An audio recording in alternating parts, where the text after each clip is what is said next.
Hello there and welcome back. In this video I'm going to introduce you with Jetpack-compose. So Jetpack-compose is Android's modern toolkit for building native UI. It simplifies and accelerates UI development on Android by bringing your applications to life with less code, powerful tools, and intuitive Kotlin APIs. It makes building Android UI fun, faster, and easier. Compose allows you to do more with less code compared to the traditional view system, and the code you are writing is written only in Kotlin rather than having it split between Kotlin and XML. So with the Compose, you build small, stateless components that are not tied to the specific activity or fragment. That makes them easy to reuse and test. In Compose, a state is explicit and passed to the composable. That way, there is only one single source of truth for the state, making it encapsulated and decoupled. Then, as app state changes, your UI automatically updates. So Compose is compatible with all your existing code. You can call Compose code from views and views from Compose. Most common libraries like navigation, view model, and Kotlin coroutines work with Compose, so you can start adopting when and where you want. So the traditional Android view hierarchy is represented as a tree of UI widgets, and there, as the state of the app changes because of the things like user interactions, for example, the UI hierarchy needs to be updated to display the current data. So the most common way of updating the UI is to walk the tree using functions like find view by ID and change nodes by calling methods like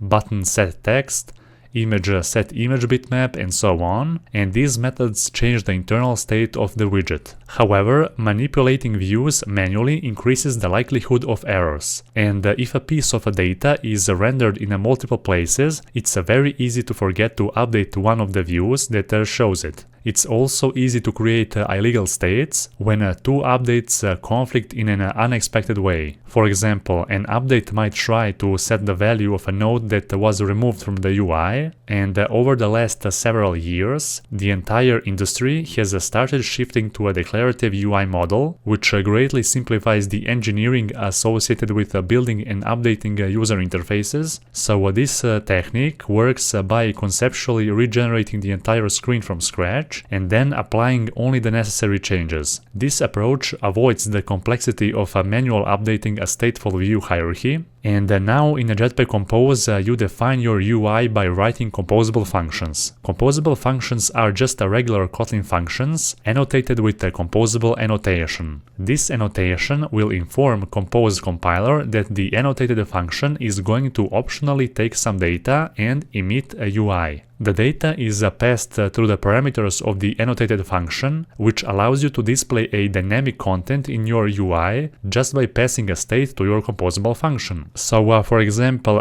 when you are observing the state of some value, and whenever that value changes, then your composable function will be updated with the new value immediately, without you needing to call functions like set text, set image drawable, and others to change the state of your UI. You need to forget about that because with the Jetpack-compose we are working with a state, and our application itself should react automatically to state changes. So that's how simple it is. Of course, you will see all of that in practice in the future videos of this course, and for some of the most popular UI components inside an Android app, like a text button, floating action button, text field, and so on, there are already existing composable functions which you can use out of the box. Also, you can inspect the source code of those composable functions and see how they are actually made behind the scenes. Composable functions doesn't return anything, and compose functions that emit UI do not need to return anything because they describe the desired screen state instead of constructing UI widgets.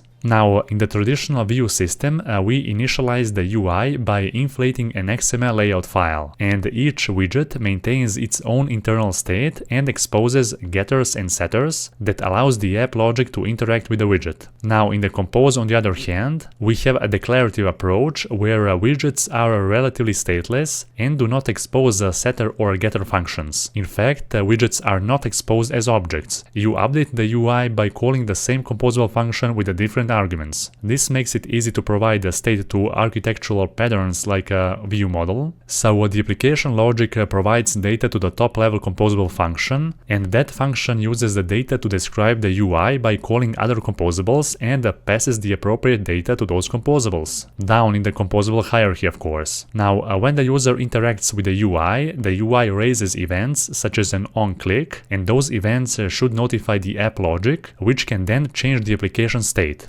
So when the state changes, the composable functions are called again with the new data, and this causes the UI elements to be redrawn, and this process of redrawing composable functions is calling a recomposition. So the user interacted with the UI element, causing an event to be triggered. The app logic responds to that event, then the composable functions are automatically called again with the new parameters if necessary. Because the composable functions are written in Kotlin instead of XML, they can be as dynamic as other Kotlin code. For example, suppose you want to build a UI that greets a list of users. In this example here, this function takes a list of names and generates a greeting for each user. So composable functions can be quite sophisticated, and you can use if statements to decide if you want to show a particular UI element or not. You can use loops as well, so you have the full flexibility of the underlying language. This power of flexibility is one of the key advantages of Jetpack-Compose. So that will be all for this introduction video with the Jetpack-Compose, and in the next video I'm going to talk more about one important concept called recomposition. Hello there and welcome back. In this video I want to talk more about the concept of recomposition in Jetpack-Compose. Now before we continue, I need to introduce you with two important concepts: initial composition and recomposition. So initial composition is when you display your UI by calling composable functions for the first time. And recomposition is when your composable functions recompose or display the UI when the state of your app changes. Now, in the traditional view system, when we want to change the value of a view, for example, let's say a text view, then we would call a setter on that view to change its internal state. Now, on the other hand, in Compose, it's a little different. When we want to change the internal state of a composable, we just call that composable function again with the new data. And by doing so, the UI which was made by that composable will be redrawn and we'll be able to see the change. Now, let's take one composable function as an example. Here you can see that we have declared one composable function named myComposable, and inside we have one button, and inside the button we have a text. And the text value will be changed whenever we click on the button. Basically, our text is observing that variable which we have declared, and whenever it's changed, a recomposition will trigger and we will see a new value in our text. Now, that variable is using this remember composable, and the purpose of that remember is exactly what its name says, to remember something. So a value computed by remember is saved in a composition during initial composition, and the saved value is returned during a recomposition. However, if we don't use remember, then our text will not be updated on a recomposition. And the reason is simple, because the value wouldn't be saved. Also, remember can be used to store both mutable and immutable objects. Next, you can see that we are using something called the mutable state of to set the initial value of our variable. Now with this, our variable is no longer a regular variable, now it's a state. And a state can be observed from our composable functions, and it can notify its observers whenever its value changes. So if we check the official documentation for a mutable state of, then you will see that it's basically a single value holder which can be observed by the compose. Now after that, whenever we click our button, my value variable will be updated and the new value will be saved. Plus, since our variable is now a state which is observed by the compose, then our text will be updated immediately whenever we click a button. And when I say that the new value will be saved, it means that when a recomposition occurs, that value will survive. Now, recomposing the entire UI tree can be expensive because it uses the computing power and the battery life. So Jetpack-Compose solves this problem with something that's called the intelligent recomposition. Now let's take that example from before and add two log statements so we can observe what log will be executed when a recomposition triggers. So when we run this composable for the first time, both of those logs will be printed. But when we press a button, only the second log will be printed. Now that's the proof of an intelligent recomposition. In this case, only button's content lambda will recompose, and thus we will print the second log only. Now, you might already know that, but we can call composable functions inside other composable functions as well. Now, let's say we have one composable function which contains two more composables. If only one of those two functions inside changes its state, that means that an intelligent recomposition will update only the UI which is connected only with that composable which state has been changed. And when a compose recomposes based on the new inputs, it only calls the functions or lambdas that might have changed, and it will skip the rest. So by skipping all functions or lambdas that haven't changed, Compose can recompose efficiently. Now, there are a number of things to be aware of when you program in Compose. So the first thing, composable functions can execute in any order. And if you look at this code for a composable function, you might assume that the code is run in the order it appears. But this isn't necessarily true. So if a composable function contains calls to other composable functions, then those functions might run in any order. So Compose has the option of recognizing that some UI elements are a higher priority than others and drawing them first. Now let's take one composable function as an example. The calls to start screen, middle screen and end screen might happen in any order. This means that you cannot, for example, have a start screen set some global variable, which is a side effect, and have a middle screen take advantage of that change. Instead, each one of those functions need to be self-contained. The second thing about Jetpack-Compose which you should be aware of is that composable functions can execute in a parallel. So Compose can optimize recomposition by running composable functions in parallel, and this will let Compose take advantage of multiple cores. This optimization means that a composable function might execute within a pool of background threads. And if a composable function calls a function on a view model, then a compose might call that function from several threads at the same time. The next thing that you should be aware of when working with a Jetpack-Compose is that recomposition skips as many composable functions and lambdas as possible. So when portions of your UI are invalid, Compose does its best to recompose just the portions that needs to be updated, and every composable function and lambda might recompose by itself. Here is one example that demonstrates how recomposition can skip some elements when rendering a list. This is also another example from which you can see that an intelligent recomposition will make sure to update only the parts of the code which is necessary, and by doing that it can save a lot of resources. Also, you can pause this video to think about this code and try to understand it. The next thing that you should be aware of when working with a compose is that recomposition is optimistic and may be cancelled. So recomposition starts whenever compose thinks that the parameters of a composable might have changed. A recomposition is optimistic, which means that compose expects to finish recomposition before the parameters change again. And if a parameter does change before recomposition finishes, then a compose might cancel the recomposition and restart it with a new parameter. And the final thing that you should be aware of when working with Jetpack-Compose is that composable functions might run quite frequently. In some cases, a composable function might run for each frame of a UI animation, for example. And if a function performs expensive operations, like reading from a device storage, then the function can cause a UI junk. For example, if your widget tries to read the device settings, it could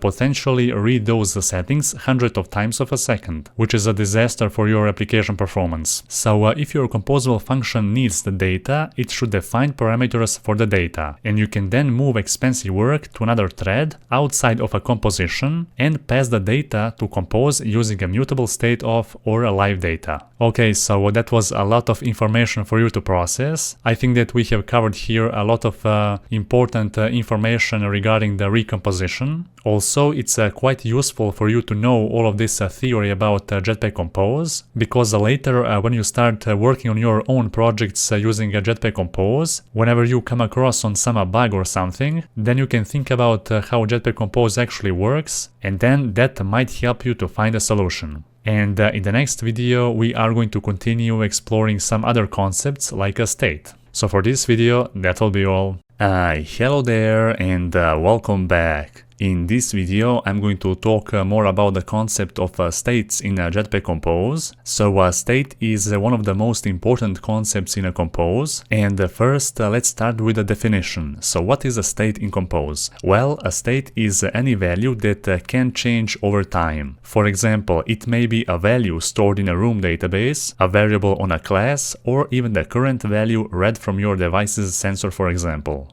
So in Compose, the UI is immutable, which means that there is no way to update the UI after it has been drawn. What you can control, however, is the state of your UI. And every time the state of your UI changes, Compose recreates the parts of the UI tree that have changed. That process is called the recomposition, and we have already talked about it. Now, composables can accept a state and expose events. And the state is any value that can change over time, and event will notify a part of a program that something has happened. For example, a text field accepts a value, which is a state, and exposes a callback on value change, which represents an event that will be triggered whenever we type even a single character in our text field. Now, in this example here, you can see that we have one variable name and its initial value will be an empty string. You can also see a by keyword, which represents a property delegate syntax in Kotlin. Basically, it will allow you to automatically unwrap the mutable state string into a regular string value.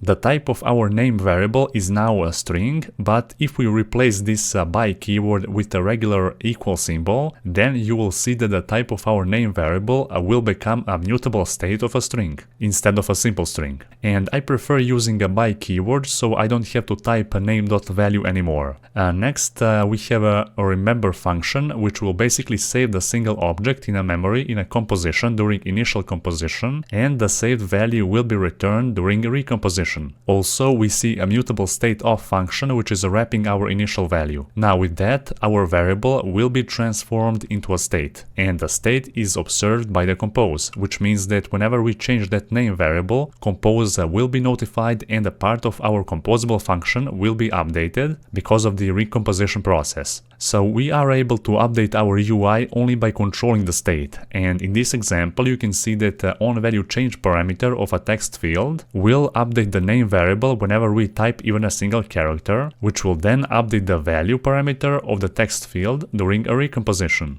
So now that you understand that you can only update your UI by changing the state, I want to introduce you with stateful and stateless composables. So in the previous example, you have already seen that our composable function has one state inside, and that's why our composable is actually stateful. The opposite of a stateful is a stateless, which would mean that our composable wouldn't hold any state inside. Now, stateful composables are hard to reuse and test, so you should always try and keep all your composables stateless instead. To do that, you can use something called state hoisting, and the state hoisting is a programming pattern where you move the state of a composable to the caller of that composable. A simple way to do that is by replacing the state with a parameter and using lambdas to represent events. Now let's transform our previous stateful composable into a stateless composable. So now you can see that we no longer have a state inside our screen content. Instead, we have moved that state up in the composable hierarchy to our caller. So lambdas are the most common way to describe events on a composable. In this example, you define an event called the onNameChange using a lambda that takes a string. And by hoisting the state out of screen content, it's easier to reason about the composable, reuse it in a different situation, and test. So screen content is decoupled from how its state is stored, and decoupling means that if you modify or replace a home screen, you don't have to change how screen content is implemented. So view models are the recommended state holder for composables that are high up in the Compose UI tree, or composables that are destinations in the navigation library. Now,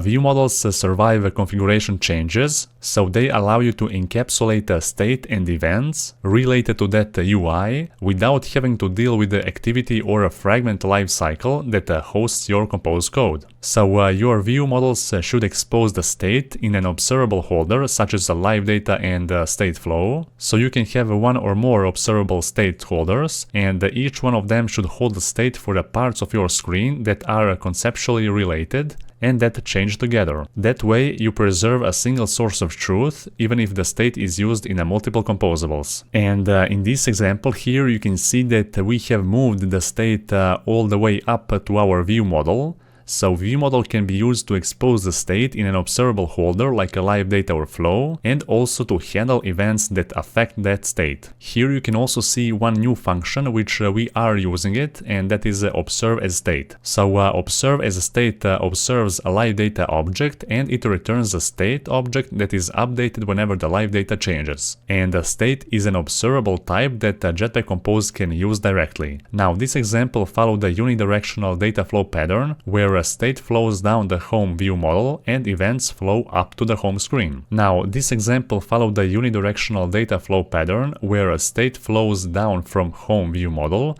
and events flow up from home screen. So basically this is how that example will now work with the unidirectional data flow pattern. So we have an event, on value change is called in response to the users typing a character, then we are updating the state, so on name change function of a home view model will handle the processing, then we'll set the state of the mutable live data underscore name. And then we are displaying that state, so the value of a name variable from our home view model changes, which is observed by the compose in observe as state function.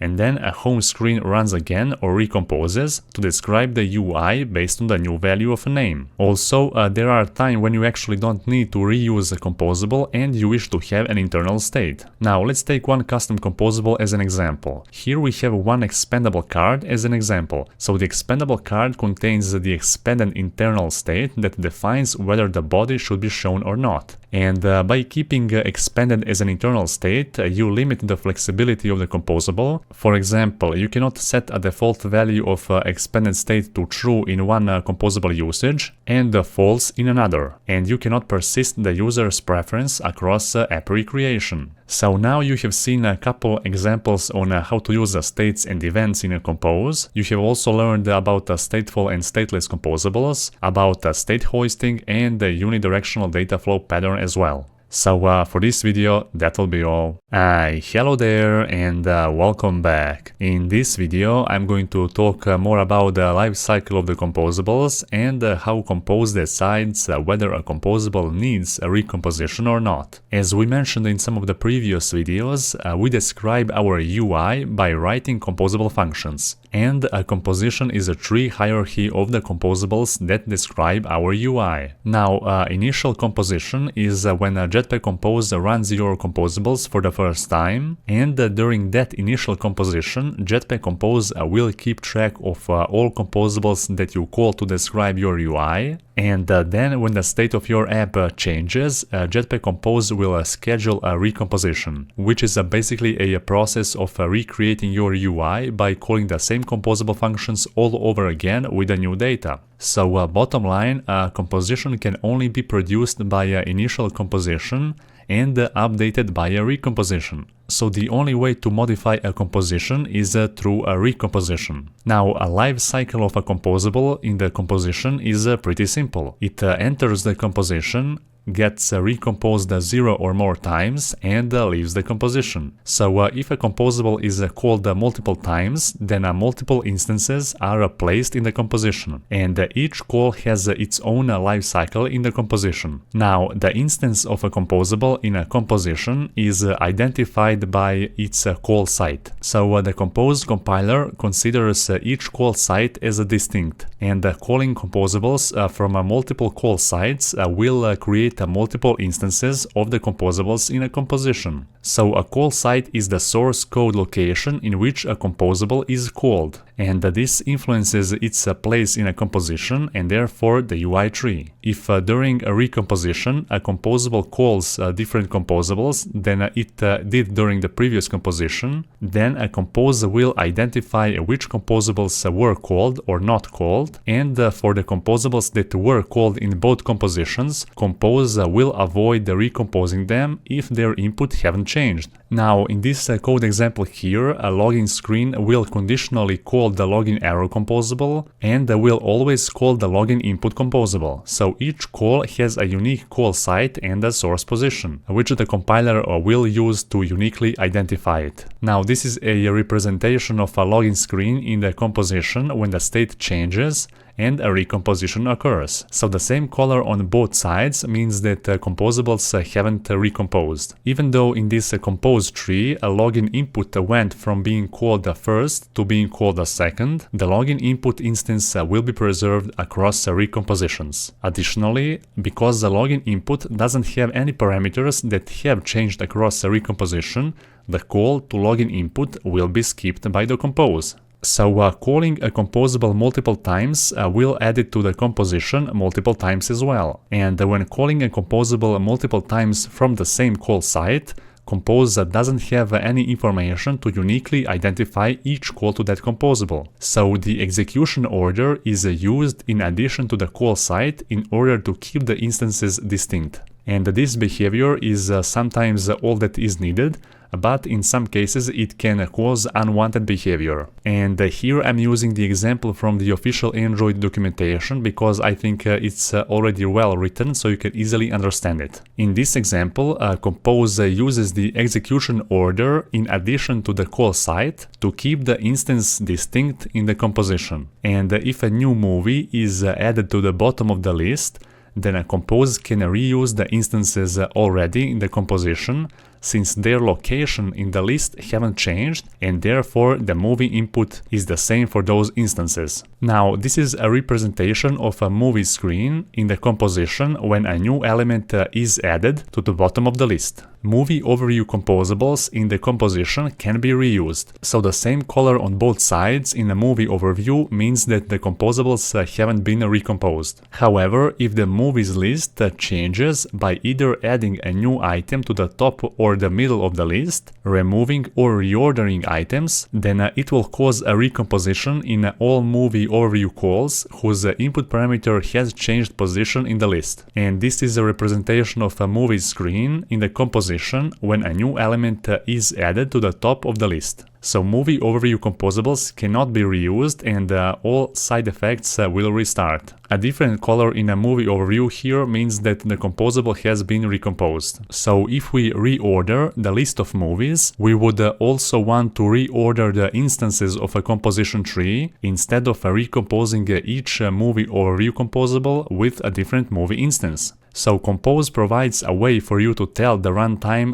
what values you want to use to identify a given part of the tree, and that is a key composable. So by wrapping a block of code with a call to the key composable with one or more values passed in, those values will be combined to use to identify the instance in the composition. And the value for a key does not need to be globally unique, it needs to be only unique amongst the invocations of composables at the call site. So in this example, each movie needs to have a key that is unique among the movies. And it's fine if it shares that key with some other composables elsewhere in the app. Now, when using key composable functions, whenever we add some new item and all items change its original position, for example, when we reorder the list, then a compose will still be able to recognize the individual calls to movie overview, and thus we will be able to reuse all existing items that haven't changed their instance without recomposing them. Okay, so that will be all I wanted to share with you in this video about Jetpack-Compose lifecycle. I hope that I have cleared the air about some of the things which you didn't know about Jetpack-Compose in general. So if you have any questions, feel free to send me a message and I'll gladly help you out. And for this video, that will be all. Hello there and welcome back. In this video, I'm going to introduce you with the concept of side effects in Jetpack-Compose. And first, let's start with the basics. So what is a side effect? So a side effect is a change to the state of the app that happens outside of the scope of the composable function. And all composables should be side effect free. However, when you need to mutate the state of your app from the composable, then you need to call that a side effect from a controlled environment that is aware of the life cycle of the composable. And when you need to make changes to the state of your app, then you should use effects API so that those side effects are executed in a predictable manner. An effect is a composable function that doesn't emit UI and causes a side effect to run when a composition completes. Now, let me give you one basic example of a side effect so you can see how it would look like. Now, imagine that we have one composable function in which, among other stuff, we want to increase the number of one global variable. Now, in this example here, we have a side effect, because we are trying to modify a variable which lives outside of the composable lifecycle. In that case, it can happen that we receive some unexpected value in our number variable. And why is that? Well, as you already know, a recomposition is a process which is controlled by a Jetpack-Compose framework directly. And we don't have much control over that process, which is totally fine. So in our example code here, our composable function might recompose multiple times, even multiple times in a second. And whenever that happens, our number variable will be increased by 1 every time. So now you can see why is that actually a bad thing.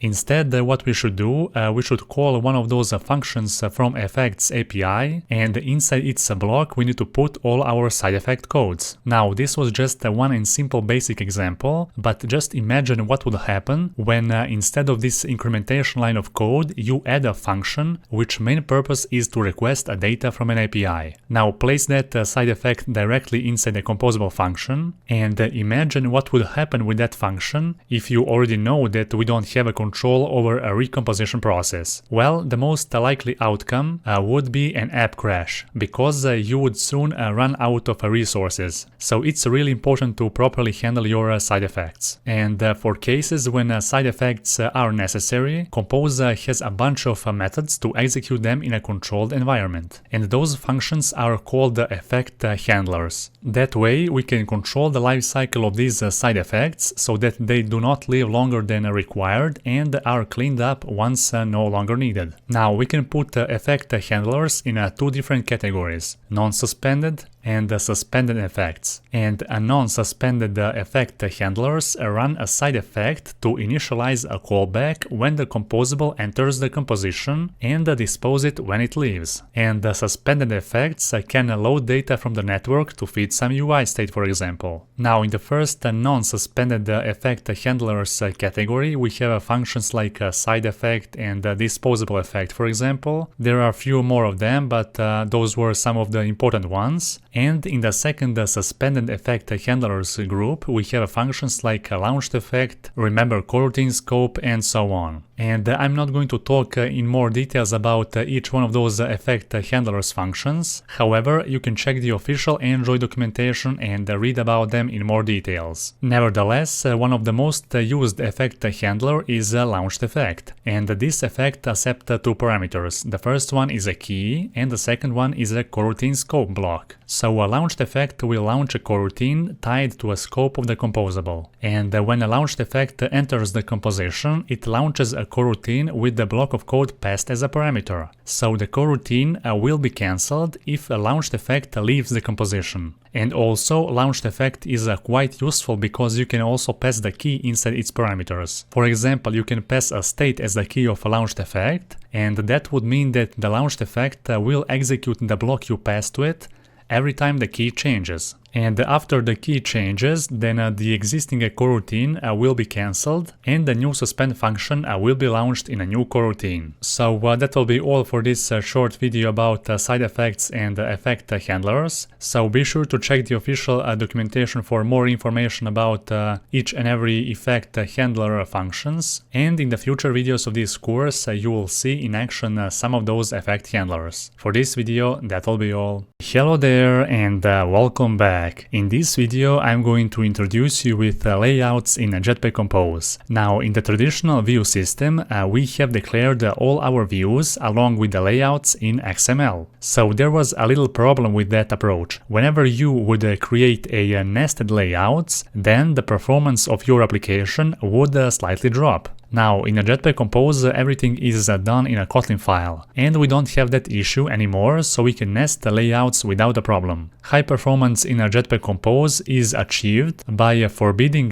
measuring layout children more than once. So there are three main layout composables which you can use in your project to create almost each and every design out there. So we have a column, a row, and a box. Also, we can create a custom layout as well, but for now I'm going to just focus on those three main layouts. First, let's start with a column. So column allows you to align all its children in a vertical orientation. So a column accepts multiple parameters. The first one is a modifier, the second one is a vertical arrangement, the third one is a horizontal alignment, and the fourth one is the content composable lambda in which we place all its children. Now the first parameter modifier is one of the most popular in Jetpack-compose because it's present on each and every composable function out there. And the modifier allows you to add many different decorations and apply a certain behavior to your composables. You can use it to set the size of the composables, for example, and when used with the layout composables, most of the time you will use modifiers like fill max size,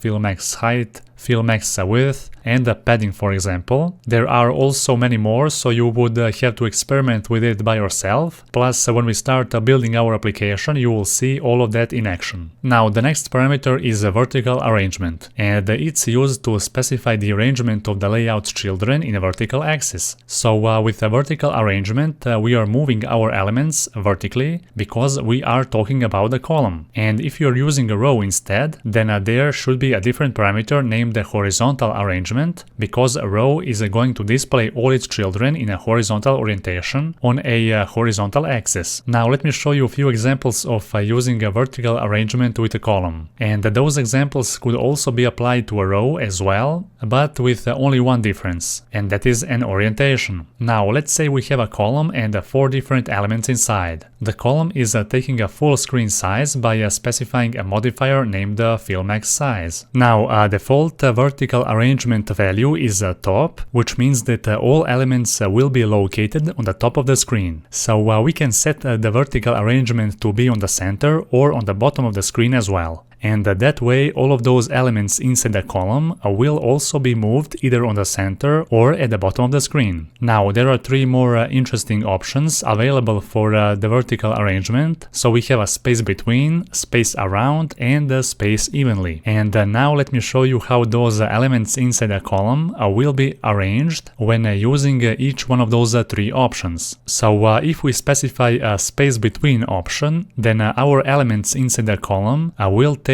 all available space, and between each one of those elements we will have a blank space as well. Next, if we specify a space around, that would mean that our elements will take a full screen once again. There will be a space between our elements, plus a blank space will be added at the beginning and at the end of the column. But the space will not take the same amount of space between elements and around them. And finally, the last one is a space evenly. In that case, we will have a blank space evenly placed between elements and around them as well. And the third parameter inside our column is alignment, and that is a horizontal alignment. On the other hand, when using row, then you will have a vertical alignment instead. Now let's set both width and height to our elements inside a column to be, for example, 100 dp, and our column will still take the full screen size as before. So now you can see that a default value for a horizontal alignment is the left side or a start side. Also, we can change that to either center or end.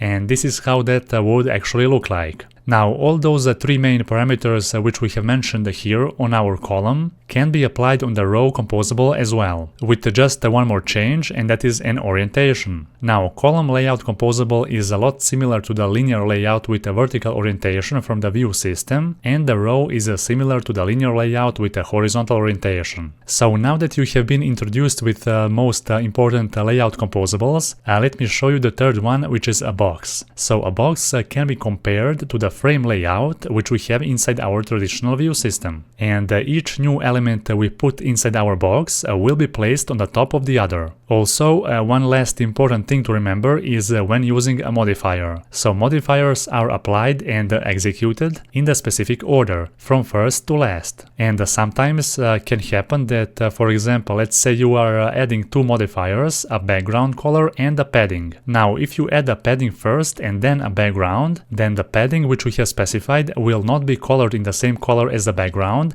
Instead, it will not have a color. But if you instead add the background modifier first and then the padding, only then the padding will have the same color as the background that you have specified. So you need to keep an eye while adding multiple modifiers, because you might not get the things you expected to. Alright, so now that will be all for this video. You have learned some of the most important things about layout composables and how they work. And in the later videos of this course, of course, you will see in action how all those layout composable functions are used. So for this video, that will be all. Hello there and welcome back to my new video. So in this video we're going to create a new Android Studio project from scratch, and I'm going to show you all the files which will be automatically generated by our new template named compose activity. So now let's create here a new project. So file, then a new, and let's create a new project. So here we are not going to select empty activity anymore. Instead, we're going to choose empty compose activity template,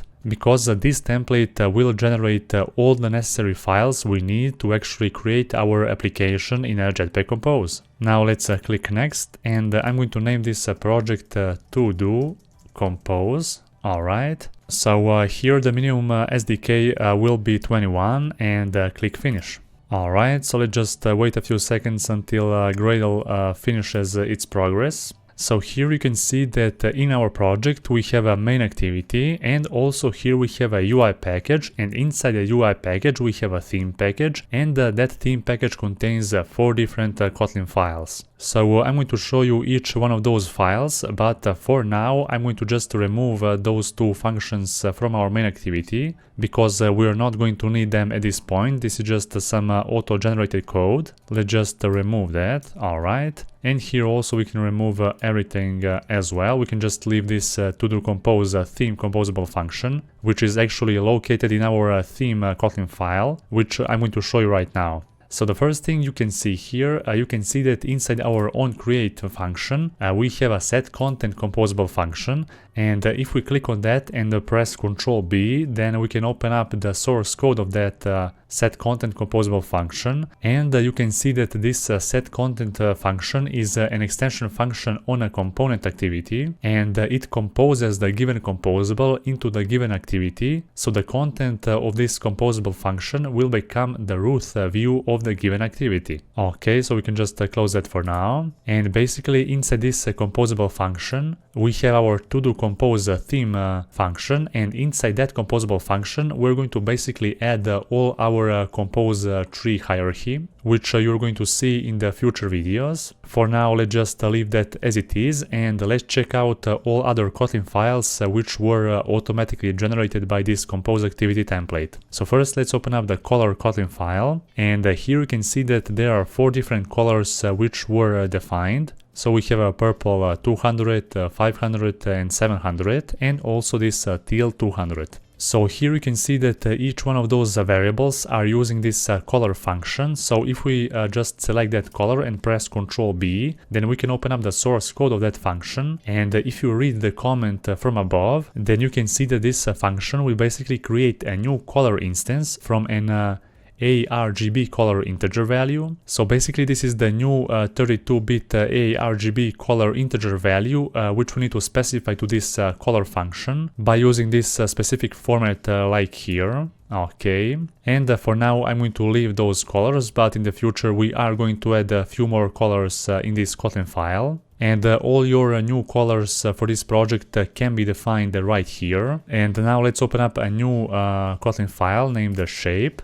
So here we have only one variable named shapes, and inside that variable we are calling this shapes class. And basically this shapes class is used to define 3 different shapes, like a small, medium and large. And here we have defined rounded corner shape in this case. So the first two have a DP of 4, while this largest one have a 0. And of course we can change those values, but I'm going to leave that as it is for now. Next I'm going to open up this type Kotlin file, and here we are defining our typography. So we have only one variable named the typography, and that variable is basically calling this typography class, and that typography class contains many different parameters or different text styles like h1, 2, 3, 4, 5 and 6, then a subtitle 1 and 2, body 1 and 2, then a button, caption and overline. So you can check out this whole class if you want. Those are some just default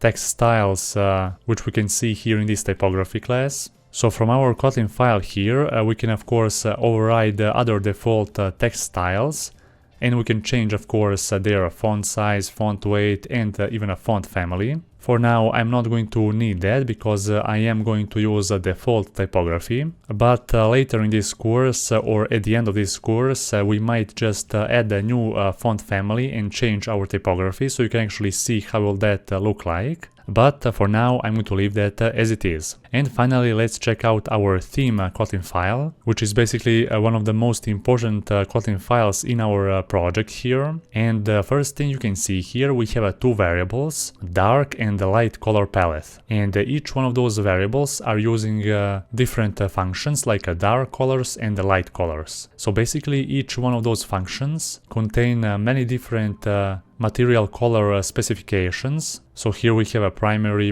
variant, a secondary variant, background, surface, error, primary, on secondary, on background, on surface and on error. And of course from our theme Kotlin file we can change those values. So by default we have only changed those three values. So primary variant and a secondary. And as you can see, those colors are grabbed from our color Kotlin file, which is again automatically generated file as well. And down below, if we press Ctrl P, we can see all other parameters which we can change. So for example, we can type here a background and we can change the background color as well. Okay, so we can just type here some new color to change the background. And we can do the same in our dark color palette. For now I'm not going to modify anything from here. Then let's scroll down below, and here you will see our to-do compose theme function, which is called from our main activity. So this to-do compose theme function accepts two parameters, from which the first one has a default argument and it's a boolean value. So here we are basically calling this function named isSystemInDarkTheme, and this function will return true if our Android device is using a dark theme, and it will return false if it doesn't. So if this dark theme is actually true, then we're going to use a dark color palette in our project, and in else case we're going to use a light color palette. So this code right here is very convenient for us, because later in this course it will be a lot easier for us to actually customize both of those themes, like a dark and light theme. And you will see about that later. And inside this to-do compose theme, we are calling our material theme composable function. And that's basically the root of our compose hierarchy. So basically to this function we are passing our colors variable. So if a dark theme is true, then we're going to pass a dark color palette. And if we are using a light theme in our Android smartphone, then we're going to choose a light color palette. Then inside this material theme composable function we are passing our typography and the shapes, and you have already seen those two files. And the final parameter here is the content lambda. So this content lambda means that we can define our composable tree in our main activity, and all of that content will be inside that material theme, okay? So we can of course open up this material theme composable function by pressing Ctrl B, so you can check out and see the source code of this function. Okay, I'm going to close that for now, but you can read that as well. And basically, whatever we defined inside our main activity here, our to-do compose theme will basically represent the root of our composable hierarchy. So now you have been successfully introduced with basic compose activity template in Android Studio. We have checked all the files which were automatically generated by this template. We can of course open up Gradle build files to see what do we have here for now. Okay, so here you can see that at this point we're using a Compose version 1.0.0. This is the first stable version at this point. And as I already mentioned in some of the previous video, this course will be constantly updated, so you don't have to worry about that. Next, let's open up other Gradle build file, module application, and here you can see that the minimum SDK is 21, target SDK is 30 for now. And down below we can see some more dependencies which were automatically added right here. So you can see that we have a build feature compose. That's all automatically added by this compose activity template. And here I can see that we can change this compose version to 1.0.1. So let's just update that from here. So 0.1, let's now sync that. Okay, perfect. And in the next video I'm going to also add some more dependencies which we are going to need for this application. And for this video that will be all. Hello there and welcome back. So in the previous video we have created our Android Studio project. So in this video now is the time to actually add some dependencies which we are going to need to actually create our application. So let's open up both of those Gradle build files, and here down below I'm going to just paste some dependencies. So here for now we have a room, a data store, and a dagger-hilt dependencies only. Now that might change in the future, so we might add some new dependencies if we are going to need. For now we need only those three. Okay, so let me scroll up here, and I'm going to add also two more plugins, so Kotlin Kept and the Dagger-hilt Android plugin. And in the second Gradle build file I'm going to add here only one class path for my Dagger-hilt library. And now we can just sync our project to see if everything is gonna work fine. Okay, so we haven't received any error, and now we can even run our application to see if everything will compile correctly. Okay, so now I have received one error, and I'm going to run this command from here. So let me just copy that. I'm going to check out and see what is actually causing this error. So now let me open up the terminal, and here I'm going to write Gradle W space, and I'm going to paste that code. And also I'm going to add here a stack trace. I'm going to press enter. Okay, so let me just see what this error is all about. So here it says caused by this evil issue exception. So Android Gradle plugin requires Java 11 to run, and we are currently using 1.8. Okay, so to fix that I'm going to open up the settings. So file, then settings. And here I'm going to open up build execution and deployment. Here let's search for Gradle. Okay, and here I need to change this from 1.8 to 11. Okay, so now let's apply that. Let's click OK. And now let me just run this app once again. Okay, so now I have found out that this current 1.0.1 version of the Compose compiler requires a Kotlin version of 1.5.21. So here I'm going to just change that to 21. Let's just sync the project. Let me run the app again. Okay, and now our application has been compiled and run successfully. So at the time of recording this video, I'm using this Kotlin Gradle plugin 1.5.21. Of course, there is a high probability chance that you are not going to get this error at all. Anyhow, I have just shown you how you can just debug and see what this is all about. And now we have added all necessary dependencies which we are going to need for this application. And for this video, that will be all.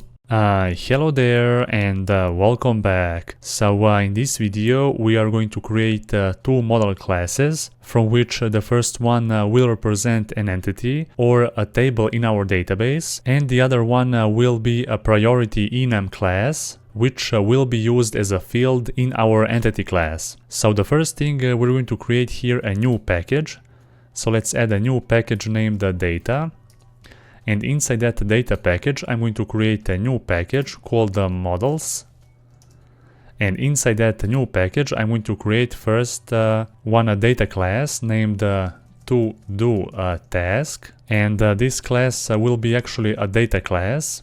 So now I'm going to annotate this class with entity annotation. and this is an annotation from our room library. So with this annotation, we are telling our room database that this data class will be used to actually create a table in our database. And now we're going to specify all fields inside this to-do task, and each one of those fields will represent a column inside our database table. So before I continue here, I just want to create a new model class here, which will represent a priority. So let's create here a new class, okay, priority, and let's choose down below enum class. So inside this enum class, I'm going to just add one parameter, and that is color, of a type of a color. So android.graphics, okay, perfect. And our enum class will contain 4 different values. So first I'm going to add a high, so high priority, then a medium priority, then a low priority, and finally I'm going to add a none.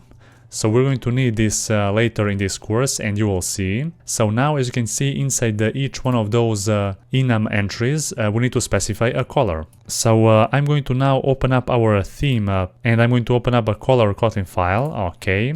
So here I'm going to paste some more colors. So low priority, medium priority, high priority, and non-priority color. So low priority will basically have a green color, medium will have orange, high will have a red, and this none will have just a simple white color. Okay, so now we can close that, and we can pass those colors right here. So high priority color. Okay, so we need to add a different import right here. So android x.compose.ui.graphics.color. Let's just import this one more time. Okay, so this one. Here I'm going to pass a medium priority color. Down below I'm going to pass a low priority color. And here I'm going to pass a non-priority color. Okay, so that's how our priority enum class will look like. And now this priority enum class will be inserted in our to-do task entity. Okay, so now let's go back to our to-do task. So now before we add some fields into our to-do task entity, here inside our entity annotation, we need to specify one parameter, and that is a table name. So I'm not going to hard code this table name string right here. Instead, I'm going to create here a new package. So let's create here a new package named util. And inside that package, we're going to create a new Kotlin object named constants. And here inside, I'm going to add the first constant. So const val, and I'm going to name this constant database table, and here I'm going to write to-do table. Also down below I'm going to create one more constant, which will be named the database name, so the name of our database, and that name should say to-do database. Okay, we're going to need that for later or for another video, never mind. Let's go back to our to-do task, and here we're going to pass that constant, so database table. Let's just import that. Alright, perfect.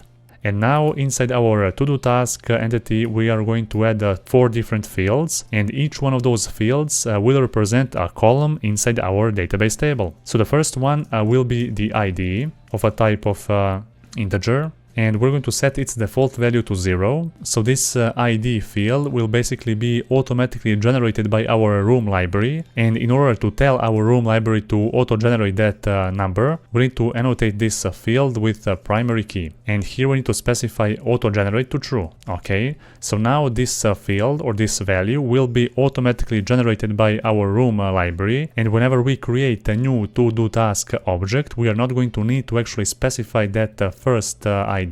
Instead, that value will be automatically handled by our room database. Okay, so the next field or the column inside our database table should be named title, and the type of that should be a string. Then down below, the third one will be description of a type string as well, and the final one will be priority. So the priority enum class which we have already made before. Alright, perfect. So now we have successfully created our entity class, which will basically represent a database table in our database. We have also created a custom enum class, which will represent a different priority for our tasks. So we have 4 different priorities: high, medium, low, and none. And for now, we're going to just leave that as it is. Also, we have created a new constants Kotlin object in which we're going to put all our constants. And if you recall, we also have added 4 different colors in our colors Kotlin file, so there it is. So for this video that will be all. Now we have successfully created our entity and our priority model class. So in the next video we are going to probably create or set up our room database. Hello there and welcome back. In this video I'm going to introduce you with the Room library for Android. Now Room library is one very useful library for Android developers because it provides an abstraction layer over SQLite to allow us to work with the local database seamlessly. Now for those of you who are not familiar with this library, you might be asking why would we need a local database anyway? Well, the answer is pretty simple. In most cases a local database is used when saving a data in a view model is not enough, and you need a way to persist the data so you can access it again when your app is destroyed or when you launch your application once again. Now there are 3 main components in a Room library. The first one is a database class that holds the database and acts as the main access point for your SQL queries, which you write in your DAO, which is short for a data access object. Then the second main component is a DAO, or a data access object, which provides the functions that your application can use to query, update, insert and delete data in the database. And the third and final main component in a Room library is entity, and the entity represents a table in your database. So of course you can have multiple entities or multiple tables in your database as well, and of course you can create multiple data access objects for multiple tables or entities as well. So this is one basic example of how you can define a table structure in your database by annotating your data class with entity annotation. So inside a constructor of a data class you can define fields, and each field will represent a column in your database table. Now each entity you create should have a primary key. You can tell your Room library which field should be a primary key just by adding a primary key annotation. Plus you can specify auto-generate parameter to true, which will mean that the Room library itself will handle incrementation of that integer value by itself, so you don't have to worry about that.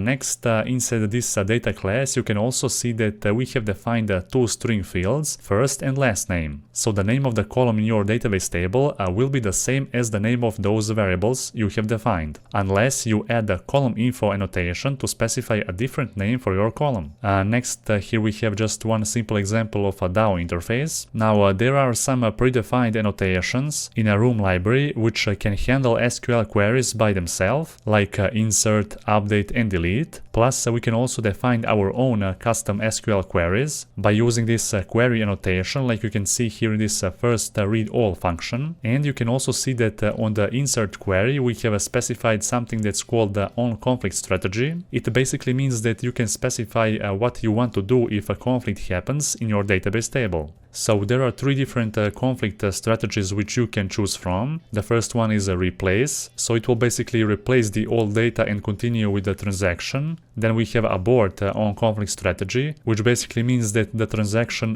will roll back. And the third one is ignore on conflict strategy, which will just ignore the conflict. And finally, this is how you can define, for example, your database class. So a database class must satisfy the following conditions. First one, the class must be annotated with a database annotation that includes an entities array or the list of all entities connected with your database. Then second, your class must be an abstract class that extends from a Room database. And the third, for each DAO class that is associated with the database class must define an abstract method that has 0 arguments and returns an instance of that DAO class. Now, when using a Room database in your project, you should follow a singleton design pattern when initializing your database object, because each Room database instance is quite expensive and you rarely need an access to multiple instances within a single process. So to achieve that, we will be using a Dagger-hilt-library to provide a database instance as a singleton component in our application. So now you have been introduced with Room database in general, and from the next video we are going to start setting up our Room database in our project. So for this video that will be all. Hello there and welcome back. So in the previous video we have created 2 model classes. from which the first one represents an entity or a table in our database. So you can see that our to-do task data class will have 4 different fields, and each one of those fields will represent a column inside our database table. So one of those fields is a priority enum class, which we have already made in the previous video, and each one of those priorities contain a different color. So now in this video it is time for us to actually set up our room database, and to do that we are going to create a DAO interface and a room database class. So first let's create a DAO interface. So inside our data package, let's create here a new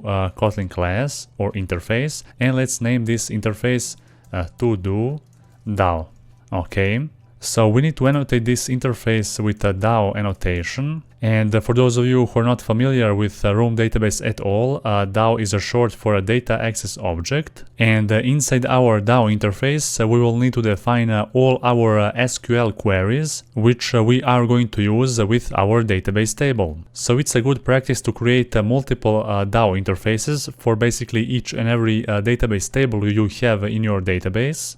But for our application we are going to have just one database table, so that's why we are creating just one DAO interface. So now inside this DAO interface I'm going to declare multiple SQL queries, which I'm going to need with my application. So first let's start with the first one. So I'm going to name this function get all tasks. So this function will basically read all tasks from my database table, and this function should return a flow, so a Kotlin X coroutines flow. So we should wrap a list of to-do tasks in a flow. So because we are getting all the tasks from our database, we want to wrap this to-do task class in a list, because we want to return multiple to-do tasks. And of course here we are using a flow, which is basically an asynchronous data stream. And here I'm going to annotate this function with query annotation.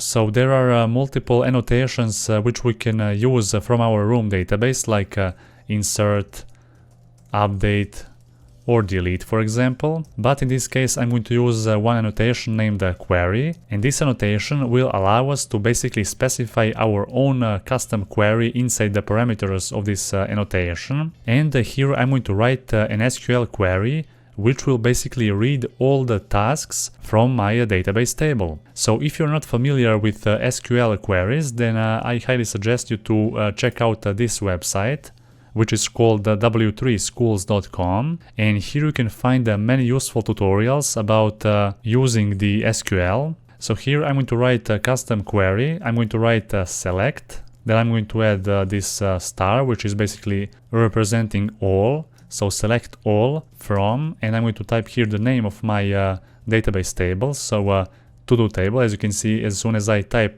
to, I'm going to get this name of my table. So select everything from to-do table, and I'm going to just order or sort this list by ID, which is an integer primary key, and I'm going to sort that in ascending order. So basically I'm selecting everything from my database table, so to-do table, and I'm sorting those results by ascending order. And the result of this query will be a list of to-do tasks wrapped in a flow data stream. So down below I'm going to create one more function, but this time we are going to get a single task from our database table. So let's name this function get selected task. And again I'm going to return a flow, but this time I'm not going to use the list. I'm going to just pass a to-do task, because I'm going to return a single to-do task. So now I'm going to also add here a query annotation, and I'm going to add here a custom query again. So here I'm going to write select all again from my table, to-do table, where, and now I'm going to type the ID. So where ID is equal, where ID is equal to task ID, and we're going to receive this task ID from the parameters of this function. So let's add here a task ID of a type integer. So this is the actual format in which we can pass this parameter into this query. So first we need to type the column name, which is ID in this case, then an equal symbol, and after that we type a colon, and then the exact name of our parameter. So later from our code, when we want to request just a single task from our database, with the specified ID, then we can just pass that ID through this function. And then that same ID will be used to locate our specific to-do task which we are searching for. Alright, so next let's create another function. So this time I'm going to create a function for inserting or adding a new task to our database. So I'm going to name this function add-task, and as a parameter I'm going to add a to-do task, and this function will not return anything. Plus we're going to add a new annotation here called insert. And this annotation is a part of a room library, so just add it here. And also I'm going to add here a suspend keyword, because this function will be run inside a coroutine, and that's why we need to add a suspend keyword. So now you might be wondering why didn't we add this same suspend keyword in those first two functions? And the reason is very simple, because those two functions are using a flow, which is actually a part of coroutines library, and this flow is actually running asynchronously by default. So that's why we don't need to add this suspend keyword right here, but all other functions which don't use this flow should have this suspend keyword included. So that's all we need to write inside this function to actually add our to-do task in our database. And also there is one more thing, so here we need to specify one parameter, and that is on conflict strategy. So here we need to specify on conflict strategy, and there are many different options to choose from here. So we have replace, abort, fail, ignore,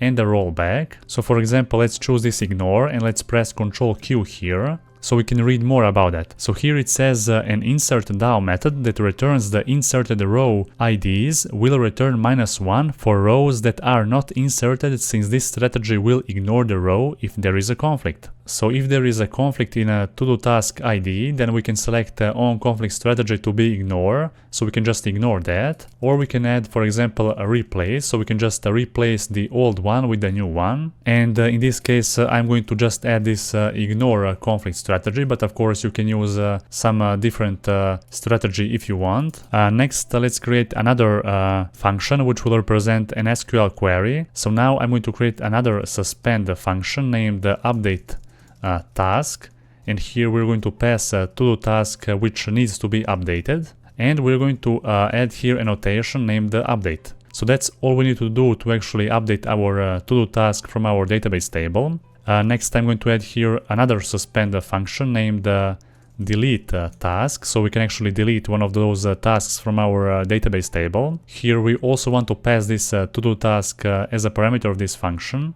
And let's annotate this function with delete annotation, which is as well part of our room database library. Then next we want to add another function, but this time for deleting all tasks from our room database and not just one. So let's create here another suspend function named delete all tasks. And here we don't want to pass anything. We just want to annotate our function with a query annotation, because we want to pass here a custom SQL query. So here I'm going to just write delete from, and I'm going to write the name of our table. So this SQL query will basically remove everything from our database table. Next I'm going to create a new function for searching our database table. So this time I'm not going to use suspend keyword, I'm going to just use a simple function named search database, and here as a parameter I'm going to add a search query of a type string, and this function should return a flow, so Kotlin X coroutines flow, and here we want to just pass a list of to-do tasks. So whenever we search our database, we want to pass a search query inside this function, and we want to return a list of multiple tasks wrapped in a flow. So now let's add here a custom query again. So here in our database table, we want to be able to search both title and description to actually find our to-do tasks. So here I'm going to write select all from, then a to-do table, where title, so the title is the actual column in our database, so let's select that. So where our title, then I'm going to use this keyword from our SQL, and here I'm going to pass that search query from the parameters of this function. So basically we want to select all tasks from our database table where title contains some string which we are going to pass from the parameters of this function through this search query string, and then we're going to type or where description also is like this same search query. So that's how we are able to search both title and description with that same search query which we specify in this function. And of course, if you're not familiar with SQL queries again, you can just visit that website which I have shown you earlier to learn more about that. Anyway, there are two more functions which I need to add here, and those two functions will be used to actually sort our results or our tasks by a priority, okay? So now let me just create here the first function which will be named sort by a low priority. This function will not have any parameter and it will return a flow of a list of to-do tasks. Let's add here a custom query again. So this query will be a little bit longer, but don't worry, I'm going to explain later. So let's again select all from our to-do table, and we want to sort the result, so order by. Now the first case when the priority column is a similar or like, and now I'm going to add single quotes here, and I'm going to type the first character, which is a capital letter L, and I'm going to add here this symbol. So this L means that we want to sort first those tasks that start with L, which is a low priority. Then I'm going to write here 1. So next, when priority is like M, which stands for medium, so let's add here this symbol as well. Now I need to also type here then number 2, when priority like H, which is connected with our high priority. And let's add here that symbol as well. And here I want to add then 3 and. So now let me just read this SQL query again. So basically here we are selecting our whole database and we are sorting the results from our database table by a priority. So first we want to get all the priorities where priority column contains this L character, which is actually a low. Then after that we are selecting or sorting all priorities which contain M, which is a medium priority. Then finally we are putting all other tasks at the end. So the tasks who contain a priority which contains this character H, which is connected with our high priority, of course. And that's how we are able to basically sort all our tasks by a priority column. First we're getting all those tasks that contain low priority. Then after that we are adding all tasks with a medium priority. Then we are adding those tasks which contain a high priority. And that's how we are able to sort all our tasks by this priority column. And finally, I'm going to just copy this one more time down below, and I'm going to rename this function to sort by a high priority. Okay, and here I'm going to just change this first to H. So first we want to get all high priority tasks, then a medium ones, and finally low tasks. So that's how our to-do-DAO interface will look like, and now we have defined all SQL queries which we are going to need in this project. And the last thing that we need to do here before we end this video, we need to create a new class.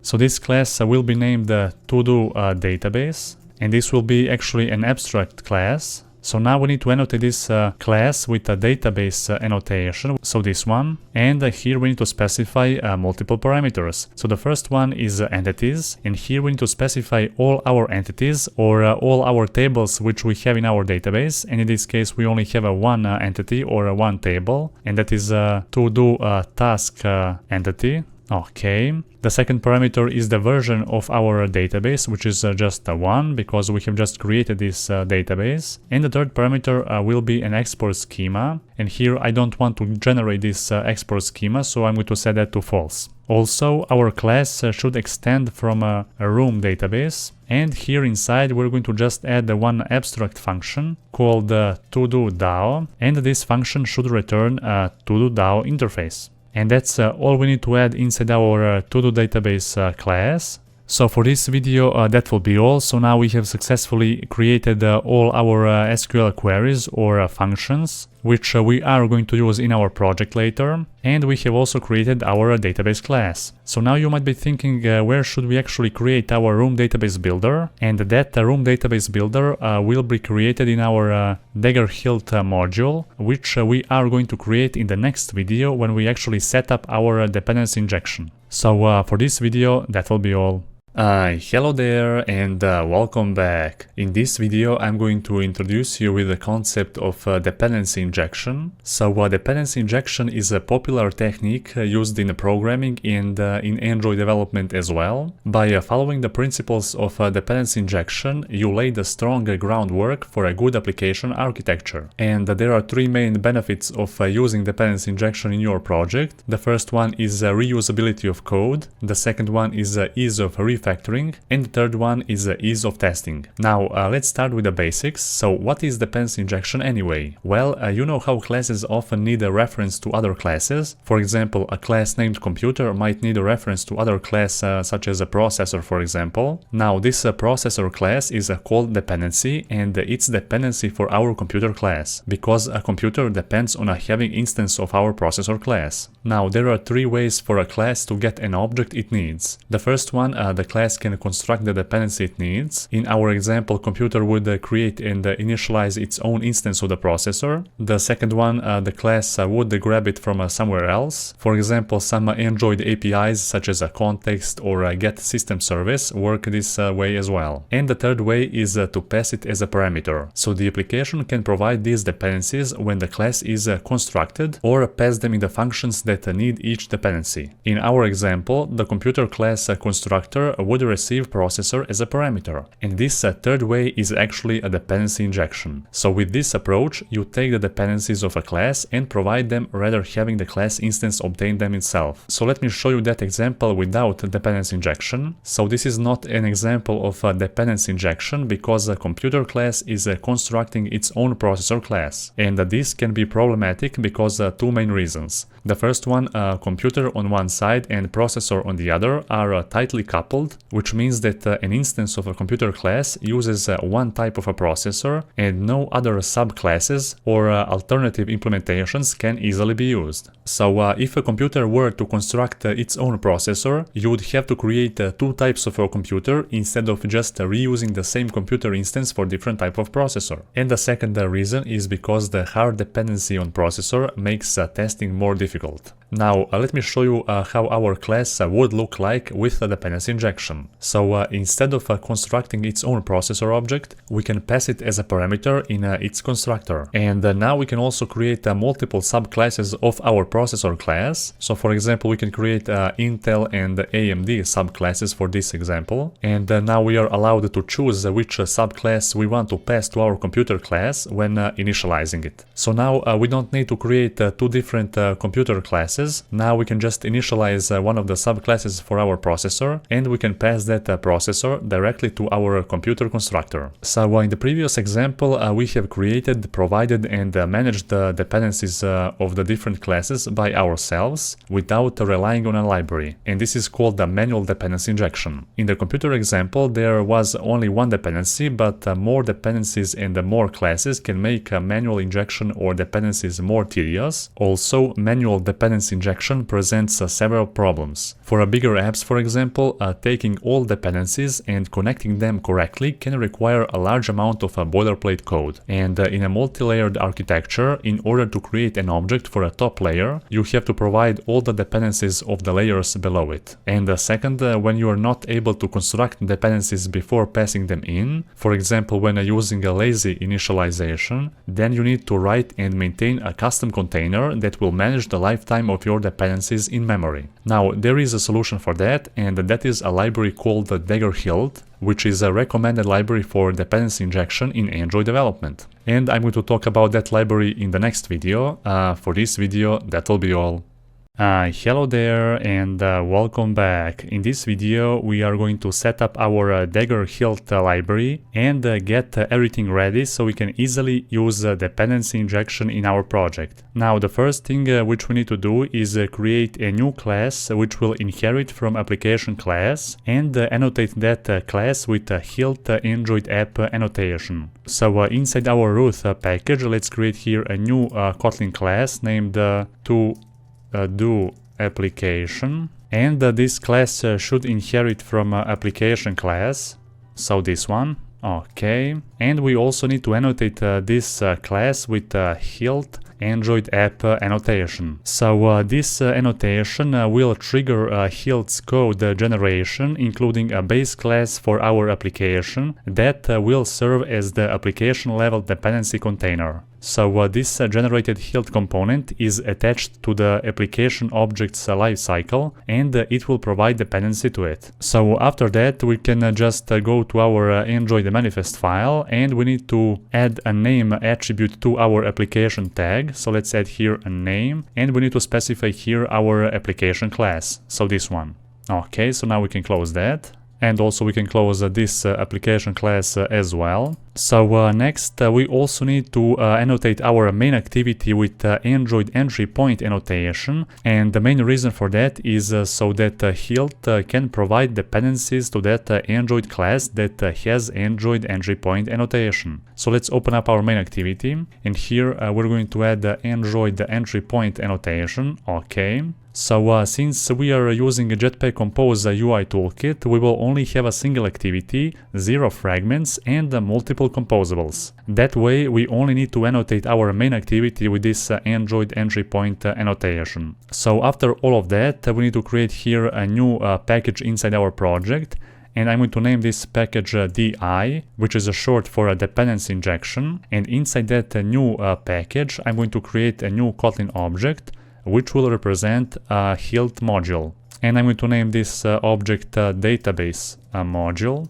Okay, press enter. So in this module we need to describe how we want to provide instances of certain types, which we want to inject later. Also, one more important thing to note is that sometimes there are situations when we cannot constructor inject a certain type. For example, we cannot constructor inject an interface, and we cannot constructor inject types that we don't own. In our case, we don't own a room library, so we need to create a module, and here we need to describe how to provide an instance of a room database to our application. So in the documentation of Dagger-Hilt-library, they say that you cannot constructor inject an interface, and that's why we are going to inject our DAO interface with provides annotation from our Hilt module. But in order to inject our DAO, first we need to describe how to provide a room database builder. So the first thing which we need to do here inside our database module or our Hilt module, we need to annotate this object with module annotation. And after that we also need to add one more annotation called install-in.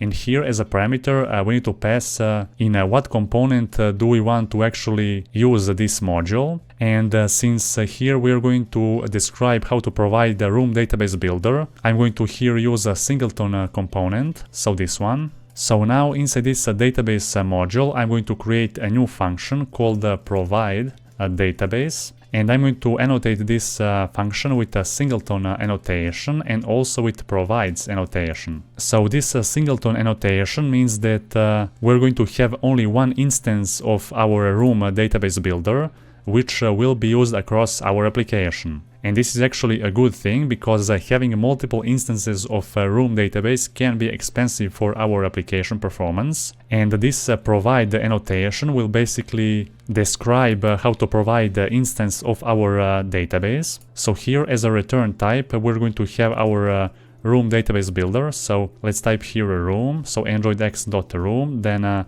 database builder. And if I press Ctrl P inside this database builder, we can see that the first parameter here is the context. So how can we pass the context from this module? Well, very easily. So in the parameters of this provide database function, we're going to add a context as a parameter. But also we need to annotate this context with the application context annotation. And this annotation is also a part of Dagger-Hilt-library, which will provide us with the context. So now here in our database builder we can pass this context. So let's just rename this to context instead of the content.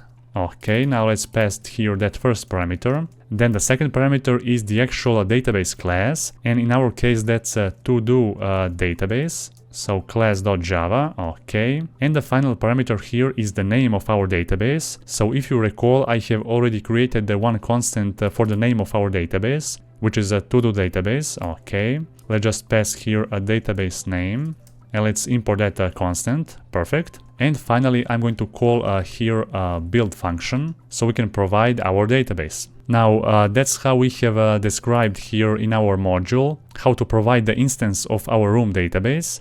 And after that, we need to add one more function to provide our DAO interface. So also we need to annotate this function with two annotations, singleton and provides. And here as a parameter of this DAO, we need to add a database. So a to-do database. And that's why I have first created this function, so that we can later pass that instance to our second function. And here we just want to return a database.toDo. Okay, so that's all we need to write here inside our database module. Here now we have described how to provide our room database and our DAO as well. Now in the next video we're going to create the repository, and inside that repository we're going to inject our DAO interface and not our database. But of course, as you can see, in order to provide our DAO we needed to create a room database builder, because we needed to specify the name of our database and to actually build our room database. So basically that's all we need to do to actually set up our Dagger-hilt library in our project. And as I already mentioned, in the next video we're going to inject this DAO in our repository. So for this video that will be all.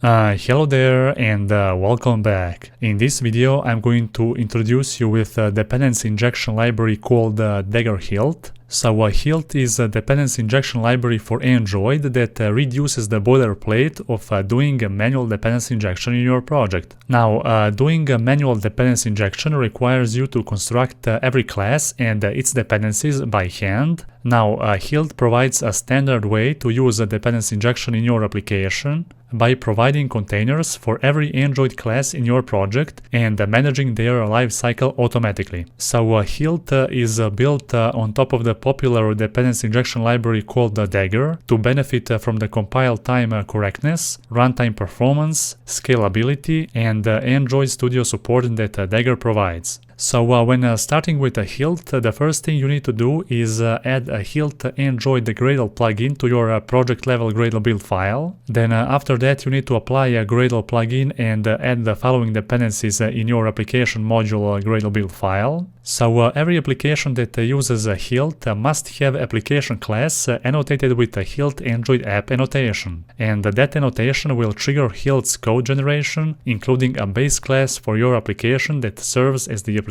level dependency container. Now this generated hilt component is attached to application object's lifecycle and provides dependencies to it. Additionally, it is the parent component of the app, which means that other components can access the dependencies it provides. Now after you create and annotate your application class with a hilt Android app annotation, next you need to annotate all your activities, fragments and other Android classes with Android entry point annotation. So of course you only need to annotate them if you are planning to inject some classes inside them. For example, if you are planning to inject some classes in your fragment, then you would need to annotate your fragment but also the activity that is hosting that same fragment, because the fragment is located inside an activity. Now, since we are using a Jetpack-compose to build our application, we are not going to have fragments, only a single activity. And because of that, we will only need to annotate our activity with this Android entry point annotation. So hilt currently supports the following Android classes: application, view model, activity, fragment, view, service, and broadcast receiver. Also, Android entry point annotation will generate an individual hilt component for each Android class in your project. Next, let me introduce you with one important concept called the binding. So when you want to inject a certain type, you need to tell hilt how to provide an instance of that type as a dependency. And a binding basically contains the information necessary to provide instances of that type as a dependency. One way to provide the binding information to hilt is a constructor injection. And the parameters of an annotated constructor of a class are called dependencies. And in this example, my adapter class has a my service as a dependency. Therefore, hilt must also know how to provide instances of that my service. Okay, so next let's talk about hilt modules. So what are hilt modules exactly? Well, they are basically a place where we define how to provide instance of a certain type. Now, sometimes a type cannot be constructor injected, and this can happen for multiple reasons. For example, you cannot constructor inject an interface, and also you cannot constructor inject a type that you do not own. For example, you cannot constructor inject some external library like a room or a retrofit, for example. In these cases, you need to use a hilt module to provide hilt with a binding information. And the hilt module is basically a class that is annotated with a module annotation, which informs hilt how to provide instances of a certain types. Also, you must annotate hilt modules with an install-in annotation to tell hilt which Android class each module will be used or installed in. So dependencies that you provide in hilt modules are available in all generated components that are connected with that Android class where you installed the hilt module. So for example, if you have specified to install module in a singleton component, then all dependencies which you define inside that module will be available in the whole app. And now I'm going to list all components which you can use to install your modules in. Also, remember that installing a module into a component allows its bindings to be accessed as a dependency or other bindings in that component or in any child component below it in the component hierarchy. And on this image you can see the actual component hierarchy. So on the top of the component hierarchy we have a singleton component, which means that all bindings which are installed in this singleton component can be accessed throughout the whole application. And because this singleton component is on the top of the hierarchy, that means that the bindings of that singleton component can be also accessed from other child components like service component, activity component, view model component, fragment component, and so on. But if you scope your bindings to, for example, let's say a fragment component, then the bindings from that component cannot be accessed from the components up in the hierarchy. So if you install some bindings in a fragment component, for example, then those bindings cannot be used in this hierarchy above the fragment component. Now, there are also two more important annotations used in hilt modules. The first one is called binds and other one provides. So the first one, binds, is mostly used when you want to inject an interface, and because you cannot constructor inject an interface, then you need to provide hilt with a binding information by creating an abstract function annotated with a binds annotation inside a hilt module. So the binds annotation will tell the hilt which implementation to use when it needs to provide an instance of an interface. And the return type of that abstract function will tell the hilt what interface the function provides instance of. And the parameters inside that function will tell hilt which implementation to provide. So the hilt module named my module is annotated with the install-in annotation where we have specified activity component because you want the hilt to inject that dependency into example activity. And this annotation means that all of the dependencies inside my module are available in all of the application's activities. Now, interfaces are not the only case where you cannot constructor inject a type. Now, constructor injection is also not possible if you don't own the class, because it comes from an external library like a room, retrofit, HTTP client, and so on, or even if instances must be created with a builder pattern. Now, those are the two main reasons why you need the second important annotation called provides. So provides annotation is used to specify bindings for specific classes that you don't own. And the return type of a function annotated with the provides annotation will tell the hilt what type it needs to provide an instance of, and the function parameters will tell the hilt that dependencies of that corresponding type. Also, one important thing, so a hilt will execute the function body every time it needs to provide an instance of that type, which we have specified, of course. Okay, so those were some important basics which you should know when working with this dependency injection library. It's a very convenient library and every beginner out there can use it without a problem. Now, if you have any questions related to this library or dependency injection in general, then feel free to send me a message and I'll gladly answer all your questions. And for this video, that'll be all. Hello there and welcome back. So in the previous video we have successfully set up our dagger-hilt library in our project. We have created our hilt module where we have described how to provide the instance of our room database builder and also how to provide our to-do DAO. Now in this video it is time for us to create the repository. So inside our data package we're going to create a new package. So let's create here a new package named the repositories. And here I'm going to create a new Kotlin class named to-do-repository. Okay, perfect. So inside this repository we're going to inject DAO or our data access object. So here I'm going to use inject annotation, and let's use a constructor keyword. And here let's call a private vol to-do DAO. And the type, of course, of this variable should be to-do DAO. So Dagger-hilt library knows how to inject this to-do DAO, because inside our database module here we have created a function which have a return type of to-do DAO. And basically our hilt library is using that return type to decide which one of those provides function should be injected into our to-do repository. And since here we are injecting a to-do DAO, that's how our Dagger-hilt library knows to provide this instance. So now inside this repository I'm going to use this DAO to access all those functions which we already have in this interface.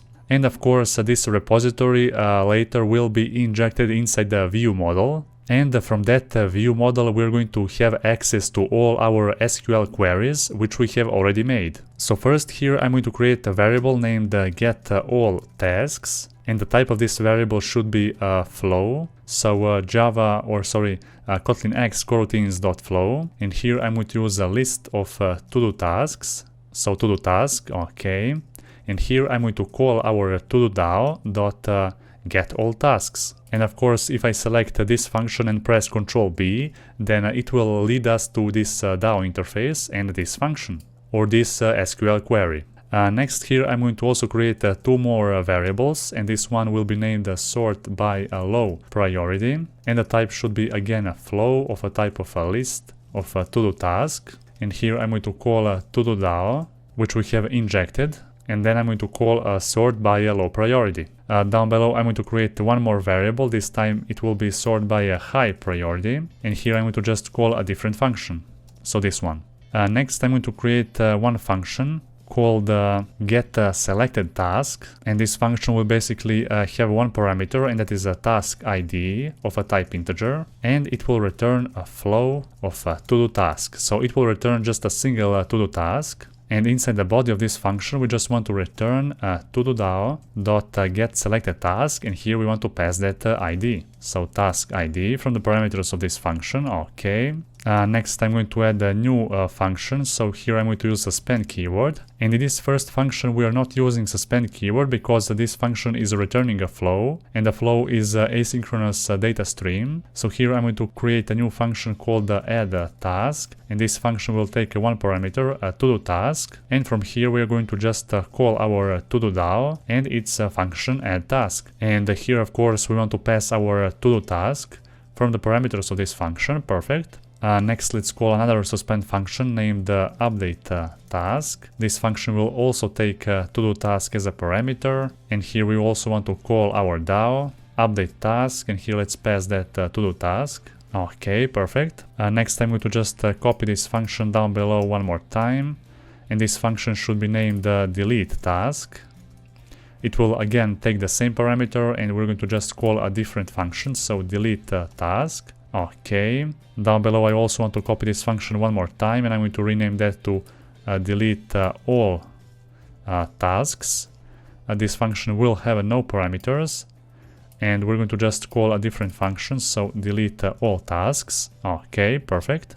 And finally I want to create another function. So this function will have no suspend keyword because it will return flow, and this function will be called search a database. It will take just one parameter, and that is a search query of a type string, and of course it will return a flow of a list of a to-do task. So let's return here to-do DAO.search database, and let's pass here a search query. So now basically we have used all those functions from our to-do DAO, and we have successfully created our to-do repository by injecting this DAO from our hilt module. And later in this course, when we create a view model, we will need to inject this repository in that view model, and also then we're going to add here one more annotation called view model scoped, because that annotation is also a part of a dagger-hilt library, which will allow us to scope the instance of this repository to the life cycle of a view model.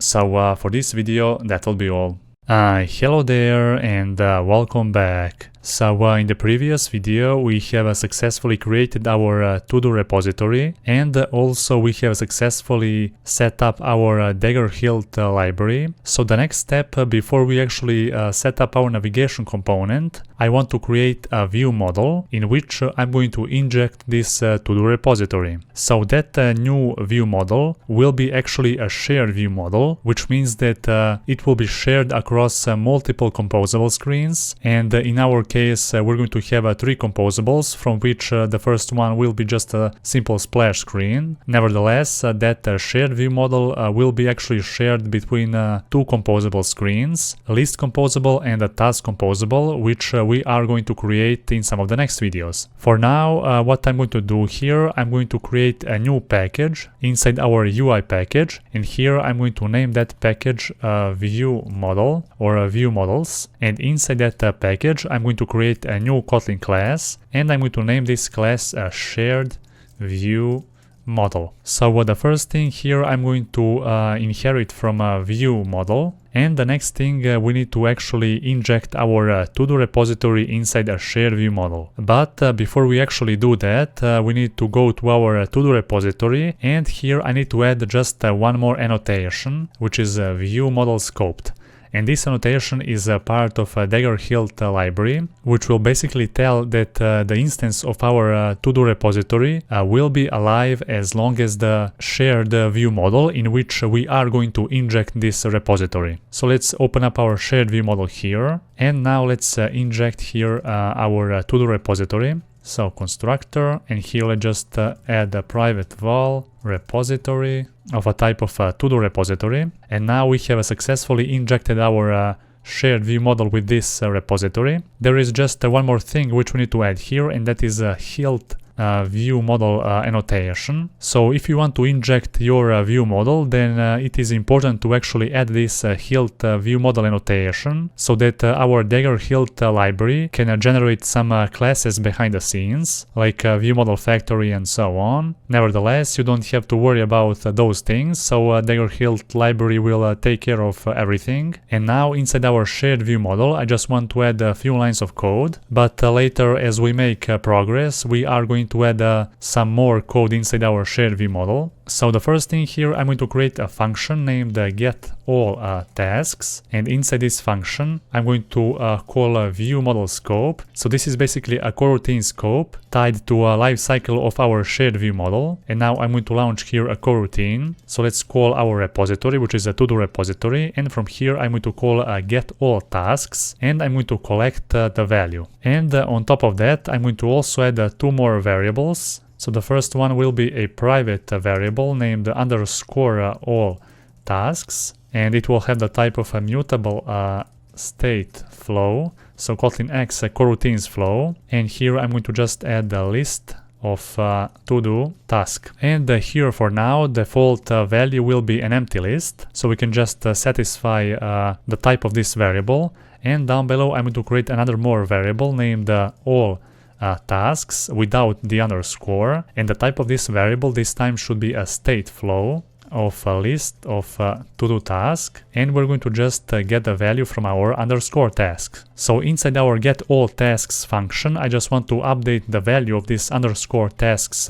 variable to the value which we are going to get from this flow. So that's all I wanted to add inside our shared view model for now. This is basically a function which will call our repository, and it's a variable named getAllTasks, which will then call our to-do DAO and its SQL query. So basically this function will retrieve all the tasks which we have inside our database table, and it will assign that data to our underscore all tasks variable. And of course this second variable without underscore will be publicly exposed to our composable, where we are going to observe that and get notified from our composable whenever the value of this underscore all tasks variable changes. So you will see about that later. For now, it is important that we have created our shared view model, we have injected our to-do repository inside it, and we have also created one function which will basically fetch all tasks from our database table. So for now it will be enough, and later as we progress throughout this course we will add some more code inside this shared view model. So for this video that will be all, and in the next video we are going to set up our navigation component. Hello there and welcome back. In this video I'm going to introduce you with a navigation component in Jetpack-compose. Now if you are already familiar with a navigation component in general, then it will be easy for you to adapt some changes which were introduced in Jetpack-compose. So the first thing you need to forget about the navigation graph in XML, because when using a Jetpack-compose we are not going to need any XML files. Instead everything will be declared inside a Kotlin file. Now it's almost the same as using navigation component with a traditional view system. We are still going to need the nav controller to handle the navigation inside our application. We are still going to need the nav host, the navigation graph, and we are still going to use arguments to pass some values between our screens or composables. However, there is one more thing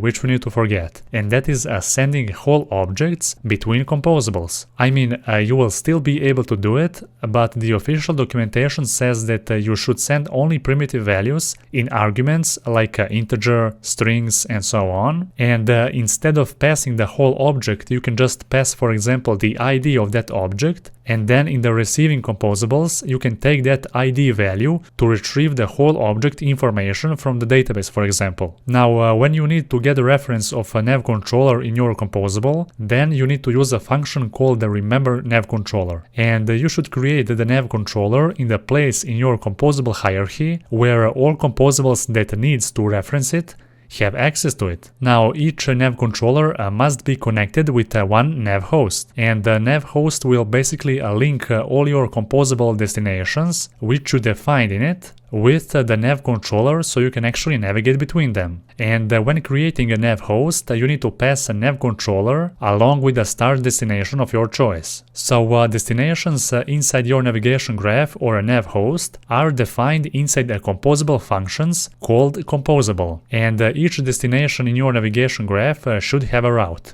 And a route is a simple string which defines the name of your destination along with the optional or required arguments. So to navigate to a composable destination in your navigation graph, you must use a navigation function from a nav controller. And that navigate function will take only a single string parameter which represents a destination route. So you should only call a navigate function as a part of a callback and not as a part of your composable itself, because we want to avoid calling this navigate function on every recomposition. By default, the navigate function adds your new destination to the backstack, and you can modify the behavior of navigate by attaching additional navigation options to your navigate function. Now, when it comes to passing arguments between destinations, if you want to declare an argument, then you need to add an argument placeholder along with the route of that same destination on which you are planning to use that argument. Now, before I show you some code examples, you should know that there are two different kind of arguments. The first one required and the second one optional argument. So there is a slight difference between those two kind of arguments, and first let me show you how to declare a required argument. Now let's say you have a destination with the route home and you want to add an argument to that destination with the type of an integer.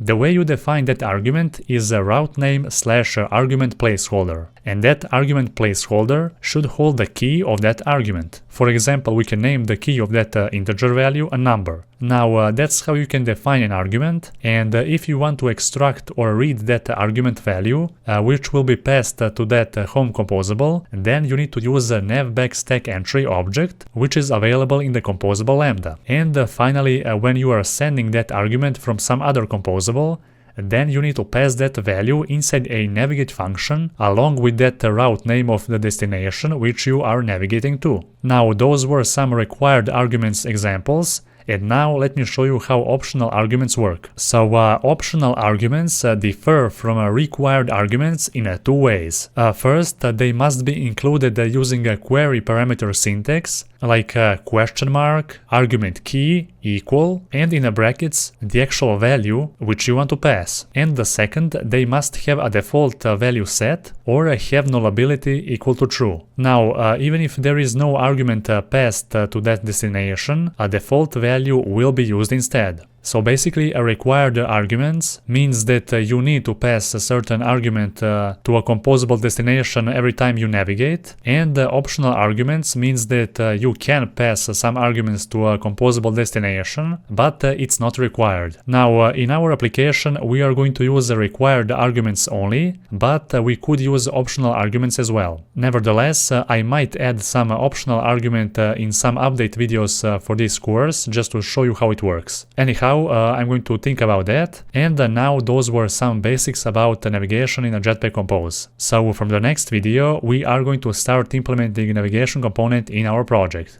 Hello there and welcome back. In this video we are going to start setting up a navigation component in our project. So if you are already familiar with navigation component, then you already know that nav controller is the central API for the navigation component. It will keep track of the backstack of composables that make up the screens in our application and the state of each screen. Now, when creating a nav controller, you should create it in the place in your composable hierarchy where all composables that needs to reference it have access to it. And in our case, that will be a main activity. Now, each nav controller must be connected with one nav host, and the nav host will connect the nav controller with the navigation graph, which contains all composable destinations in our application. In our case, we are going to create 3 composable screens. The first one will be a list composable, where all our tasks will be listed. The second one will be a task composable, in which we will be able to modify existing tasks or create a new one. And the third one will be a splash screen, but we will add that third one at the end of this course. For now, we will stick only with those 2 composables. And don't be scared with all of that theory which I have mentioned earlier. Everything will make more sense when we actually start coding. So the first thing which I'm going to do here, I'm going to create here a new package. So let's name this package navigation. Okay, and inside this navigation package, I'm going to create a new Kotlin class, and I'm going to name this class screens.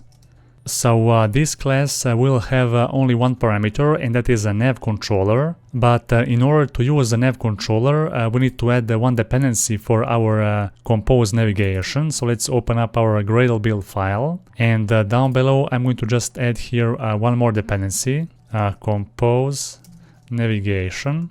Okay, and now I'm going to just sync the project. Okay, so now we can close that, and here let's add a nav controller of a type of a nav host controller. So inside this class, for now, we are going to create 2 variables, and each one of those variables will represent one screen or one composable screen. But before I add that right here, I need to create here one Kotlin file in which I am going to create one enum class. So inside our util package, I'm going to create a Kotlin file, or I'm going to create here an enum class. So this class will be named action, and this action enum class will represent some of the actions which we are going to trigger with our database table. So the first enum entry will be add, the second update, the third one delete, the fourth one will be delete underscore all, the fifth one will be undo, and the last one will be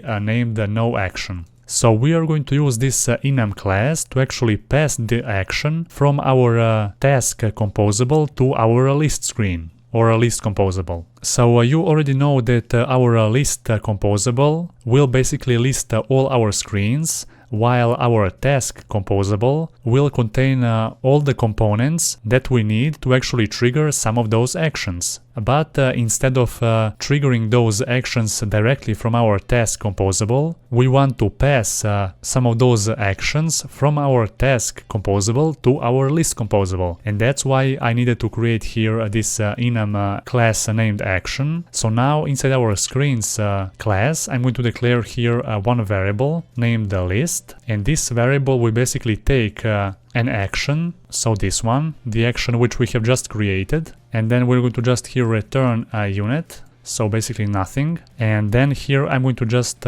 use that action to actually navigate.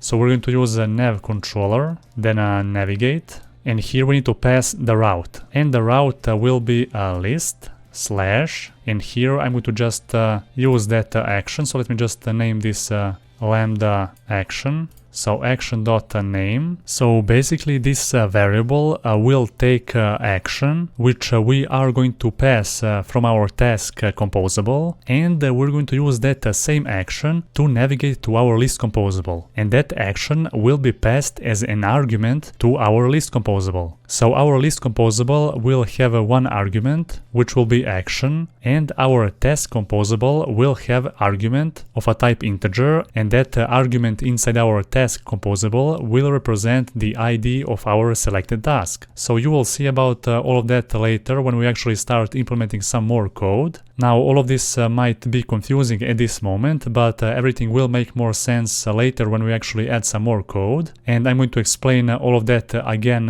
once we complete our navigation component and set up a few more things. So the second parameter of this navigate function from our nav controller is nav options builder, so we can access that parameter through the lambda. And here also I want to call a pop up to, and here basically I need to pass a route of my destination to which I want to go to, and in this case we want to go to our list composable. So now instead of hard coding that route here, I'm going to just go to our constants object, and here I want to make two more constants. So the first one will be a list screen, and here we're going to write a list slash, then inside parentheses I'm going to add an action. So that will be the key of our argument, and down below I'm going to create one more constant, task screen, and here I'm going to add a task, which is the name of our composable screen, then a slash task ID. So here you can see that the name of our composable screen is separated by this slash with the argument. So here we have a route name slash argument, and that's how you can set up your composable screens. So now let's go back here to our screens, and here I'm going to type a list screen, and let's just import this constant. And also here I'm going to type inclusive equal to true. So that means that whenever we navigate from our task composable to our list composable, I want to pop up to a list screen and basically remove our task composable from the back stack. And down below I want to create one more variable named task, and this variable will take an integer value, so it will be a task ID which we're going to pass from our list screen to our task screen. So basically whenever we navigate from our list screen to our task screen, we don't want to pass the whole task object to our task composable. Instead we just want to pass the ID of that selected task, and then from our task composable we want to request that task object from the database. So don't worry if all of this sounds confusing at the moment, everything will make more sense later in this course. And of course, again, we're going to get back to this same class, and I'm going to explain you everything all over again. So here we're going to just return a unit, and I'm going to call a nav controller to navigate, but this time we are navigating to our task composable. So let's name this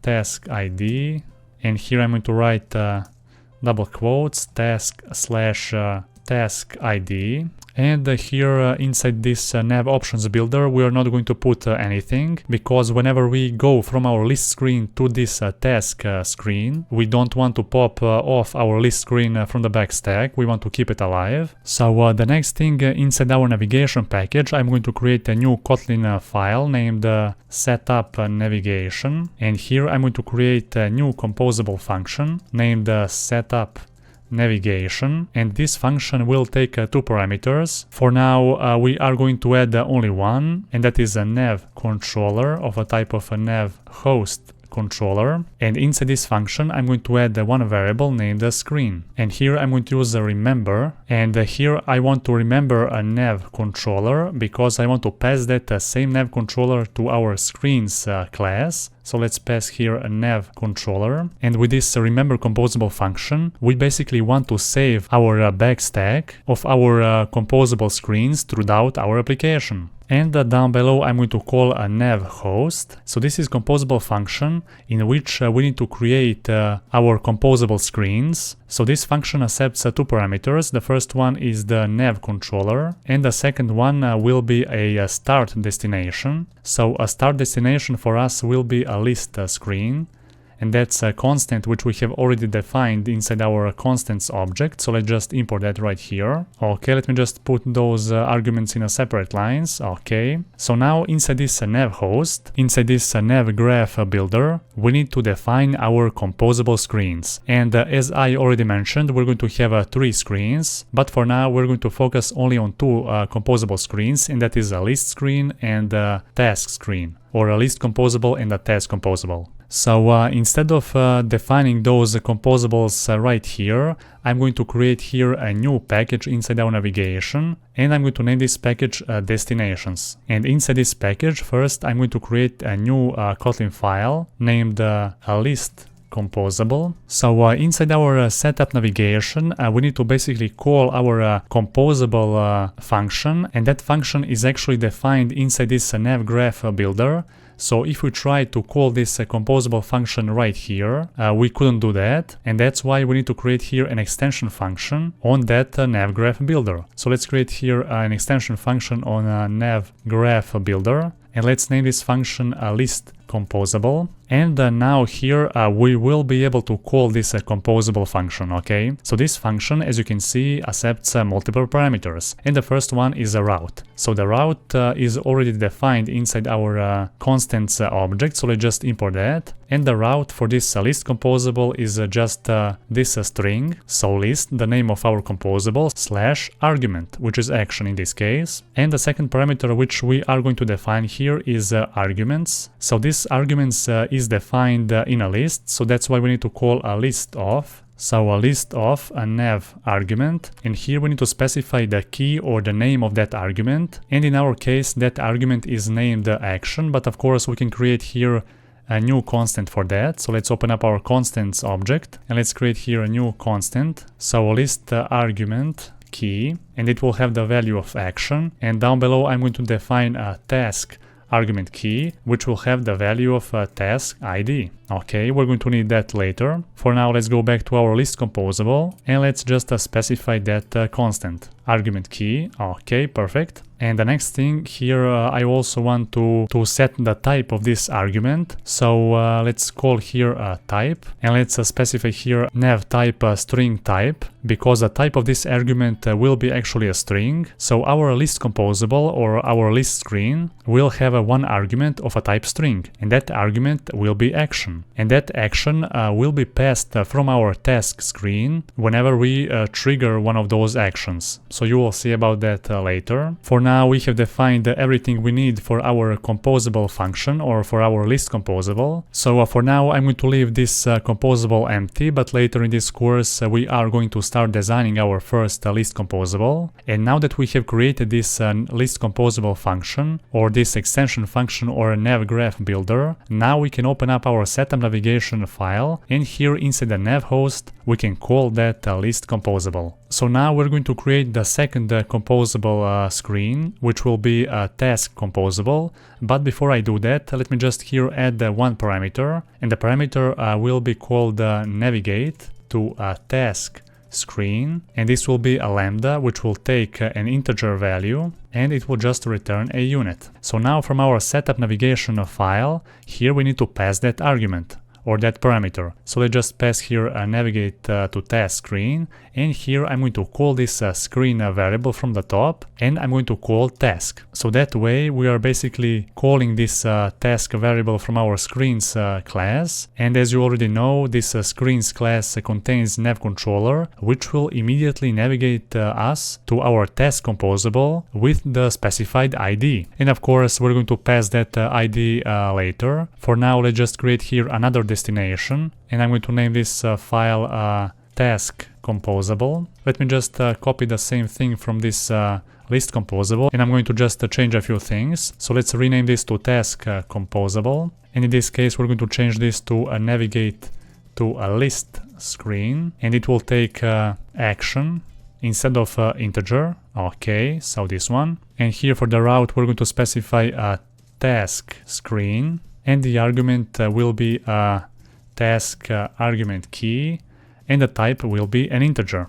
So now we can call this task composable from our setup navigation here as well. So task composable, and here I can just pass navigate to list screen, and I can call screen.list. And this will basically trigger our list variable here, which takes, as you can see, an action, and it navigates us to our list composable with the specified action. And from our task composable, that action will be obtained later. So before I end this video, there is just one more thing which I want to do. So I want to call now this setup navigation function from our main activity. So let's open up our main activity. So the first thing I want to add here a variable. So private latenit var nav controller of a type of a nav host controller. So this one. And inside our set content or to-do compose theme, I want to initialize this nav controller variable. So remember nav controller. Okay, so that's composable function you use to actually set up a nav controller. And then down below I'm going to call a setup navigation, which we have already made, and let's pass this nav controller right here. So from our main activity we are calling this setup navigation function, which is this one. So I can just rename this file to something different. So let's just rename this to just simple navigation. Okay, let's just refactor that. Perfect. So this navigation file contains this setup navigation function, and inside this navigation function we have this variable which will just keep track of all our composables. And down below we are calling a nav host, and inside this nav host we are basically defining our navigation graph. And inside our navigation graph we have defined two composables or two screens. The first one is a list composable and the second one is a task composable. And each one of those composables for now contain one parameter, and that is a lambda, which will contain action for our task composable and an integer value from our list composable. And inside each one of those extension functions which we have created, we have called this composable function, which is actually the part of a nav graph builder. And here we have defined the route of each our composable screen. So this list composable have a route of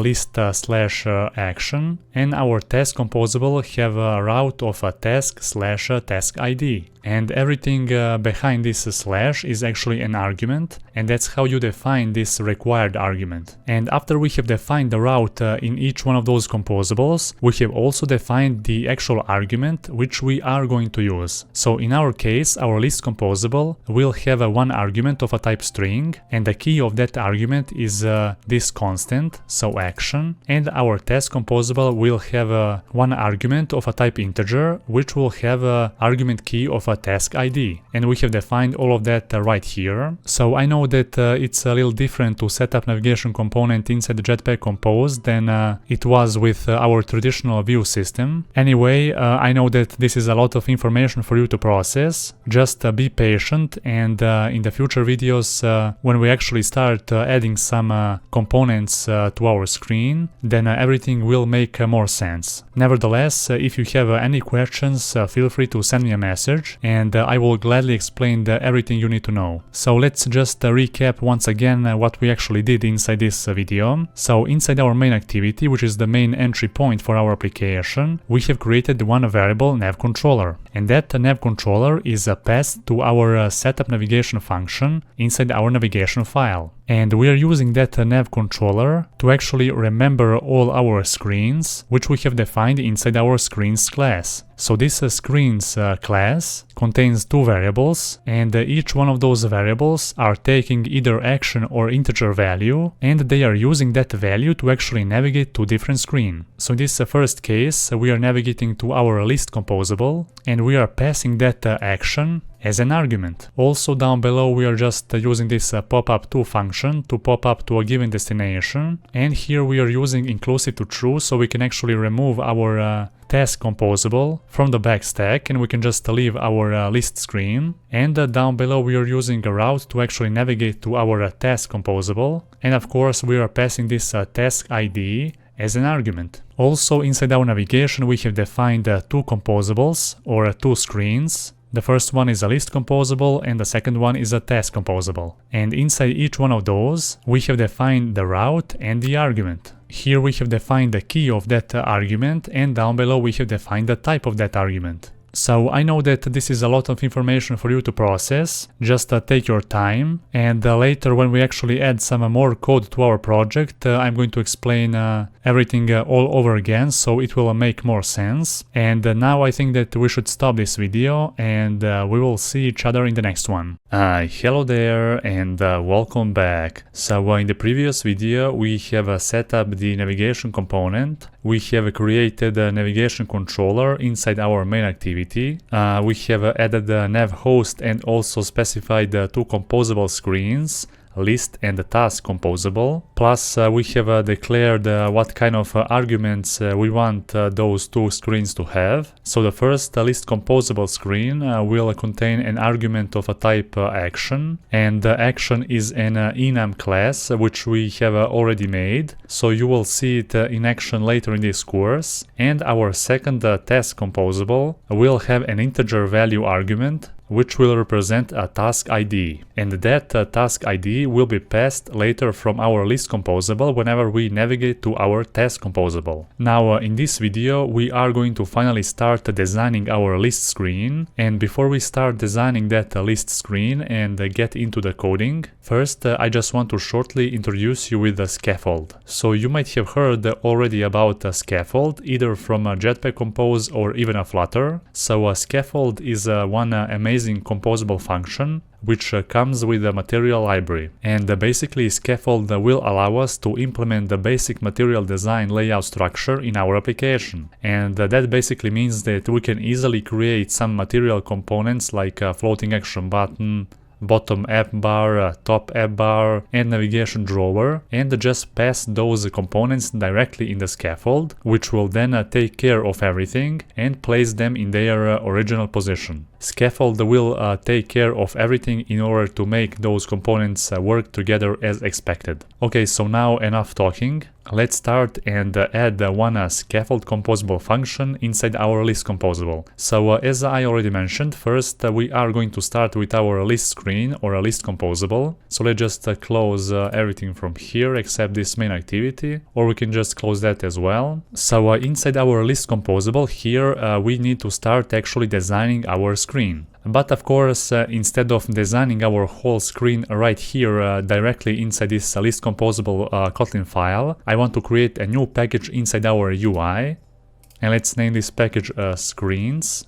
And inside this screen I'm going to add a new package called list, and inside the list I'm going to create a new Kotlin file named list screen. So just press enter. Okay, and let's create here a new composable function. So function named list screen. And for now this list screen will have only one parameter, and that is this navigate to task screen lambda, as we have that in our list composable. So let's just add that right here. Okay, and now from our list composable we can call here a list screen, and we can again just specify that navigate to task screen, because this lambda or this integer value will be located deeper in our list screen composable function, and here we just need to pass that lambda to satisfy the parameters of our function. Nevertheless, let's go back to our list screen, and down below also I'm going to create one composable function, but this time this will be a preview function in which we are going to preview our screen.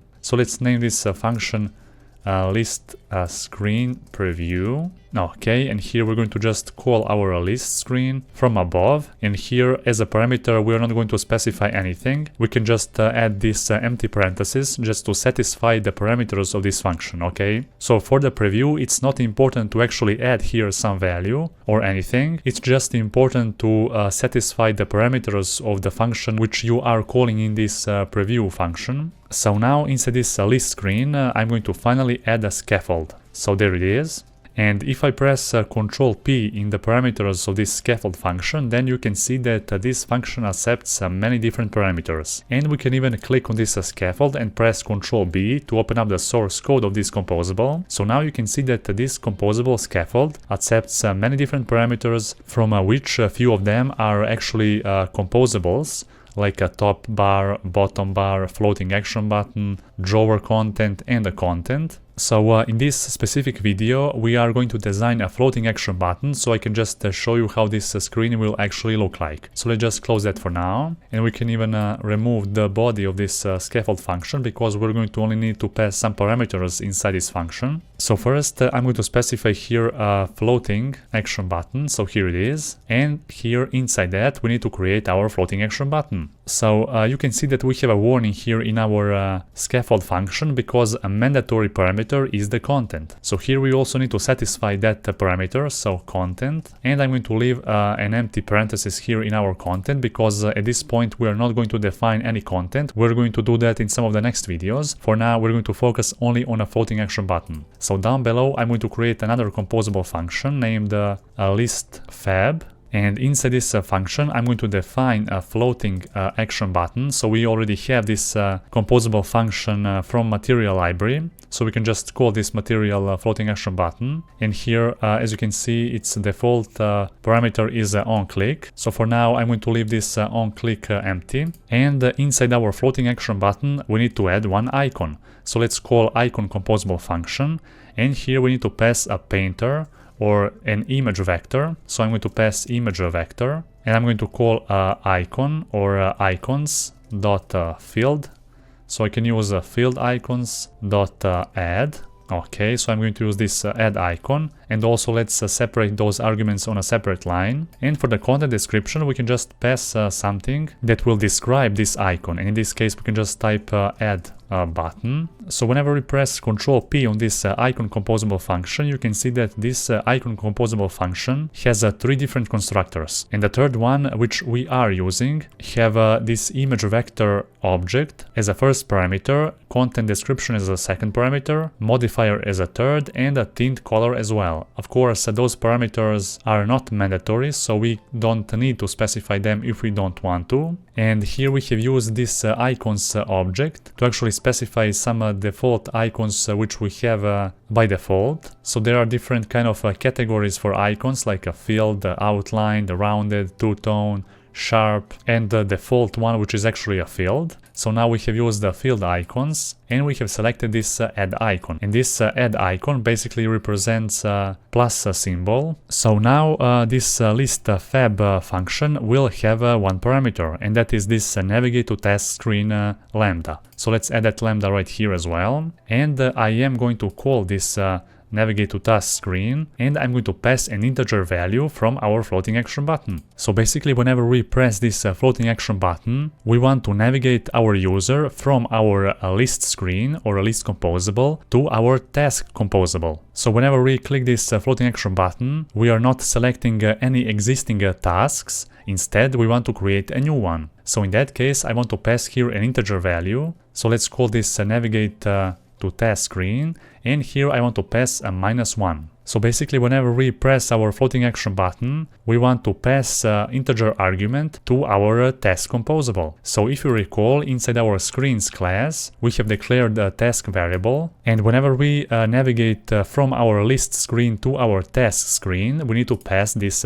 task ID. Okay, and that task ID is actually this number. And the reason why I have set this -1 number on our floating action button is because in this case we are not selecting any task, but later from our lazy column or from our list of tasks, whenever we select one of those tasks, then we're going to pass the real task ID. So this task ID in our task composable will be useful because depending on what number we get from our list composable, we are going to decide whether to display one or another top app bar, because inside our test composable we're going to have two different top app bars, and depending on this integer value we're going to display only one of those. So you will see about that later. For now it is important that we have satisfied that navigate to task screen integer from our floating action button, and now from our scaffold inside our list screen we can just call this list fab. So let's just call list fab, and here we can just pass this navigate to task screen just to satisfy the parameter of this function, because we have already passed this number from our list fab, and because we have specified this number inside our list fab, we will send that number up in our composable hierarchy to the list screen, and then from the list screen to our list composable, and then from our list composable right here. And here, as you can see, we are calling that screen, and that screen along with this nav controller is actually doing all the navigation. So don't worry if all of this still sounds confusing, because there are more pieces that we need to put together in order to make all of this more understandable. And now that we have successfully created our list floating action button, now let's just open up this preview so we can see how now this scaffold or this list screen will actually look like. So let's just click here, build and refresh, and now there it is. So here in this preview we can see our list screen, because inside this preview function down below we have called our list screen, and inside our list screen, as you recall, we have a scaffold, and inside the scaffold we only have a floating action button for now. So now you can just zoom in here to see all the components even better. So for now our floating action button is using this black color for our icon, and we can change that easily. So here inside our icon we can just specify one more parameter, and that is a tint, and here I can just specify color.white. So now let's build and refresh our preview so we can see the change, and now our icon should change the color to white. Okay, so there it is. We can just zoom in and scroll down below. So there it is. Now the icon have changed the color. So before I end this video, I just want to make one more change as well. So you can see that inside our list fab composable function, we have written here a content description that says add button. And it's always a good idea to place those texts inside the strings XML. So now I'm going to remove this string, and I'm going to go to our resource directory, then down below values, then strings. And here I want to add one more string, and here I'm going to write add button, and let's put that text right here, so add button. And from our list screen, the way we can call this string, we can just use this string resource composable function, and here we can just pass the ID of that string from our strings XML. So let's type r.string, so let's just import this r, so string.add button. Okay, perfect, and now it looks better. So now we don't need to hard code those values directly here. We can just put them all in our strings XML file. And for this video that will be all. So now we have successfully added the scaffold to our list screen. We have also created the floating action button, and we can also just change this parameter to say something different. For example, let me just press here a Shift plus F6, and I can rename this to on fab clicked, so it can look even better. So whenever we click on our floating action button, we're going to send this value, this integer number, up to our composable hierarchy in our list composable. And then from there we can just call our screen task and basically navigate to our task composable. So for this video that will be all. And now you have seen how to use a scaffold. You can see that we can easily put our floating action button inside our scaffold, and it will immediately place that button on the bottom right corner where original floating action button should be. And it will be the same thing with a top app bar, for example. So whenever we here add a top app bar, it will be immediately put on the top of this screen. So you will see about that in some of the next videos. And for this video, that will be all. Hello there and welcome back. So in the previous video we have created our list screen composable function in which we have put a scaffold, and also there we have designed our first component, which is a floating action button. And this is our preview, so this is how our list screen looks like so far. And now let's just run our application so we can just see if everything's gonna work fine. Okay, so while we were running our application, I have received one error, and the reason why is because I have forgot to add here one more dependency for my Dagger-hilt library. So I'm going to just paste here one more dependency for a hilt compiler, and now let's sync the project and let's run our app once again. Now let's run our app again. Okay, so there it is. As you can see now, in our application, we can only see our floating action button. And in the previous video, we have added that list floating action button. And this list screen is called from our list composable. So the next thing which we need to do here, we need to create our top app bar, or formerly known as action bar. So here in our scaffold, we can just call a top bar. Okay, so inside this top bar composable lambda, we need to specify or pass our top app bar, which we are going to create right now. So first, inside our UI screens list package, I'm going to create a new Kotlin file, and I'm going to name this file list app bar. Okay, so let's create here a new composable function, a list app bar. So before I continue with the code, there is one more thing which I need to mention. So our list screen will actually have two different top app bars. The first one will be a default list app bar, in which we're going to have three different icon buttons: search icon, sort icon, and overflow icon to actually show one drop-down menu. And the second top app bar will actually be a search widget, which will be shown whenever we press that search icon from our default list app bar. And first, we're going to start by designing our default list app bar. So let's here again create a new composable function. I'm going to name this function default list app bar, and here I'm going to call top app bar composable function, which is a part of a material library. So let's just call that, and here we're going to pass multiple parameters. So the first one will be a title, and here we're going to specify a text, so a simple text. Here the text should say tasks. Okay, then down below the second parameter will be a background color, and here I'm going to specify material theme dot colors dot color primary. So now let's create down below one more composable function, but this time a preview function. So composable and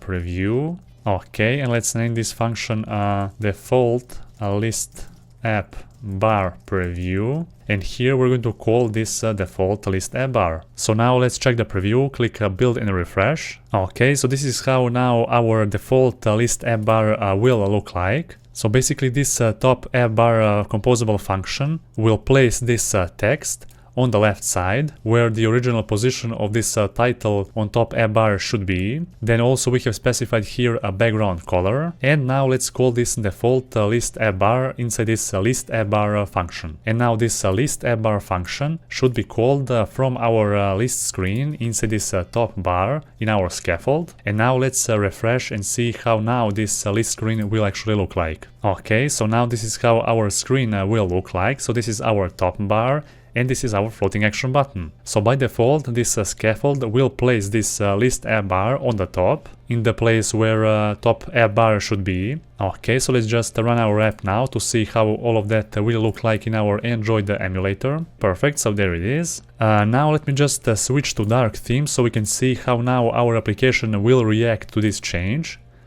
So let's switch to dark theme and let's go back to our app. So now you can see that some of the colors has been changed, and personally I don't like this purple color as my background color of top app bar, and that's why I'm going to modify that. So let's go to our list app bar Kotlin file, and here we are going to change some values. But before that, let's open up our theme package and let's open up a color Kotlin file. So here I'm going to add 3 more colors: light gray, medium gray, and dark gray. So we're going to use those colors in our project as well. And below those colors, I want to define 2 extension properties. So let me create the first variable, which will be an extension property on a color or a colors class. So Android X compose.material, so this one. And I'm going to name this property top app bar content color. And this should return a color. So Android X compose UI graphics, and here I'm going to define a custom getter. So let's write here composable annotation, and let's add here a getter. So here I'm going to say if is a light is true, then I'm going to return color.white. Otherwise, I'm going to return this light gray color. So basically now we can access this top app bar content color property by calling our material theme object. And let's just click on this colors class and let's press Ctrl B so we can open up the source code. So this colors class basically contains all our material colors, and those colors are available in our project by default. So that's why I wanted to create a new color, and based on our device theme we're going to choose either white or light gray. So if in our Android device we're using a light theme, then the color of this variable will be white, and if we are using a dark theme, then the color of this variable will be light gray. So now let me just access this color from a list app bar, and here as a color parameter of our text I'm going to specify material theme dot colors dot top bar or top app bar content color. Let me just put those arguments on a separate lines. So now as you can see we have accessed this variable which we have made from our material theme object by calling this colors variable. And inside our color Kotlin file we have defined a custom getter for this variable, and also down below I'm going to create one more extension property, and this time I'm going to set the name to top app bar background color, and here I'm going to add purple 500 if we are using a light theme, and the color black if we are using a dark theme. So now let's go back to our list app bar, and here for the background color I'm going to specify a top app bar background color. So depending on our theme we're going to have a different background color for our top app bar, and also this text color will change as well. So now let's run our app once again so we can see the change. So now we are using a dark theme, and as you can see the background color now of our top app bar is actually black, and the text color of this title is actually light gray, and the light gray is almost the same as white, but there is actually one difference. It's a little lighter. And now let's switch to a light theme so we can see the change. Okay, so now as you can see we have this purple 500, which is actually a primary color in our material theme, and also a white color for our text. So that's how we can easily adapt our application design in a light and dark theme. This is just one convenient way of defining our own material theme color properties. And before I end this video I just want to make one more change. So you can see that our status bar in dark theme is not changing the color.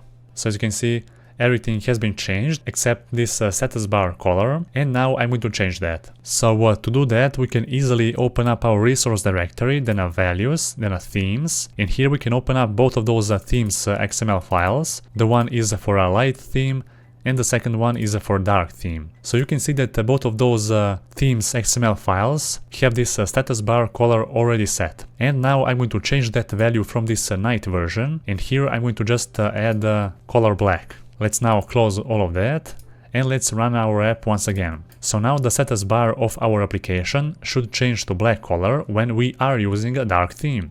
So there we go. Now our application looks even better. And let's switch to light theme so we can check that out. Okay, so everything works perfectly fine. So for this video that will be all, and in the next video we are going to design top app bar actions. So if we open up the source code of this top app bar, so press Ctrl+ B, then you will see that this composable function accepts action composable lambda, which is using a row scope to actually define all our top app bar actions. And all those actions will be arranged in a row, and that row will be here on the right side of our top app bar. So for this video that will be all, and in the next video I'm going to show you how to define those actions. Hello there and welcome back. So in the previous video we have created our default list app bar, and this is how it looks like for now. So in this video we are going to create 3 actions which will be located on our default list app bar, and you already saw in the previous video what those actions actually are. So the first action will be a search action, and that search action will actually trigger search app bar, which we are going to create in some of the next videos. The second action will be a sort action, which will basically display a drop down in which we can select if we want to sort our list by a high priority, low priority, or a non-priority. And the non-priority will mean that our tasks inside our list composable will be sorted in their default order. And finally, the third action will be a vertical menu or an overflow menu, which will basically display just a simple drop down in which we can select the delete all option. So you will see about that later. And before we actually start designing those actions, there is just one more thing which I want to modify before we continue. So let's go to our list screen and down below to our list fab. So for now, as you can see, the background color of our floating action button will not change when we go to our dark theme. So as you can see, that color will stay the same, and I think that for dark theme this color is not actually appropriate, and we should change that. So for that, I'm going to go to our color Kotlin file, and I'm going to declare one more extension property, and this time I'm going to write here a fab background color. So when we are using a light theme, then I want to select this teal 200 color, so default color, and when we are using a dark theme, then I want to change that to a purple 700. So now let's go back to our list screen, and also in our floating action button I want to define one more parameter, and that is a background color. And here let's specify material theme.colors.fab background color. Okay, so now let's run our app again so we can see if this color will now actually change. Okay, perfect, so there you go. Now this color fits even better with our dark theme. Also, one more thing before we continue with our actions. Here, as you can see, inside our list fab, we have one lambda parameter, and also we can specify here the name of that integer value. For example, I can specify here a task ID. So the main reason why I'm adding this name for this integer value is because that whenever someone else is reading our code, it will be more understandable this way. So now we can also add this name for this integer value here as well. And also let's open up our list composable, and here let's add that as well. Okay, so there it is. And now let's go back to our list app bar, and here we can start creating our top app bar actions. So now I'm going to add here one parameter which is called actions, and if we check the source code of this top app bar, then you will see that this actions composable lambda is using row scope to define all those actions. And here I'm going to create a new composable function. So composable function, and we're going to name this function default list app bar actions, or just list app bar actions. Okay, so this looks even better. And inside this composable function, I'm going to define three different actions. So down below, the first one will be a search action. So let's create a new composable function called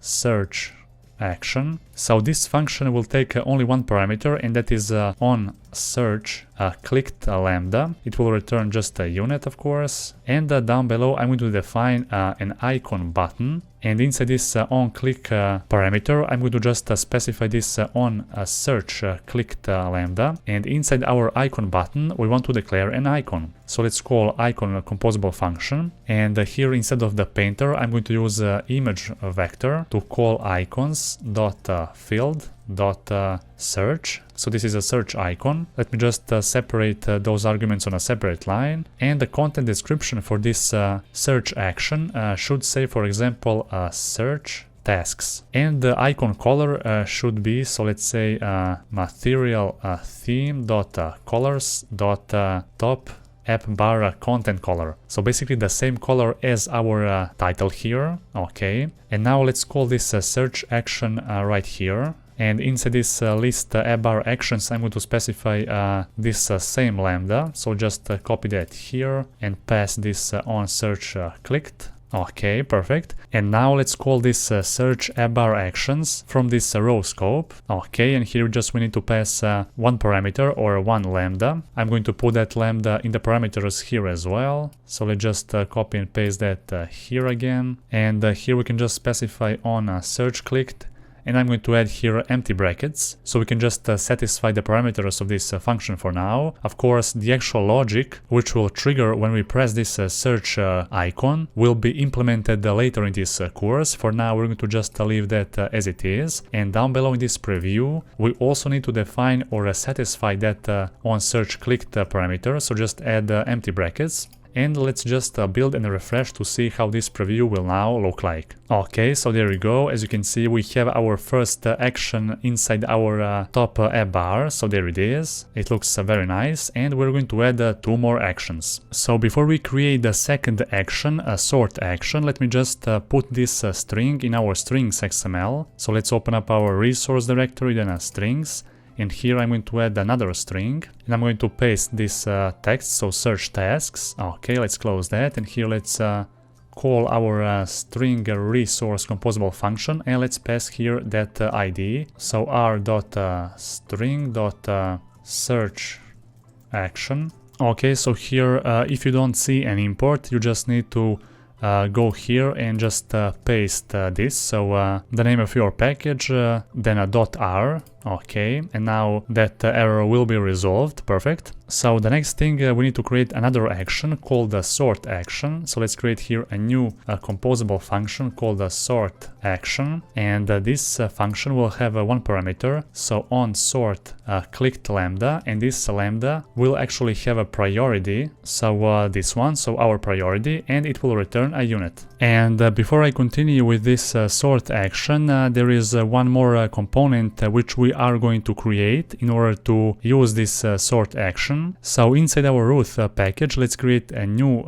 package named components. Okay, and inside this package, let's create a new Kotlin file, and we're going to name this Kotlin file priority item. Okay, so let's create here a new composable function, priority item. This function will take only one parameter, and that is a priority. So our enum class, which we have already made, and inside we're going to declare one row with vertical alignment.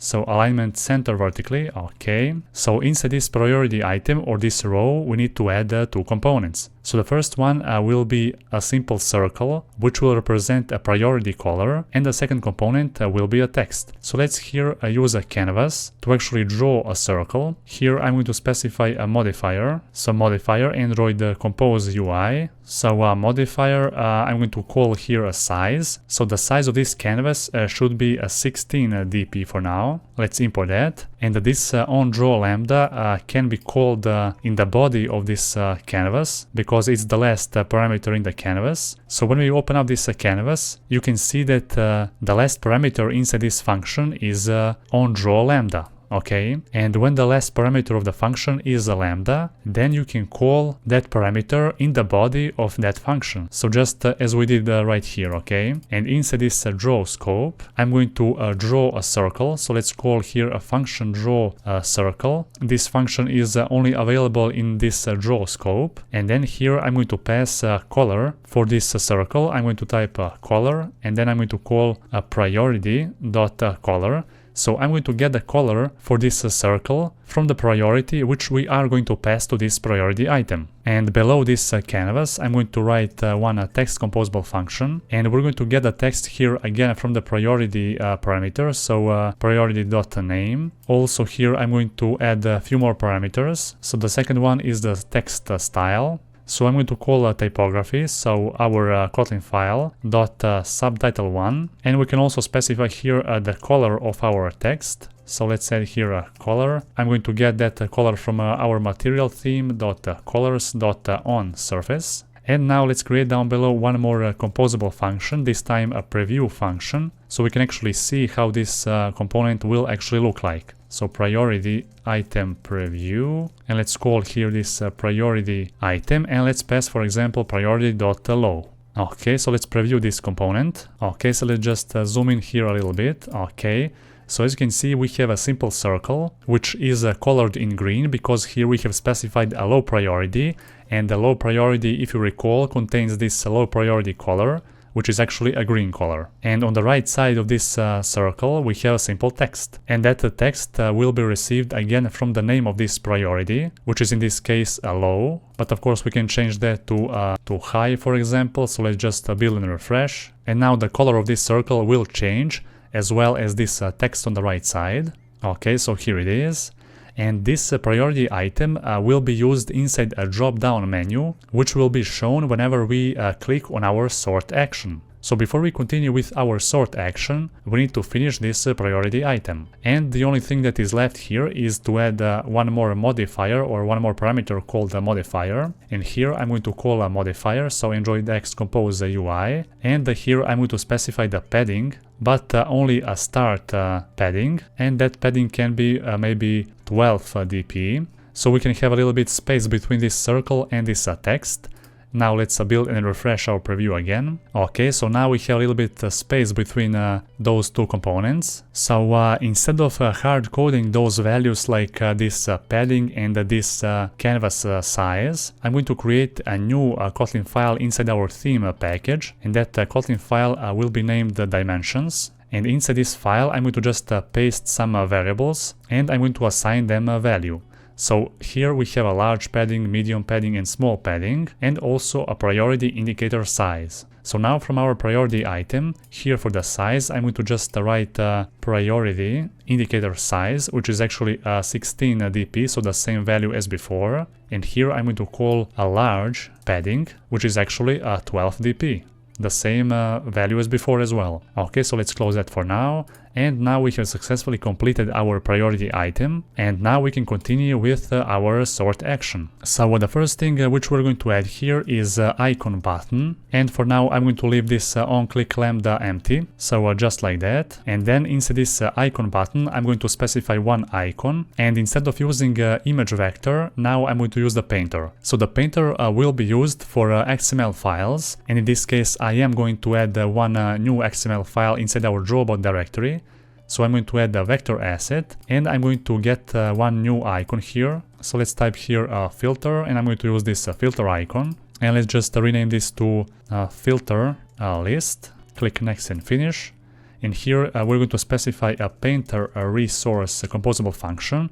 And here I'm going to specify r.drawable.icFilterList. So that's the icon which I want to put inside this icon button. And for the content description, I can just type something like sort tasks. And of course I can just put this string inside our strings XML again. So let's open up our strings XML. Here sort action. Okay, let's type here string resource r.string.sort action. So basically whenever we click on this sort action, we also want to show a drop-down menu, and inside that drop-down menu we want to display 3 drop-down items. So for that, down below our icon, I'm going to call one composable function called the drop-down menu. And here, as you can see, we need to pass 2 parameters. The first one is expanded state, and the second one is on dismiss request. So in order to pass this expanded state, we need to create one variable inside our sort action composable function. So here I'm going to create a new variable called expanded.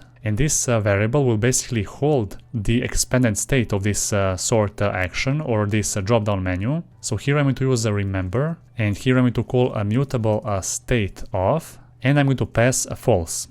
So here if you see this kind of error, so type variable t has no method get value, and thus it cannot serve as a delegate. So in that case, you need to manually add 2 imports. So here we need to add the Android-X-compose runtime get value and that same, but this time a set value. And now with those 2 imports, that error will disappear. So basically inside this expanded variable, we are holding the state, and that state has a type of boolean, which is a false, and its default value will be false. So by default, this drop-down menu will not be expanded. So let's just pass here this expanded state, and whenever the value of this variable changes, then this drop-down will be immediately updated and notified because this expanded has changed its state. So basically whenever we click our sort action or our icon button, then we want to change this expanded to true, and when we dismiss our drop down, then we want to change this value to false. So you will see how will that look like in action a little bit later. For now, let's just define down below 3 drop-down items. So let's define the first one, so drop-down menu item, and each drop-down menu item will have an on-click lambda, and whenever we click on one of those items, then we want to also change this expanded to false. So whenever we select one of those drop-down menu items, then we want to shrink or hide our drop-down menu, and whenever we change this value, then our drop-down menu will be immediately notified because it's observing its state. And here we have used this mutable state of, which is basically a single value holder whose reads and writes are observed by composable functions. And inside this first drop-down menu item, we're going to specify our priority item, and here we're going to specify a priority low. Down below, I'm going to just copy this drop-down menu item 2 more times, and just change this to high this time, and finally to none. So the last thing which we need to do here, we also need to add one more line of code inside this on-click lambda in each one of those drop-down menu items. So you already know that this sort action composable function accepts one parameter, lambda, which takes priority. And whenever we select one of those priority items, then we want to pass that priority up in our composable tree. So now whenever we press our first drop-down menu item, which is priority low, then we also want to call that on sort clicked, and we want to pass here priority low. So whenever we press our second drop-down menu item, which is priority high, then we want to pass priority high in this lambda. And finally, when we press our third menu item, we want to pass here none as a priority. Okay, and of course we are going to need this priority later in this course, so you will see about that later. For now, we have completed our sort action, and finally we can call this sort action from our list bar actions. So let's pass here a sort action, and here again I'm going to add one more parameter. I'm going to name this parameter again on sort clicked, and let's just pass that right here. Let's here add the priority. Okay, then up in our composable tree hierarchy, we also want to add here one more parameter. So on sort clicked, and here we also want to add that parameter. So on sort clicked, which will take priority. Okay, perfect. And here let's just call that on sort clicked, and let's leave these empty brackets. So now let's go down below, and inside this preview, we need to add one more parameter, which is on sort clicked.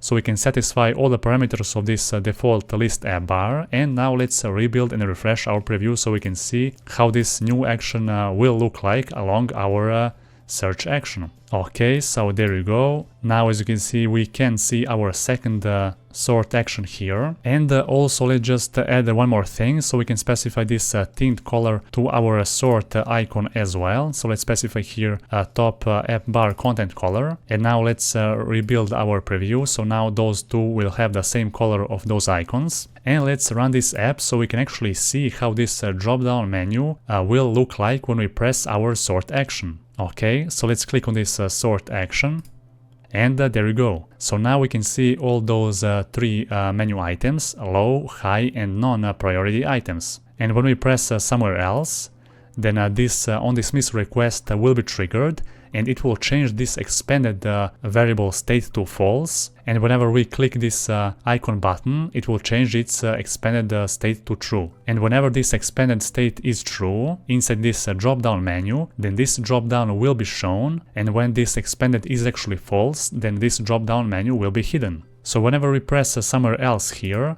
then that on dismiss request will be triggered. It will change its value to false, and our drop-down menu will be hidden. Also, when we press some of those items in our drop-down menu, that expanded state will also change to false. So as you can see here, in each one of those on-click lambda, we have this expanded to false. And that's how this sort action composable function will trigger this drop-down menu. Of course, if you have any questions related to composable functions which we are creating, feel free to send me a message, and I'll gladly help you out and answer all your questions. Okay, and finally there is one more action needed to be designed here in our top app bar. So for now we have 2 actions. We have a search action and sort action, and now we need to add one more, which is a delete all action. So below our sort action, let's create a new composable function.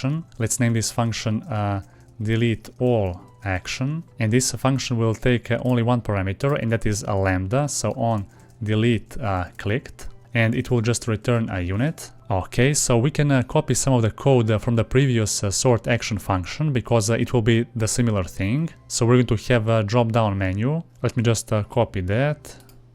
So our delete all action will also have this expanded state to false, and whenever we press our delete all button, we want to change this expanded state to true, so we can actually show our drop down menu. And inside this drop down menu, we want to create a drop down menu item, and this on click will basically trigger our on delete clicked. Okay, let me just format this code a little bit more. Alright, and whenever we press this drop-down menu item, we also want to change this expanded state to false back again. So we can hide that menu item whenever we press on that. And inside this drop-down menu, we're going to have only one text composable. And this text should basically say delete all. But we can get that text from our strings XML. So let's here add a new string.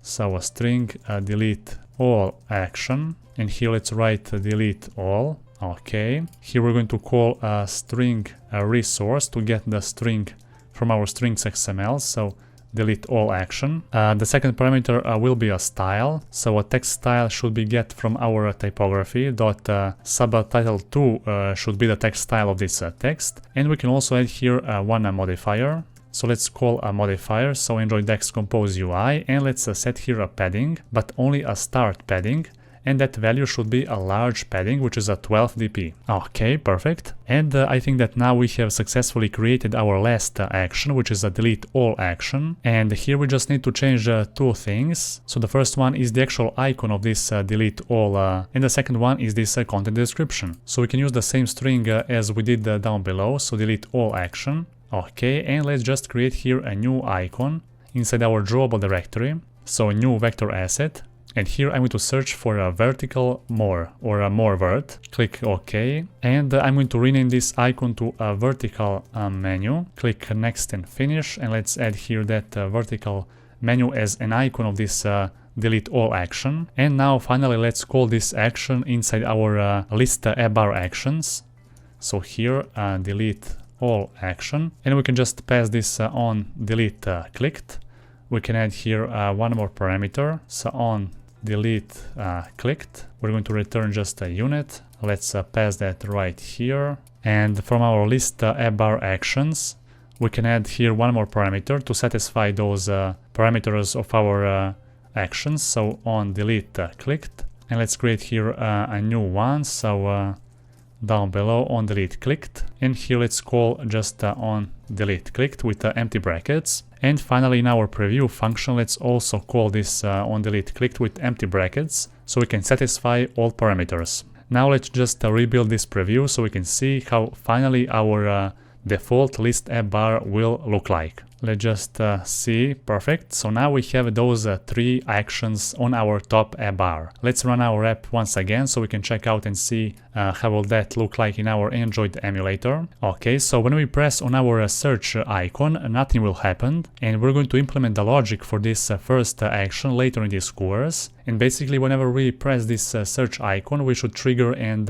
replace this top app bar with a different app bar, or a different app bar which will basically be a search widget. And here when we press our sort icon, we can see that we can choose three menu items: a low priority, high priority, or a non-priority. And when we press our action here, you can see that we are displaying a simple text, delete all, and whenever we press this menu item, as you can see, this menu disappears and everything works as expected. So of course the actual logic for those actions will be implemented later in this course. For now it is important that we have designed our top app bar successfully. So this is how now our file looks like. So here in our list app bar we have just a simple function which is calling our default list app bar, and our default list app bar actually contains this top app bar composable function in which we have specified the title, our actions, and the background color. And of course we have specified those actions inside our list app bar actions composable function, which is essentially calling those three actions, and each one of those actions is implemented and created in the different composable function. So everything is separated, and whenever something is wrong with each one of those components, we can just open up a single function and fix a bug there. So it's very convenient to have multiple composable functions representing one component. So that's how all our actions look like. Of course, the source code of this whole project will be available for you to download, so don't worry about that. And for this video, we have implemented all actions to our default list app bar. So that will be all for this video.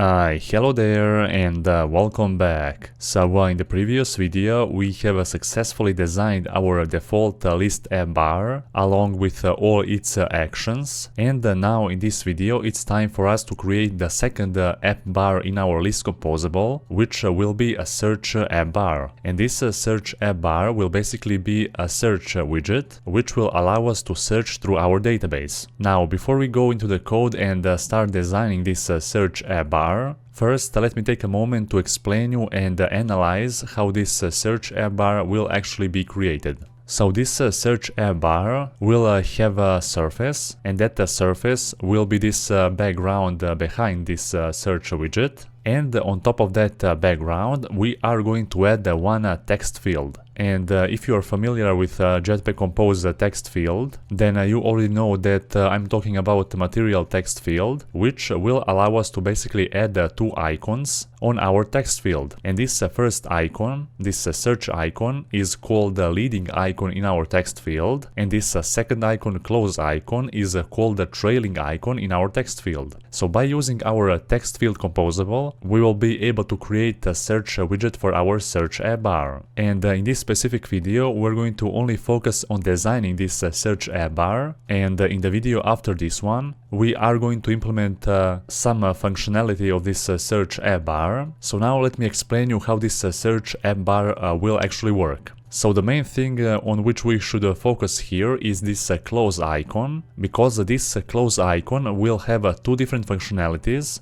depending on if we press it once or twice. So for example, if we type here in our search widget some text, and if we press this close icon for the first time, then that text should be removed immediately. And the second time we press this close icon, then it should close our search app bar and it will show our default list app bar. So that's the main functionality of our search app bar, along with the search functionality for the database, of course, but that search functionality for the database will be handled in some of the next videos. And for now, we're going to only focus on designing this search app bar. Okay, so back in our Android Studio, so inside our list app bar Kotlin file, we are going to create our second app bar in our list composable. So the first app bar in our list composable is called the default list app bar, and the second app bar will be called the search app bar. So let's scroll down below. So below our delete all action, okay, and here we're going to create a new composable function which will represent our search app bar. So let's create here a new composable function. Let's name this function a search app bar. So our search app bar function will accept four different parameters, and now let's define them here immediately. So the first one will be text of a type string. The second one will be on a text change, which will basically take a string and it will return just a unit. The third one will be on a close clicked, which will return just a unit. And finally, we're going to add on a search clicked as well. Okay, so the first parameter here will be used as a text value on our text field. Then this onTextChange lambda will be used on our text field as well. So whenever we type something in our text field, then that string will be sent up in our composable hierarchy with this lambda. Then on close clicked will be triggered whenever we close our search app bar, and on search clicked will be triggered whenever we actually search something inside our search app bar. So inside our search app bar composable, we are going to add one surface, and inside that surface, or on top of that surface, we're going to put a simple text field. So let's here first call a surface. So the first parameter here, which I'm going to define, is a modifier. So let's call a modifier, so Android X Compose UI. And here I'm going to call a fill max width. So our surface will take the full width of the parent, which is basically a screen. So the next thing inside our our modifier, I want to put the height of this surface. So how can we know what's the default height for our top app bar? Well, easily. I'm going to open up the official material design documentation, and there we're going to search for our top app bar. And here, as you can see, inside the specs, we can see the actual height of this regular top app bar, and the height is 56 dp. So now let's go back to our project, and inside our theme, then inside our dimensions Kotlin file, we're going to define one more variable here. So top app bar height, and its value should be 56 dp. So let's close that for now, and here let's just call a height function, and let's specify a top app bar height. Okay, so this one. So this will be the height of our top app bar, and the next after modifier, I also want to specify here an elevation. So for the elevation, I'm going to call here one object called the app bar defaults, and here I'm going to just access this top app bar elevation. So if we select this app bar defaults and press Ctrl B, then we're going to open up the source code, and here you can see that there are two variables defined, and those are basically the default values for the elevations of a top and the bottom app bar. So for the top app bar, we have a 4 dp of elevation, and instead of hard coding that value here, I have just used this convenient object. Alright, so the next thing here, I'm going to also define a background color, or a color for our surface, and here I'm going to call a material theme object, then a colors, and here I'm going to specify a top app bar background color. Okay, perfect. So now inside the surface, I'm going to define a simple text field, which will basically represent our search widget. So let's here call a text field, and for the value I'm going to specify a text, which is basically from the parameters of this function, and inside this onValueChange, I'm going to specify this onTextChange lambda, which takes a string. So let me just put those parameters on a separate lines. So here let's call our onTextChange, and here let's pass that string. So onValueChange returns a string, which we actually type inside our text field. And don't worry about those lambda parameters. In some of the next videos, when we actually implement some logic to our search app bar, you will see how all of those parameters will actually work. So for now, let's just go and define some other parameters. Next, I also want to define here a modifier, and here I want to specify fill max width. Then the next thing, I also want to define here a placeholder. So inside the placeholder, I just want to add a simple text composable, and that text should say search. Then I also want to define here some more parameters, like color. So text color should be white. So color.white, okay. Then after our placeholder, I also want to define a text style for our text field text. So here let's just call a text style parameter, and let's specify here text style. So in the parameters here, I want to pass a different color and font size. So for the color here, I'm going to choose a material theme object, then a .colors, .top app bar content color, and the second parameter will be a font size. So here I'm going to also call a material theme .typography this time, and here I'm going to call a subtitle one .font size. So I'm basically extracting this font size from this subtitle one, and after our text style, I want to put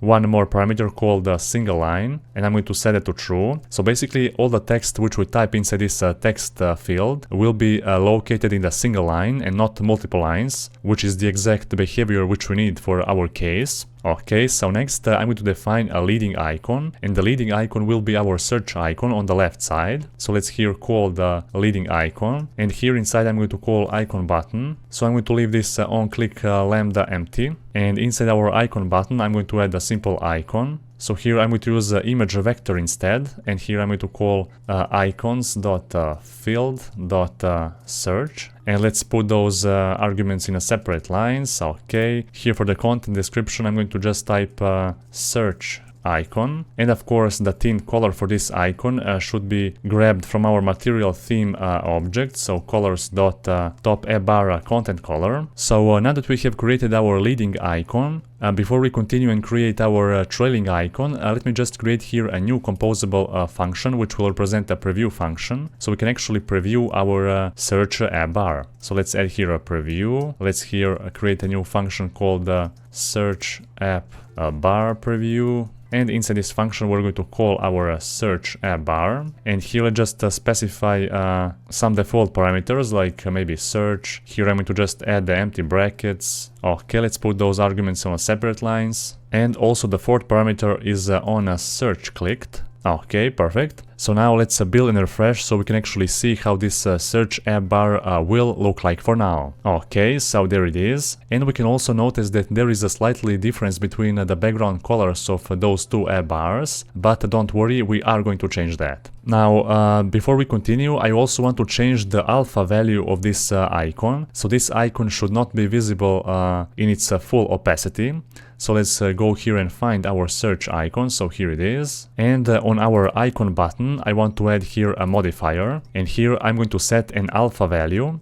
So the alpha value should be grabbed from a content alpha object. And here I'm going to choose disabled. So if we click on this content alpha and press Ctrl B to open up the source code, then you will see that this object contains different float values, high, medium and disabled. And the high float value basically represents a high level of content alpha used to represent a high emphasis text, such as an input text in a selected text field. Then here we have a medium level of content alpha, which is used to represent a medium emphasis text, such as a placeholder text in a text field. And of course we have this disabled, which is a low level of content alpha used to represent disabled components, such as a text in a disabled button, or in this case we're going to use this disabled float value to represent our search icon. So now what we can do also, we can call this a search app bar from our list app bar. So let me just comment out this default list app bar for now, and here I'm going to call a search app bar. So now let's run our application and see how this search app bar will look like on our Android emulator. Okay, so there it is. As you can see, now our search icon has an alpha value of content alpha disabled. And as you can see here in our text field, we have a default text value of search. But of course, we can change that to an empty string. So like that. And here as well. So let's run our app once more. And now we should be able to see our placeholder instead. So let me just scroll down below. So as you can see in our text field, we have defined a placeholder, which is basically a simple text with a white color. Okay, so there it is. This is a placeholder, on top of which we can just write some other text. And also there is one more thing which I want to specify inside this text, and that is a modifier. So let's call here a modifier.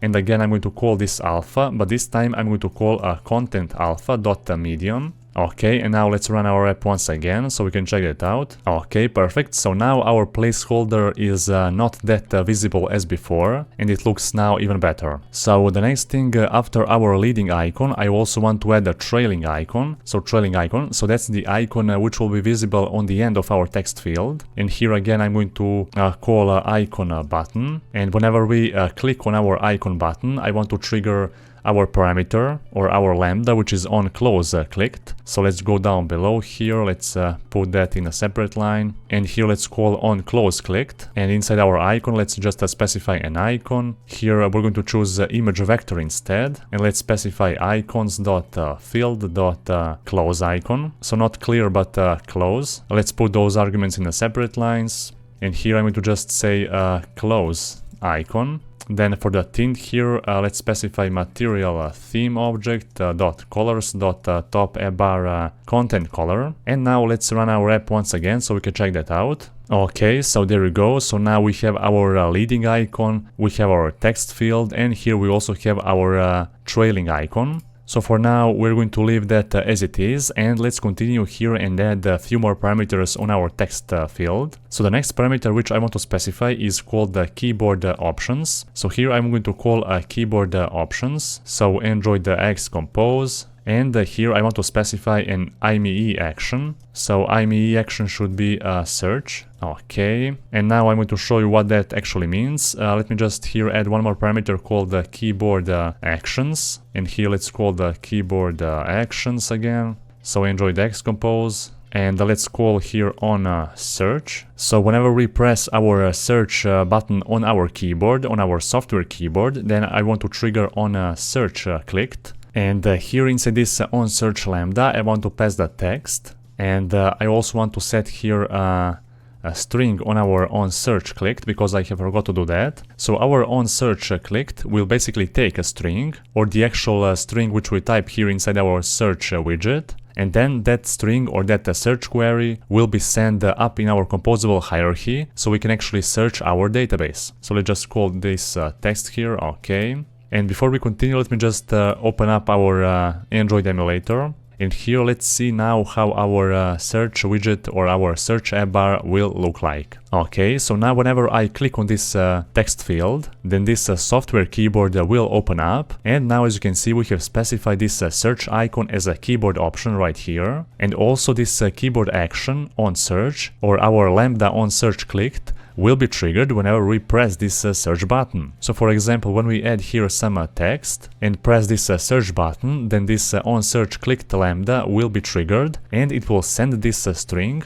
which we have defined in the parameters of this function, and it will send that string up in a composable hierarchy so we can handle our search query to our database. So the last thing which we need to do here before we end this video, we need to change some colors for our text field. Those colors are not the same, so we need to change those colors on our text field. And for that, let's add here a new color or colors parameter. So here I'm going to call text field defaults, and let's call text field colors. So we can remove this whole import, and here inside we can define many different colors, but for now I'm going to define a cursor color. So the cursor color should be received from our material theme.colors.top-app-bar-content color. The second color which we want to override is a focused indicator color. Here I'm going to type color.transparent, so we don't want any color of our text field by default. So all those default colors will be overridden with this transparent color. So next one is disabled indicator color. I'm going to also call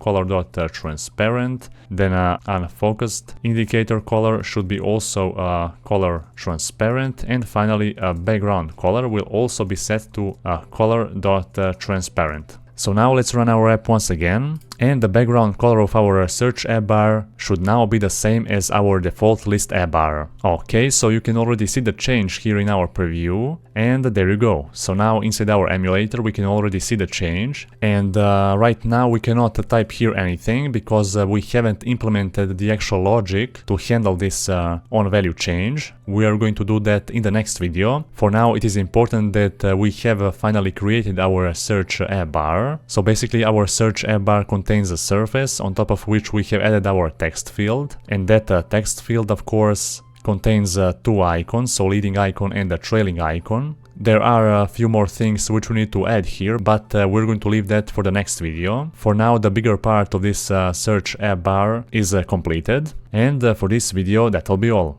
Hello there and welcome back. So in the previous video we have successfully designed our search app bar, and now in this video it is time for us to actually implement some logic to handle those two app bars we have inside our list composable. So as you can see at this point inside our list app bar we have just defined those two app bars, but now we need to actually create here the logic and display each one of those app bars when it's needed. So at first we want to display our default list app bar, and only when we click this search icon, only then we want to display our search app bar. And also when we click this close button on our search app bar 2 times, then we should also get back to our default list app bar as before. So to begin, first I'm going to create a new enum class inside our util package. So right here, and I'm going to name this class search app bar state. So this enum class will contain 3 enum entries. The first one will be called opened, the second one closed, and the third one triggered. Okay, so let's just leave that as it is for now, and let's open up our shared view model. Okay, so here, and here I'm going to define 2 states which we are going to observe from our list screen. So first let's create here one variable called search app bar state, and the type of this variable should be a mutable state of search app bar state. so the enum class which we have just created, and its default value will be mutable state of, and here I'm going to pass a search app bar state dot closed. So a default value of this search app bar state will be closed state. So whenever we open up our list screen, then our search app bar will be closed by default. And whenever we press this search icon on our default list app bar, only then we're going to change this state to triggered, and that way open up our search app bar. So you will see about that. And the next thing, I want to create another variable here, which will represent search text state. So search text state. The type should be a mutable state of a type of a string, and here a default value will be an empty string. So the value of this variable will be used to set the text of our text field in our search app bar. So let's just leave that as it is for now, and let's open up our main activity. So inside our main activity, now I want to initialize our shared view model, and then I want to pass the instance of that view model down in our composable hierarchy to our setup navigation, then to our list composable, then to our list screen, and so on. So now let's create here a new private variable, shared view model, of a type of a shared view model, and here I'm going to use a delegate called view models. And now let me just open up this setup navigation function, and here I'm going to add a second parameter, a shared view model. So now let's pass that view model right here. So a shared view model. Now let's close this main activity. Here let's open up our list composable, and here let's add one more parameter, shared view model. And again, let's here specify that new parameter, so shared view model. Okay, let's close now this navigation, and let's open up our list composable. So from our list composable, now we want to pass this shared view model down below to our list screen. So here let's also add a shared view model as a parameter, and here let's specify that parameter as well. Perfect. So now as you can see inside our list screen, we will not be able to use this preview function anymore. There is a way to bypass this by using something that's called hilt view model, but at this point I'm not going to show you that, because you need to know how all of those parameters are actually passed through our composable tree. So now I'm going to remove this preview because we actually don't need that anymore. And now inside our list app bar, I'm going to add 3 different parameters. So the first parameter will be a shared view model. The second one will be a search app bar state. And the third one will be a search text state of a type of a string. Alright, so now in this list app bar, I'm going to add one when block. So here I'm going to check and see when a search bar state, and down below I'm going to add the first case search bar state closed. So when a search app bar state is closed, then I want to pass or call this default list app bar.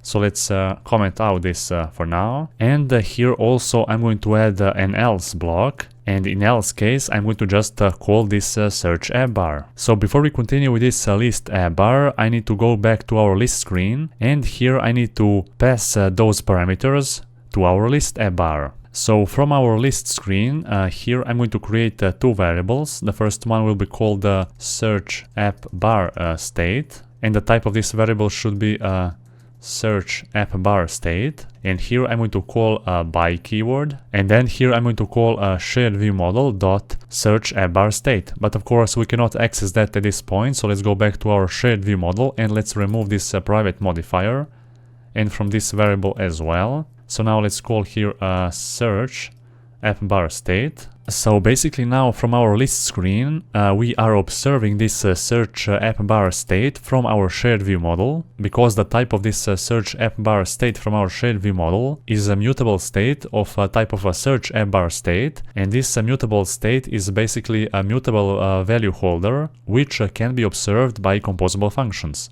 And from our list screen we are observing that, so whenever the value of that search app bar state changes, then our list app bar will be notified, because we're going to pass this variable in our list app bar. And also here I want to observe one more variable, so search text state of a type of a string. Here again let's call a sharedviewmodel dot search text state. Okay, and now let's pass all those parameters inside our list app bar. So the first one is a shared view model, the second one is a search app bar state, and the third one is a search text state. So now that we have satisfied all those parameters for our list app bar, we can proceed and go to our list app bar. So now inside this on search clicked on our default list app bar, we're going to add one line of code. So basically this parameter will be triggered whenever we click this search icon on our default list app bar. And in that case, what we want to do, we want to call a sharedviewmodel.search app bar state, and we want to change its value to search app bar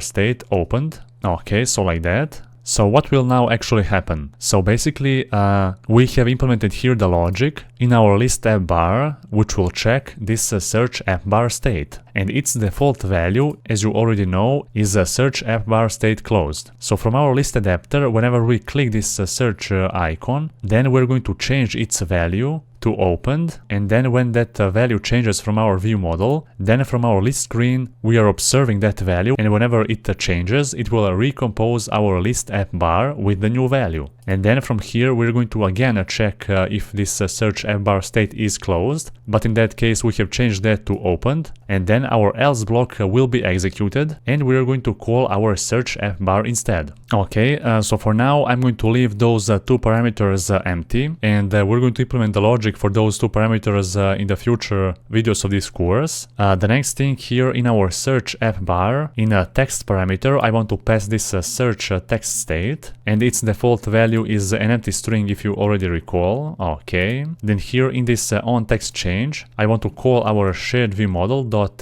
search text state, and here I'm going to update its value by using the string from this on text change lambda. So let me just reformat that a little bit more. Okay, so now it looks even better. So here we can write a new text, for example, so it can make more sense. So whenever we type something inside our text field here, then that value or that new text will update this state from our shared view model, and whenever this value changes from our list screen, we are observing that value, which will allow a list app bar to recompose with the new value for that search text state, and then the text of this search app bar will update as well. So that's how we will be able to actually write something inside our text field, and you will see. Next, inside our on close clicked lambda, we want to add two lines of code. So the first one will be changing our search app bar state. So whenever we close our search app bar, then we want to change this value to search app bar state closed, and also we want to update our search text state value to an empty string. So that way, whenever we close our search app bar, then the text of this text field will be reset to an empty string, which is a proper behavior which we need for this case. And now let's just run our application so we can see how this will actually look like in a real device. Okay, so for now, as you can see, we can see our default list app bar, and that's because the search app bar state is actually closed, and that's its default value from our shared view model. So whenever we click our search icon here, then we're going to update this search app bar state from our view model to opened, and then immediately after that, because we are observing that search app bar state from our list screen, then our list app bar, which is using that same value, will recompose with the new search app bar state, which will be of course opened. And then this else case will be triggered with the new app bar, which is actually search app bar. And let's click now this button. So there you go. Now we have our new app bar, search app bar, and here we can just type anything, as you can see. So whenever we type here even a character, then this on text change lambda is triggered, and we are updating this search text state from our shared view model with that new value. And that same search text state is also called on the text of our text field, and that's how we are actually able to update the text of our text field. And whenever we click this close button, so on close clicked will be triggered, we're going to change back its search app bar state value to closed, and we're going to update this search text text state to an empty string, which means that this value will not be saved. It will be reset. So let's click this close button. Okay, so there it is. And now when we open up this search state again, then there we are not going to see any text. But let's see what will happen if we don't update this search text state after we close this search app bar. So let's see what will happen. Let's run our app again. Okay, so let's click here. Let's type here some characters. Let's click close. And now let's click this search icon again. So now as you can see that value is actually saved. You can of course use this behavior, but I think that's not the proper behavior in this case. So I'm going to just move back that line of code here. Alright, perfect. And the last thing which I want to implement here in our search app bar is the actual logic to delete this text from our text field. So basically I want to implement the logic whenever we type something here in our text field and click this close button, then I want to delete that whole text immediately. And whenever our text field text is empty and we click this close button, then and only then it will close this search app bar. And now we are going to implement that logic. So don't worry if this search app bar state has this trigger state as well. We are going to need that later in this course as well, so just leave that for now. And in our util package I want to create another enum class, and I'm going to name this class trailing icon state. So this enum will have two entries. The first one will be called ready to delete, and the second one will be called ready to close. So of course we can use boolean values in our list app bar to handle this final logic for our search app bar, but I think that our code will be more readable this way. So let's just leave this enum class like that. And let's go back to our list app bar. Let's go down below to our search app bar. So right there. So our list app bar will now have one internal state. So let me define here a variable named trailing icon state. And here I'm going to use by remember. And here let me just pass a mutable state off. And the value should be a trailing icon state dot ready to delete. And I can just put that in 2 lines of code. Okay. And now let's scroll down below until we find our trailing icon. So here it is. And now we're going to modify this onClick lambda for our trailing icon. So let's remove this for now. And here we're going to add one when block. So here we're going to add the trailing icon state and say when trailing icon state is ready to delete, and when that trailing icon state is ready to close. So we can handle those two cases. So in the first case, what we want to do, we want to call on a text change, and we want to pass here an empty string. So whenever we click our close button for the first time, this first block will be executed because our trailing icon state has a default value of ready to delete. Okay, so this first block of code will be executed whenever we press this for the first time. And after that I also want to change now and update the value of our trailing icon state to trailing icon state ready to close. So whenever we update this value and click that close button again, then this second block of code will be executed. So here in this second block I want to add an if block and say if a text from the parameters of this search app bar function is not empty. So if that is not empty, then I want to update this on text change to an empty string. And let me now add here one else block, and then I'm going to explain everything. So here I'm going to call on close clicked, and below that I want to update our trailing icon state to a trailing icon state ready to delete, so back to its default value. And now let me explain you what will actually happen when we press this close button. So the first time when we press this button, this first block will be triggered, and then we're going to update our text state to an empty string, which means that our text here will be removed. So the first time we click this close button, the text from our text field will be removed, and we're going to update this trailing icon state to ready to close. And then if we click this button again, then this second block will be triggered, and inside this block we are actually checking if this text of our text field is not empty. So for example, if we write here something and press this close button, it will delete that text. And if we write something else again and press this close button the second time, it will not close our search app bar immediately. It will first check if we have written again some text, And if we have, then we're going to update that text or just remove it. And only if our text field is actually empty, only then, the second time we click this close button, we are going to actually close our search app bar, and we're going to update back this trailing icon state to ready to delete. So enough talk, let me just run this app again so I can show you in practice how this will actually look like. Okay, so now let's open up our search app bar and let's type here some random text. So the first time we press this close button, this text will be removed, and the second time we press this button, this search app bar will be closed, and we're going to see back this default list app bar. Now let me open this search app bar once again and let's type here some random characters. Let's now press this close button, and now as you can see, when I again type here something and press this button for the second time, our search bar will not close, it will still delete the text from our text field. And only if our text field is actually empty, only then we will be able to close our search app bar, which is actually a default behavior of a simple search widget.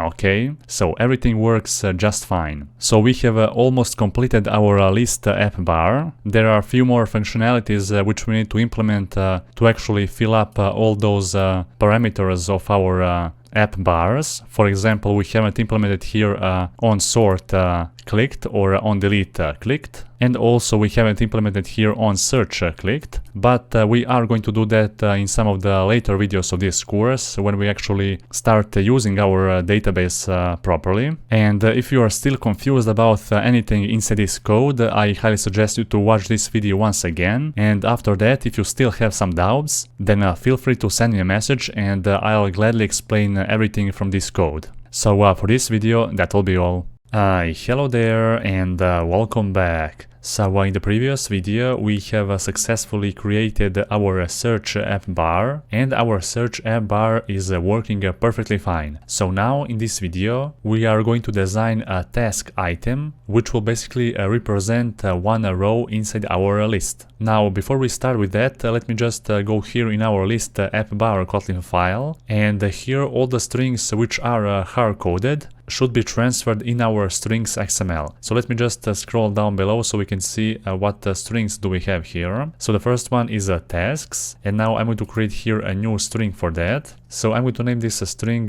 list screen title, for example. Okay, so now let's use here strings resources, string resources or resource, and then let's pass that ID, so r.string.list screen title. Okay, perfect. Let's scroll down below so we can see what more strings do we need to transfer in our strings XML. Okay, so the next one is this search, a placeholder text. So let's just create here a new string for that. So search placeholder. Okay, let's use here a string resource as well. So r.string.search placeholder. Next here we have a search icon. So let's just copy that and open up our strings XML. Let's create here a search icon. Okay, so like that. So string resource search icon. Okay, perfect. Now let's scroll down below. So next we have a close icon. So close icon. So string resource close icon. Okay, and I think that's all. So now that we have completed that, we can close this strings XML and even our list app bar. And now inside our list screen, we're going to scroll all the way up, and in this content lambda, we are going to create a list content Kotlin file. And there we're going to define our task item composable function, which will basically represent one row in a list of multiple tasks. So inside our list package, in our screens package as well, let's create a new Kotlin file, and let's name this file list content. Let's create here a new composable function named list content as well. Okay, now let's just call that function from here. So list content. Okay, so for now this function will have 0 parameters, but later we will add multiple parameters here. So below this list content, I want to create a new composable function called task item, and this function will have 2 parameters. So the first one will be a to-do task of a type of to-do task, our model class, and the second parameter will be a navigate to a task screen, this will be a lambda which will take a task ID integer value and it will return a unit. So you already know that this navigate to task screen lambda is also called inside our floating action button. So basically whenever we click on our floating action button, we want to navigate to our task screen. And if you recall, we already have this screens class which will handle our navigation. So whenever we pass a task ID to this screens class, then it will automatically navigate us to that route. So in case of our list floating action button, we are passing a task ID of -1, and that value will be parsed from our task screen later. And basically this -1 means that we are not opening any existing task. Instead, we want to create a new task. And from our list content here, that task ID will actually represent ID of our task from the database. So whenever we click on one of those tasks from our task screen, then that specific task will pass its task ID from the database. So we can actually pass that ID to our task screen. And of course you will see how will all of that work when we actually create our task screen. For now, let's just focus on creating this task item. So the first thing which we're going to do here, we're going to create a surface, and this surface will have multiple parameters. So first let's start with the modifier, and we're going to call here fill max width. So our task item should take the whole width of the screen. Then the next parameter will be a color parameter, and here for the color of our surface we're going to choose the material theme.colors. And here we want to create a new color. So for that, let's open up our theme package, then a color Kotlin file. And here let's define a new extension property. And let's name this property task item background color. And when we are using a light theme, then I want to choose a background color of color white. And when we are using a dark theme, I want to choose a dark gray color instead. So now let's pass that color right here. So task item background color, perfect. The next parameter which I want to pass here is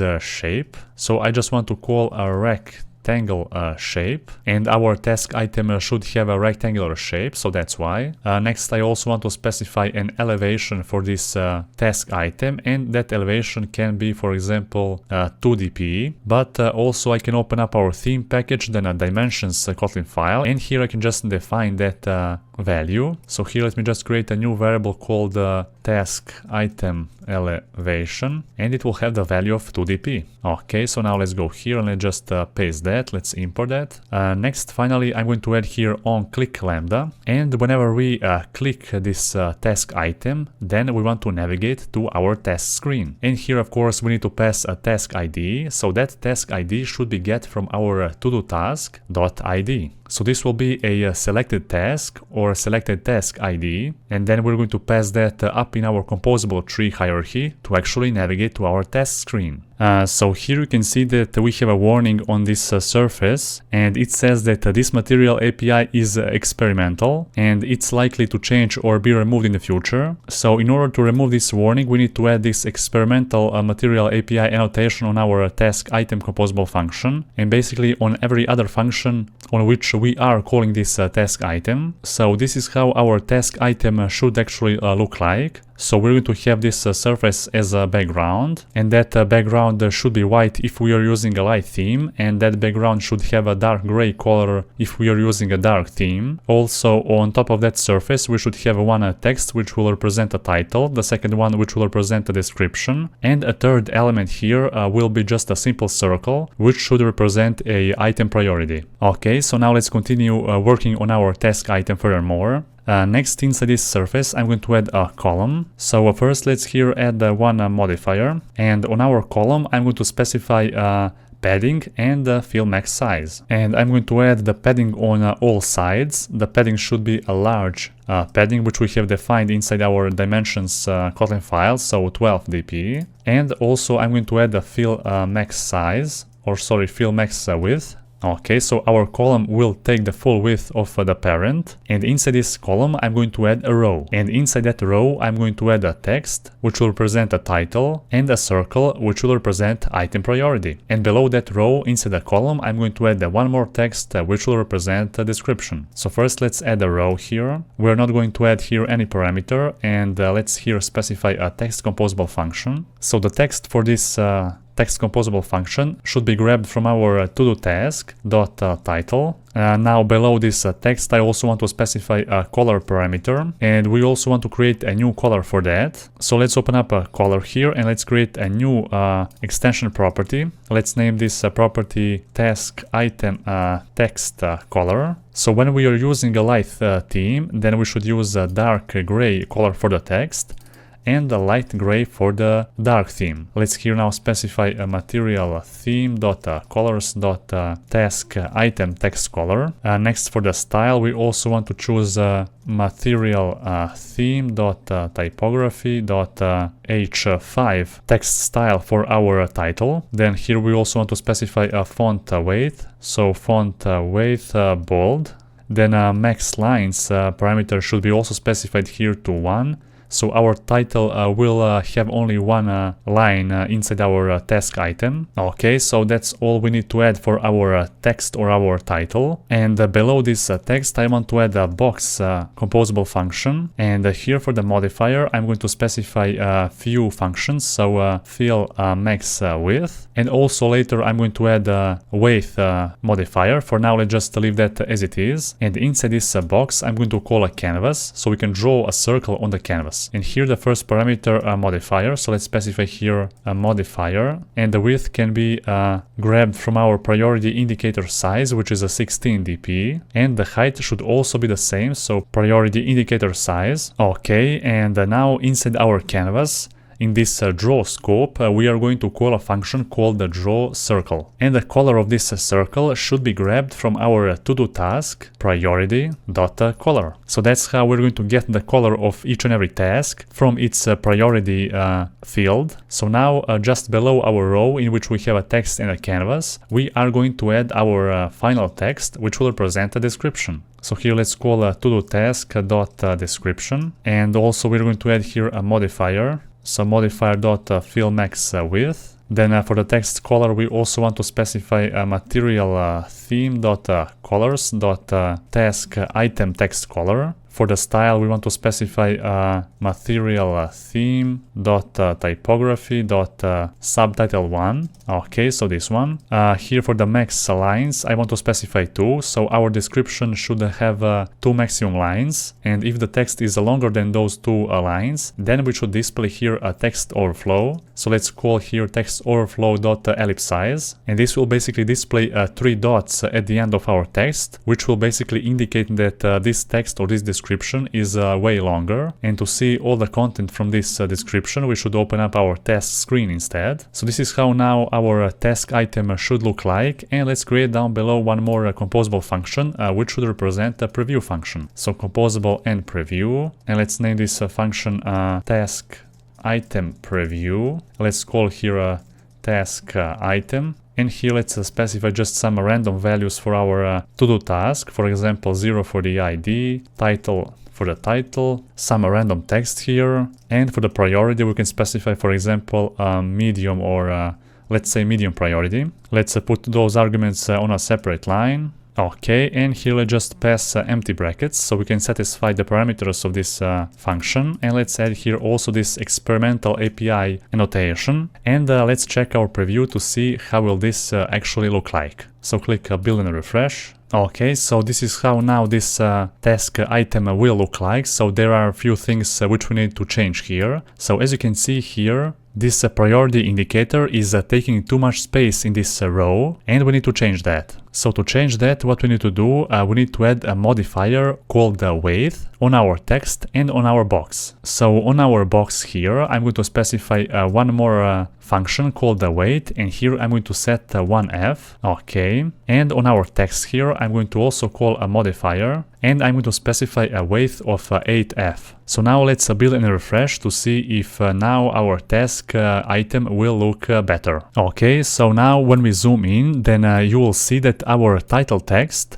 will now take more space than this box and its canvas. So basically how we did that. So here on our text we have specified 8f for the width, and on our box we have specified only 1. So that means that the width of this whole parent will be divided into 9 parts, of which this text will take 8 parts and this box will take only 1 part from those 9 parts. And that's how we are able to basically arrange those elements this way. And there is only one more thing which we need to change here. So we need to put this indicator, priority indicator, on the right side instead of the left side. And for that, we just need to specify one more parameter on our box. So here let's specify a content alignment. And for the alignment, I'm going to choose top end. Okay, and now let's build and refresh. And now everything which is inside our box should be placed in the top and corner. So there it is. Now our priority indicator is properly arranged and our task item looks perfect. Okay, so that's how our task item will look like. So basically here we have declared a surface, and that's our white background, which will of course change its color when we change our theme to dark theme. It will have a rectangular shape, and whenever we press this surface, it should navigate us to a task screen along with that task ID which we have selected. Next, inside this surface we have declared a column, and inside that column we have a row, and inside that row we have this text and this box, and below this row we have just one more text which represents the description. So that's how this task item should look like for now. And for this video that will be all. Hello there and welcome back. So in the previous video we have designed the task item composable function, and this task item composable function will be used to display a data from our database. So now in this video we are going to actually observe our database and display all items from our database in our application. So for now we haven't implemented any functionality in our view model to actually add an item in our database. We only have here a function and a variable to actually read our database. But don't worry, we are going to use database inspector tool from our Android Studio to actually write custom SQL queries to add some item to our database so we can actually read those items in our application. So the first thing which I am going to do here, I am going to observe this all tasks variable from our list screen. And of course we will need to call this get all tasks function so we can actually trigger this get all tasks from our repository in order to collect the data and display that data to our list screen. So let's go to our list screen right here, and now I'm going to call shared view model dot all tasks, and I'm going to call here collect as a state function. So this function basically collects the value from a state flow, and it will update our all tasks variable whenever there is a change in our database. So with this collect as state function we are basically observing our database, and of course here on the top I'm going to call shared view model dot get all tasks function, which will actually trigger our repository and set that list of to-do tasks inside our state flow variable here, which we are observing. Okay, so I'm going to call this function from a launched effect. So from here, and here for the key I'm going to write true. So what is this launched effect composable function? So the official documentation says that when a launched effect enters the composition, it will launch a block into the composition's coroutine context, and in this case that block is our function from a shared view model, and the coroutine will be cancelled and relaunched when the launched effect recomposed with a different key. So here for the key we have specified true, which is a kinda some way around to trigger this function only the first time we are entering the composition in our list screen. But in most cases, when you are using this launched effect as a key, you would pass, for example, some state variable, and whenever that state variable changes, then you want to trigger this launched effect block. So we can even here add, for example, one log and observe this launched effect block. So let's write here list screen, and here we can write launched effect triggered. So now basically in our database we don't have any item, and let's just run our Android emulator so I can show you that. Also I'm going to here add one more log, and this log should basically print all tasks from our database. So in this case let me just use a for loop, and here let's add for a task. In all tasks value, let's print all those tasks or their titles. So task.title, and we can observe that from our logcat, of course. Okay, so now our application is launched, and this launched effect is triggered only once. And as you can see, this second log is not triggered because we don't have any task in our database. So we can also check that from our app inspection here. So let's just open that and let's just wait a few seconds so it can find our Android emulator. Okay, so here it is. And it will immediately display our table, which is named the to-do table. And here, as you can see, we can see all the columns which we have in our database, like ID, title, description, and priority. And here I have checked this option, live updates. So whenever we add some to our database, we're going to see the update immediately here in this table. So for now, I'm going to just add here one task manually in this database table, so we can actually see some examples and actually see one task inside our list composable or our list screen later in this video. So let's just here click this icon which says open a new query tab. And here I'm going to write a simple SQL query. So I'm going to write insert into a to-do table, and here I'm going to write all the columns which we have, so ID, then a title, then a description, and a priority. And then here I'm going to specify the values which I want to insert. So the first value will be 0. The second one can be named, for example, the name of my YouTube channel. Here for the description I can just type some random text, and here for the priority I can specify a low priority. So our enum entries are stored in a string like that. And now let's click this run command. Okay, so this statement was run successfully, and let's go to our to-do table. So now you can see that we have one item in our database. And let's open up our logcat, and now let's run our app once again so we can see if we are going to print here that new task. Okay, so there we go. Now this get all tasks function has been triggered, and down below we have printed our one and only task which we have in our database with the title of my YouTube channel name. So now you can see that here everything works fine. Let me just close this logcat. Now I'm going to remove this for loop, and I can also remove this log from here. So the next thing, let me just open our list content, and here from our list content I'm going to call this task item, but first I'm going to call here a lazy column. So a lazy column is a composable function which will allow us to basically display huge lists in our Android application. So for now we're not going to have any parameter inside this lazy column, and we're going to just call one function which is a part of a list or a lazy list scope, and that function is called items. So here let's specify this function which takes a list of items as a parameter, and here in order to pass those items we need to add two parameters inside this list content function as well. And here the first parameter will actually be a list of to-do task. So let's here add a list of to-do task. Okay, and now we can pass the whole list to this items function. So let's here specify items, and let's specify let me just rename this to tasks. Okay, so let's specify here tasks. That's the first parameter. Then as a second parameter I also want to specify a key. So here as a key I'm going to name this lambda task, and as a key here I'm going to specify the ID from our task. So if we read the official documentation for this key parameter, it says that it's a factory of a stable and unique keys representing the item, and using the same key for multiple items in the list is not allowed. So basically by specifying this unique ID from our database, we can ensure that this key will be unique for each and every item in our list. So when you specify the key, the scroll position will be maintained based on the key, which means if you add or remove items before the current visible item, then the item with the given key will be kept as the first visible one. So now that we have called this items function, which will basically list all the items from our list, in this case we have a list of multiple to-do tasks, and also in the body of this function we basically need to call our task item, and here we need to pass a task. So let me just name this lambda task,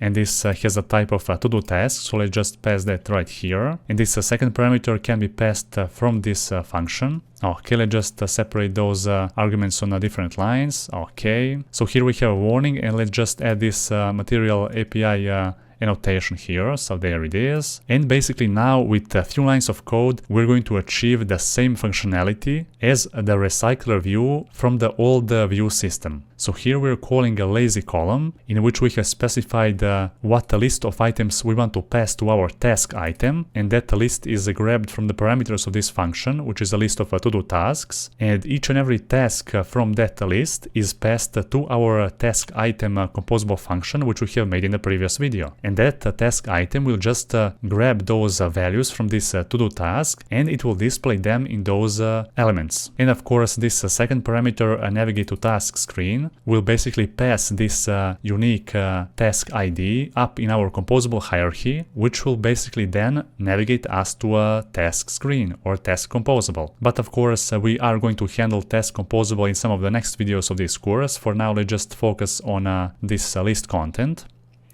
So now let's go back to our list screen, and you will see that now in our list content we need to specify those two parameters. So tasks, and here let's just pass this all tasks state, and down below let's pass a navigate to task screen. So now here you can see that we have a warning. So the parameter which is required is a list of a to-do task, and here we have a state of a list of to-do task. So in order to parse this state and basically have a just simple list of a to-do task instead of this state, we can use this by keyword, which will immediately transfer that state into a simple list of a to-do task. Okay, and here we have another warning. So we need to add this material API annotation here as well. So let's just add that annotation on top of our list screen. And also that annotation needs to be added in our list composable. So here as well. And also up in our composable hierarchy. So in our navigation or setup navigation file. So here, and also in our main activity as well. So let's just add it right here, and now everything is fine. So let's close that, and that. So basically this is how now our application will work. So when we launch our list screen, we are calling this getAllTasks function, which will retrieve all tasks from our database. And whenever our database changes, this value will be notified, and immediately after that our list content will be recomposed because the state of its parameter tasks has been changed. And now inside our list content, we are basically using a list column composable function to display a list of items inside our application. Okay, so now let's run our application, and let's see if everything is gonna work as expected. Okay, so there we go. Now we can see our task item. So basically we are reading all our database items, and in this case we have only one. So let's switch to dark theme so we can see how will this actually look like in a dark theme.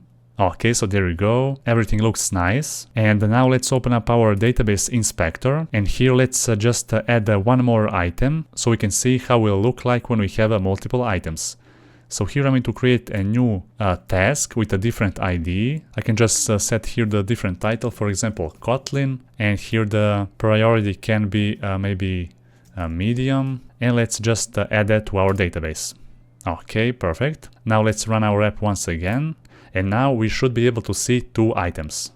Okay, so there we go. Now our second item has a priority medium, which will actually display a yellow color inside this priority indicator. And now in this video we have successfully implemented the logic to actually read and display all our tasks from database to our application using a list column composable function. So now you can see how easy it is to display a list of items in your Android application. We no longer need to use all the recycler view adapter and view holder class. We can basically achieve the same functionality in just a few lines of code, which is amazing. And for this video that will be all. In the next video we are going to create a new screen which will show up whenever our database is empty. So for this video that will be all. Hello there, and welcome back. So in the previous videos we have created a lazy column to actually display all tasks from our database, and you have already seen how easy it is to display multiple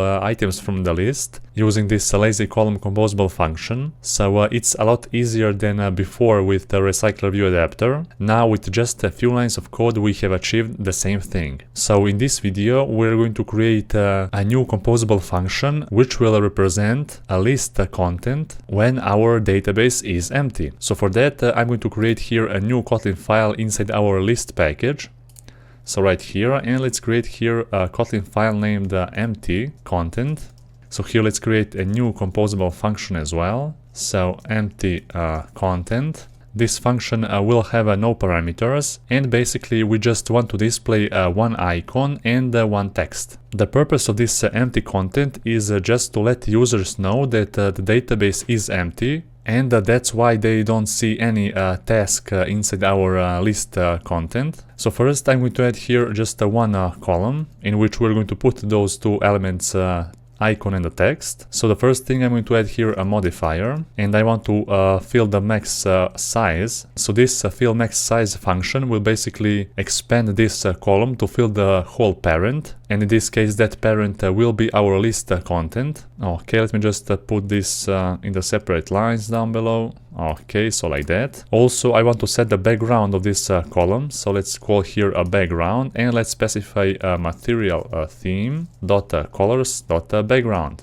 So after the modifier, I want to specify a vertical arrangement and a horizontal alignment in order to center all our elements inside this column on the center of our screen. So let's first add here a vertical arrangement, and let's specify here arrangement.center. And for the horizontal alignment, let's specify a center horizontally. Okay, let's just shrink those imports. Okay, now inside our column, I'm going to add first one icon, and before I add that icon, let me just go to our resource directory and let's add here one more new vector asset, and I'm going to search here for this icon. So click OK, and just let's rename that to simply a sad face. Okay, click next and finish. And now let's call here a composable function called the icon, so we can just specify that icon. So let's use here painter resource, and let's specify r.drawable.sad face. Let's just import this r. Okay, so now let's type here sad face. Okay, let's put that down below. For the content description here, I'm going to just write a sad face icon, and also I want to set here the size of our icon. So let's use a modifier, and here I'm going to call a size function. So here we can specify the size of our icon, which will be, for example, 120 dp. So when you are specifying the size of some element, you don't need to write here separately width, then separately height. You can just call this size function, and it will basically apply the same dp size for both width and height. And I think that in some of the previous videos in our list content we have specified width and height instead of this size. So let me just go back to check that out. I think that it was for our circle or our priority indicator. Okay, so here it is. Here, as you can see, we have specified separately width and height, but instead we can just call a size function, and we can just remove this height because this size or this priority indicator size dp value will be applied immediately to both width and height. Alright, so now let's continue without empty content. And let's open up our values, then strings XML. And here also let's add one more new string. Sad face icon. Okay, let's just call that string right here. So string resource string.setFace icon. Perfect. And below this icon, I just want to add a simple text. So let's call here a text composable function. And first for the text, I'm going to specify here something like no tasks found. And we can also put this in our strings XML. So let's open that up. Let's create here a new string. So empty content. We can just name that like that. Okay. Let's call here string resource r.string.empty content. Next, for the color of this text, I can specify medium gray. Okay, so this is how that color will look like, and that medium gray color will be applied to both dark and light theme, which is totally fine with me. Next, let's specify here font weight, so font weight of bold, and finally let's specify here a font size. So I'm going to use material theme dot typography dot let's choose h6 text style, and let's extract its font size. And let me just now preview this composable function so we can see how this will actually look like. So let's name this function empty content preview. Okay, so let's call here empty content. And now let's open up this preview on the right side and let's wait a little bit. So just click build and refresh. Okay, so we just need to add one more parameter on our icon. So we want to change the tint of our icon. So let's here add a tint parameter and let's also call this medium gray color. Okay, so now let's build and refresh. So this is how our empty content composable function will look like. So it will basically fill up the whole screen and it will display an icon and a text. This icon will be this sad face and the text should say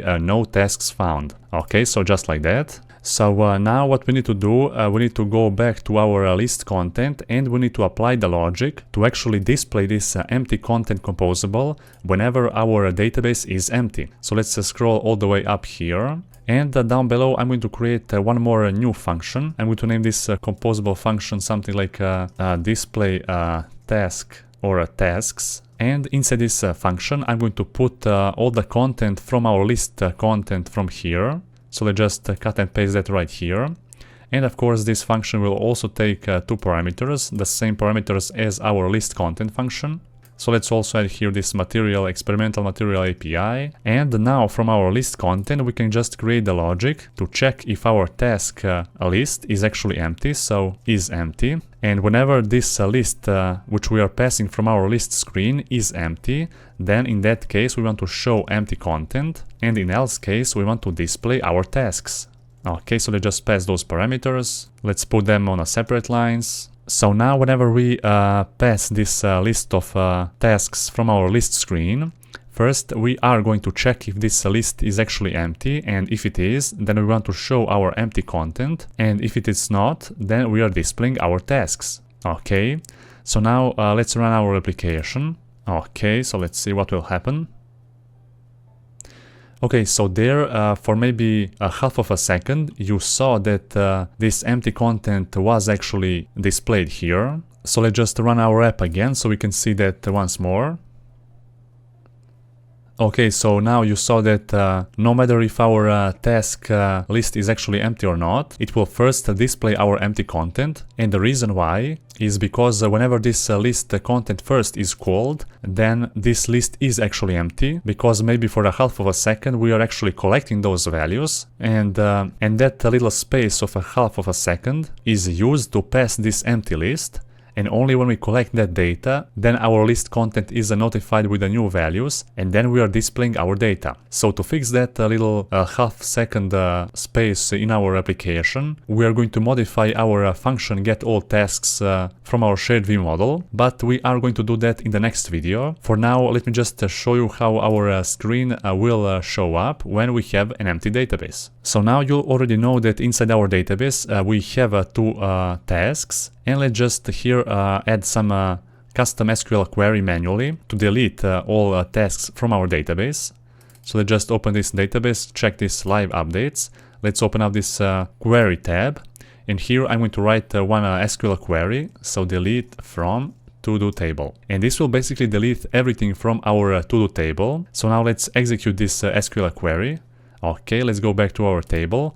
And as you can see, we don't have any tasks inside anymore. And when we open up our Android emulator, then you will see that this empty content screen will automatically show up. And again, of course, we can just run our app once more, and this empty content will be shown again. So everything works perfectly fine, except that when we actually have something in our database and we start our application for the first time, then maybe for a half of a second we are going to see this empty content screen, even though we actually have a content in our database.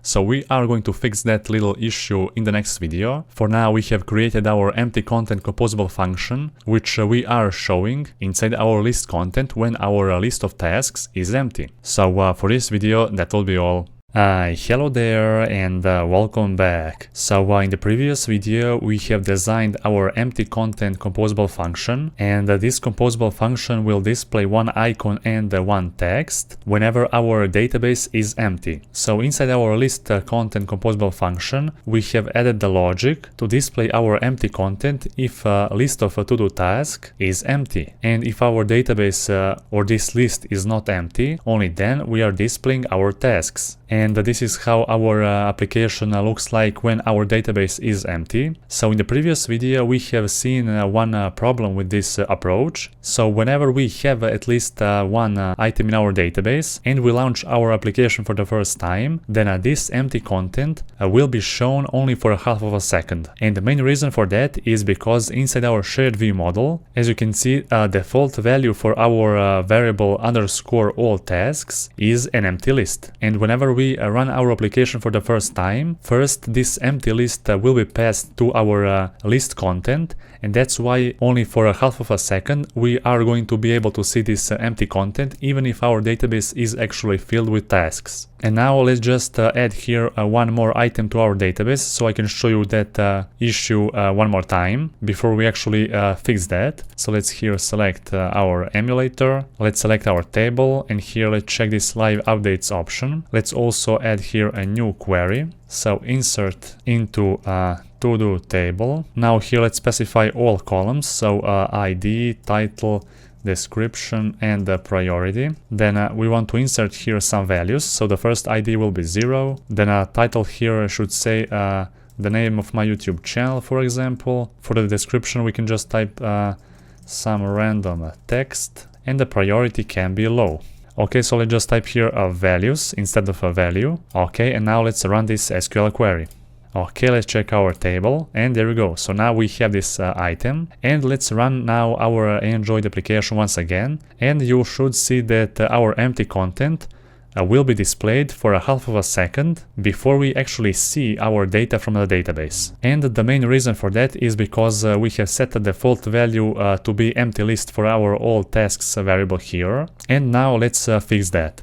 So the first thing which we are going to do, we are going to create one generic class inside our util package. So let's create here a new sealed class, and we're going to name this class a request state. So basically this sealed class will have 4 different states. The first one idle, the second one loading, the third one success, and the last one error. So what we want to achieve with this sealed class which we are going to create, basically with this we want to wrap the response of this variable to be a request state inside this state flow, and then inside that request state we want to put our data, which is a list of to-do tasks, and whenever we are getting the value from our database we want to set that request state to loading, and only when we get that value we want to set its state to request state success, and from our list content we want to display that data only when the result here is success. So you will see about that later. For now let's just here create one generic class. So first here I'm going to add 2 objects. One will be named idle. It will inherit from a request state, of course. Here we're going to pass nothing because we're not going to have any data inside this idle object. Down below also I want to create a new object named loading.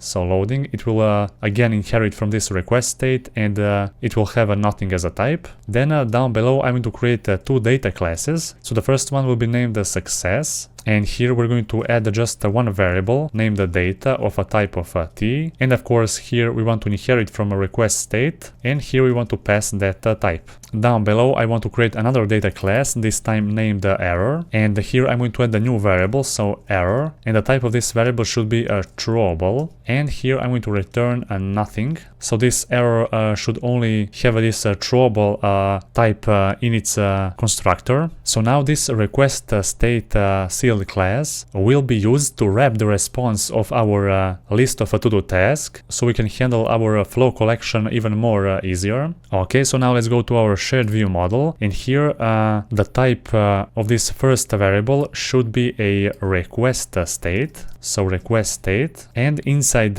here we're going to specify a type of a list of a to-do task, and a default value here will be actually a request state.idle. So that will be a default value for this variable, and down below we also want to specify that the same type as in the previous variable, so request state of a list of a to-do task. And now from our getAllTasks variable, first, whenever we trigger this function, we want to set the value of our underscore tasks to a request state.loading. And after that, I want to call a try and catch block. And inside the try block, I'm going to paste that repository call. And whenever we collect that value, here I want to pass a request state.success. And here inside the success, I want to pass that list of a to-do task.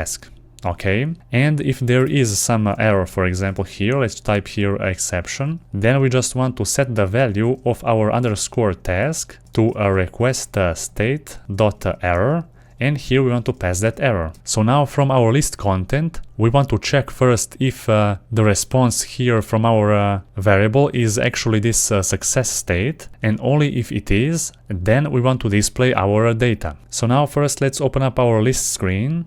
And here also we want to change a few things. So now as you can see, the type of our AllTasks variable is a request state of a list of a to-do task. And now in our list content, let's change that to a request state of a list of a to-do task. Okay, so now here we don't have any error. And here we need to change this code a little bit. Let me just cut this code for now. And here now I want to write if block and check if tasks is a type of a request state.success. So only then we want to call this block. And as you can see here, we still have an error. And that's why we need to add here tasks.data is empty. Okay, and here also we want to pass .data, because if you recall, in our request state, we have a variable called data, and that variable will actually hold our data from the database. Okay, so let's go back here. And now when we run our application, we are going to execute this block of code only if our tasks variable here returns a request state success. And this success will only be returned when we actually collect the data from our repository. Otherwise, the state will be loading, or even an idle state if we are using this default value for the first time when we are launching our application. Plus, if there is some error, we can just display here an error. So now let's run our app once again, and let's see now how our application will react. Okay, so let's see now.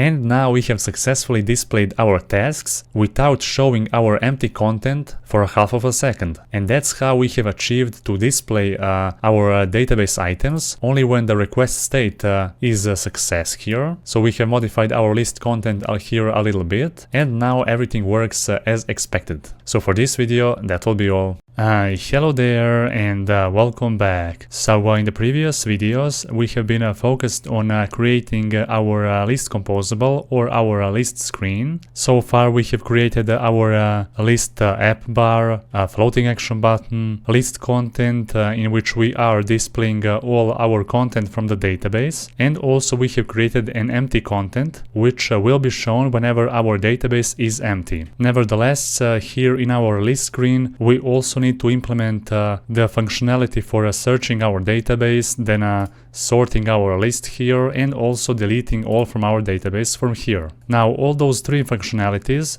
will be implemented later in this course, and from this video we are going to start designing our task composable. Now you already know that we have implemented our screens class, so here it is. And this class is basically handling the navigation in our application. So when I click, for example, floating action button, it will navigate us to our task screen. But of course, in that task screen, we don't have anything for now. And also when I select one of those tasks from this list, for example, this one, we are going to also get navigated to that task screen as well, or that task composable. So now in this video, I'm going to start working on that task composable. And the first thing which we are going to create is a app bar. So in our task composable, we are going to have two different app bars. The first one will be shown whenever we click our floating action button, which will basically indicate that we want to create a new item instead of selecting an existing item. And whenever we select one of those tasks from the list, then we are going to display a different app bar as well. So you will see about that later. For now, let's just focus on our task composable. Let me just close all of that. So here we have our task composable. And before we continue, let me just here create a new variable. Let me first rename this lambda to nav back stack entry, and down below I'm going to create one variable named task ID, and here I'm going to call this nav back stack entry so I can get the argument from our list composable. Okay, so now I'm going to call here a function get int or integer value, because we are passing an integer value from our list screen or list composable to our task composable. So here for the key we need to pass a task argument key, which is a constant which we have already defined inside our constants object. So here it is. That's the name of that task argument key. And down below I'm going to just log this value so I can show you what kind of information we're going to receive from our list screen whenever we navigate. So let me just write here task composable task ID to string. Okay, and now let's run our app and let's observe this logcat. Okay, so now let's click this floating action button, and we will receive here a -1. And now let's go back and let's click, for example, this item, and now we're going to receive 0. So if you recall, inside our list screen, so let me just open that list screen, down below in our list fab or floating action button, we have basically specified that whenever we click our floating action button, we want to pass here a -1 value to our task composable. And of course, from our list content, whenever we select one of those items from the list, then we want to pass the ID of that selected task. So in this case, it was a 0, because we have only one item or one task in our database, and its ID is actually 0. So that's how those arguments will actually work. So let's close all of that now. And here inside our screens package, I'm going to create another package named task. Okay, and here I'm going to create a new Kotlin file named task screen. So let's create here a composable function task screen. So here inside this task screen composable function, I'm going to also add a scaffold composable function, and inside this scaffold I'm going to specify a top bar and a content. But of course, we are going to focus on a content in some of the next videos. For now, we are going to focus only on a top bar. So now let's create here a new Kotlin file inside our tasks package. So right here, and let's create a new Kotlin file named task app bar. Let's create that composable function right here. So task app bar, and our task composable will actually have two different app bars. And now we are going to create one of those two action bars or app bars. So the first one will be called new task app bar. And here I'm going to call a top app bar composable function so we can actually display our top app bar in a proper way. So here the first parameter will be a navigation icon, and we are going to create that a little bit later. Next, let's here specify also a title. Let me just put those arguments on a separate line. So the title here, okay, here I'm going to just call a text composable function, and as a text I can just type add task. So that will be the title of this top app bar named the new task app bar. So basically this new task app bar will be shown whenever we click our floating action button to create a new task. So next, below our title, we can specify a background color. So we can choose a background color here from our material theme object. So colors.top app bar background color. And also I have forgot to specify here a text color for this title. So let's add here a color parameter, and let's choose material theme object colors.top app bar content color this time. Okay, and finally after this background color we also want to specify actions. So now we first want to create our navigation icon, and that navigation icon will actually be a back arrow which will allow us to navigate back to our list composable. So now first let's create that navigation icon, and I'm going to create down below a new composable function for that.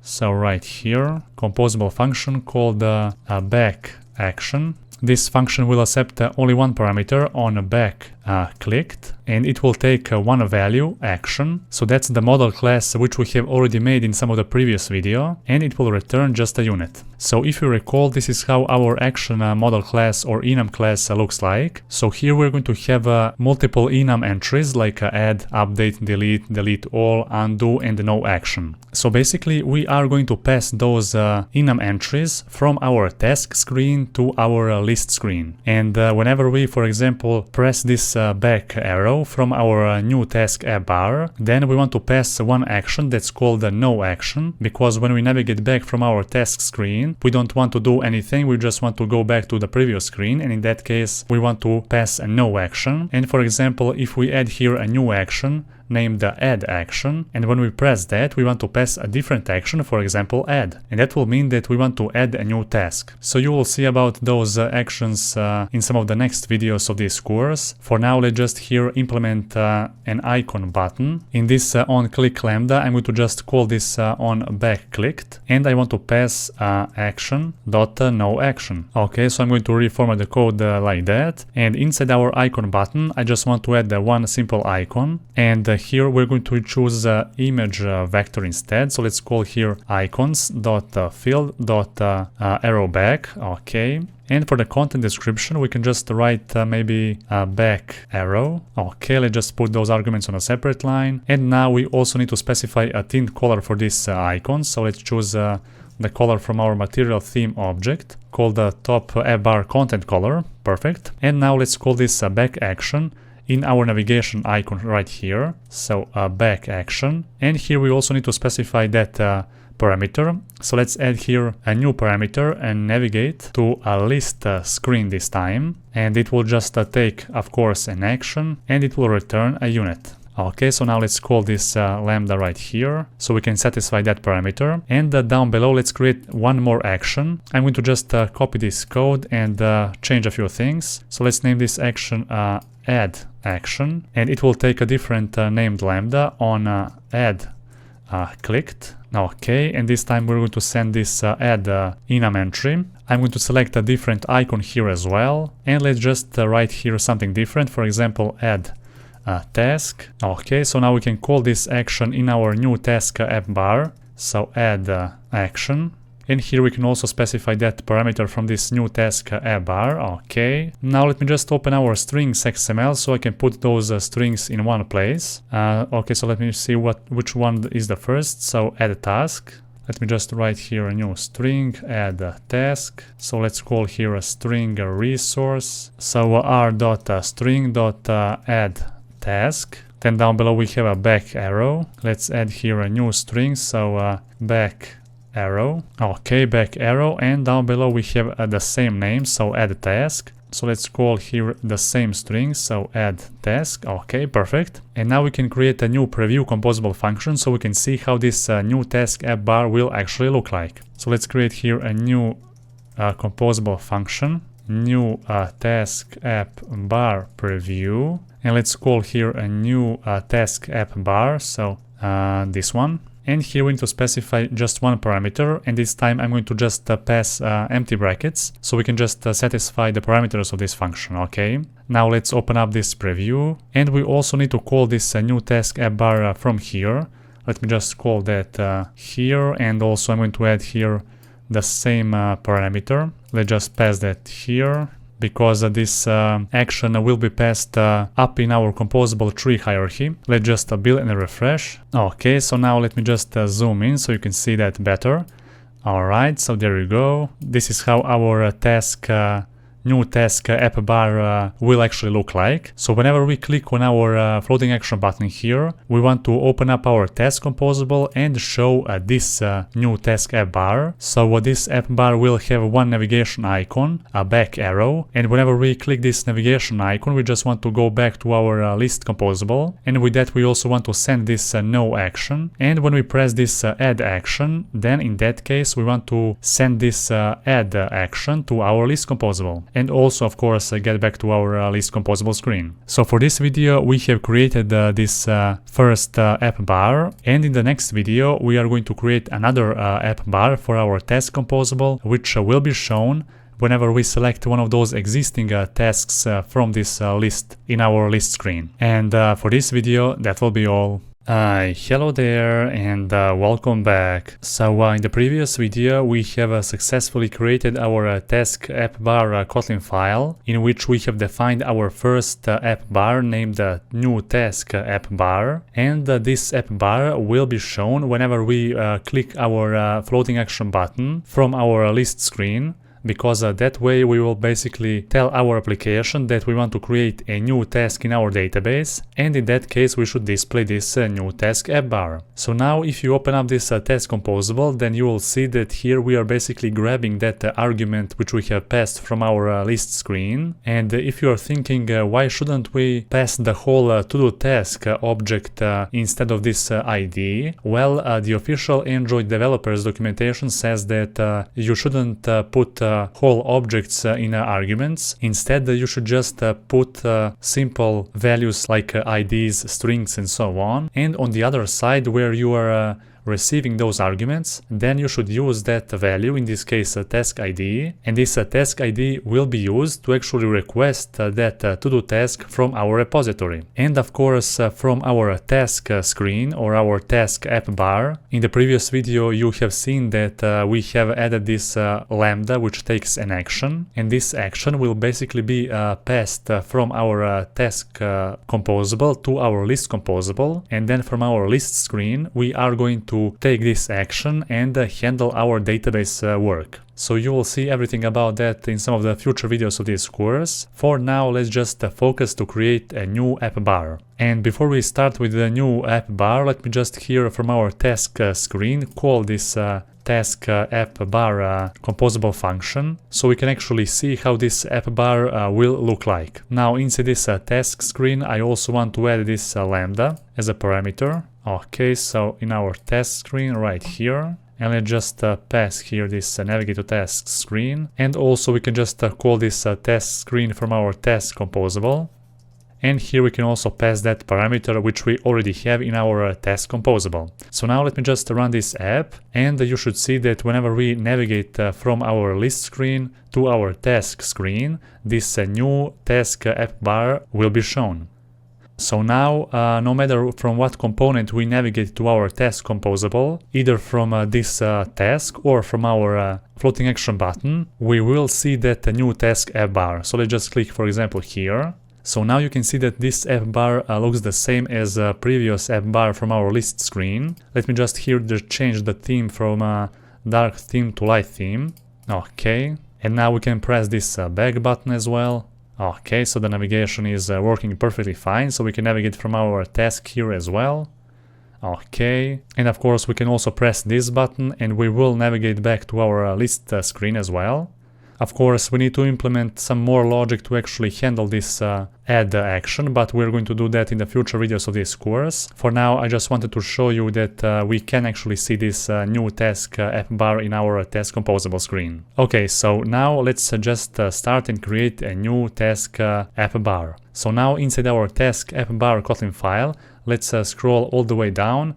And let me just copy this whole function so we don't have to write all of that all over again. Okay, so right here, let's just paste that and let's rename this to something different. Here I'm going to write existing task app bar, and this composable function will have one additional parameter, and that is a to-do task named selected task. Let's just add here a comma. Of course, the navigation icon of this task app bar will not be the same, so we can just remove this line of code. Then this text composable can also be replaced. So now instead of using this hard-coded string to display the text or the title of this app bar, now I'm going to use a selected task object to get the title, and that title should be displayed on top of our app bar. Also, here on our text composable, I'm going to add two additional parameters. The first one will be a max lines. I'm going to set that to number 1, and the text overflow should be set to text overflow ellipse size. So basically, the title of our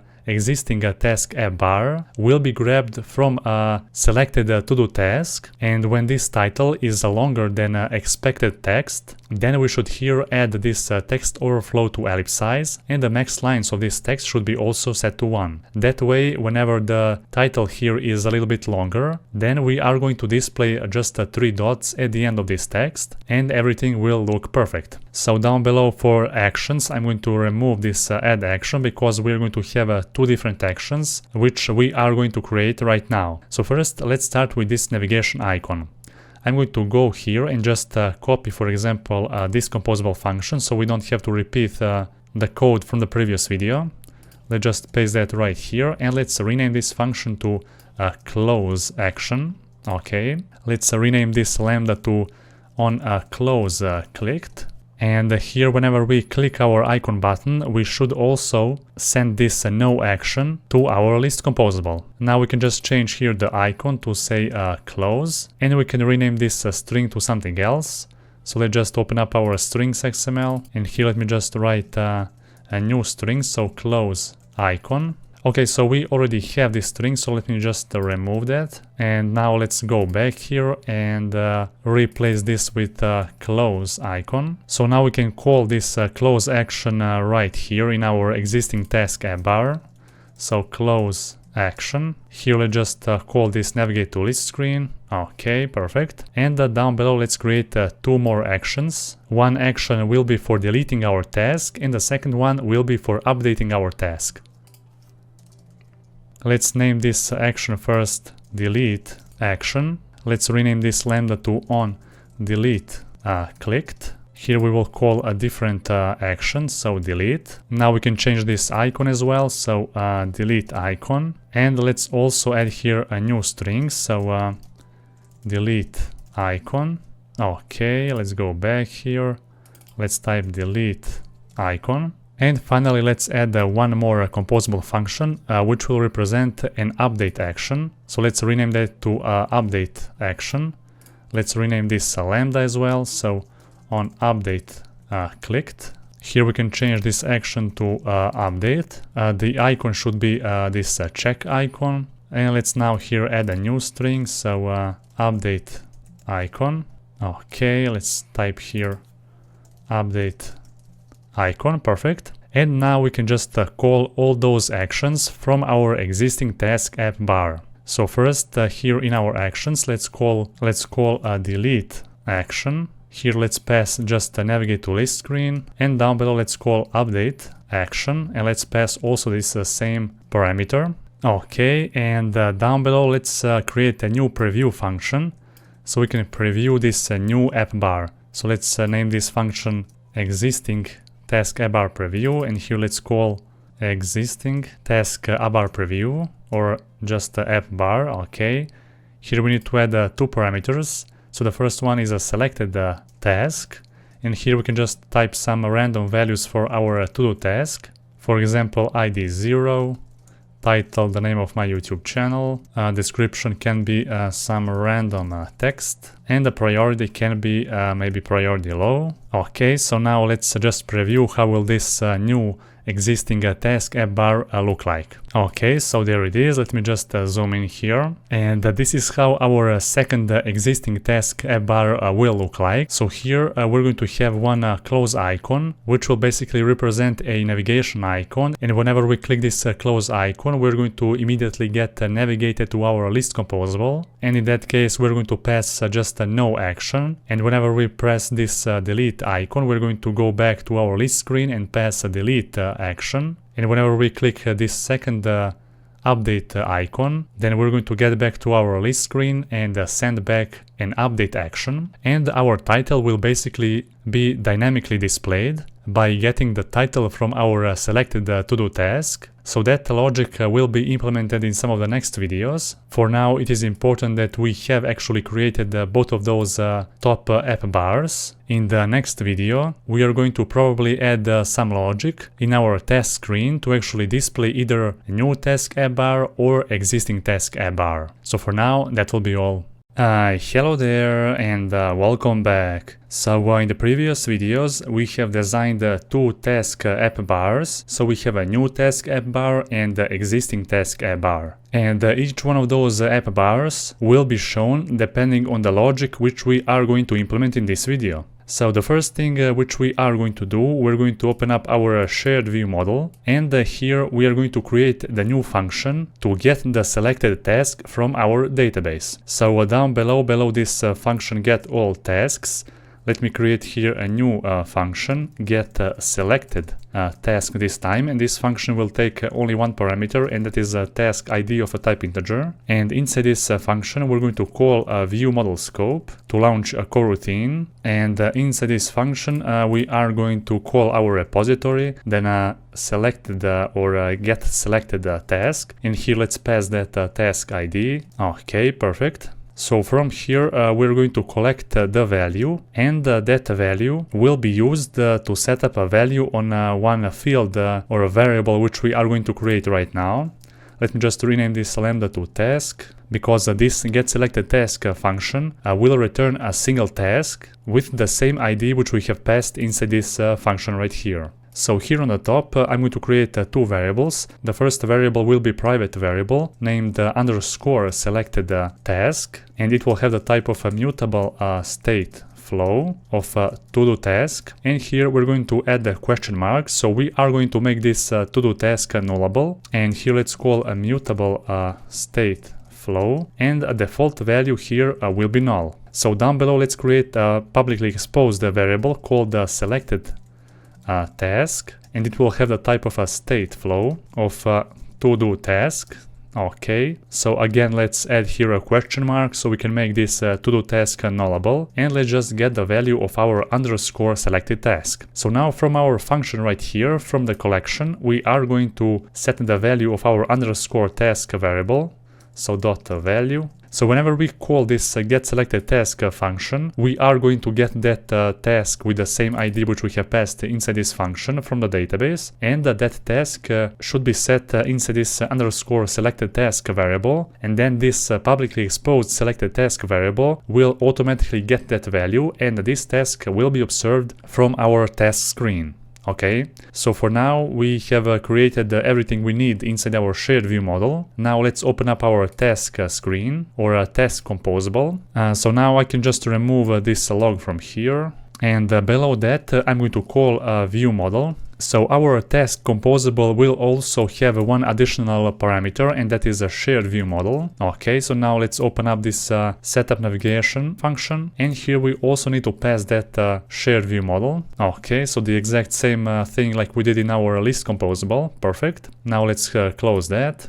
Let's open up our task composable, and here let's call that shared view model dot get selected task. So we are going to call that function, and here we want to pass that task ID which we have received from our list composable or list screen. Okay, so whenever we click one of those tasks from our list, or even press a floating action button, then we are going to pass that task ID to our task composable. And then from our task composable, we're going to use that ID to request that to-do task from our database. Okay, so that's why we're calling this getSelectedTask function. And after that, I want to create a new variable named selected task. And here I'm going to just observe that variable called selected task from our shared view model. So let's call here collect as a state function, so we can actually observe that value. And whenever that value changes, then our task composable or a task screen in which we're going to pass this variable will be recomposed with a new value. So now our task screen will have one additional parameter, and that is a selected task of a type of a to-do task, and this will be a nullable type. Now the next thing, I'm going to also add this parameter to our task app bar. So right here, and inside this task app bar, we're going to create the logic to display either new task app bar or existing task app bar. So let's here write if block and say if selected task is actually null. So whenever our selected task is null, that will mean basically that we have selected or clicked on our floating action button, and in that case we want to display a new task app bar, and otherwise we want to display our existing task app bar. So let's call here existing task app bar. Here let's pass that selected task, and here just navigate to list screen. Okay, let's just put those arguments on a separate line. Now let's go back to our task screen, and here we also need to pass one more parameter, and that is a selected task. So let's just pass here a selected task. All right, perfect. So let me just repeat once again what will actually now happen. Okay, so here we also need to pass one more parameter. So selected a task. So now I think that everything will work just fine. So whenever we navigate from our list screen to our task screen, then we're going to receive a task ID. And that task ID will be used to request that specific task from our database. And if this ID is not -1, which is the case when we press our floating action button, then we're going to get that task with the specified task ID, and our task screen will recompose with the new value which we received from our selected task. And then from our task screen, we are passing that selected task variable to our task app bar, so we can actually decide if we want to display new task app bar or existing task app bar. So now let's run our Android emulator and let me show you how will this actually work. So now you can see that inside our list screen we have only one task in our database, and let's first press this task. Okay, so now we are navigated to our task composable or our task screen, and there we can see our existing task. So the title of this app bar is the same as the title from our task which we have selected. So right here, as you can see, it has the same title, and when we select this floating action button, then to our task screen we're going to send the -1 number as a task ID, and in that case we are not going to return any task. So let's click that, and there you go. So now we have displayed here our new task app bar. So that's how we have handled the logic to display one of those task app bars at a time. And for now, let me just here add, for example, one more task in our database, so I can show you that everything will work the same and that we're going to see a different title each time we navigate to our existing task app bar. So let me here launch a new query tab, and let me write insert into to-do table. Now column ID, title, description, priority, values. For example, ID will be 1, title will be, let's say, maybe kotlin, description some random text, and the priority can be maybe medium, for example. Okay, let's now insert that to our database. So we have forgot to check this live updates option. Let's check that now. Okay, so now we have a new item, and let's go back here, and there we go. So now we have 2 items in our database, and now let's select this second one. So here the title of this app bar will now be a kotlin, which is the exact title of a task which we have selected. Okay, so everything works here as expected. All right. And if you recall, inside our task app bar Kotlin file, down below, let me just scroll. Okay, so existing task app bar. Here in this task app bar, we are passing our selected task, and the actual value of our text composable function will be received from the title field of this selected task, which we are passing from our task composable. And now we have basically successfully handled that logic to display one of those top app bars in our task screen. And for this video, that will be all. Hello there and welcome back. So in the previous video we have successfully implemented the logic in our task screen or our task app bar, and now depending on the ID which we are going to pass from our list screen to our task screen, we're going to see either a new task app bar or existing task app bar. So now that we have completed that top app bar for our task screen, we are going to continue and create the content for our task screen. But before that, there is one component which we need to create first before we do that. So now inside our components package, let's create a new Kotlin file, and let's name this file priority drop down. Okay, press enter, and now let's create here a new composable function. So priority drop down. And this composable function will take 2 parameters. So the first one will be a priority, so enum class which we have already made, and the second one will be on priority selected the lambda, so on priority selected, and this lambda will take a priority and it will just return a unit. So this is how our priority drop-down composable function will look like at the end. So the first element inside this priority drop-down will be a circle, which will represent a priority indicator. Then we're going to have a text, which will just display the name of the priority. And at the end of this row, we're going to add one arrow icon, which will be an indicator of whether our drop-down drop-down is expanded or not. And finally, our drop-down will actually have 3 different items or 3 different priorities: low, medium, and high. So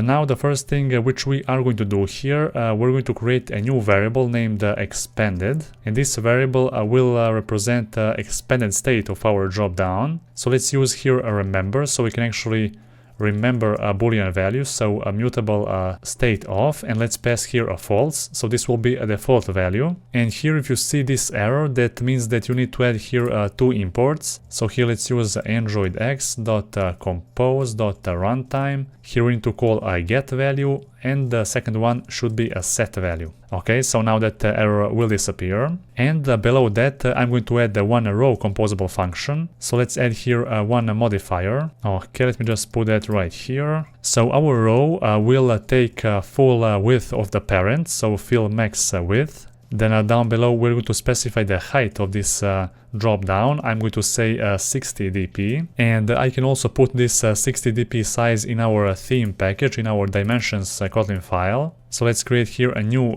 constant, priority drop down height. Okay, so let's close that now, and let's type here priority drop down height. Okay, perfect. Next we're going to also add a clickable or a click listener for our row, and here we want to set on click, and whenever we click our row we should change this expanded state to true. Okay, so like that. And finally we want to also add a border to our row. So a width of this border should be 1 dp. Then a color should be received from our material theme object .colors. Then I'm going to choose a color from this on surface, and I'm going to just copy that color and add a new alpha value. So content alpha.disabled, and that will be a border of our actual row or our drop down. Okay, and next the second parameter inside our row and the final parameter will be a vertical alignment.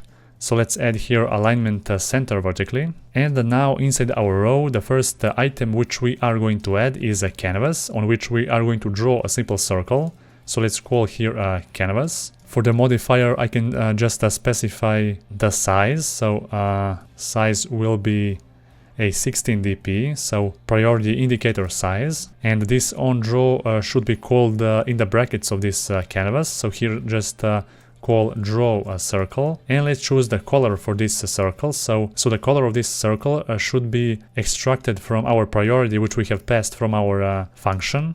Okay, so like that. I can also set this modifier down below, so like that. And this will basically represent our priority indicator, a circle. So below that we want to add a simple text which will show up our priority text. So let's add here one text composable. And here for the text let's choose a priority.name. Here I'm going to also add a style. So for the text style I'm going to choose the material theme.typography.subtitle2. Okay, then the third item here will be an icon button which will basically represent one arrow, and that arrow will change its rotation position depending on whether our priority drop down is expanded or not. So you will see about that later. So whenever we click our icon button, then we should change this expanded state to true. Also here I'm going to add a modifier. So let's add here a modifier. Let's specify here alpha value. So let's choose content alpha object dot medium. So basically our icon color will have a different alpha value, so it will be less visible. Also here I'm going to specify a rotation angle, so let me just set that to 0, and we're going to change that later. And now let's add a simple icon in our icon button. Here I'm going to choose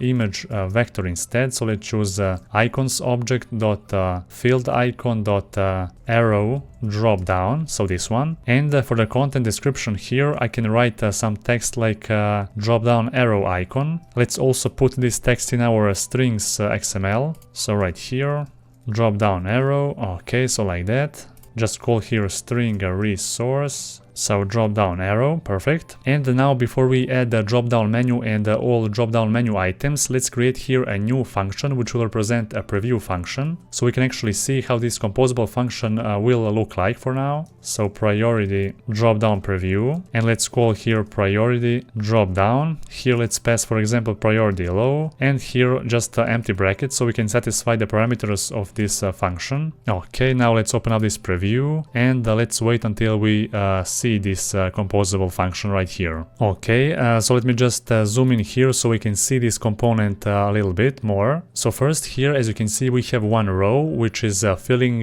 maximum width of the parent, and also here we have one circle, then we have a text and this icon button. Now what we need to do, we need to put this icon button at the end of this row, while this text in the middle should take the largest space in this row. So for that case, we are going to use something that's called width, and we're going to add the width modifier on each and every element inside our row. So first on our canvas, let's add here a width of 1f, then our text here, let's add here modifier. Here I'm going to add the width of 8f, and our icon button will have a width of 1.5f. Okay, so now let's again refresh this preview so we can see how this drop-down menu will now look like. Okay, and now as you can see here, our priority indicator circle here is taking a width of 1f, while our text here is taking the largest space of 8f, and our icon button is taking a space of 1.5 width. So that's how our priority indicator will look like for now. And the only thing that is left here to do is to add a drop-down menu and the drop-down menu items below our icon button. So let's add here drop-down menu. Here for the state, we're going to pass our expanded state. And on dismiss request, we're going to just change its value, so expanded equal to false.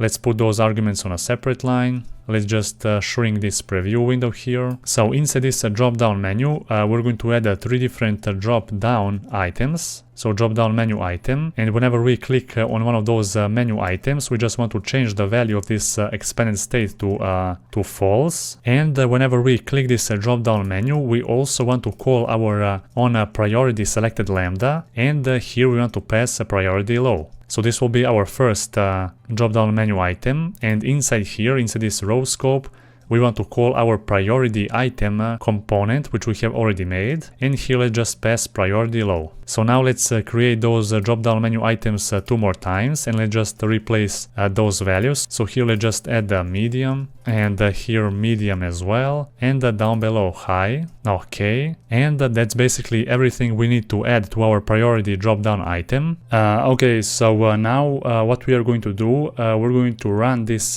component in our Android emulator so we can see how this component will actually look like. And in order to see this component in our Android emulator, we don't need to run the whole application. We can just click this little button that says deploy preview in our preview panel, and it will basically open up this single component in isolation in our Android emulator. So let's click that. Okay, so let's just wait a few seconds, and there you go. So now we can see our component, and whenever I click here on this priority drop down, then this drop down will open up. So now as you can see, we have 3 different items, low, medium and high. But there is one more thing which I forgot to add. So I want to add here a fill max width modifier for this drop down. So let's go back in our code. Let's scroll all the way up to our drop down menu, and here let's add a modifier. Then here let's call a fill max width. Okay, so there is also one more thing. So as you can see, whenever we click on our priority drop down,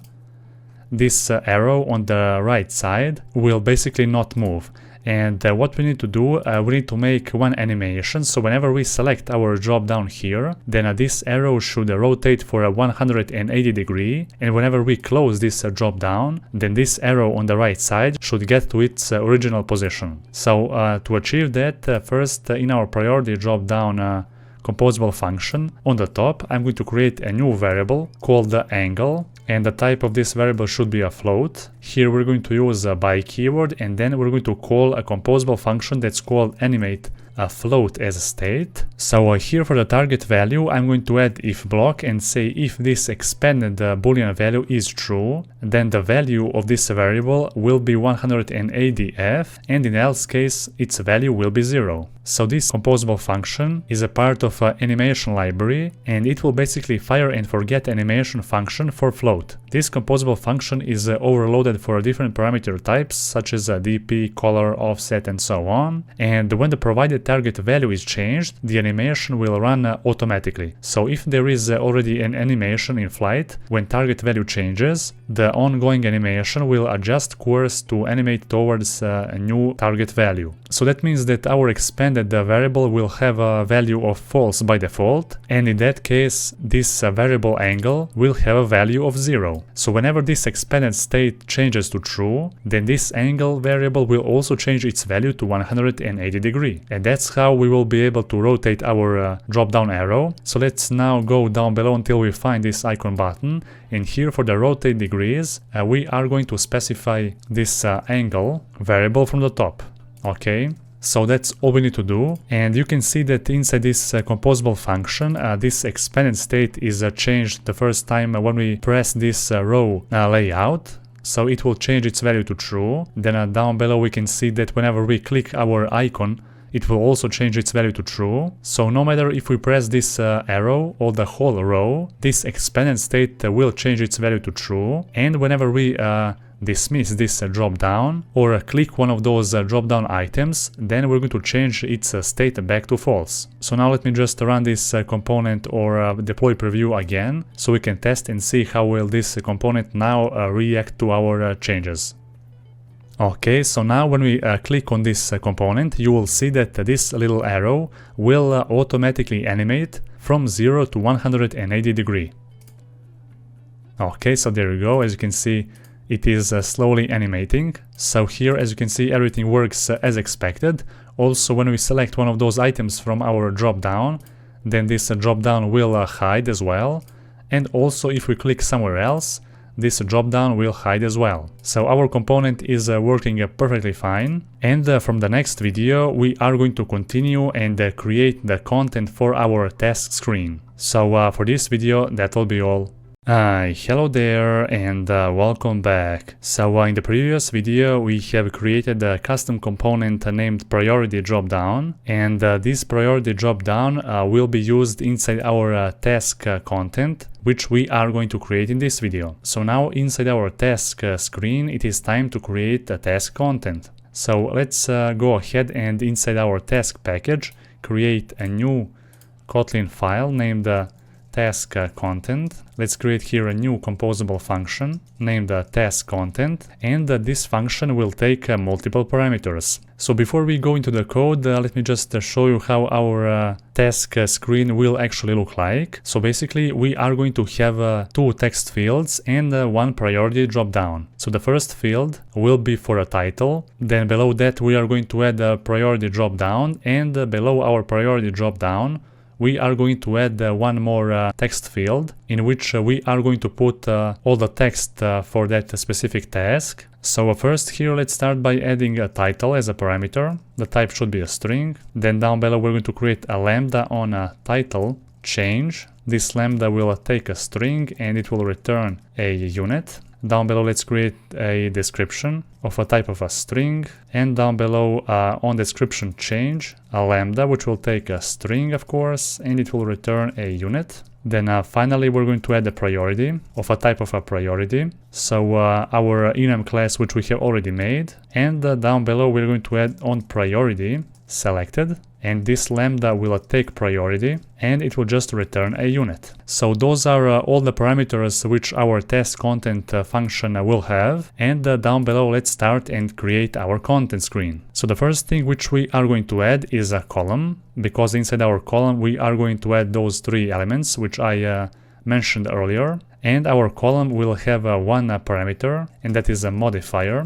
Here the first thing I'm going to call a fill max size. So our column will take the whole space in the content of our scaffold, and also I'm going to specify here a padding on each and every side. So let's add here all, and let's use a large padding from our dimensions Kotlin file. So the value here is 12 dp, so the large padding. And now inside our column, we are going to add the first text field. In this case, I'm going to use the outlined text field. For the value here, I'm going to add the title from the parameters of this function. And on value change, should also call this on title change lambda. Let's just pass here the value from this outline text field. Okay, let's just put those arguments on a separate line. And here I'm going to also use a modifier, so I can fill the max width for this outlined text field. Next here I'm going to also specify a label. So a label will be a simple text composable, and this text should say a title. So I'm going to just create a new string for that inside our strings XML. Let me see if we have here a title. So we don't. Let me just create here a new string. So title. And down below I'm going to create one more string for description. Let's name that description. Okay, perfect. So here let's call a string a resource, and let's specify so r.string.title. Next, below the label, we're going to specify a text style. So for the text style, I'm going to choose material theme object, then a typography, and then I'm going to choose a body1. Also, I'm going to specify a single line to true. So our outlined text field will only allow our users to write the text inside one line. So it's very important, because we don't want to expand this outlined text field any more than that. Now, after our outlined text field, which will represent a title, we are going to add our priority dropdown. So let's call here priority dropdown. And here we need to specify two values. So those two values will be grabbed from the parameters of this task content function. So here let's pass priority, and here on priority selected. And let's of course put those arguments on a separate line. And below that, I am going to add one more outlined text field. So here for the value, I'm going to add a description from the parameters of this function. And here I'm going to call on description change. And here we're going to pass that value from this outlined text field. Let's put arguments on a separate line, and let's here specify a modifier, but this time I'm not going to choose fill max width. Instead I'm going to choose a fill max size. So now this outline text field should expand its size in both width and height. And of course after that I'm going to also add here one label, and the label should be just a simple text composable as well. So let's use a string resource again, r.string.description, and also here I'm going to add a text style to material theme.typography.body1. Okay, and now I think that we can preview this task content to see how will that actually look like. So down below let's create a new function, a preview function, task content preview, and here let's call a task content. So here just I'm going to add some default values. Here I'm going to add empty brackets, here empty strings, here empty brackets, here maybe priority low, and here empty brackets as well.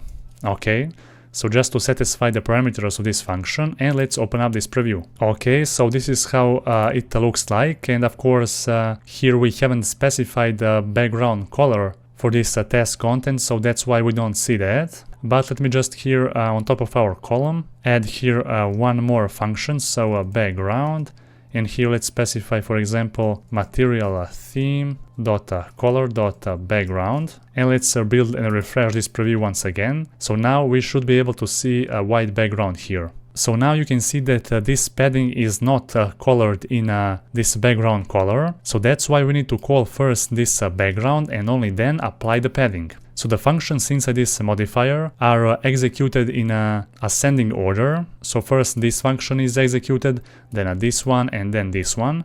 So if we set this background at the end, then first a padding will be applied and only then a background, and background will not cover the padding. So now let's refresh, and now you should see that this background will cover all the padding values here as well. Okay, so there we go, so now it works. We can also do the same thing for our priority dropdown, which we have created in the previous video. So if you want to preview this with the background color, you can just add here a background function as well. And let's now refresh to see if that will apply. Okay, so there we go, now we can see that white background. And now we have one problem. So now as you can see, the margin or the space between our title outline text field and our priority drop down should be increased because those two components or elements do not have any padding between them. So for that, here between our outline text field and our priority drop down, I'm going to add the one composable function called the divider, which will basically just add some empty space between those two composable functions. So let's here apply a modifier. Let's call a modifier.height, and here, for example, let's specify a medium padding. That's the value which we have already added inside our dimensions Kotlin file. And now let's just refresh our preview here so we can see how now this space between them will look like. Okay, so let's zoom in here a little bit. Okay, so I think the space is totally fine, except we also need to change the background of this divider. And let's just here add one more parameter, which is a color. So let's change its default color to material theme.colors.background. Let's build and refresh this preview once again, and I think that now everything will work just fine. Okay, so there you go. Now that blank space is filled with the same color as the background color. Okay, so far everything looks perfect except our priority drop down. So as you can see, our priority drop down have a rectangular shape and our two outline text fields have a rounded corner shape. So we are going to change that, and let's open up our priority drop down. And let's go down below to our border right here. So below our color parameter, let's add here also a shape, and here let's call material theme.shapes, and here we can call, for example, small, and this small will return a rounded corner shape of a 4dp, which is the same as the values from our outlined text fields. Let's now build and refresh this priority drop down, and we should be able to see rounded corners on our priority drop down. Let me just open our task content, and there you go. So now the corners of our priority drop down are rounded corner shapes. And before we end this video, I'm going to call this task content composable function from our task screen. So right here, let's just call that task screen, or we can just copy from that preview of ours. Okay, so like that, let's just paste that code here. And we can now run our application to see how will that look like. Of course, those values here and parameters will be set up in the next video. For now, it is important that we have designed this task content. Let's now open up our task screen. And there you go. So this is now how our task screen looks like. So we have our task content now. And as you can see, everything works perfectly fine. There is also one more thing which I want to change here. So as you can see, whenever we select this priority drop down, this drop down will expand those items in the full width. And I want to reduce this width. So let's go to our priority drop down, and down below let's scroll until we find our drop down menu. So here in this fill max width, I'm going to add a fraction. So let's specify here a fraction, and I'm going to add here a 0.94, for example. And now let's run our app once again, and this drop down should now reduce its width to 0.94f and not 100 or 1. So let's open up here, let's click there, and there we go. So now it looks even better. Okay, so everything works perfectly fine for now. And of course, in the next video, we are going to dynamically show the content from those selected tasks inside our task content. And for this video, that will be all. Hello there, and welcome back. So in the previous video, we have designed our task content, and this is how it looks like so far. Now we have also called this task content inside our task screen or our scaffold, but as you can see here, in the parameters of this task content, we have basically passed empty strings and empty brackets for those lambdas. Now in this video, we are going to handle the parameters of this task content composable function. So as you can see in this composable function, we have three main elements. We have a title text field Then we have a priority drop down and a description text field as well. So each one of those text fields we have contains one onValueChange lambda, and inside this onValueChange we are calling our lambda from the parameters of this function, and we are passing that string. So here we have onDescriptionChange and here onTitleChange. So basically whenever we type something here inside the title and description text field, then that string is passed up in our composable hierarchy. So now basically we need to find a way to actually save those values somewhere and then pass those exact values to our task content. So the best place to save those values is our shared view model. So let's open up our shared view model, and here on the top I'm going to create 4 different variables. So the first one will be a ID, so a mutable state, and here we're going to call a mutable state of, and the default value for the ID will be 0. Then the next thing, we want to create a variable named title. Here again I'm going to call a mutable state, and I'm going to add a string here. Let's call mutable state of, and the default value for the title will be an empty string. Then down below let's create another variable named description. And here again we're going to use the same type, so mutable state string. And finally we're going to create here a priority, and the type here should be a priority, so our enum class. Alright.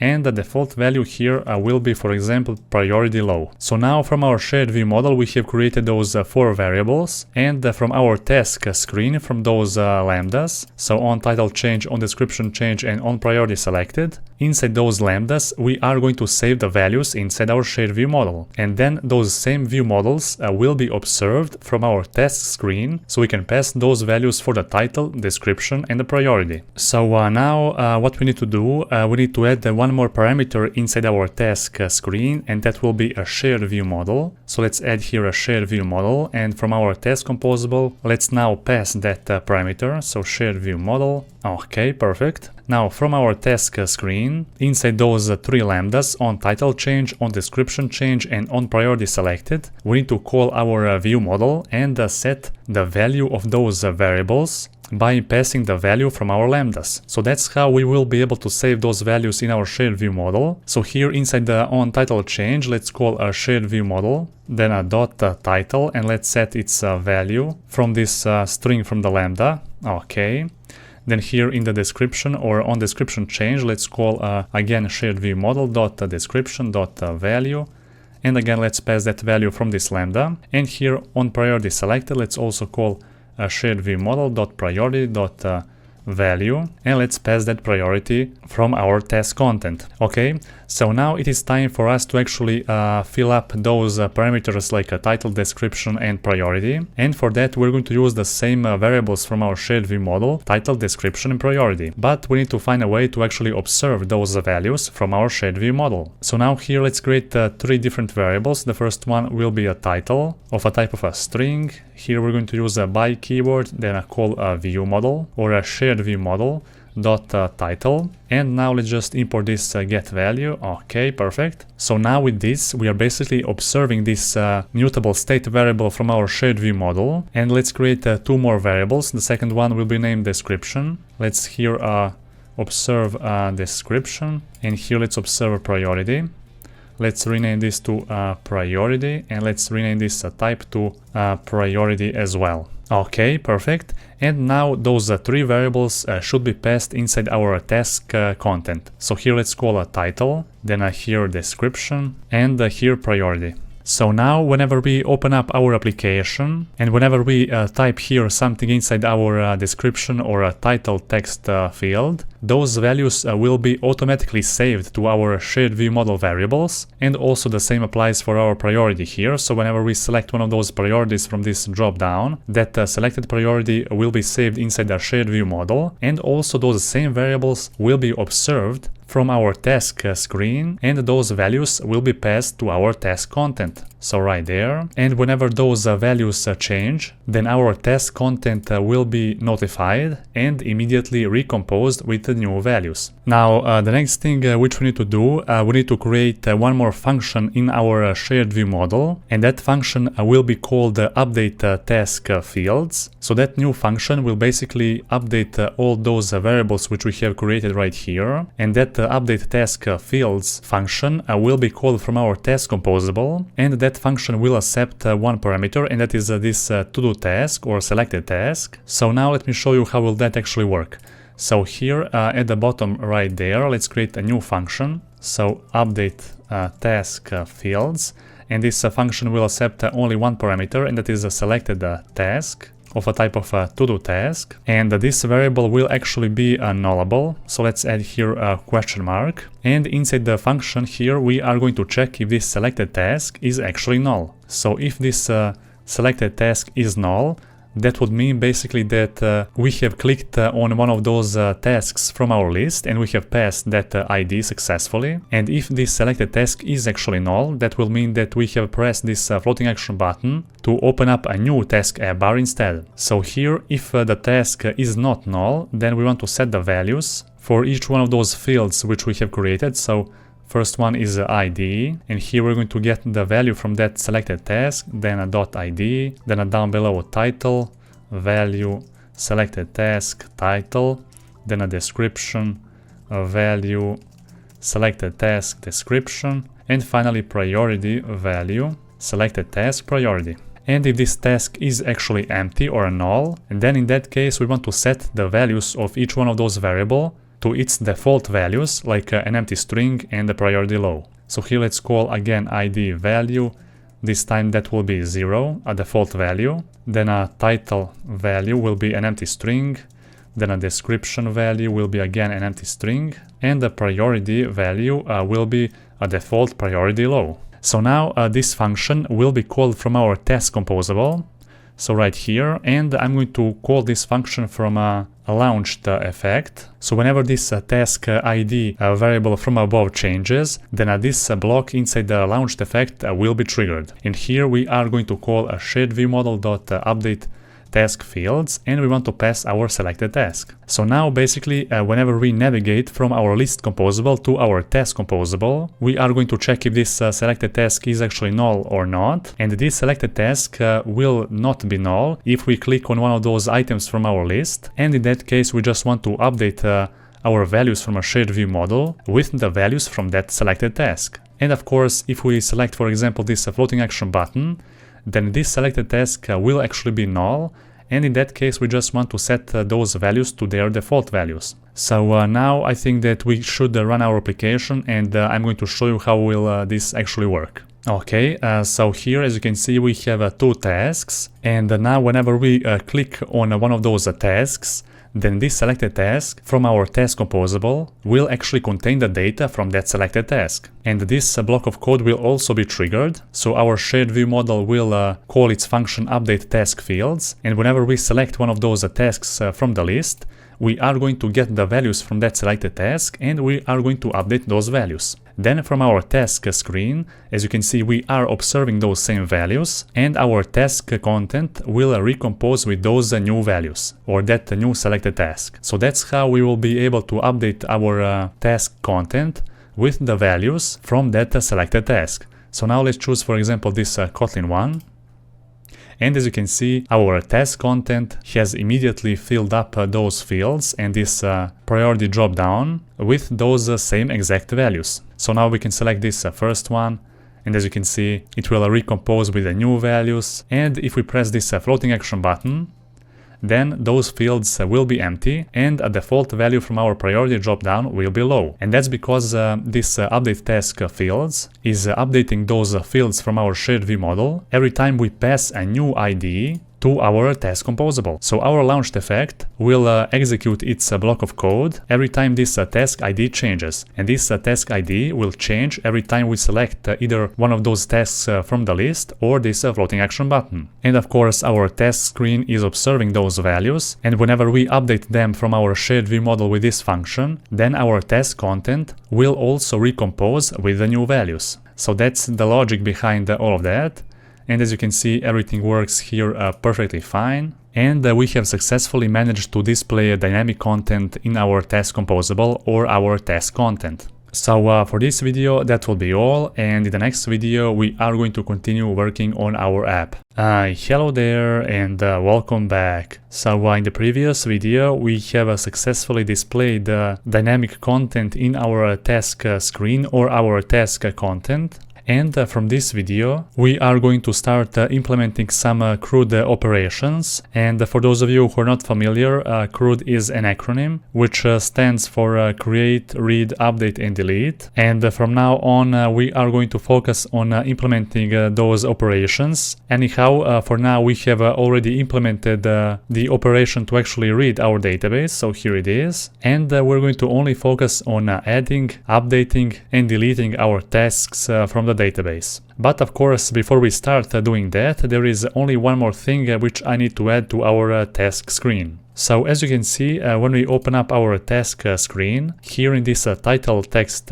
field, we can type as many characters as we want. And I want to limit that, so I want to set a limit on title character length to 20. And now let's just open up this util package and let's create a new constant down below. So this constant will be named max title length, and it's going to have a value of 20. So personally for me, I think it's a good idea to limit the character count for our title. In this case, I am going to set title length limit on 20 characters, but of course you can increase that or even decrease, it's up to you. So now that we have created this constant, now let's go to our shared view model, and at the bottom of our view model, I'm going to create a new function named update title. And this function will take only one parameter, and that is a new title of a type of a string. And inside this function, I'm going to write one if block and say if a new title.length is less than a max title length.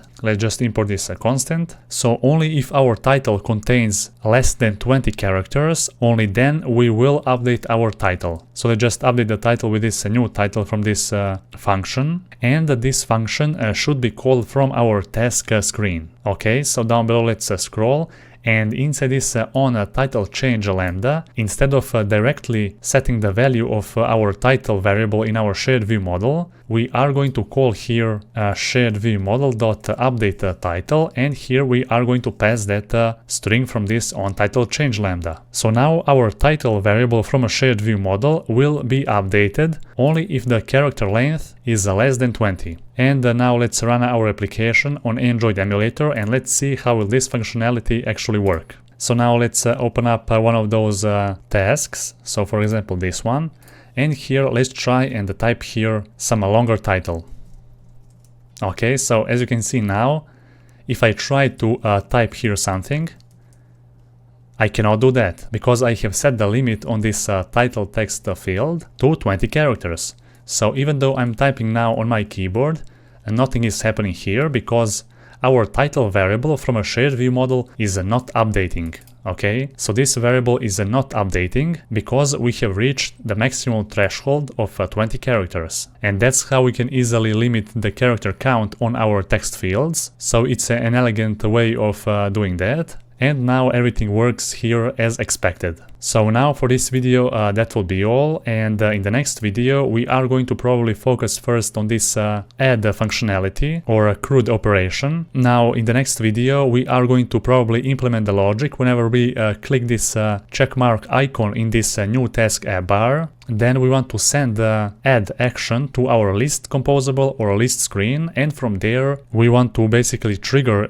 that insert operation in our database. So for this video that will be all. Hello there and welcome back. So in the previous video we have successfully created a new function named update title in order to limit the character count for our title, and that functionality is working perfectly fine. Now in this video there are two things that we are going to do. So the first thing, we are going to fix one race condition bug which we already have, and the next thing, we are going to basically validate our fields from our task screen. So for example, whenever I want to click this check mark icon to update this task or to create the new task, so when I want to click this button here as well, that would mean that I want to either add, if we are in our new task app bar, or update if we are in an existing task bar. And in that case, before we actually navigate back to our list screen or list composable, I want to check and see if those two fields are actually empty. So if those two fields are empty, then we want to display a toast message, and only if we have written something here inside those two fields, then only then we can navigate back to our list composable or list screen. So now the first thing, we need to fix one bug, and that bug is inside our task composable. Now it's very hard to see this bug, and this bug can be categorized in race condition bugs. So now you might be wondering what is this bug and how this bug can occur. So let me show you. Whenever we open up one of those tasks from this list, our task composable will launch. So let's open up, for example, this one, and as you can see, instead of filling up those fields with our Kotlin task, we see those empty fields. And after debugging this app for some time, I have realized that we have a race condition bug. So as you can see here, inside our task composable, we have this launched effect, which will execute its block when this task ID changes, which is totally fine, except our update task fields depends on this selected task variable. And sometimes, as you already saw, those two lines of code and this one can execute before this one. So collecting the value from our selected task can sometimes take a time, and the block of code inside our launched effect can sometimes run before this selected task is returned. So that's why we need to modify our launched effect, and instead of a task ID, we need to put a selected task here. So only when this selected task changes, then only then we will execute this update task fields function from our view model, because this function actually depends on this selected task and not this task ID directly. So now this block of code will execute only when the data is successfully collected from this selected task, okay? So now let's run our app once again, and now there shouldn't be any problem with our application. So now let's open up this first task. So the first task is displayed here successfully, then the second one, then the first, and you can just try it out few more times a little bit faster, so you can see and confirm that this bug is no longer available here. As you can see, everything works now as expected. Okay, perfect. And that's how we have easily solved this bug. So now we can proceed next to our second thing which we need to do in this video, and that is validate the fields before we update or add a new task to our database. So the first thing which we are going to do, we're going to open up our shared view model, and down below I'm going to create one more function named validate fields, and this function will return a boolean value. So here we are going to return title.value is not empty and description.value is not empty. So if both of those fields are not empty, then we are going to return true, and if those two fields are empty,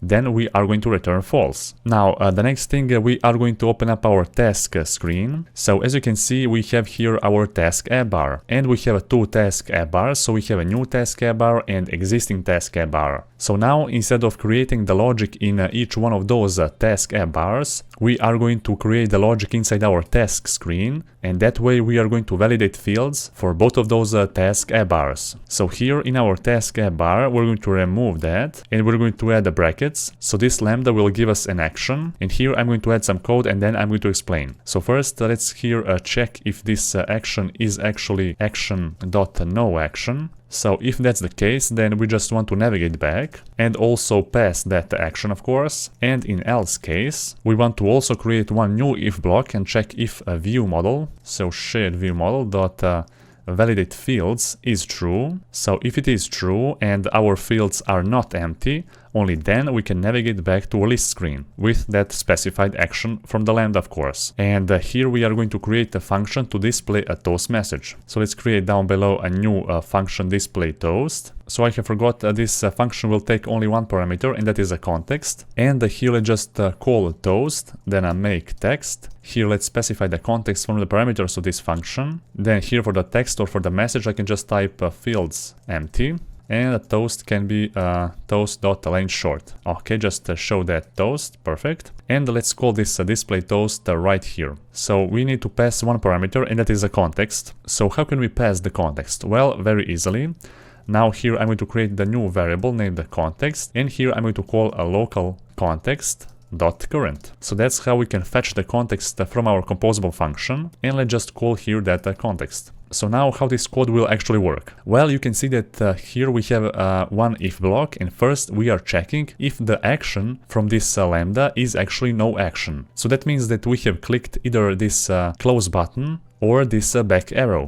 So in those cases, we don't need to actually validate the fields to navigate back. Instead, we can just navigate back. And if an action is something different than no action, then in that case we actually need to validate the fields. So here, as you can see, I'm calling that validate fields function, which is checking those two fields, title and description, from our shared view model, and only if those fields are not empty, then we can navigate back, and otherwise we can just display a simple toast message. So now let's run our app and let's see how will this functionality actually work. Okay, so now let's open up, for example, this first task, and let's click this close button.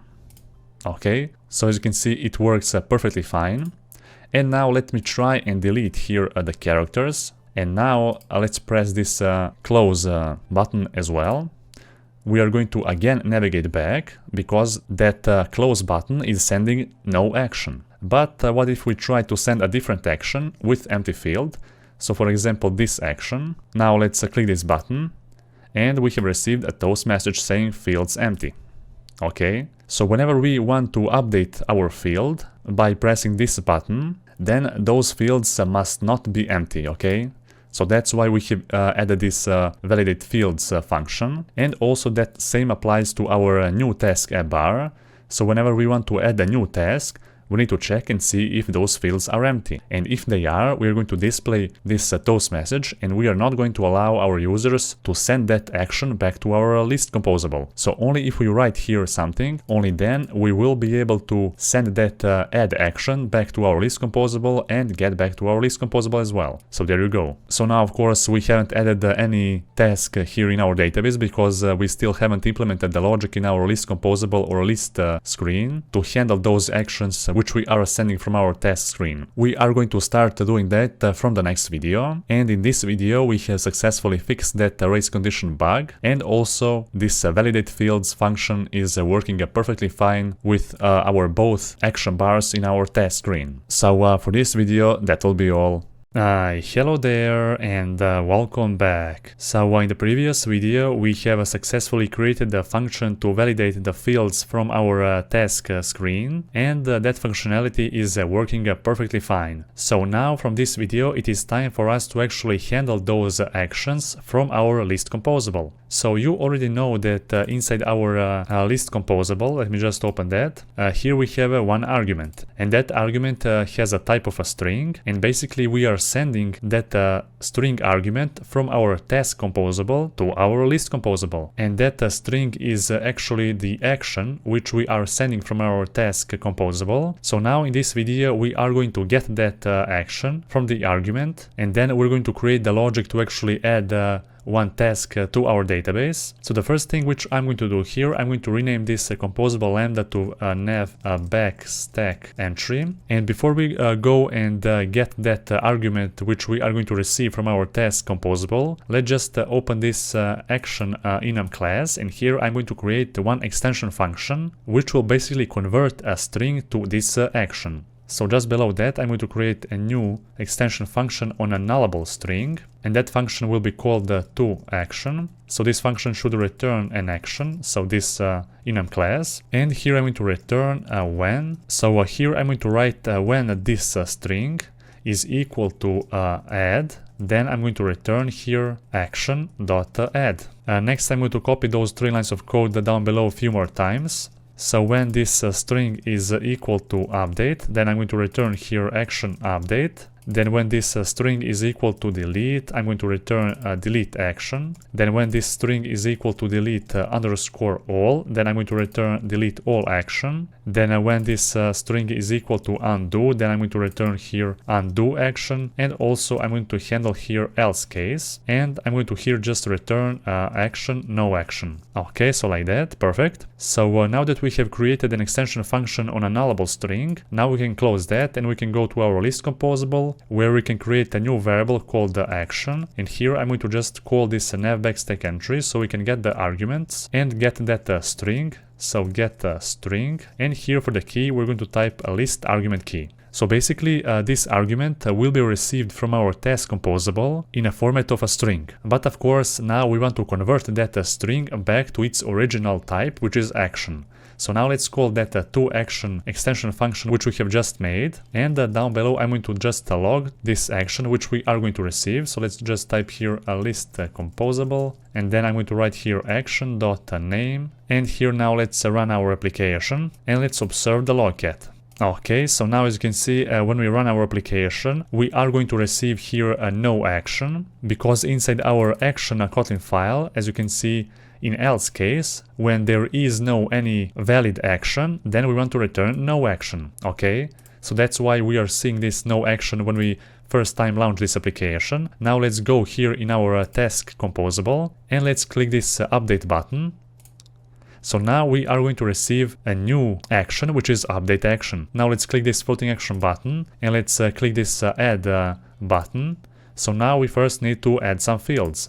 So let's just add some text here, and now let's click this add button. So now we are going to receive this add action. So everything works as expected. We can also click this delete action. So let's just click that, and there we go. So now we have delete in our list composable, and we are receiving those actions in a proper way. So now it is time to actually add some tasks to our database. And to do that, first I'm going to open up our shared view model. And here on the top, I'm going to add one more variable, a mutable state variable named action. So let's use a mutable state, and the type here should be an action. So our enum class, and let's call here mutable state of, and let's pass the default value, and here default value will be action, no action. Next, down below, I'm going to also create one new function. So this function will be named add task, and this function will be a private function, so add task. This function will take no parameters, and from here we're going to just call our view model scope to launch a coroutine.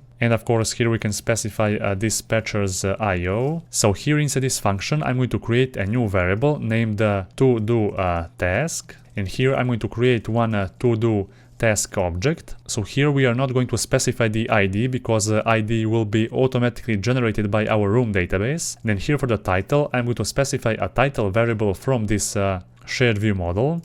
Then for the description, I'm going to do the same, so description.value, and for the priority as well.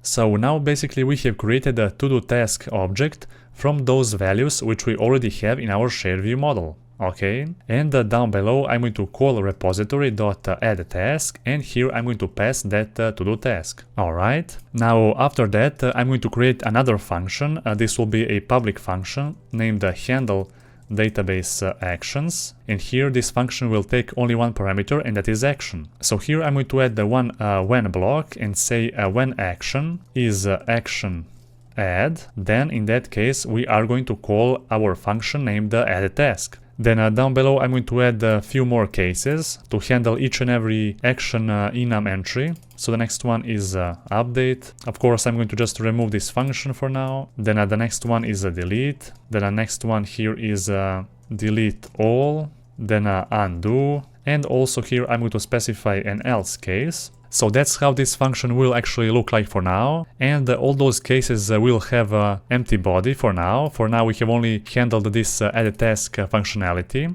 and of course at the end of this when block, so whenever we finish this when block, I also want to change the value of that action variable to its default value, which is action, no action. So now that we have created those two functions, we can proceed to our list composable. So let's open that up, and here I'm going to remove this log for now, and I'm going to add the one launched effect block. So here for the key I'm going to add this action variable from above, and whenever this action changes its value, I'm going to call here our shared view model dot action, and I'm going to update the value of that action variable from our shared view model. So now the next thing, from our list screen we are going to observe this action variable. So let's here create a new variable named action, and let's call here shared view model dot action, and we are going to observe this variable. So below those variables here I'm going to call a shared view model dot handle database actions, and here I'm going to pass that action which we are observing.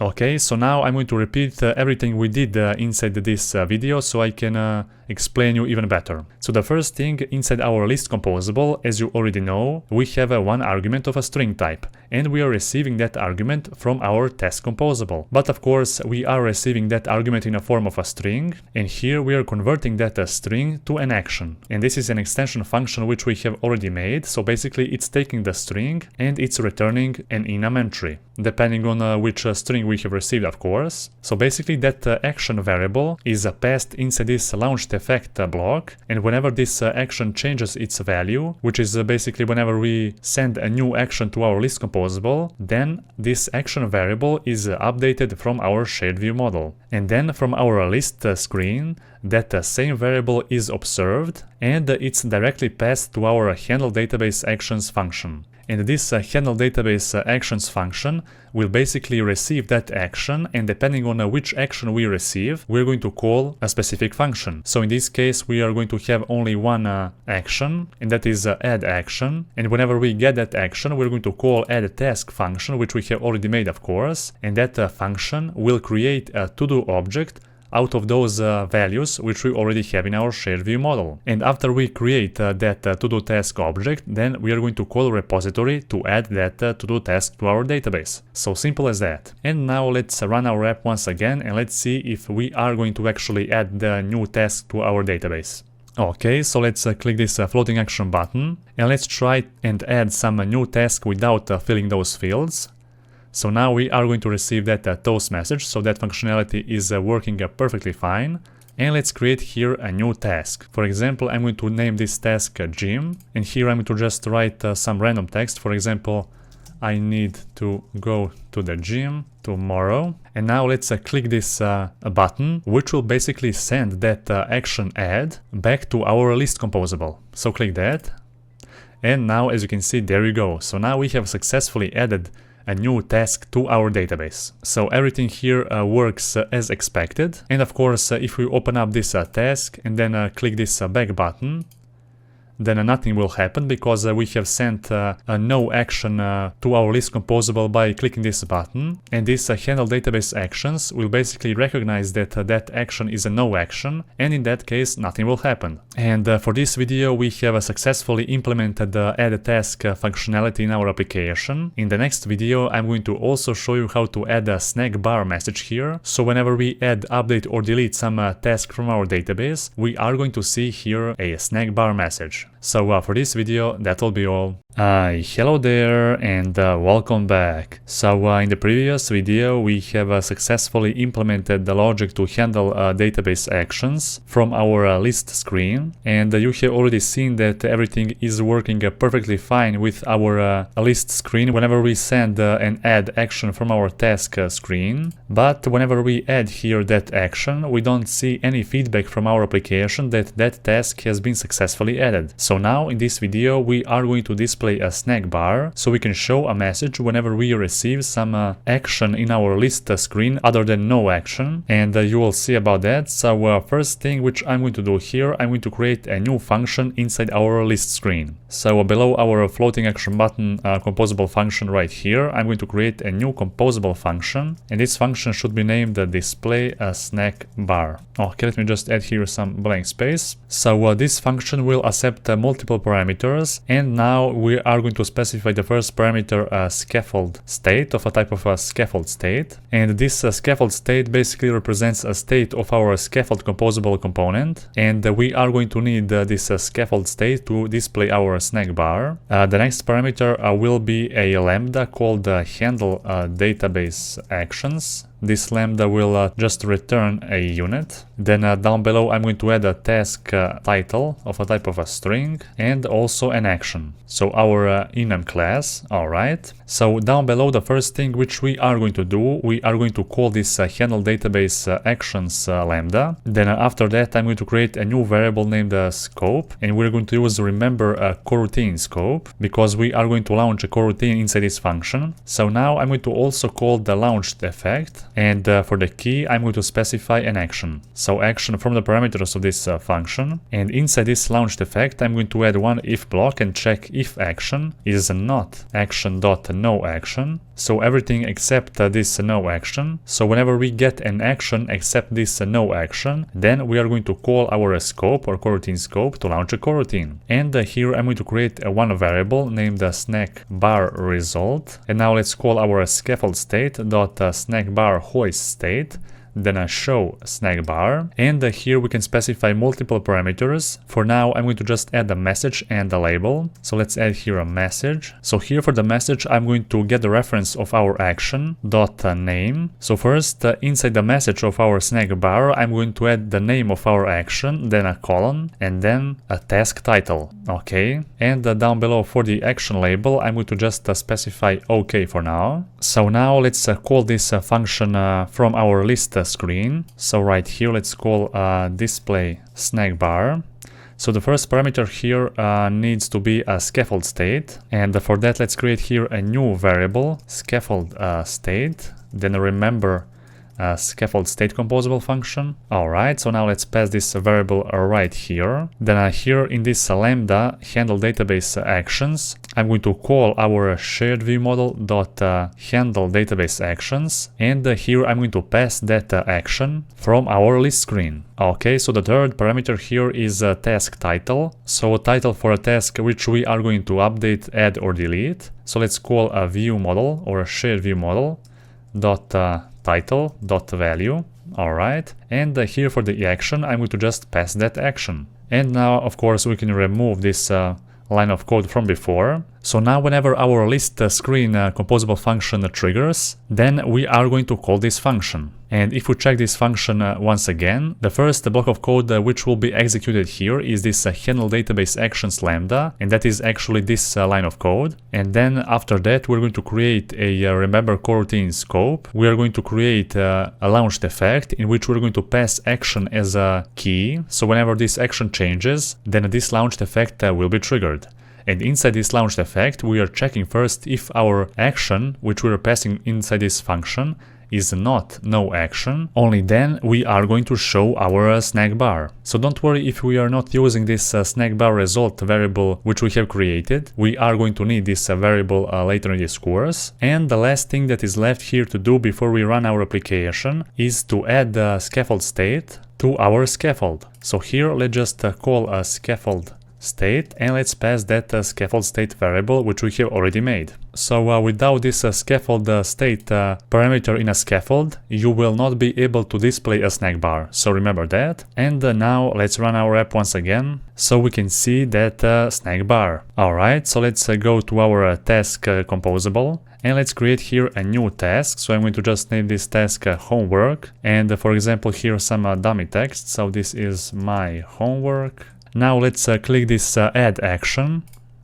and now we can see that snack bar. So it says add colon homework, and as you can see down below inside our display snack bar function, the first thing which we are going to display in our snack bar as a message is the action name, then a colon, and the task title which we are adding, updating or deleting. So of course we can test this snack bar with some other actions as well. So for example, let's open up this homework, and let's press this update button. So even though we haven't implemented the logic yet to update our task in the database, we're going to still send that update action back to our list screen, and we are going to see a snack bar. So let's just test that out with this update action.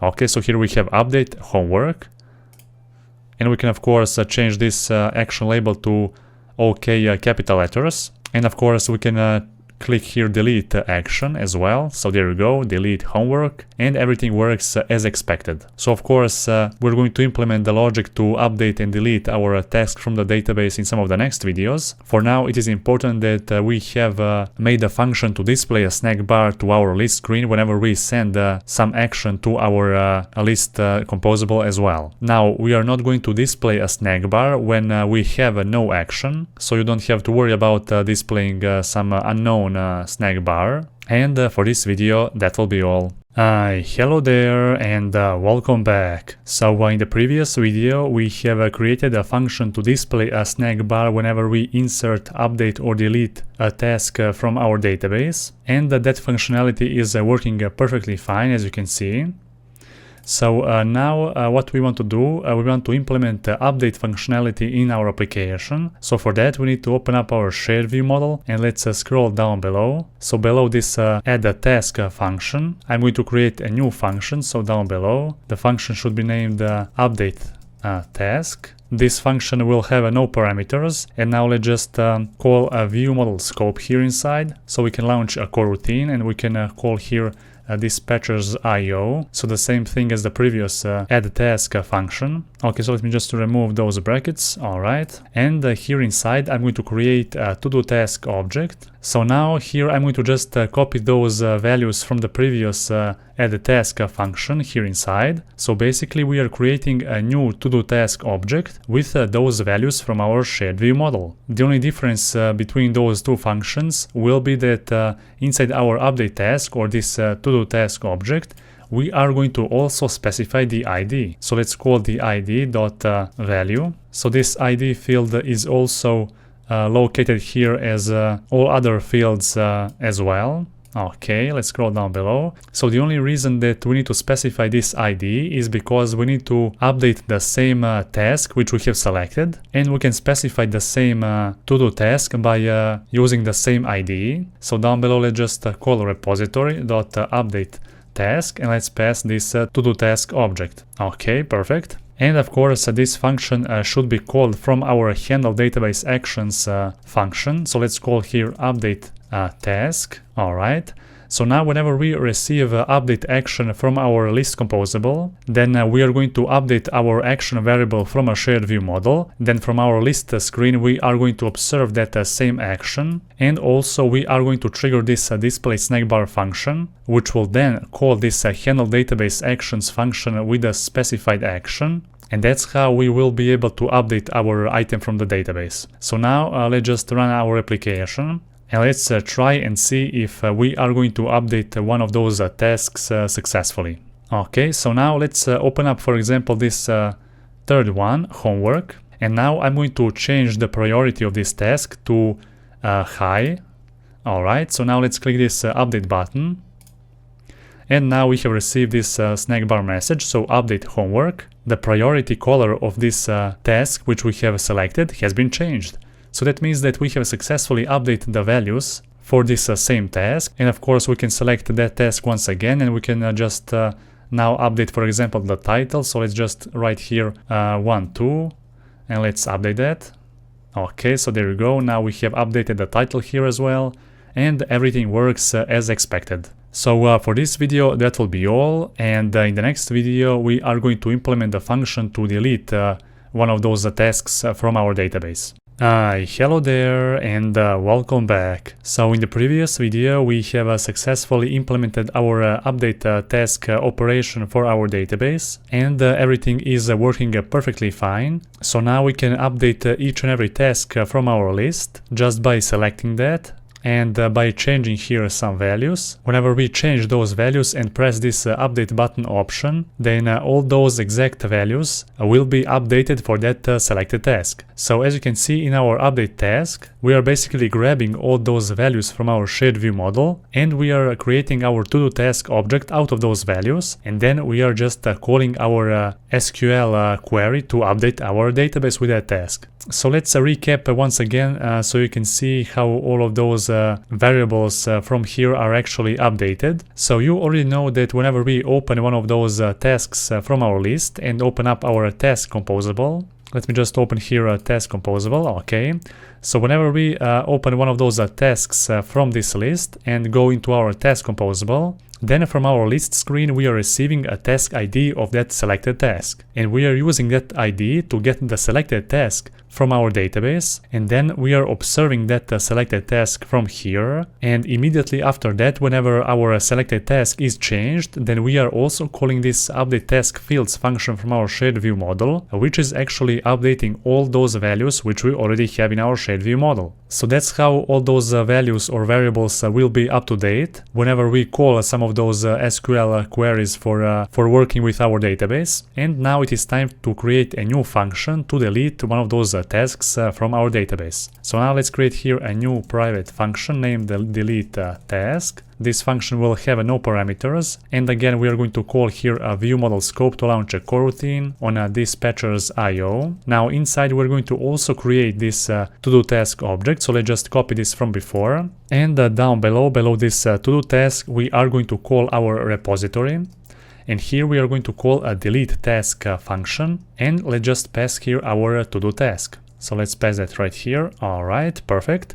And we can call this function from our handle database actions function. So right here, delete task. And now we can run our application and check it out. Okay, so now let's select this homework, this last item in this list. And let's click this delete icon. So there you go, delete homework 1, 2. So now we have successfully removed that task from our database, and this functionality is working perfectly fine. Now in the next video we are going to focus on this undo action. So whenever we delete one of those tasks from our database, we want to display here that snack bar message, but also when we delete that item, instead of OK action label, we want to display undo action label. And whenever a user clicks on that undo, then we want to insert back that task which we have deleted in our database again. But for this video, that will be all. Hello there and welcome back. So in the previous video we have implemented the logic in our shared view model to delete our task from the database, and as you can see this functionality is working perfectly fine. So now let's click this delete icon and our task will be successfully deleted. Also here as you can see we have received this message deleted gym, the name of our task, and in this video we need to implement the functionality to basically undo this deleted task and insert back this same deleted task which we have deleted. So for that we need to modify our function in our list screen called the display snack bar. So inside this function we need to add the logic to display a new action label named undo whenever we delete some task from our database, and whenever we click on that undo button, then we want to insert back that deleted task. So the first thing which we are going to do, we're going to create a new function for displaying this action label dynamically. So down below let's create here a new function. So private function set action label, and this function will take only one parameter, and that is an action, and it will just return a string. So here I'm going to write return if, so if action.name is equal to delete, then here we want to return undo string for our action label, and in else case we just want to return OK. Alright, and now let's call this set action label function right here, so set action label, and let's pass the action. The next thing here we need to create another function named undo deleted task. So let's create here a new private function named undo deleted task, and this function will have multiple parameters. So the first one will be a snack bar result of a type of a snack bar result. On undo clicked, this lambda will take an action and it will return a unit. Okay, so let me just rename this to snack capital letter B bar result. Okay, so now it looks better, and we also need to add here an action parameter as well. So now inside the body of this function we need to add one if block and say if snack bar result is equal to snack bar result dot action performed, and here we need to add one more case, so and when action is also equal to action.delete, so only then we are going to call this on undo clicked lambda. And here we want to pass action.undo. So now let's call this function from our display snack bar function, so just below our variable snack bar result. So undo deleted task, and here let's pass all those parameters. So the first one is action, the second one is a snack bar result, so let's pass that variable from the previous video. And basically this variable will have a type of a snack bar result whenever we display our snack bar, and then from this function down below we are checking if we have clicked that action label. So only if we click that action label and our action is actually action delete, so only then we want to trigger this on undo clicked lambda. So basically with those 2 lines of code, we are making sure that we are triggering this on undo clicked lambda only when we click on our action label and when action is delete. And that would mean basically that we have clicked this undo action label. So you will see about that later. And here let's just add a new parameter inside our display snack bar. So here let me just add a new lambda, so on undo clicked. Alright, and let's just pass that lambda right here, so on undo clicked. And now let's scroll all the way up, and here let's add that new lambda, so on undo clicked. And of course this lambda will give us an action.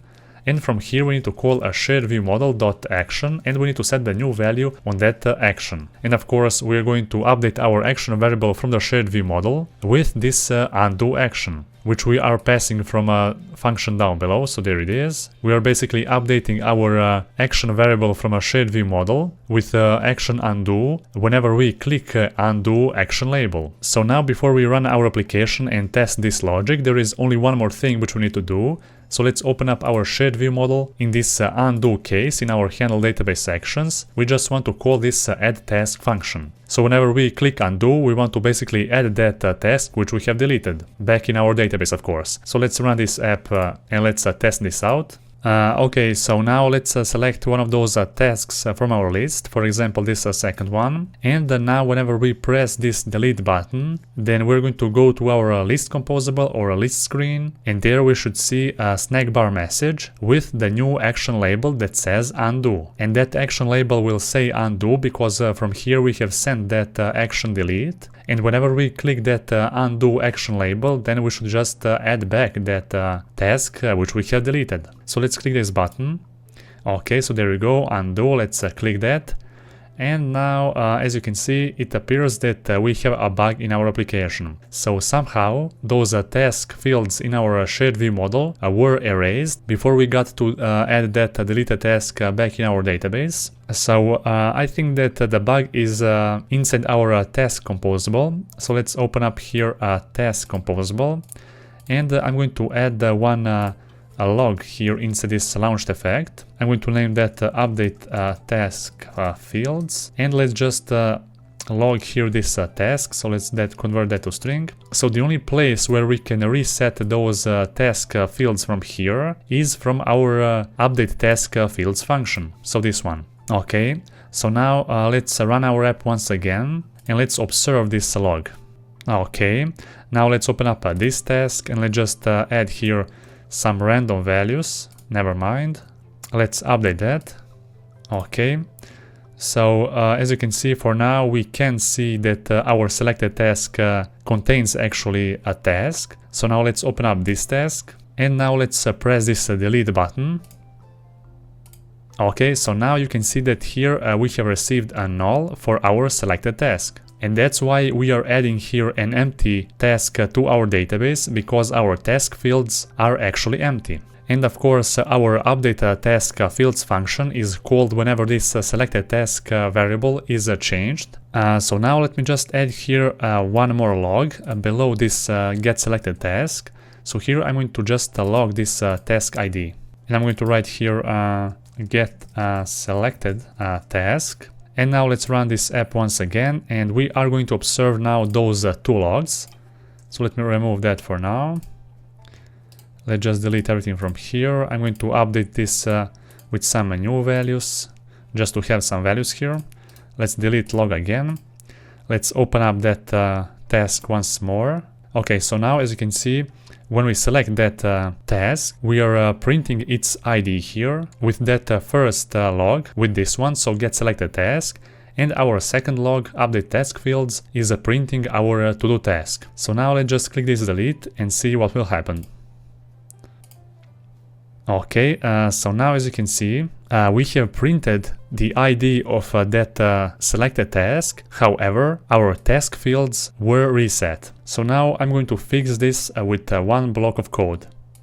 Let me just remove those two log statements. And here I'm going to write if a selected task is not null, or if a task ID is equal to -1, so only in that case I am going to update those task fields. And that will mean basically that our application will function the same as before, only this time whenever we click this delete button, then this block of code will not be executed. So basically we are going to update our task fields only if our task ID is, for example, -1, or if our selected task is actually not null. So that means that whenever we click on our floating action button, our ID will actually be -1. So that's the case when we are going to execute this line of code, and also when we select one of those tasks from here, then that selected task will actually not be null, and we are going to execute this line of code. But this line of code will not be executed whenever we select one of those tasks and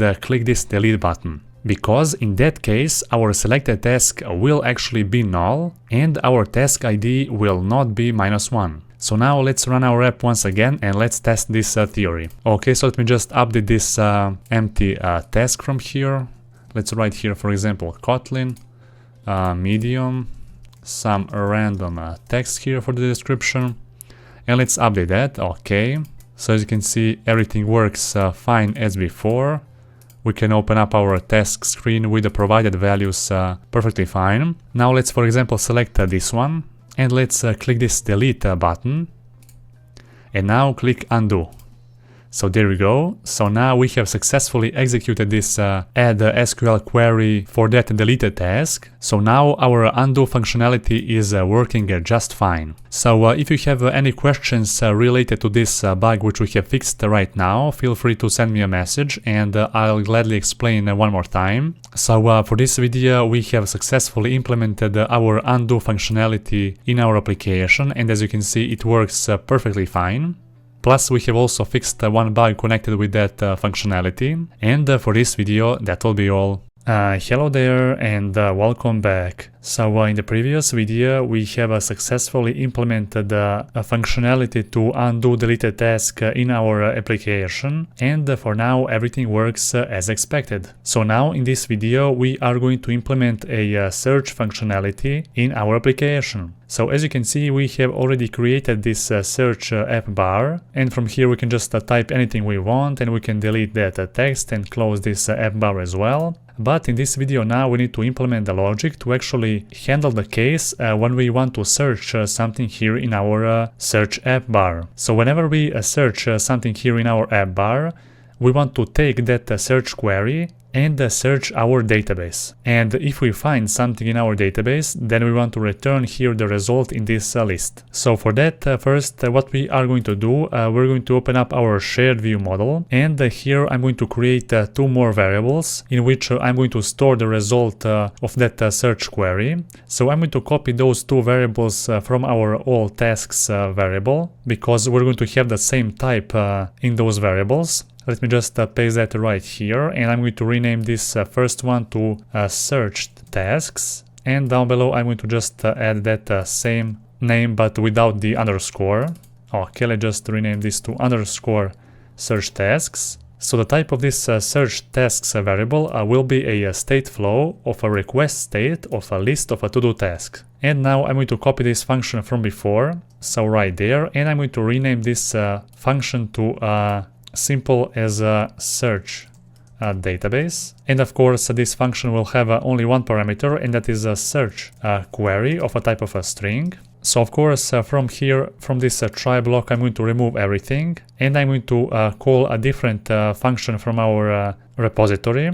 But before that, let me just replace those two values with this underscore search tasks. So basically whenever we run this function, we want to set the initial value of this underscore search tasks to request state loading. And of course, if there is some error, we want to pass that request state error. And here in this try block, I want to call a view model scope to launch a coroutine. And inside I'm going to call a repository.search database.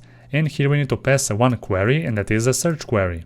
Now after that I need to collect the values from that search database function, and here I can name this lambda searched tasks. Okay, perfect. And down below I want to set the value of our underscore search tasks to request state.success, and here I want to pass this list of to-do tasks, so search tasks. And of course there is one more thing which I need to add at the end of this function. So basically whenever we call this function from our search bar, and we are going to call this function whenever we click this search IME action, and in that case at the end of this function I also want to set a search bar state. So search app bar state to search app bar state triggered. So that will basically update our search app bar state variable from here, which we are observing from our list screen, so right there. And as you can see, this search app bar state is passed to our list app bar, but also that search app bar state will be passed to our list content to decide if we want to display all tasks or the tasks which we are searching in our search app bar. So you will see about that later. For now it is important that we have basically added this one line of code inside this search database function at the end of this function. And the next thing, we also need to observe this search tasks variable from our list screen. So let's just go back here and we can just copy this one, and let's add that just below our all tasks variable. Let's rename this to searched tasks, and let's call here searched tasks. Okay, and we are collecting those values. So a default value of this search tasks variable will be a request state idle. So the same thing with our all tasks variable. So there it is. So from our list screen, we are also observing a search app bar state and a searched text state. So the next thing which we need to do, we need to open up our list content composable function, and here we need to add one more parameter, and that is search tasks. So I'm going to rename this parameter, this first parameter, to all tasks, and the second parameter should be named searched tasks. The type should be the same as the first one, so request state of a list of a to-do task. So like that. All right. Next, what I want to do here, I want to create a new function down below. So let's create a new composable function named handle list content, and this function will accept only two parameters for now. So the first one is tasks of a type of a list of a to-do task, and the second one will be a navigate to task screen. Okay, so this one. And inside this handle list content function, I'm going to just cut and paste this if and else block. So just cut that and paste that right here. And let's of course rename this to tasks. And here just the tasks. Okay, so let's now add this experimental material API annotation as well. And let's remove this data. So basically this handle list content function will take a list of to-do tasks, and it will decide if we should display empty content or the actual list of those tasks. So if this list is empty, we're going to display empty content, and otherwise we are going to display items from our database. Now this list content function will also have one more parameter, and that is a search app bar state. So here I'm going to write if a search app bar state is equal to search app bar state triggered. So when we trigger our search app bar by pressing that search IME action, only then we want to display those search tasks. Otherwise we want to display all tasks. So inside this if block, I want to add one more if block and say if searched tasks is a request state of a type of a success, so only then we want to display our tasks, our search tasks. So let's call here handle list content, and as a first parameter I want to pass those search tasks, and here of course this navigate to task screen lambda. So from here we need to call .data so we can extract that data from our request state. Alright, and in this first if block we also want to add an else block, and inside this else block I'm going to write if all tasks is a type of a request state dot success. Then I'm going to also call this handle list content function, but instead of passing this search tasks, I'm going to pass all tasks. And here navigate to task screen. Okay, let me just type here .data. Perfect. So now basically from our list content we need to pass this search app bar state as well. So let's go here and let's pass here first searched tasks, then searched tasks.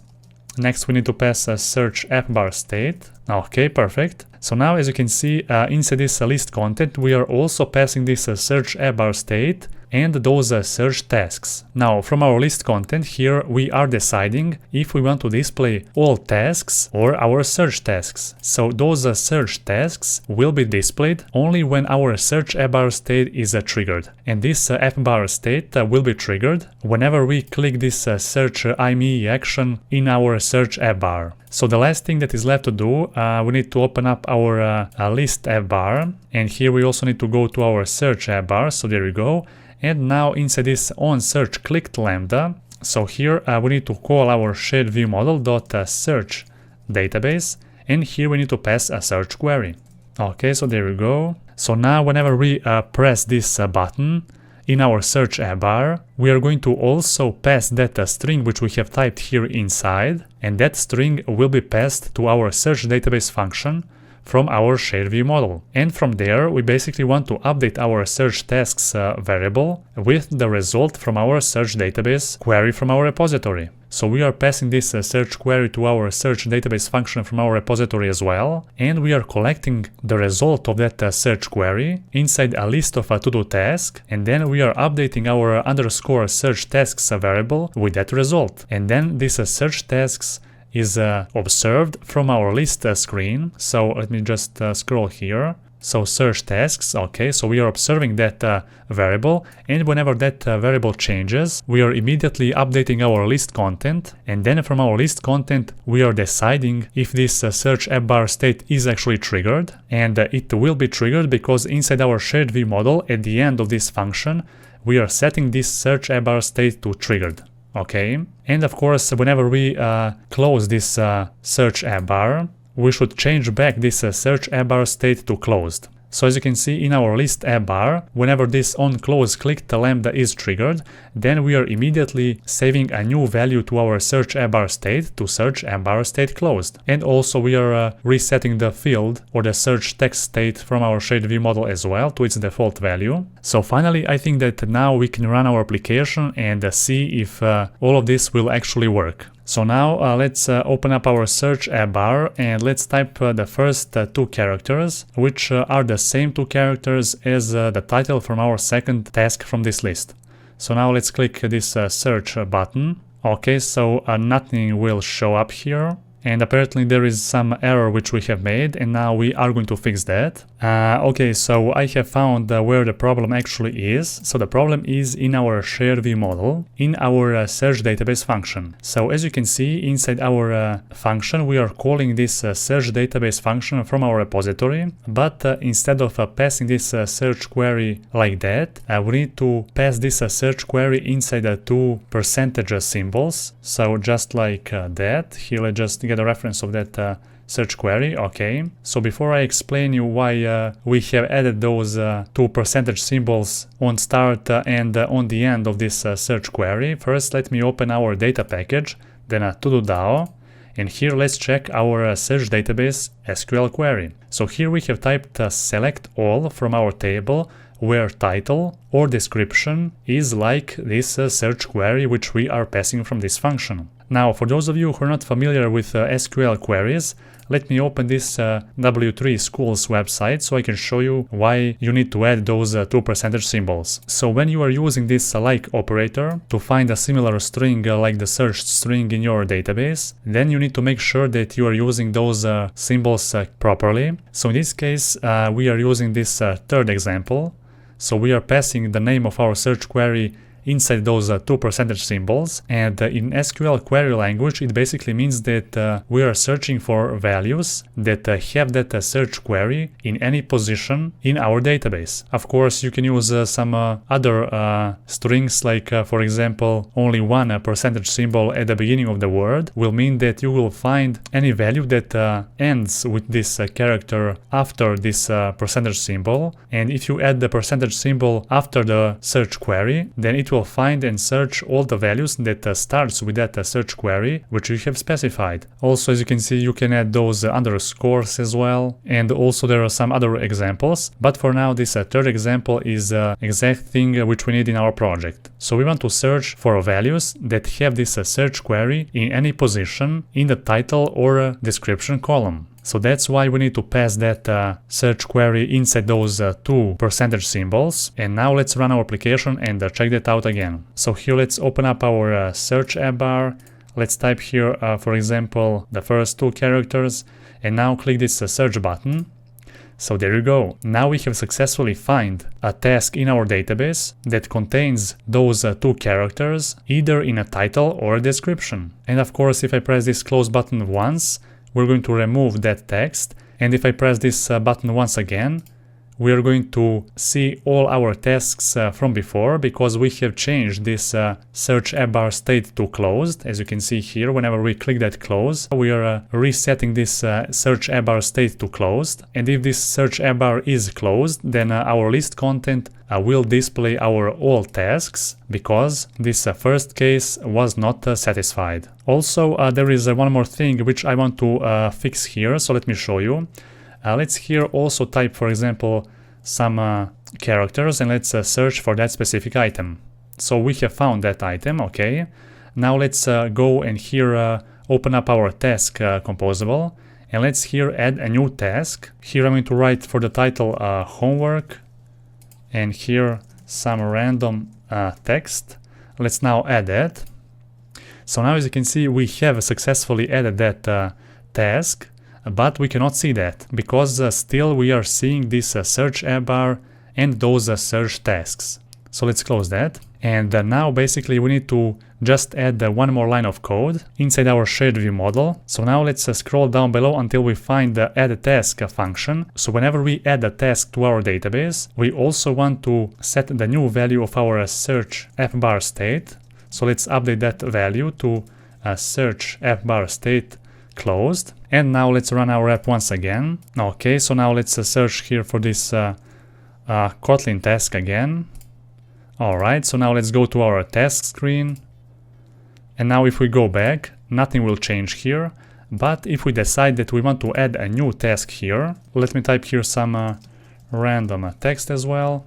And now if we add a task to our database, then we're going to automatically change this search app bar state to closed, and our search app bar will close automatically. So now we have successfully implemented our search functionality in the application. And so far everything works as expected. Hello there and welcome back. So in the previous video we have implemented the search functionality in our application, and now as you can see we are able to search anything from our database right here from our search app bar, and we can just press this search IME action, and then we're going to find that specific task with the query which we have specified here in our search app bar. So now let's just close that.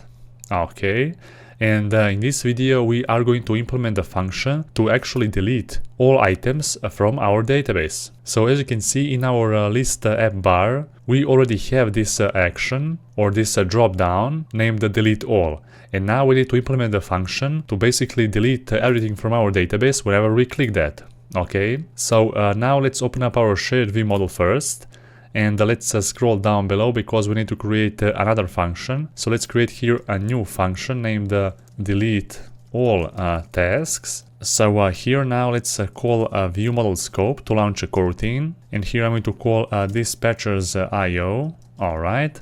And now inside this view model scope we just need to call our repository, and let's call delete all tasks. So that's everything we need to add inside this delete all tasks function, and of course this function should be called now from this handle database actions function. So down below let's call here delete all tasks. Alright, and after that we need to open up our list screen, and from there let's just open up our list app bar. So as you can see in our default list app bar, we have three different lambdas: on search clicked, on sort clicked, and on delete clicked. So our default task contains those three actions. And now inside this lambda I'm going to just add one line of code. So I want to update our action variable from a shared view model with action.deleteAll. And there is one more thing which I want to change here. So I want to change this lambda name from on delete clicked to on delete all clicked. So now let's go to our default list app bar. So there it is. Now let's just select this lambda and click Shift plus F6. So we can rename this to on delete all clicked. and press enter. Okay. So the next thing, let's open up this list app bar actions. So right there, and let's rename this lambda as well. So Shift F6, then on delete all clicked, and inside this delete all action as well. So press here Shift plus F6 and I'll name that on delete all clicked, press enter. So now we can start our application and we can test this functionality. Alright, so now let's press this delete all text, and there you go. So now we have deleted everything from our database. But there is one more thing which we need to change here as well. So you have already seen that snack bar message, and it doesn't look that good, so we need to change that. Now let's go to our list screen and let's scroll all the way down until we find our display snack bar function. So here instead of passing this message, I want to create a new function. So private fun set message, and now let's just pass two parameters inside this function. So the first parameter will be an action, and the second parameter will be a task title of a type of a string. And inside this function we want to return a string. So let's just here add a string as a return type. Okay. Now here we want to return when. So when action is action.delete all. So in that case I want to return here a string which will say all tasks removed, and in else case I want to write here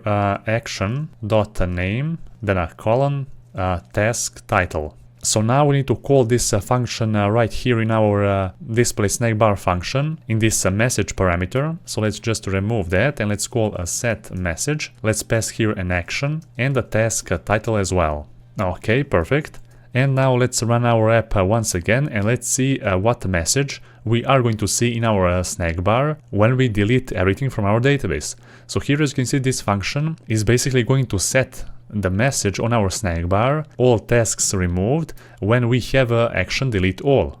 And in all other cases, we are going to use this same message from before. So the first, we're going to display this action name, then a colon task title. Now let's just again press this delete all, and there we go. So all tasks removed, and we have changed that name of that snack bar message successfully. Now we can again just add here a new item in our database. Okay, let's just add it here, and there we go. So everything works as expected. So that's it for this video. Hello there and welcome back. So in the previous video we have implemented functionality in our application to remove all items from our database, and there is one problem with this functionality.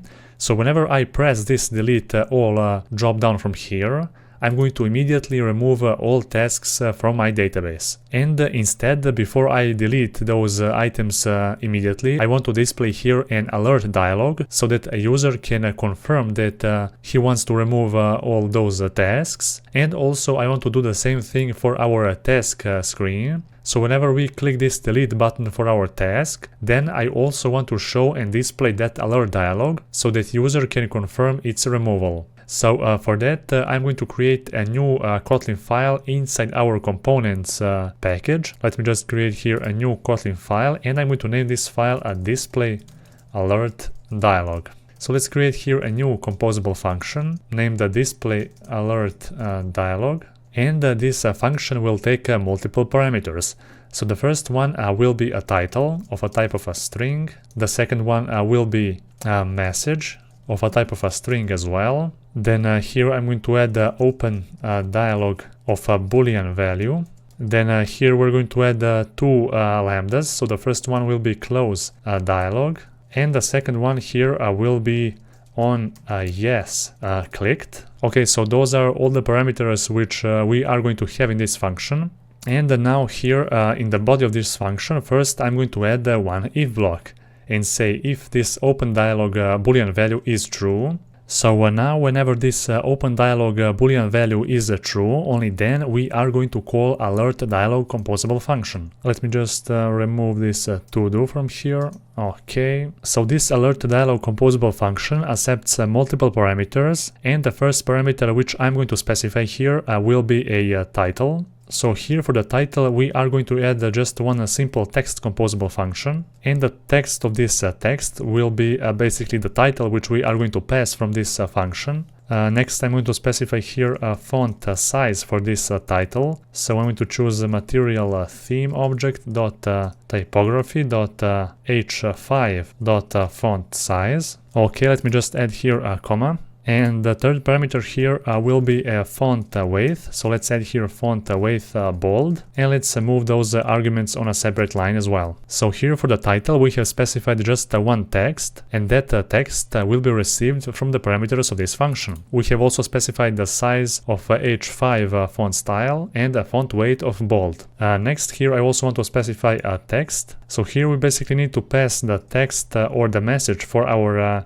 alert dialog. So here I'm going to call a text composable function again. This time I'm going to pass the message. Then for the font size, I'm going to specify again material theme dot typography dot this time subtitle 1 font size. Then for the font width, I'm going to add a font width normal, and let's move those arguments on a separate line as well. Perfect. So now after this title and the text, I can specify two buttons. So our alert dialog will have two buttons, one confirm button and the second one dismiss button. So a confirm button will basically mean that we are going to delete tasks or a single task from our database, and the dismiss button will basically dismiss our alert dialog. So first let's add here a confirm button. Okay, and here I'm going to specify a button composable function. So whenever we click this button, we should trigger on yes clicked and also close dialog. And let's add here brackets. Okay,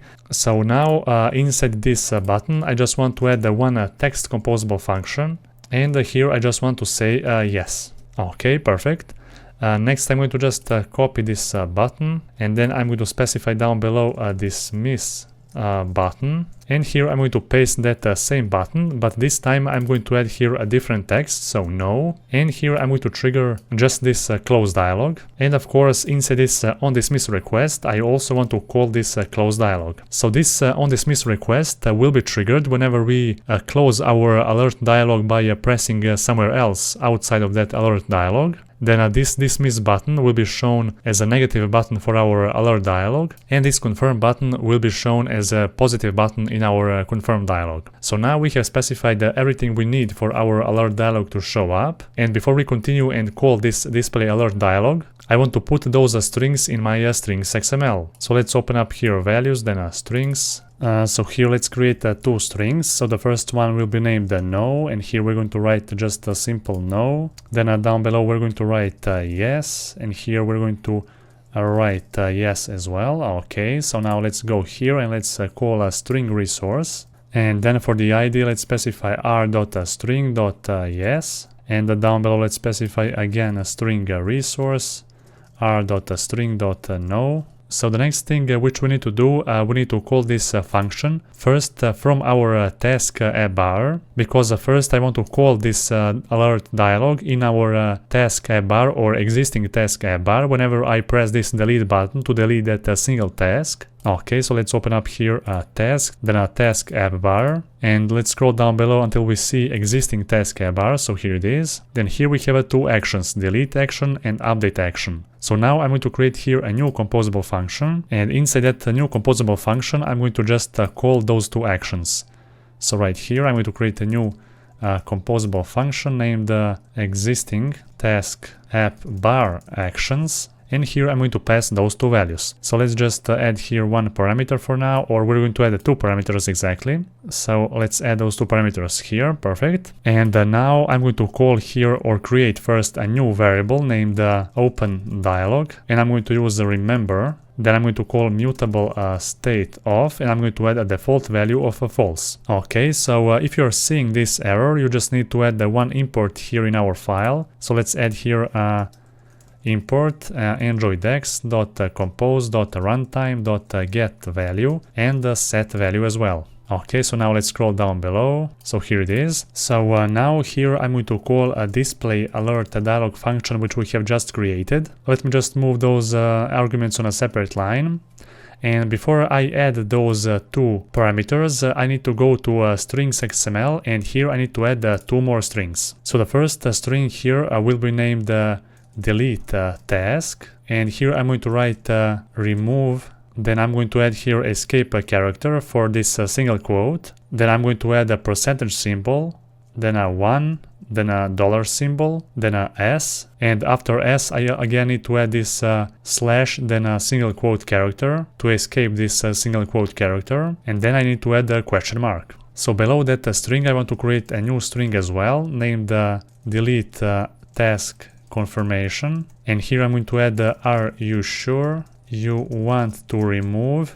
Then I'm going to add here escape character for a single quote, then again a percentage symbol, a 1, then a dollar symbol, then a S, and an escape character for this single quote as well, and a question mark. So now from our task bar here, I'm going to call a string resource. Then here I'm going to pass r.string.delete task, and as a second parameter I need to pass a selected task dot title. Okay, and then down below for the message I'm going to call again a string resource. Then here I'm going to pass r.string.delete task confirmation, and as a second parameter I need to pass a selected task dot title again. Okay, so let's put those arguments on a separate line. Then for this open dialog I'm going to add this open dialog variable from above. Then inside this on dialog lambda I'm going to change the value of this open dialog variable to false. Alright, so after that we need to find a way to basically change this variable value to true, and that value true of this variable will basically trigger this alert dialog of ours. Basically we want to trigger our alert dialog whenever we click on this delete action. So now inside this delete action I'm going to remove this action from the lambda. So let's remove that for now. And here in this on delete clicked lambda, now I'm going to just change the value of this open dialog variable to true. Okay, and finally we are going to call this navigate to list screen from the last parameter of this display alert dialog. So let's call here on yes clicked, and whenever we click yes on our alert dialog, only then we want to navigate here to a list screen, and here I want to pass action.delete. Okay, so that's how now our task app bar will look like. So let's call this existing task app bar action, or we can rename this to actions. So existing task app bar actions, and let's call this right here. Let's pass two parameters. So the first one is selected task, and the second one is navigate to list screen. Okay, perfect. So now basically whenever we click on our delete action, so this delete icon, then we are going to change the value of this open dialog to true, and whenever this value is true, then our display alert dialog composable function will recompose with that new value. And as you can see inside this display alert dialog function, whenever this value open dialog is true, we are going to display this alert dialog. So simple as that. And of course here we have a confirm button and a dismiss button. So whenever we click yes on our alert dialog, then we are going to trigger this on yes clicked, and that on yes clicked lambda will trigger this navigate to list screen with this action delete. Okay, so now let's run our app and let's test this functionality. Okay, so here it is. Now let's open up our task screen and let's click this delete action. So now, as you can see, we have triggered this alert dialog, and the title here says remove, then the name of our task which we have selected, and down below we have a message that says are you sure you want to remove, and then in a single quotes again the name of our task. So here for the message of our display alert dialog function, we have basically passed this selected task title dynamically into our string as an argument. So our arguments are passed right here, so there, the title of our task. There is just one more thing which I want to change here, so I want to change this no button to be outlined button. So let's go here to display alert dialog and let's change our dismiss button to outlined button. Okay, so as you can see here, we also have this close dialog lambda, which will always change the value of our open dialog to its default value false. And with this, we are going to basically hide our alert dialog. And this close dialog lambda will be called whenever we trigger our confirm button, dismiss button, or even this dismiss request. So whenever either one of those action triggers, then we are going to close our dialog. Okay, so I think that everything is understandable here. So let's run our app once again so we can check out and see how this outlined button will now look like. And of course, as you can see here in this task app bar, we have created a new function existing task app bar actions, which basically contains our alert dialog and those two actions. So we have modified our delete action composable function, and now whenever we press our delete action, then we are going to trigger and change the value of our open dialog to true, so we can actually show up our alert dialog. Okay, so now let's open up again this task and let's click here. Alright, so now as you can see we have changed the style of this no button, and whenever I click somewhere else on the screen, then we are going to also again trigger this close dialog. As you can see here, whenever we dismiss our alert dialog by clicking somewhere else on the screen, then we're going to call this close dialog as well. Let's just press that once again. And of course, if we press no, we're going to dismiss that dialog again, and only if we press yes, then we are going to dismiss that dialog, plus we are going to navigate to list screen with that action delete. So let's click yes, and there you go. So everything works here as expected. And in the next video we are going to call this display alert dialog function in our list app bar to show up whenever we click this delete all. Alright, so for this video that'll be all. Hello there and welcome back. So in the previous video we have created our alert dialog, and we are showing that alert dialog whenever we click this delete action in our task app bar or existing task app bar. So as you can see, everything works here as expected. Also let me show you how this alert dialog will look like in a dark theme. Okay, let's just click that. Okay, so there it is.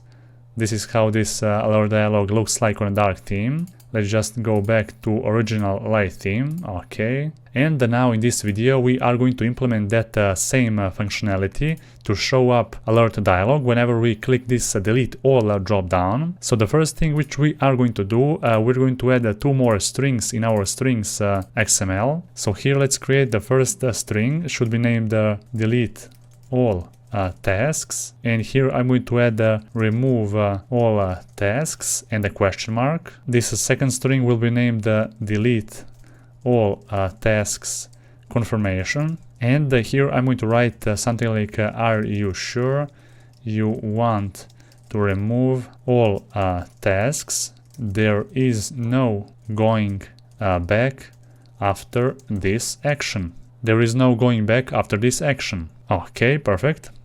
Now let's close that, and here we are going to open up our list screen. Then we're going to scroll down below until we find the list app bar. So let's open up our list app bar. So let's scroll down below until we find the default list app bar. So there it is. And let's open up our list app bar actions. Okay, so here inside this list app bar action, I'm going to create the same variable as in the previous video. So let's create here a new variable open dialog, and let's use by remember to set up a mutable state of default value of a false. Okay, let me just set it to one line. Perfect. Then down below I'm going to call alert display alert dialog. Let's just put all those arguments on a separate line. Here for the title I'm going to choose the string from our strings XML, so string resource r.string.delete all tasks. Then for the message here we're going to type again string resource, then r.string.delete all tasks confirmation. Perfect. Here for the open dialog, let's just pass this variable. Inside this close dialog, let's just set the new value on our open dialog variable to false. And finally we need to add one more parameter here, and that is on yes clicked. And now here basically I want to call this on delete all clicked, but I'm going to rename this parameter to on delete all confirmed. Shift plus F6, and let's type here on delete all confirmed, and here let's just pass that, so on delete all confirmed. Let's also change that parameter right here, so in our default list tab bar, so Shift plus F6 on delete all confirmed. So let's go down below now, and in our delete all action let's scroll.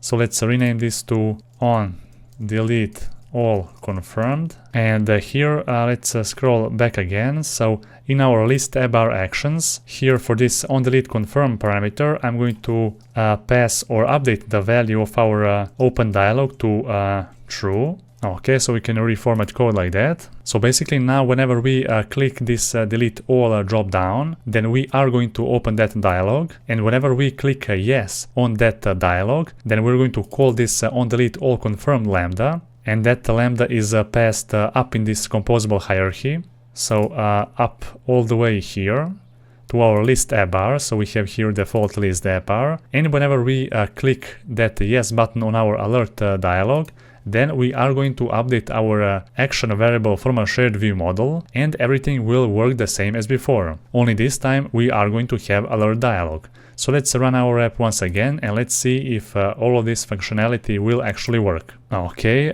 so now let's click this drop down menu and let's press delete all. So now, as you can see, we are going to see this new alert dialog. The title here will say remove all tasks and a question mark. And the message will say, are you sure you want to remove all tasks? There is no going back after this action. And of course, if we press somewhere else, this alert dialog will disappear. And if we press no, this dialog will disappear again. So only if we press yes, then we are going to remove all those tasks. So click yes, and there you go. All tasks removed. And everything works here as expected. For now, I'm going to just add one task so we can have it in our database. Let's create the same one, so some random text. Let's add that. Alright, perfect. And for this video, that will be all. Hello there and welcome back. In this video I'm going to introduce you with one amazing library called Data Store. So Jetpack Data Store is a data storage solution that allows you to store key and value pairs or typed objects with protocol buffers. So a data store is created as a replacement for an old shared preferences, and unlike that shared preferences library which runs on a UI thread, Data Store uses Kotlin coroutines and a flow to store the data asynchronously, consistently, and transactionally. Now, there are two main implementations of a data store. The first one is a preferences data store, which is storing and accessing data using keys, and this implementation does not require a predefined schema and it does not provide a type safety. And the second implementation is called the proto data store, which is storing data as instances of a custom data type, and this implementation requires you to define a schema using protocol buffers, but it provides a type safety. Now I'm going to focus here only on the first implementation called the preference data store because it's the most popular choice among developers. So the only thing that you need to get started is to add just one dependency for a data store preferences. And next, inside the code, you need to define an instance of a data store preferences, and you can do that by using a property delegate called the preferences data store to create an instance of a data store preferences. Also, you can just call it once at the top level of your Kotlin file, and then you can access it through this property throughout the rest of your application. This makes it easier to keep your data store as a singleton. Because the preferences data store does not use a predefined schema, you must use the corresponding key type function to define a key for each value that you need to store in the data store preferences instance. For example, if you need to store a single string value, then you need to use a function that's called the string preference key to define the key for that value which you want to save. And if you want to save multiple values, then you need to create multiple preferences keys as well. Now, when you want to write to data store, then you need to use a function named edit, and this function will write and update the data in data store. So the function's transform parameter accepts a block of code where you can update the values as needed, and all of the code in the transform block is treated as a single transaction. And on the other hand, when you need to read the value which you have stored in the data store, then you need to specify again that preference key which you have already declared. Here you can see that inside the maps body we are returning a value with the specified key, and on the right side of that we are using an else operator to set a default value if there is no any data or a value under that specified key in our data store. So basically that's how easy it is to use a data store and save key and value pairs. Of course, from the next video we are going to start implementing a data store in our own project, and you will see everything in practice. So for this video that will be all. Hello there and welcome back. In the previous videos we have implemented functionality to display an alert dialog before removing an item or multiple items from our database. Now there is only one main functionality left to implement, and yes, I am talking about sorting the list in our list screen. But before we actually start working on it, let me explain you how we are going to make it happen. Now you have already seen the UI which we have made for our sorting job down. So we are going to have three different sorting options: sort by low priority, sort by a high priority, and sort by non-priority. When it comes to sorting by a non-priority, it means that we are going to basically read our database and display the list of our tasks in the order in which we have been adding those items in the first place. So to implement that sorting functionality, we are going to use a data store library to persist a simple string value. Now in the previous video you have already been introduced with data store in general. So whenever we click on one of those three sorting options, we want to persist that sorting state. So if we choose sort by a high priority, that means that we are going to sort our list by a high priority even if we close our application and launch it again. So that sorting state will not be lost, and we are going to save it using a data store library. We are going to store it as a simple string value, and then from our list screen we are going to read it before displaying the content. You will see about all of that later in this course, and for now let's just create our data store repository and declare the key and value which we are going to persist. Plus we are going to declare one variable for reading and one function for saving or storing that sorting string value as well. So now let's open up our data package right here. Then inside our repositories package we are going to create a new Kotlin class, and let's name this class a data store repository. Okay, perfect. So before we continue, let me just open this constants object, and here we are going to declare two more constants. So the first constant should be named preference underscore name, and here I'm going to write to do preference or preferences. Okay, and the second constant will be named preference key, and here I'm going to write sort state. Alright, so let's close that. And here in our data store repository, first we want to inject a context. So let's use here inject annotation, and let's inject a constructor with application context. So let's add here this application context annotation, and let's create here private val context of a type of context, because we are going to need this context inside this data store repository. And before we add some code in our data store repository, here I'm going to declare one extension property on our context object. So let's declare here a data store, and for the type here I'm going to add data store, and here I'm going to add this Android X data store preference, so preferences. Okay, and here I'm going to use a by keyword to call a preference or preferences data store, and here I'm going to pass the name of our data store. So here I'm going to use that name from our constants object, so preference name. Now inside our data store repository I'm going to create one object where I'm going to specify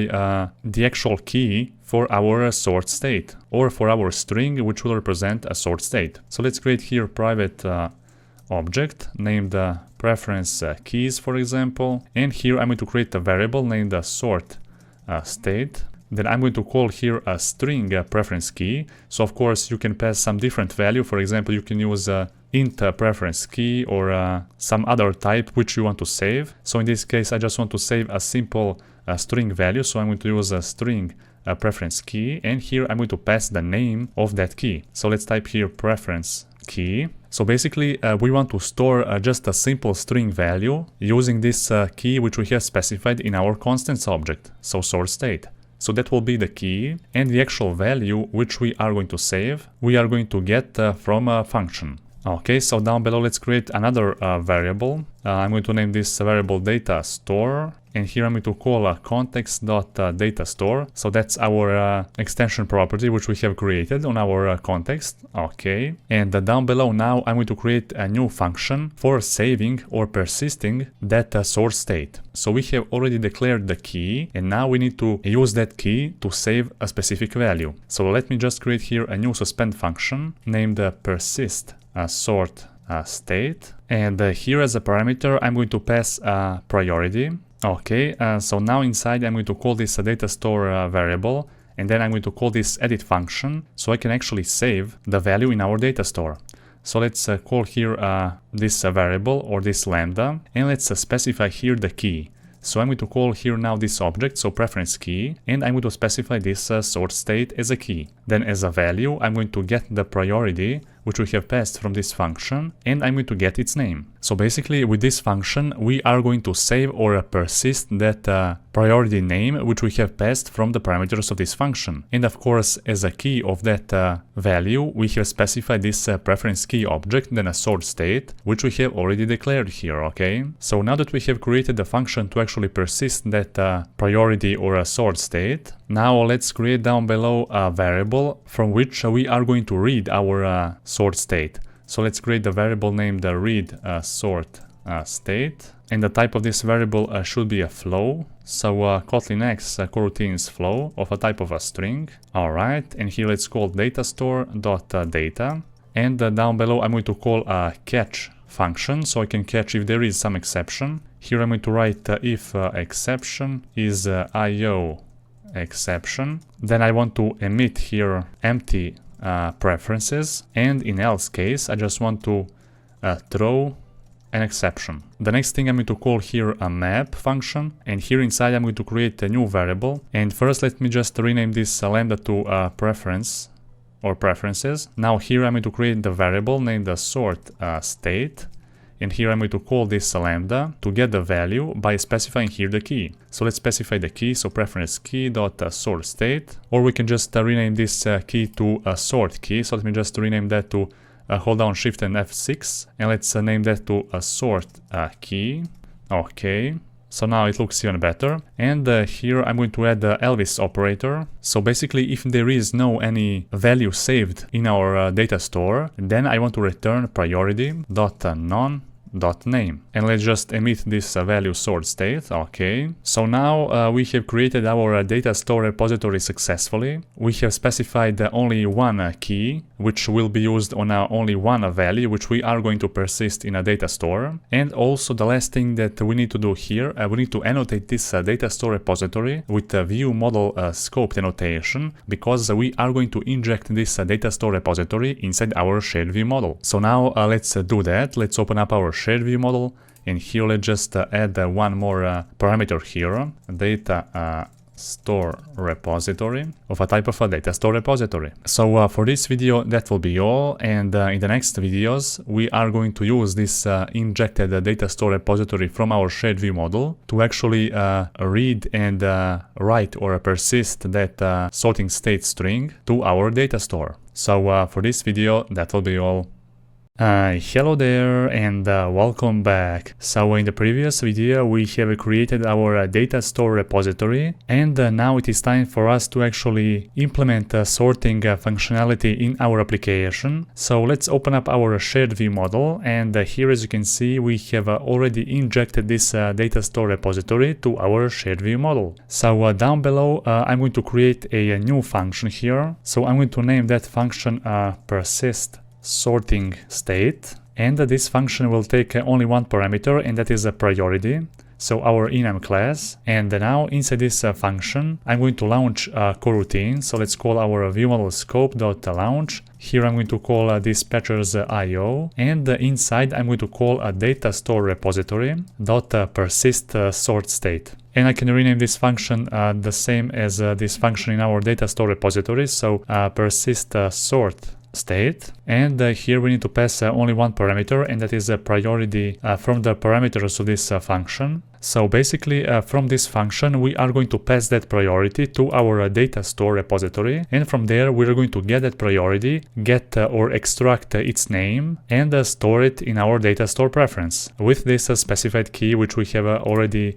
set in our preference keys object. So now let's call this function from our list screen. So let's go here and let's open up our list app bar, and there you will find this onSort clicked lambda which we haven't implemented yet. So here let's call a shared view model dot persist sort state, and here we need to pass the priority.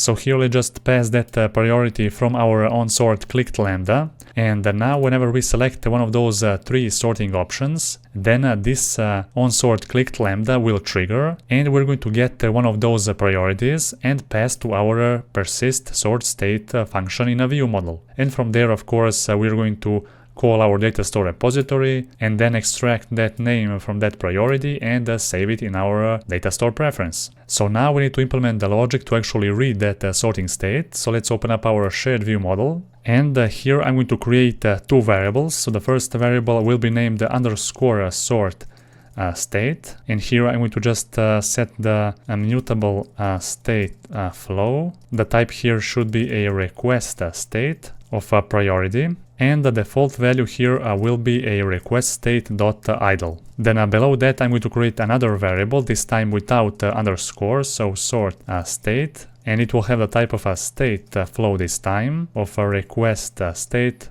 of a priority. And here we just want to get the value of this underscore sort state. Now after that I also need to create one more function here. So read sort state, and I'm going to copy just the code from this get all tasks function, for example. So let's just paste that code right here, and we can rename this variable to underscore sort state, and here as well. And from here we can just call our data store repository instead. So let's call here data store repository dot read sort state, and down below we just want to collect the value. So as you can see, the value which we are going to get from our data store preference is the actual string. So we need to convert that string into a priority, and to do that we also need to call here one function called the map. So we need to call here priority, so our model class dot value of, and here we need to pass that string. And now we are going to collect priority instead of that string. So from here let's just call underscore sort state dot value, and let's set its value to request state dot success, and let's pass that priority right here. So this read sort state function should be called from our list screen. So inside this launched effect here as well. So sharedviewmodel.read sort state. Okay. And now we need to observe this sort state from our list screen here as well. So let's so now here let's create a new variable sort state. Let's call now sharedviewmodel.sort state. So let me just remove here this private modifier, so we can expose this sort state variable publicly. So sort state, and let's collect that value as a state, so we can observe that from our composable function. Perfect. So after that I also need to create here 2 variables to observe our low priority tasks and high priority tasks from our database.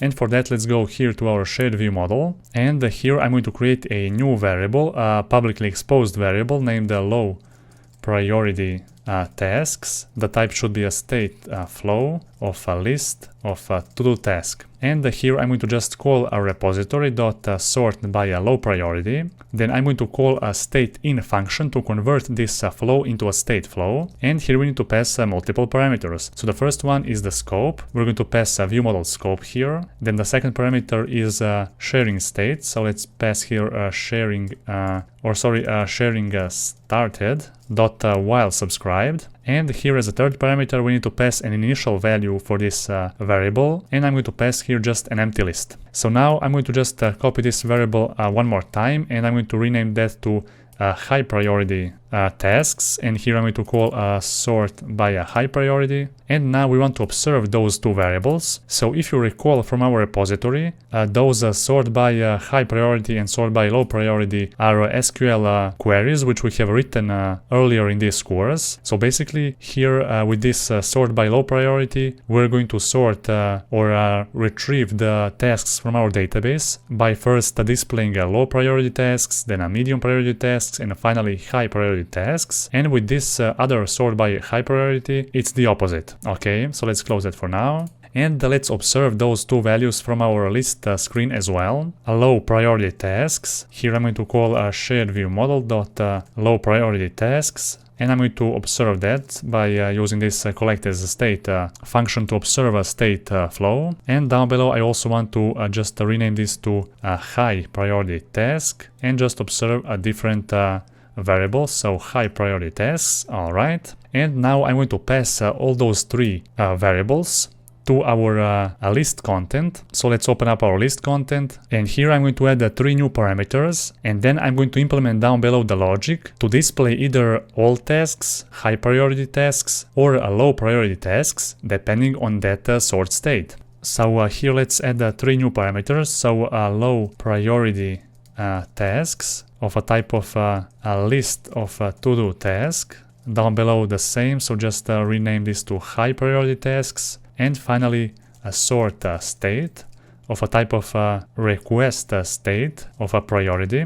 Okay, and now let's pass those 3 parameters from here. Let me just rename those 2 variables to low priority tasks and high priority tasks. Alright, so down below here in our list content, let's pass low priority tasks, then high priority tasks, and the sort state. And now inside our list content, we need to create the logic to pass to our handle list content function either all tasks, search tasks, low priority tasks, or high priority tasks. So the first thing which I'm going to check here inside this list content, first I'm going to check if this sort state is successful. So only if that's true, then we are going to add some code inside. Let me just paste that right here.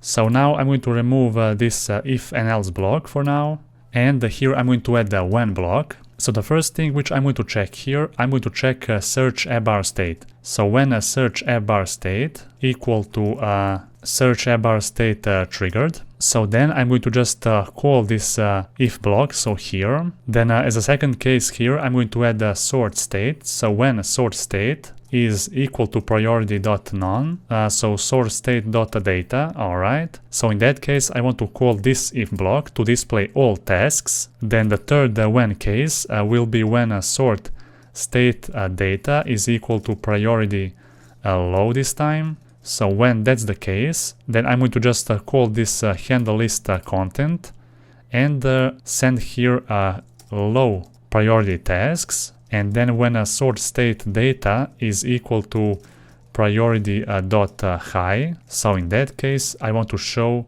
again this handle list content but with high priority tasks. So as you can see in our list content, now first we are checking if our sort state is actually successful. So only if it is, then we are checking if our search bar state is triggered. So if we trigger our search bar, then we want to display those search tasks. Otherwise, then if this sort state is actually none, then we want to display all tasks. Then if this sort state is priority low, then we want to display low priority tasks.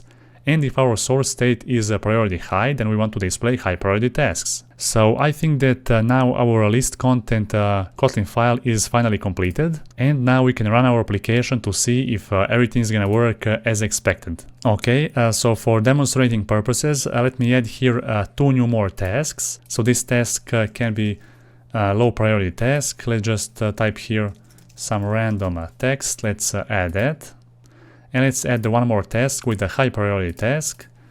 Let's name this gym, for example, some random text. Okay, let's add that here, perfect. And now let's try and sort this list by low priority tasks. Okay, so there we go. Now our list has been successfully sorted, and the first task is here a low priority, then a medium priority, and finally high priority. Now let's check this high. There we go, so everything works here as expected. And now let's check this non-sort priority. And now we are going to see our list in an original sorting state. So everything here works as expected. So now let me try and sort those tasks in a high priority. And let's now run our app and see if this sorting state will actually be remembered. So let's run our app once again.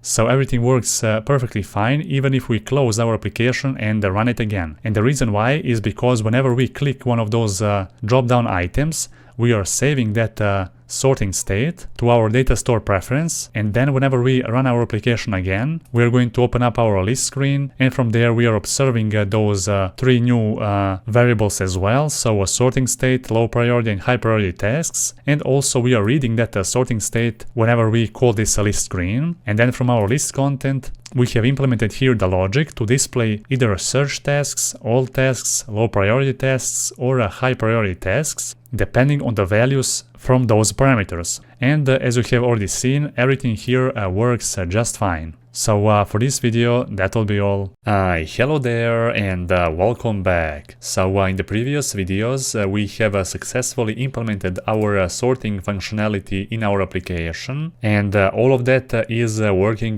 perfectly fine. So from now on, we are going to start implementing swipe to delete functionality in our application. So basically we want to implement the functionality to remove one of those items from the list just by swiping on the left side. And before we actually start working on that new functionality, I need to make a few changes to this project. So the first change is connected with this drop-down menu. So you can see that here for this non-priority, we cannot see anything because the color of this circle is actually white. So now if we change the theme to dark theme, then we are going to be able to see that priority. So there it is. And now I want to change the color of this priority to be medium gray. So let's open up our theme package, then a color. And here for the non-priority color, I want to set a medium gray. So now let's run our app once again. And now let's open that up. So as you can see here on our dark theme, now it looks even better. And let's open up our light theme as well. Okay, so there we go. So now it looks even better than before. Also, there is one more thing which we can change. For example, we can change the font size of those items in this drop down. And for that, I need to open up our components package, then a priority item. And here we can change this style to something different. For example, subtitle number 2. And now this text will be a little bit smaller. So let's run our app once again and let's check that out.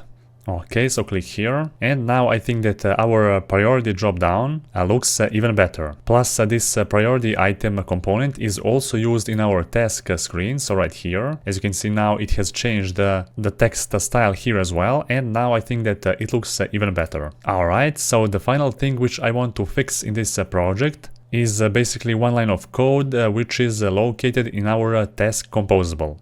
So let's open up here our navigation package, then a destinations and a task composable. So here as you can see in our task composable we have this get selected task function which we are calling directly from this task composable. And we need to change that. So we need to put this line of code inside a launched effect. And the main reason is because we shouldn't call those functions which are changing the state of our app directly from our composable functions. Instead we should call those functions inside a launched effect.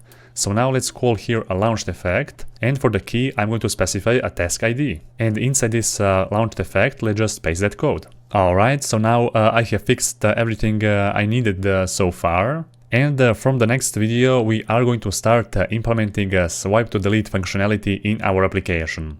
Hello there and welcome back. So with this video we are going to actually start working on our swipe to delete functionality. So now you might be wondering how this functionality will actually work. So it's very easy. So basically we want to enable swiping on each and every item from this list, and we want to swipe one of those items from the right side to the left side. And whenever we swipe one of those items on the left side, then in the background of this item we want to display a red background with one delete icon, and that delete icon will be automatically animated whenever we swipe this item on the left side in a certain percentage level. So you will see about that. And the first thing which we need to do, we need to basically create that red background with a delete icon. So let's now go to our list screen, then let's open up our list content. And let's scroll all the way down. Okay, so I'm going to create that new composable function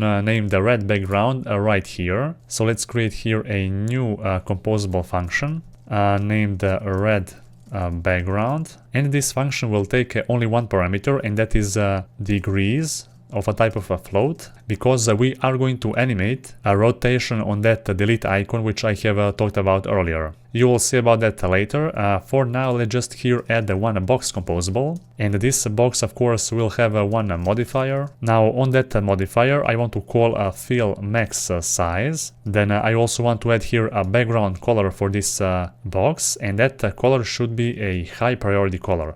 And a high priority color is actually a red color. Then down below I also want to add a padding, but only a horizontal padding, and the value should be 24 dp. But instead of passing this hard-coded value here, I want to create a new variable inside our dimensions Kotlin file. So let's open that up here. And here I'm going to add one more variable named largest padding of 24 dp value. So for now we don't actually need this small padding, so now I'm going to just remove that from here, and let's go back here and let's use largest padding. And the last parameter which I'm going to add in our box is content alignment. Now inside this box I want to add just one icon which will represent a delete icon, and that icon should be located on the right side of this red background. So let's add here alignment.centerEnd. Okay, so this one. And of course inside this box I'm going to just add a simple icon composable. So here I'm going to add the image vector instead, and I'm going to specify icons.filled.delete. So delete icon. Let me just put those arguments on a separate line. And here for the content description I can just use one string which I already have in our strings XML. So let's use r.string.delete icon.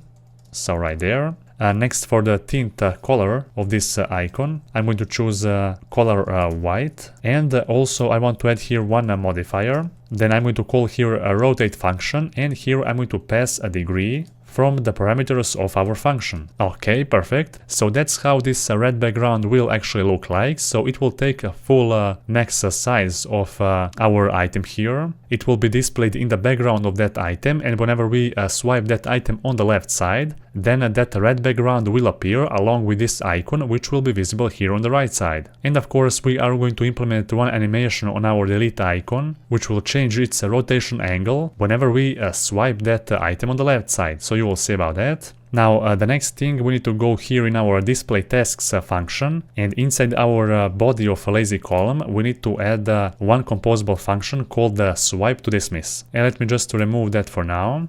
And let's call here swipe to dismiss composable function. So as you can see, this swipe to dismiss function accepts multiple parameters like state, background, directions, dismiss thresholds, threshold config, and dismiss content as well. So the first parameter which I want to pass here is this dismiss state.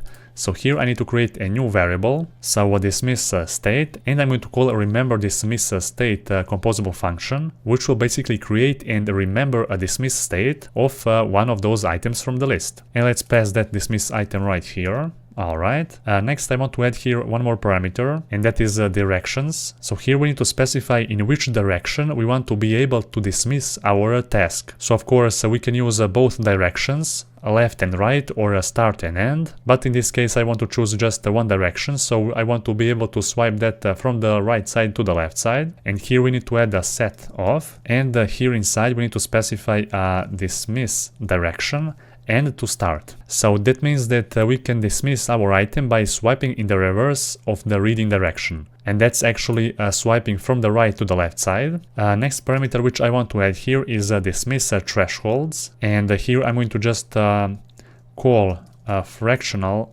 threshold, and here inside I'm going to specify 0.2 in a floating value. Okay, so now you might be wondering what does this fractional threshold actually means. So this fractional threshold will be at a fraction of the way between the two anchors. So here we have set a 0.2 float value of this fractional threshold. That means that we are going to dismiss this item when we swipe only 20% of the whole item. Of course we can add that to maybe 50% or 0.5 or 100% to just a 1f. In that case, it will mean that you need to swipe that item the whole way on the left side in order to dismiss it. But I have just added that to 0.2 because I think that's totally fine in this case. You will see about that later. So for now, let's add here the next parameter, which is a background. So here we need to specify our red background, which we have already created. And here we need to pass a degrees. So here I'm going to create a new variable named degrees. Then I'm going to use this animate float as a state composable function. Then for the target value, I'm going to just add one if block and say if dismiss state target value is equal to dismiss value.default, then return 0 in a float value, else return minus 45f. And those two values will actually represent a degree in which we are going to rotate our icon, so you will see about that later as well. Okay, let me just reformat that code a little bit. Alright, so this float value will have a value of 0 if this dismiss state is a dismiss state default, and in else case we are going to return a minus 45 degree. You'll see about that later as well, so let's just pass that degrees right here. Next we need to specify the final parameter here in our swipe to dismiss composable function, and that is the dismiss content. So here I need to paste our task item or the item which we want to basically dismiss. So now the next thing, we basically need to implement on swipe to delete lambda in our application. So here let's add a new parameter in this function, and the parameter should be named on swipe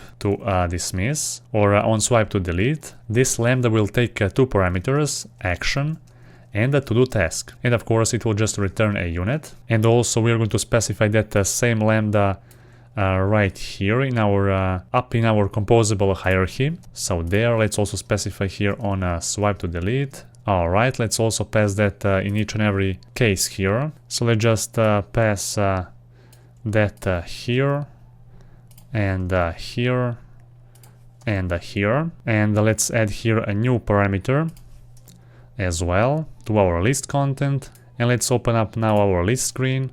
So here let's add on swipe to delete lambda, and here we are going to actually add some logic. So let's name those two lambdas here, so action and task. And from here I want to call a shared view model first and update our action variable with that action which we are going to pass through this on swipe to delete lambda. So whenever we swipe one of those items to delete, we want to change this action variable to that action which we are going to specify in our list content in a minute. And that will automatically trigger our list screen to recompose, and it will trigger this display snack bar as well, which will call this handle database actions function to remove that item which we have swiped. And down below we also need to call a shared view model dot update task fields function, and here I need to pass that selected task. So task from the lambda of our on swipe to delete. So whenever we update our action variable, we also need to update our fields in our shared view model with that task which we are about to delete. Okay, so now let's go to our list content. Let's scroll all the way down. So right here, and I'm going to create a few more variables. So the first variable will be a dismiss direction, and we're going to use this dismiss state to get that dismiss direction. Next I'm going to create one variable named is dismissed, and again we're going to use this dismiss state to get this is dismissed value. And here let's pass dismiss direction and to start. Alright, perfect. And down below I need to create one if block and say if is dismissed is true, and if dismiss direction is equal to dismiss direction and to start, so only then we are going to call our on swipe to delete. And here of course we need to pass two parameters. The first one is the action, so action delete of course. And of course the second one is our to-do task. So let's pass here a task from our items composable function. And now I think that we have successfully implemented that swipe to delete functionality. So now let's run this app to check out if everything will work fine. And after that we are going to recap once again what we actually did here inside our project. So now let's try and swipe one of those items on the left side.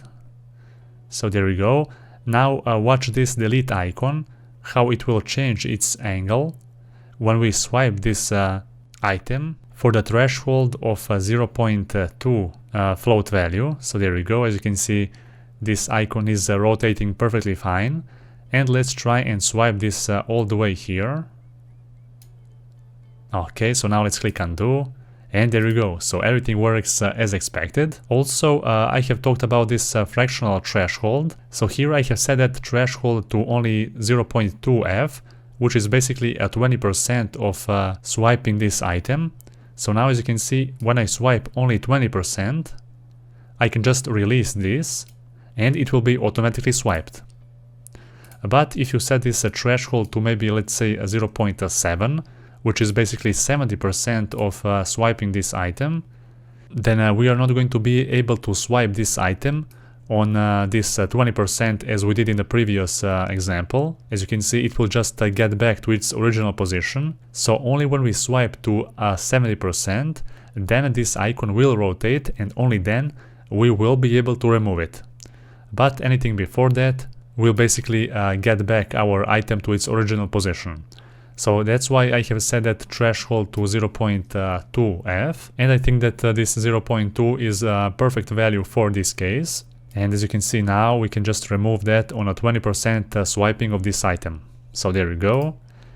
Now you can see that there is no any animation when we try to swipe one of those items from our list here. Now, at the moment, there is no any out-of-the-box solution to animate those items inside our lazy column. However, there might be a solution for that in the future. Anyway, there is a way around to animate those items in this lazy column whenever we add or delete one of those items. And I'm going to show you how to do that in the next video. For this video, that will be all. Hello there and welcome back. So in the previous video, we have implemented the functionality to delete one of those items from the list just by swiping that item on the left side.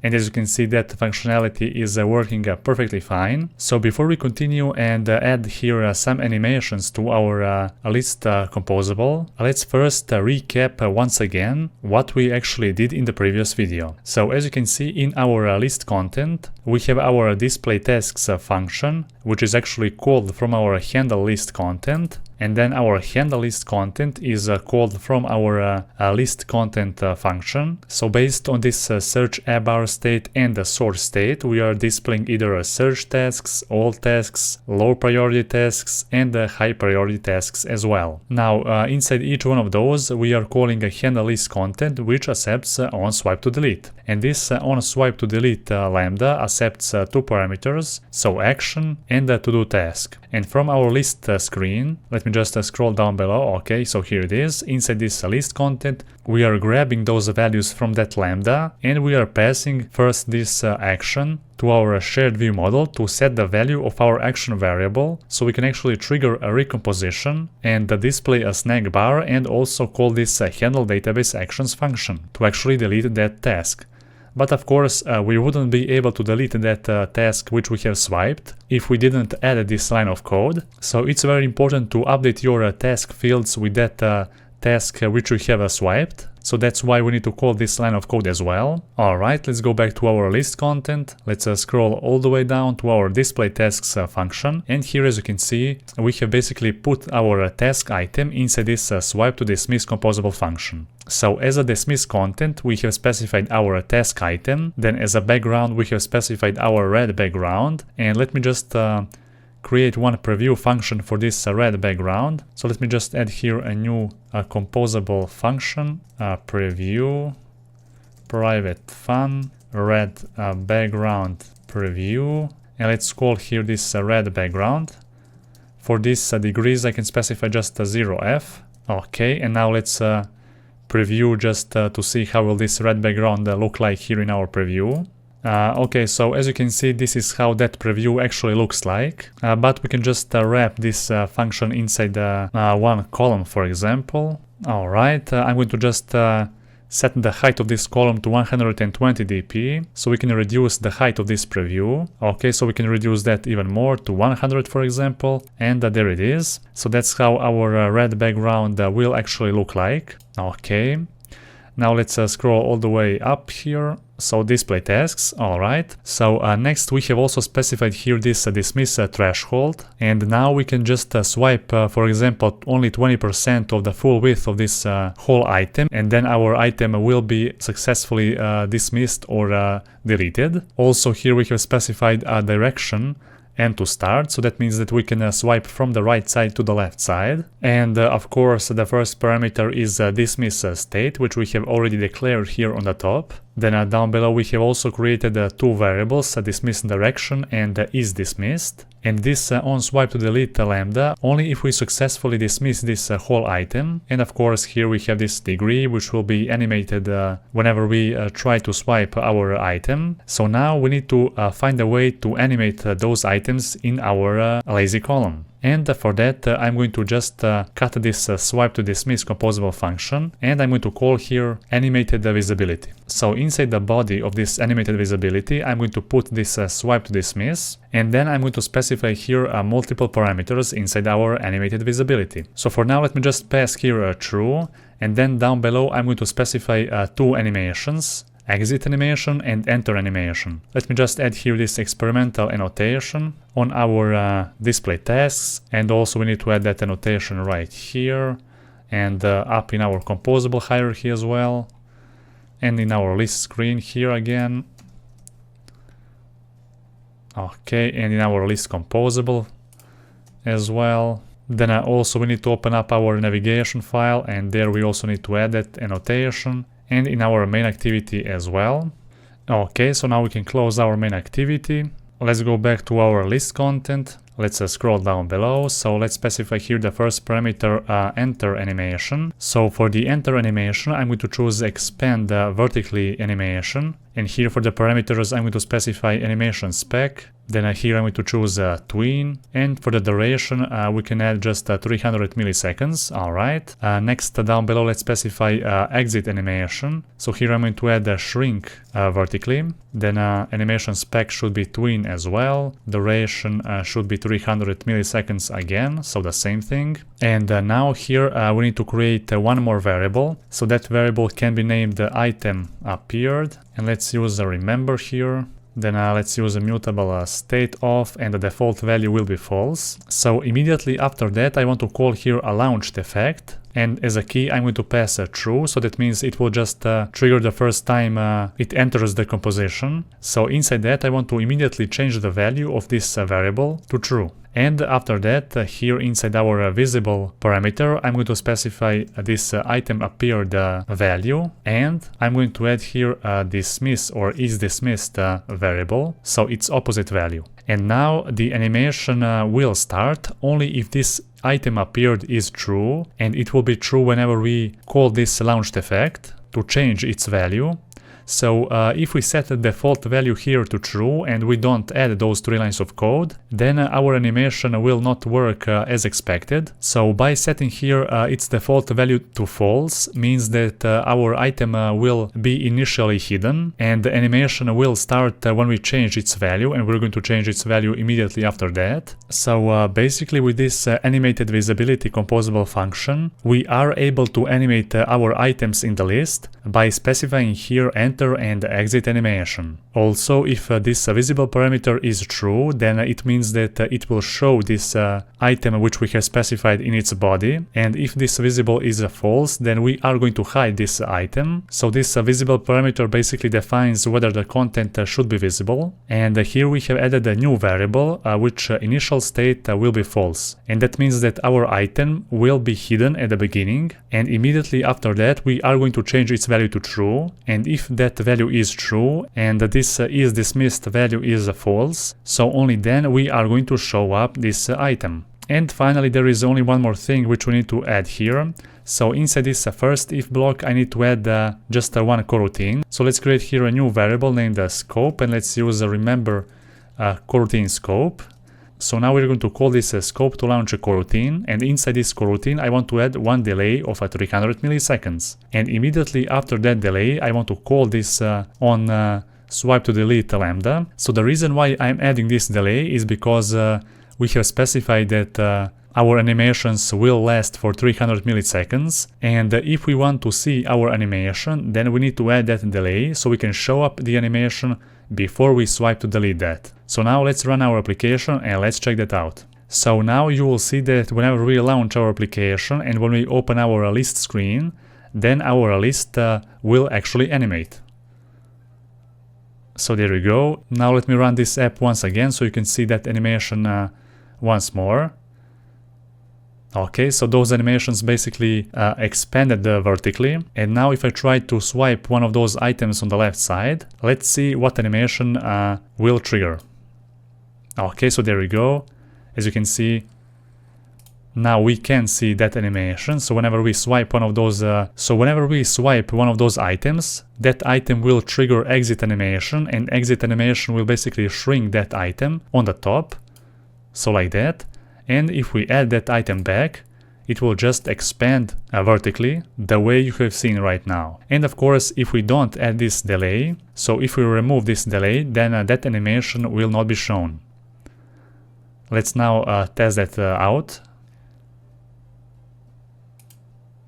So as you can see, we can see that enter animation, but this exit animation will not work, because we are basically calling this onSwipe-to-delete lambda before our animation is completed. And that's why we need to add this delay of 300 milliseconds, so we can actually see our exit animation. Okay, so now as you can see, we can see both of those animations.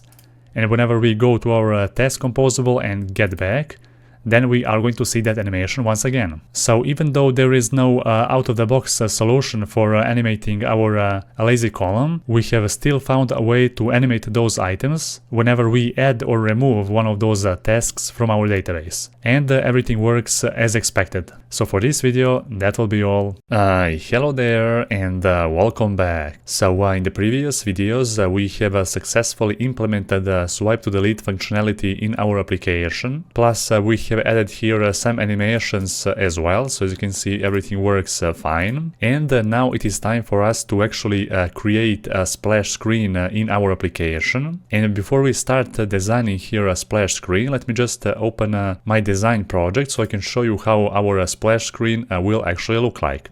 So here we have two versions, a dark and a light theme. This is how our splash screen will look like on a dark theme, and this is how our splash screen will look like in a light theme. Now, this design project will be available for you to download if you are familiar with Adobe XD. And now I have basically exported those two different logos in a vector format, so I can actually import them in my Android Studio project. So now from my Android Studio, I'm going to just import those two logos.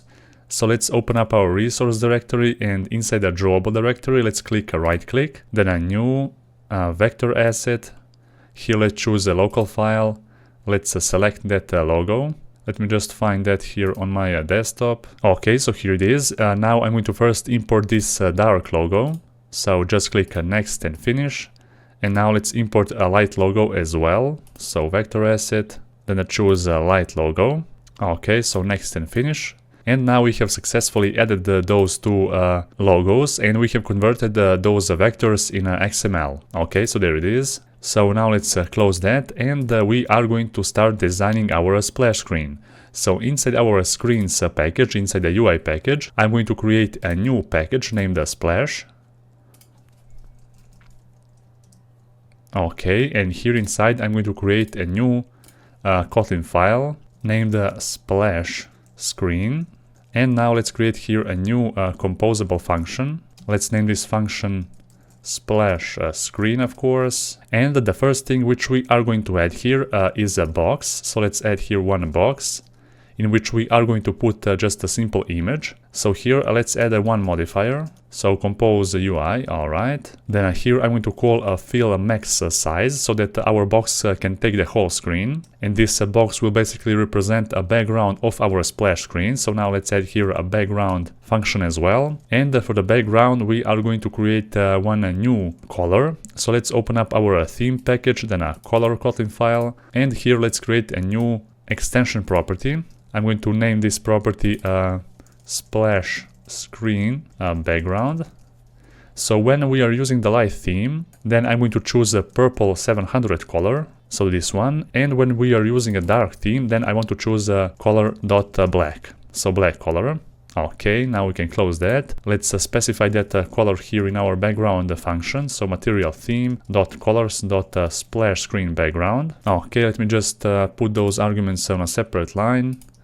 So something like that. And of course, I'm going to specify here a content alignment for this box. So alignment.center, because the image which will be located inside this box should be on the center of our screen. So let's here add one image. Okay, so this one. For the painter here, I'm going to specify a painter resource, and here we need to specify the ID of our logo. So you already know that we have two different logo files, one for a dark theme and the other for the light theme. So instead of passing that single logo here, we need to create a new function to decide which logo should we use depending on our theme.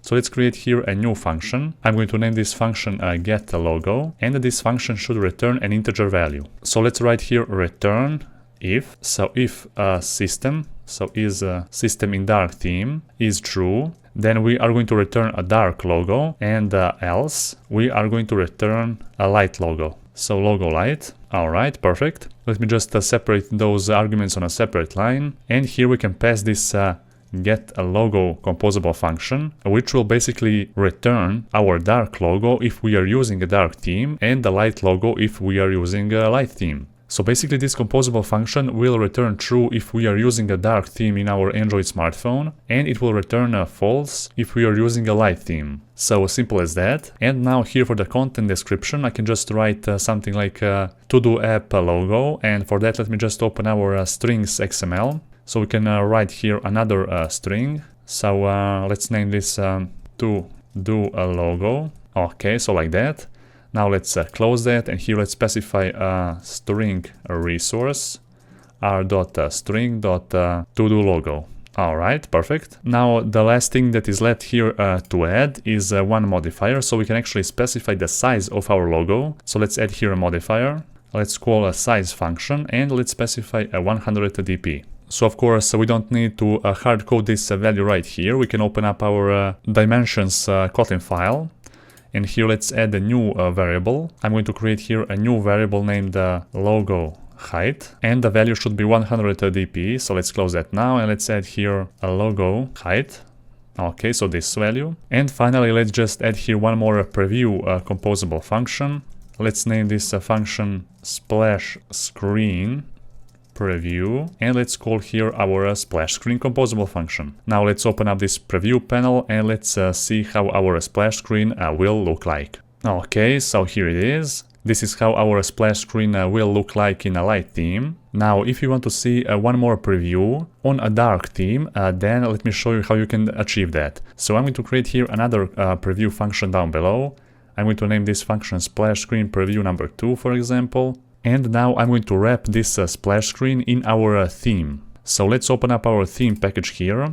And as you can see, our to-do-compose theme function accepts one parameter, and that is a dark theme. So if we set a dark theme to true, so if we hard code that dark theme boolean value to true, then we are going to display our splash screen in a dark theme as well. So let's close that, and let's type here to-do-compose theme. And here let's specify one parameter, dark theme true. So now inside let's call this splash screen, and let's build and refresh this preview so you can check that out. Okay, so there it is. Let me just increase the size of this so we can check that out even better. Alright, so there we go. Now we have this splash screen on a light theme, and we have a splash screen on a dark theme. So of course you can see that those two logos are basically the same, and the reason why is because in this preview we cannot actually execute this get logo function. So that's why we are seeing this same logo every time, but in our application, when we run our app, in some of the next videos, then you will see that we are going to have a different logo in each one of those splash screens. So I'm going to remove this second preview function because I actually don't need that. I just wanted to show you how you can use that to display your other screen in a dark theme. So now we have successfully designed our splash screen, and in the next video we are going to implement the logic to actually show up this splash screen in our app. So for this video that will be all. Hello there and welcome back. So in the previous video we have designed our splash screen, and in this video now we want to basically implement our splash screen in our application. So for that what we need to do, we need to open up our navigation package, and here we need to open up our navigation Kotlin file, and inside this navigation or inside our nav host we want to add one more composable, and that is splash composable. Now before we continue and create our splash composable, let's open up our screens class, and here we want to add one more variable to actually implement our navigation from our splash screen to our list screen. So I'm going to name this variable splash, and here we're going to just return a unit. Then inside we're going to call our nav controller so we can navigate to our list screen. So let's type here a route in a double quote. So let's type here a list. So we are navigating from our splash screen to a list screen. And as you already know, our list composable accepts one argument, and that is action. So when we are navigating from our splash screen to our list screen, we don't want to pass anything, and here we can just pass an empty action. So action.noAction.name. Okay, and now here inside the parameters of this navigate, I'm going to specify nav options builder. So basically, whenever we navigate from our splash screen to our list screen, we want to remove our splash screen from the back stack. So now whenever we, for example, navigate from a splash screen to a list screen and we press a back button, we don't want to be able to get back to our splash screen. Instead, we just want to remove our splash screen from the back stack. And to do that, we need to add here a pop-up2 function. But before that, let me just go to our util package inside our constants object, and here I want to declare one more constant. So splash screen, and the value here will be just a splash without any argument.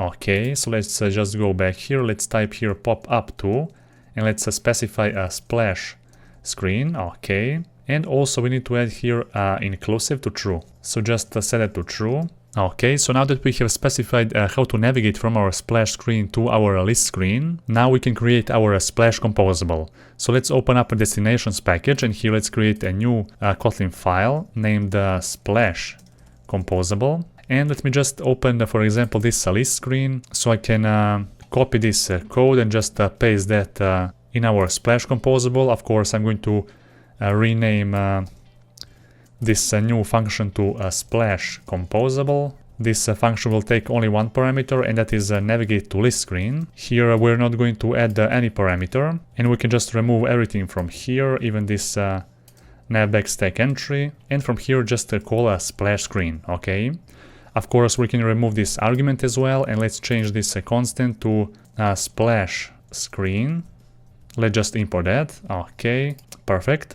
So that's how our splash composable will look like. And of course, inside our splash screen, now we need to add one more parameter, and that is navigate to list screen, so we can actually navigate to our list screen. So let's open up our splash screen, and here let's add one parameter, so navigate to list screen. This will just return a unit. And here at the top of our splash screen, I'm going to add the one launched effect block. So for the key, I'm going to just add the true. So this will be triggered the first time we enter the composition for our splash screen. And inside the body of this launched effect, I want to basically add a simple delay of 3 seconds. And after that delay of 3 seconds, we want to navigate to our list screen. And now let me just go to our constants. And here I want to declare one more constant, splash screen delay. And I'm going to set that value to 3000 milliseconds. Now let's go back to our splash screen. So here it is. Let's add here a delay of splash screen delay. Let's import that, so 3 seconds. And after 3 seconds of delay, we want to call this navigate to list screen. Now let me just see what error do we have. Okay, so here we need to specify this parameter now. Let's just add empty brackets. Alright, perfect. And now that we have created our splash screen and a splash composable, now we can pass here that parameter. So navigate to list screen. Let's pass that right here. Okay, perfect. And let's call this splash composable from our navigation here. So splash composable. Here we only need one parameter, and that is navigate to list screen. And here I'm going to call screens.splash. And of course now we also need to change this start destination to splash screen. So now our start destination will be splash screen, and whenever we start our splash screen, let me just open that up. So here we're going to immediately launch this launched effect block, and we are going to add a delay of 3 seconds. So after 3 seconds, we are going to immediately navigate to our list screen, and also when we navigate to our list screen, we're going to pass a no action, and we are going to remove our splash screen from the backstack. So now with that, we will not be able to get back to our splash screen anymore. Alright, so let me just see if we have added everything we needed to. Alright, so I think that now we can run our application and see if everything's gonna work just as expected. Okay, so let's see now. Our first screen should be a splash composable, so there it is, and after 3 seconds, we are navigated to our list composable. And if I click this back button, as you can see, we are going to exit our application, and we are not going to get back to our splash composable, which is the exact behavior which we need in this case. So this is how our splash screen looks like. And now let me just switch to a dark theme so we can see how this splash screen will now look like. Let me just run this app once again. And there you go. So this is how our splash screen looks like on a dark theme, and everything works just fine. Now there is one more thing that I can change here. So as you can see, each one of those composable functions have this lambda navigate to a list screen, navigate to task screen, and navigate to list screen again. So now for our splash composable, instead of writing here a list, we have written a splash. But in other composables where it says navigate to task screen, then we have here written a task, and here navigate to list screen, we have written to list. So now I think that we can change that, and now we can just go to our screens, and here I can rename this variable to task, and this one I can name that to list. And I can put now this variable right here. And now I can just replace this to a list and this to task. Okay, so now I think that logically it looks even better than before, because now in our splash composable we have this splash name, then in our list composable we have a screen list, and in our task composable we have a screen task. So basically now from our splash composable, here we have defined how to navigate from splash screen. Inside our list composable we have defined how to navigate from list screen, and in our task composable we have defined how to navigate from task screen. And now you have seen how our splash screen looks like. Now in the next video I am going to show you how to animate our splash screen as well. So for this video that will be all.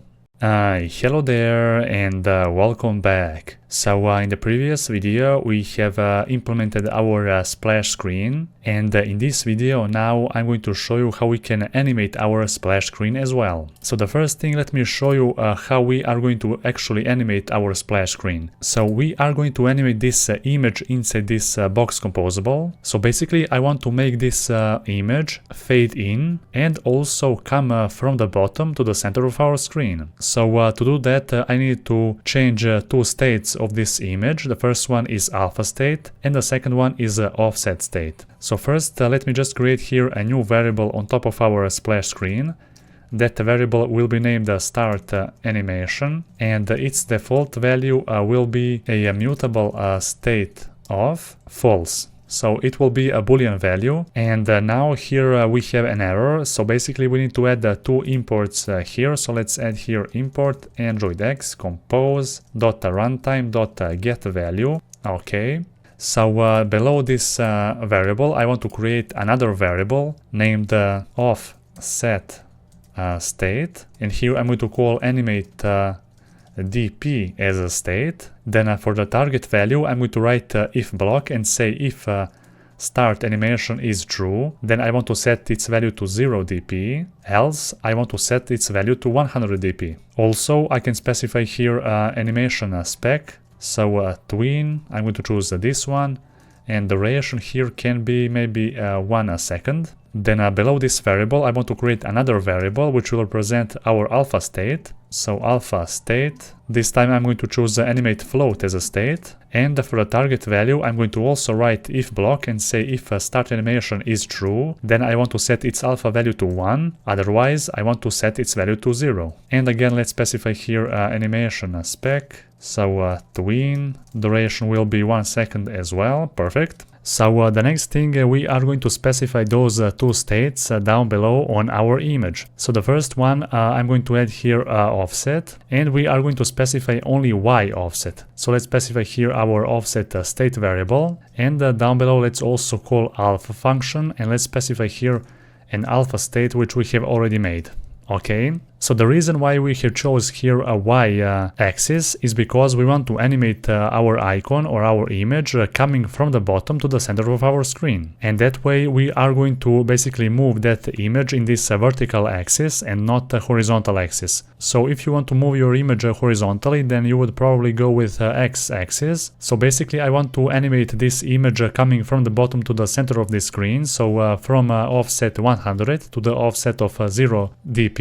And of course we also want to animate this alpha state at the same time. So at first our icon will not be visible, and only then we are going to increase its visibility to 1. So from 0 to 1 and from 100 to 0 for our offset. Now the last thing which we need to do here, we need to change this start animation variable to true, and we need to also remove this val and set a var so we can actually change its state. So from this launched effect we need to call a start animation, and we need to set a new value here to true. And now let's just import this set value as well. Okay, perfect. So before we actually set this delay of 3 seconds, we need to change the value of our start animation to true so we can actually trigger those two animations. And we are going to have a 3 seconds of delay to animate those two properties before we navigate to the list screen, okay? And whenever we change this value to true, then those two animations will trigger automatically. So we are going to animate this dp from 100 to 0 for the offset, and also we are going to animate this alpha value from 0 to 1. And now let's run this application so we can check out and see how will this actually look like. Okay, so now as you can see, our image basically went from the bottom to the center of our screen with a fade-in effect as well. Let's now run this app once again so we can double check and see how will that look like. Alright, so there you go. As you can see, everything works perfect. And that will be all for this video. Hello there and welcome back. So in the previous videos we have successfully implemented our splash screen, and now for a final touch we are going to apply some transition animations. Now let me just open one link of this accompanist library, and you can access this library on this link, so google.github.io/accompanist/navigation/animation. And this library will basically allow you to add some transition animations for your Jetpack-Compose navigation library. Now at the time of recording this video, this library is still experimental. So even though this library is still experimental and they might change it in the future, you don't have to worry about that because I am going to record an update video whenever that happens. Anyhow, down below you can also check out this documentation and see how you can use this library. So basically you can specify enter, exit, pop enter and pop exit transition animations inside your composable functions. And if you are not familiar with transition animations, there are 4 different transition animations which we can use in our project. So we have enter, exit, pop enter and pop exit transition animations. And the enter transition animation basically specifies the animation that runs when you navigate to a specific destination. Then exit transition specifies the animation that runs when you leave some destination by navigating to another destination. Then pop enter animation specifies the animation that runs when a destination re-enters the screen after going through a pop back stack in your application. And the pop exit animation specifies the animation that runs when a destination leaves the screen after you pop it off the backstack. So now let me just scroll all the way down so we can copy this dependency and add it to our project. So first let's just add this dependency, and then I'm going to slowly introduce you with the code. Okay, so let's go to our project, and here let's add a new dependency, so accompanist navigation animation, and let's sync our project. Okay, perfect, so now we can close that. Next let me open up this browser again. So there are a few changes which we need to apply to our project in order to use this library. So first we need to replace our remember nav controller with remember animated nav controller. Then we need to replace our nav host with animated nav host, and let's do that right now. So let's open up first our main activity, And here let's replace this remember nav controller with animated nav controller. Okay, now we can just remove this old import. Okay, so before we continue, here we have some warning. So basically let me just move those two annotations here on top of our activity. Okay, so now everything will work just fine. And the next thing which we need to do, we need to open up our navigation file, and also we need to replace this nav host with animated nav host. So let's just remove this old import as well. Perfect. Then let's open up that link again. So the next thing, we also need to replace some of those imports if we have them in our project. So in our case, I think that we can only replace this import. So just copy that, and let's just go to our Splash composable. Let's see if we have that. Okay, so we have that in our composable functions, so inside our list composable as well, and in our task composable as well. So let's just replace that import with this one. So now let's replace this old import with a new one. Okay, and we also need to add here this experimental annotation API. All right, let's go now to our list composable. Let's again here replace this import with a new one. Here we already have that experimental annotation, and in our Splash as well. So let's just replace that here as well. All right, let's add here that experimental annotation API. So now we have modified those imports in all our composables. All right, let's just close our main activity and our navigation. And basically that's all we need to do to get ready our project for this new dependency for navigation animations. Okay, so now let's open up our project and let's get started with those animations. So before we actually start, we need to define and think how do we want to implement those transition animations. So for me, I'm going to only add two animations. So I'm going to add the exit animation for this Splash composable. So basically whenever our splash screen leaves the screen, I want to add the exit transition animation, and that exit transition animation should basically slide out our splash composable up to the top. So now let's go to our splash composable, and here as a new parameter I'm going to add the exit transition. Okay, and here inside, okay, so first we need to add two lambdas. Each one of those transition accepts two different lambdas, and each one of those lambda is given a navback stack entry of where are you coming from and where are you going to. So you can see all of that in this example code from this website. So as you can see, each one of those transition parameter have those two values or those two lambdas. For example, this enter transition is using this initial lambda to decide what animation to display when we are coming from a specific destination. So that's a great thing if you have multiple composables in your application, and you can apply, for example, different kind of animations depending on where are you coming from or where are you going to. So for example, we can animate in our application two different animations for our exit transition depending on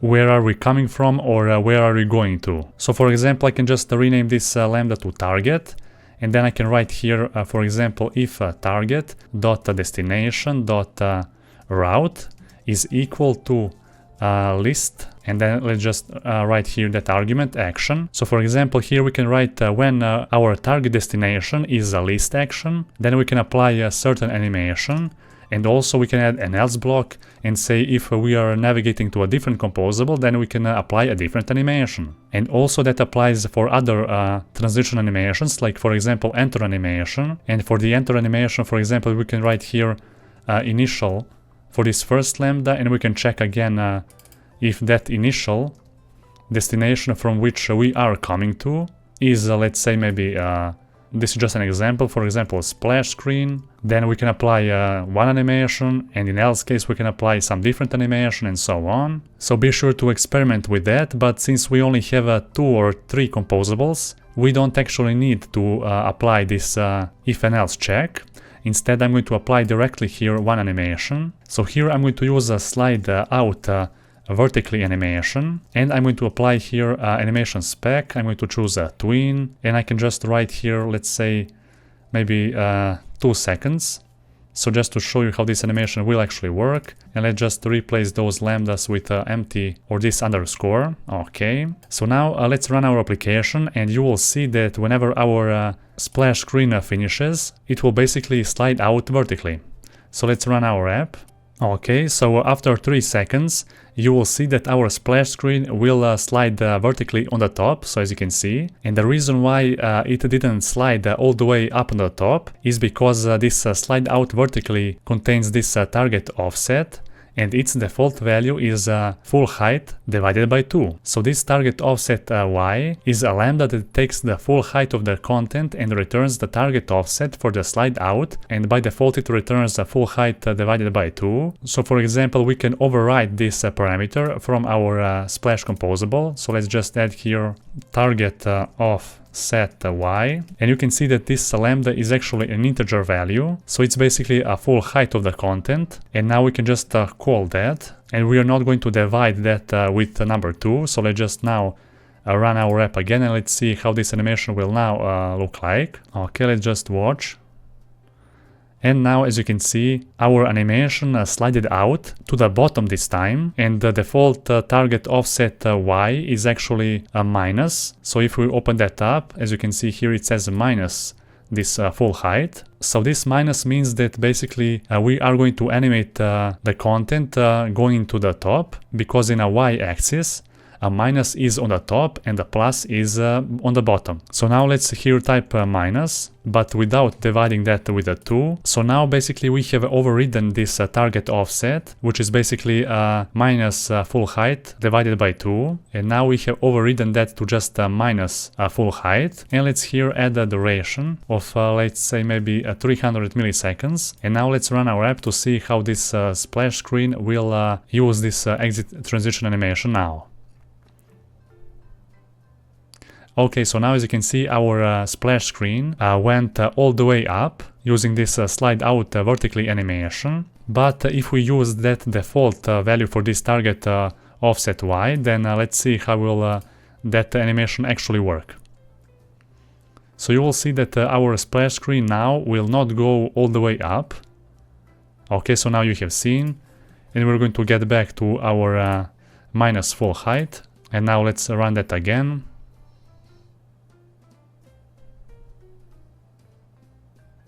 Okay, so it went all the way up, and now I think that this exit transition animation is the exact thing which I'm looking for. So the next thing, I'm going to apply only one more transition animation, but in our task composable. So of course you can specify here some other animations like enter transition or pop enter or pop exit as well, but I'm not going to apply those transition animations. For now I'm going to go to task composable, and here I'm going to just add one more animation. So here in our task composable, let's add here enter transition. Here let's just add those empty lambdas, and let's call here slide in vertically or slide in horizontally. Okay, so now we're going to use a horizontally animation. Let's specify here animation spec. I'm going to choose this tween. Duration should be, let's say maybe 400 for now, or 600, but we can reduce that later. So now let's open up and run our application to see how this exit transition,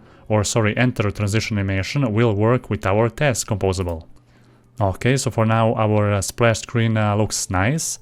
And now let's open up our task composable. So as you can see, basically now our home or our task composable appeared from the left side, and it slided in from the half of the screen. So our screen hasn't slided from all the way on the left side. And let me show you that once again. So let's open up our task composable, and you will see that our task composable will not slide in from the start of this screen. It will basically start from the half of the screen. So as you can see. And the reason why is because a default value for this slide in horizontally is this initial offset x, a full width divided by 2. So that means that this transition animation will basically start from the half of the screen, okay? And not from all the way on the left side. But of course we can change that, and we will change that. So here let's specify a custom parameter for this initial offset x. So here, as you can see, a default value is a minus full width divided by 2. So here we have a full width because this is horizontally, and in our vertical animation we had a full height. So now let's here just use a minus it, which is referring to the full width. And of course we can just name this lambda full width, and now we can just write here full width, so it can make more sense, and we can do the same thing from our list composable, splash composable. So let's write here full height. Okay, so like that. And now from our test composable, we have specified that we want to slide in horizontally, but from the start of our screen, okay? So now let's run our app once again. And now our test composable will not slide in from the half of the screen, it will slide in from the beginning of the screen. So let's test that out. And there you go. So now you can see that it works perfectly fine. So there it is. Alright, perfect. And I'm going to reduce here that duration to 300 milliseconds. So the same duration as with our first exit transition in our splash composable. Okay, so now let's open that up. So now this transition animation is a little bit faster. And I think that it looks perfectly fine. So for now I have just added those two transition animations for our splash composable exit transition animation and for our test composable enter transition animation. Of course, you can experiment and add some more transition animations to each and every composable here we have. That's totally on you, but for now I think that those two transition animations are totally enough. So for this video that will be all, and if there is some change in the future within this library, I'll be sure to record a new update video and notify you immediately. So for this video that will be all. Alright, so if you are watching this video, it probably means that you have watched and completed this course. There were a lot of new information, especially if this is the first time you are using Jetpack-Compose. You can now make a comparison between building an Android app using a traditional view system and the Jetpack-Compose. With a Compose, it's a lot easier to set up everything you need to immediately make your components react to the changes which you make in your view model, for example. And it's amazing how easy it can be to update your elements whenever a value changes. So you just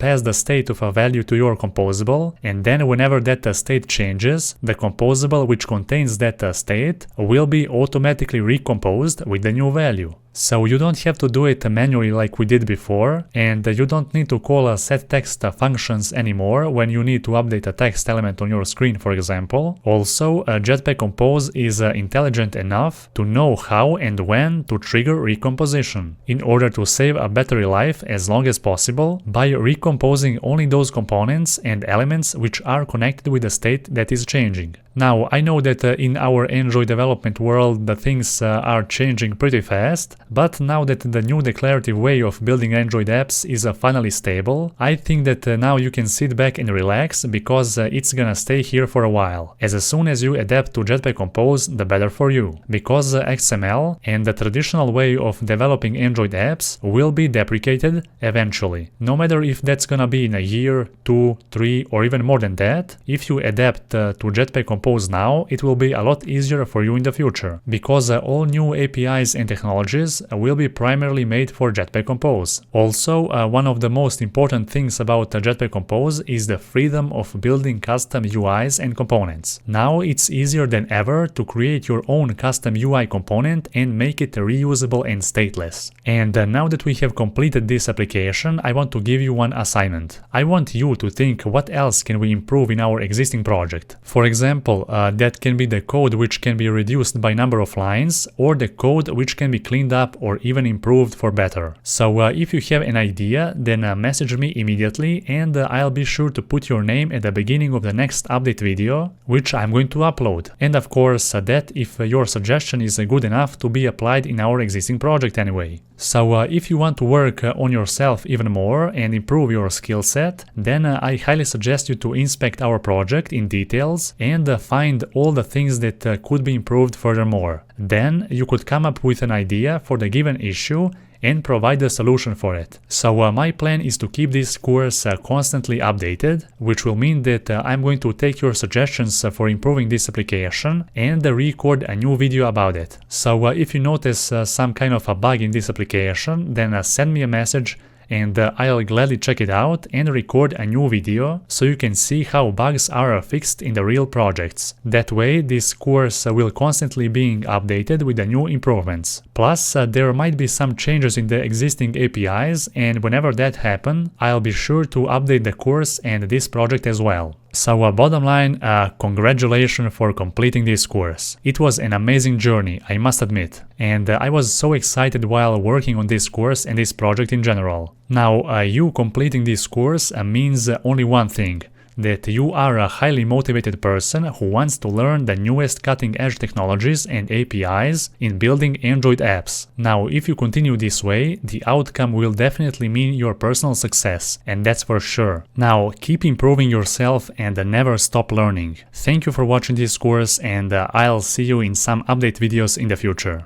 Hello there, and welcome back. In this video we are going to fix one bug in our application. So I have received feedback or a bug report from one of my students named Mantas, and in this message he have described all those steps we need to reproduce that bug. And now, before we fix that bug, I'm going to show you how to reproduce it. Okay, so this is our application, and let's try and add here a new task. Let's just name here something like a random, and here some random text. Now let's just press this icon, checkmark icon, and it will automatically add that task to our list or to our database. So click that, and now let's open up one of those tasks, and now let's click a back button. So that task will automatically be added once more, and that's how this bug actually occurs. Also, there is one more case. So for example, let's try and update this random task to, for example, medium. Click this button. Now let's go to our task screen, click a back button, and now you can see that we have received an empty snack bar. So that's also one more way to reproduce that bug. And we are going to fix that in this video. So how can we fix that? So first, let me just remove those two tasks. I'm going to here create a new task, again random. Okay, so if I click now and add a new task and open up that task and click this close icon instead, then nothing will happen. Everything will work fine. And also, if I update this task like that and go here to new task and click this button, then nothing will happen as well. So basically we need to handle this back button from our task composable, and we need to add a listener on that back button from our task screen. And whenever we press this back button from our task screen, then we need to intercept that back button, and we need to explicitly send no action to our list screen or list composable. So now let's open up our task screen, and here on the bottom of our Kotlin file we are going to create a new function. So here we are going to create a new function, and I'm going to name this function back handler. So this function will accept two parameters. The first one will be on back pressed dispatcher, and that parameter will have a default value, and the second one will be on back pressed lambda. So first let's set here a back dispatcher of a type of on back pressed dispatcher. So this will be a nullable type, and let's here call our local on back press dispatcher owner dot current dot on back press dispatcher, and the second parameter will be on back pressed lambda.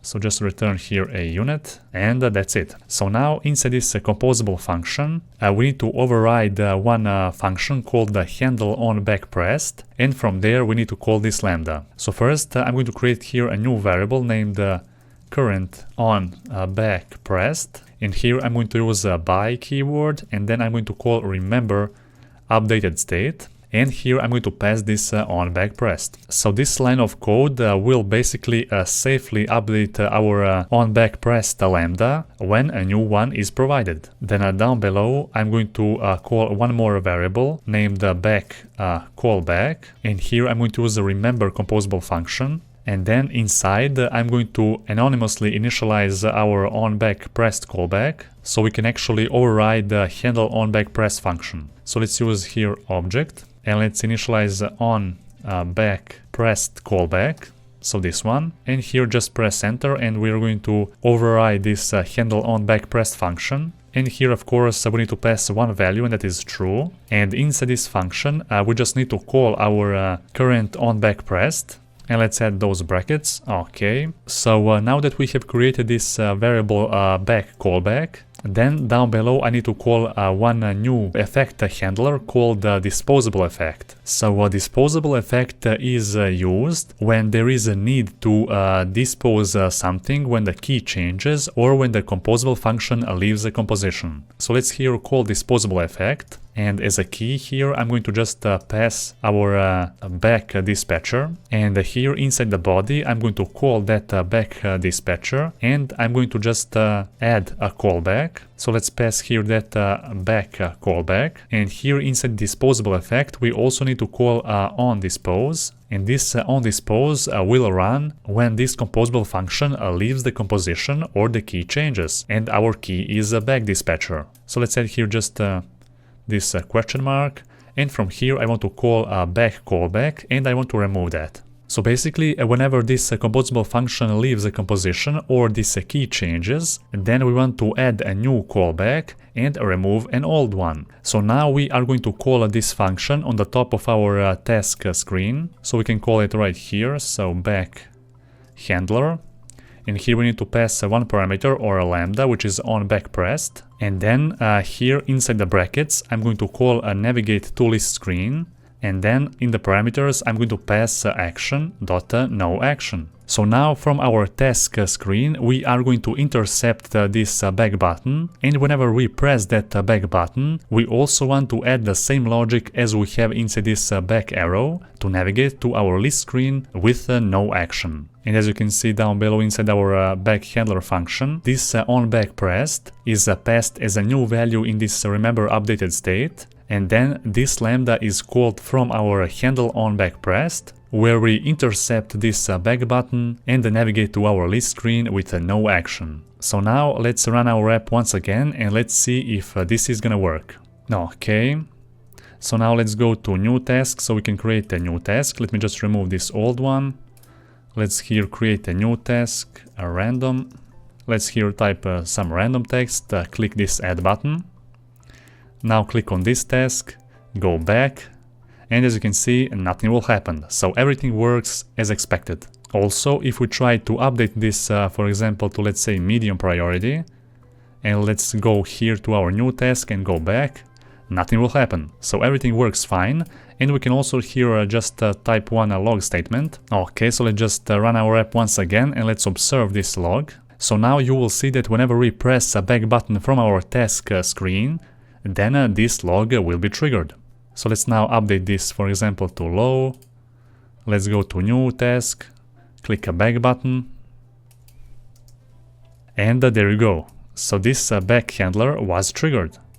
As you can see, when we go here, click a back button, it will be triggered again. And that's how we were able to intercept this back button from our task screen and send the no action to our list screen. So now we have successfully fixed that bug. And for this video, that'll be all. Hello there and welcome back. So in this video I just want to clean up some code inside our project, and the code which I want to clean is located inside our list composable or our list screen. So as you can see inside this display snack bar function, we are calling this handle database actions lambda right outside a launched effect, and this handle database action lambda will basically trigger this handle database actions function from our shared view model. So here it is. And the bad thing is that this function or this lambda is called outside of the launched effect, which means that this function will be triggered on each and every recomposition inside our composable tree. And let's test that out. So inside our shared view model, I'm going to just add here one log, and I'm going to write handle database action. And then I'm going to write here triggered. So now let's run our app and let's observe this logget. Okay, so this is our handle database actions function, and it's triggered multiple times, basically on each and every recomposition. So as you can see, it's triggered multiple times, more than we actually need. And now we are going to change our code a little bit. So here I'm going to remove this lambda, and I'm going to add a new lambda, and that new lambda will be named onComplete, and it will take one action. and this onComplete will be called inside a launched effect inside this if block whenever we finish our coroutine scope. So here it is. Let's call this onComplete and let's pass action.noAction. And now let's scroll all the way up, and here let's replace this with onComplete, and inside let's just call sharedviewmodel.action, and let's set that action variable to noAction. Let's also add here a value. And now from our shared view model, we can remove this line of code, because now we are resetting our action value from our list screen whenever this onComplete lambda is triggered. So now let's remove this line of code from here. And now we are going to call this handle database actions function from a launched effect. So let's scroll all the way up, and here I'm going to add one more launched effect. And inside this launched effect, I'm going to call sharedviewmodel.handle database actions, and here we need to pass action. Also, we are going to change here our code a little bit, so I'm going to observe this action variable from our list composable instead of from our list screen. So let's go here, let's add this action right there, and we can also rename this to a database action. Alright, and inside our list screen I'm going to add here one new parameter, and that is action. Okay, and let's pass here that action.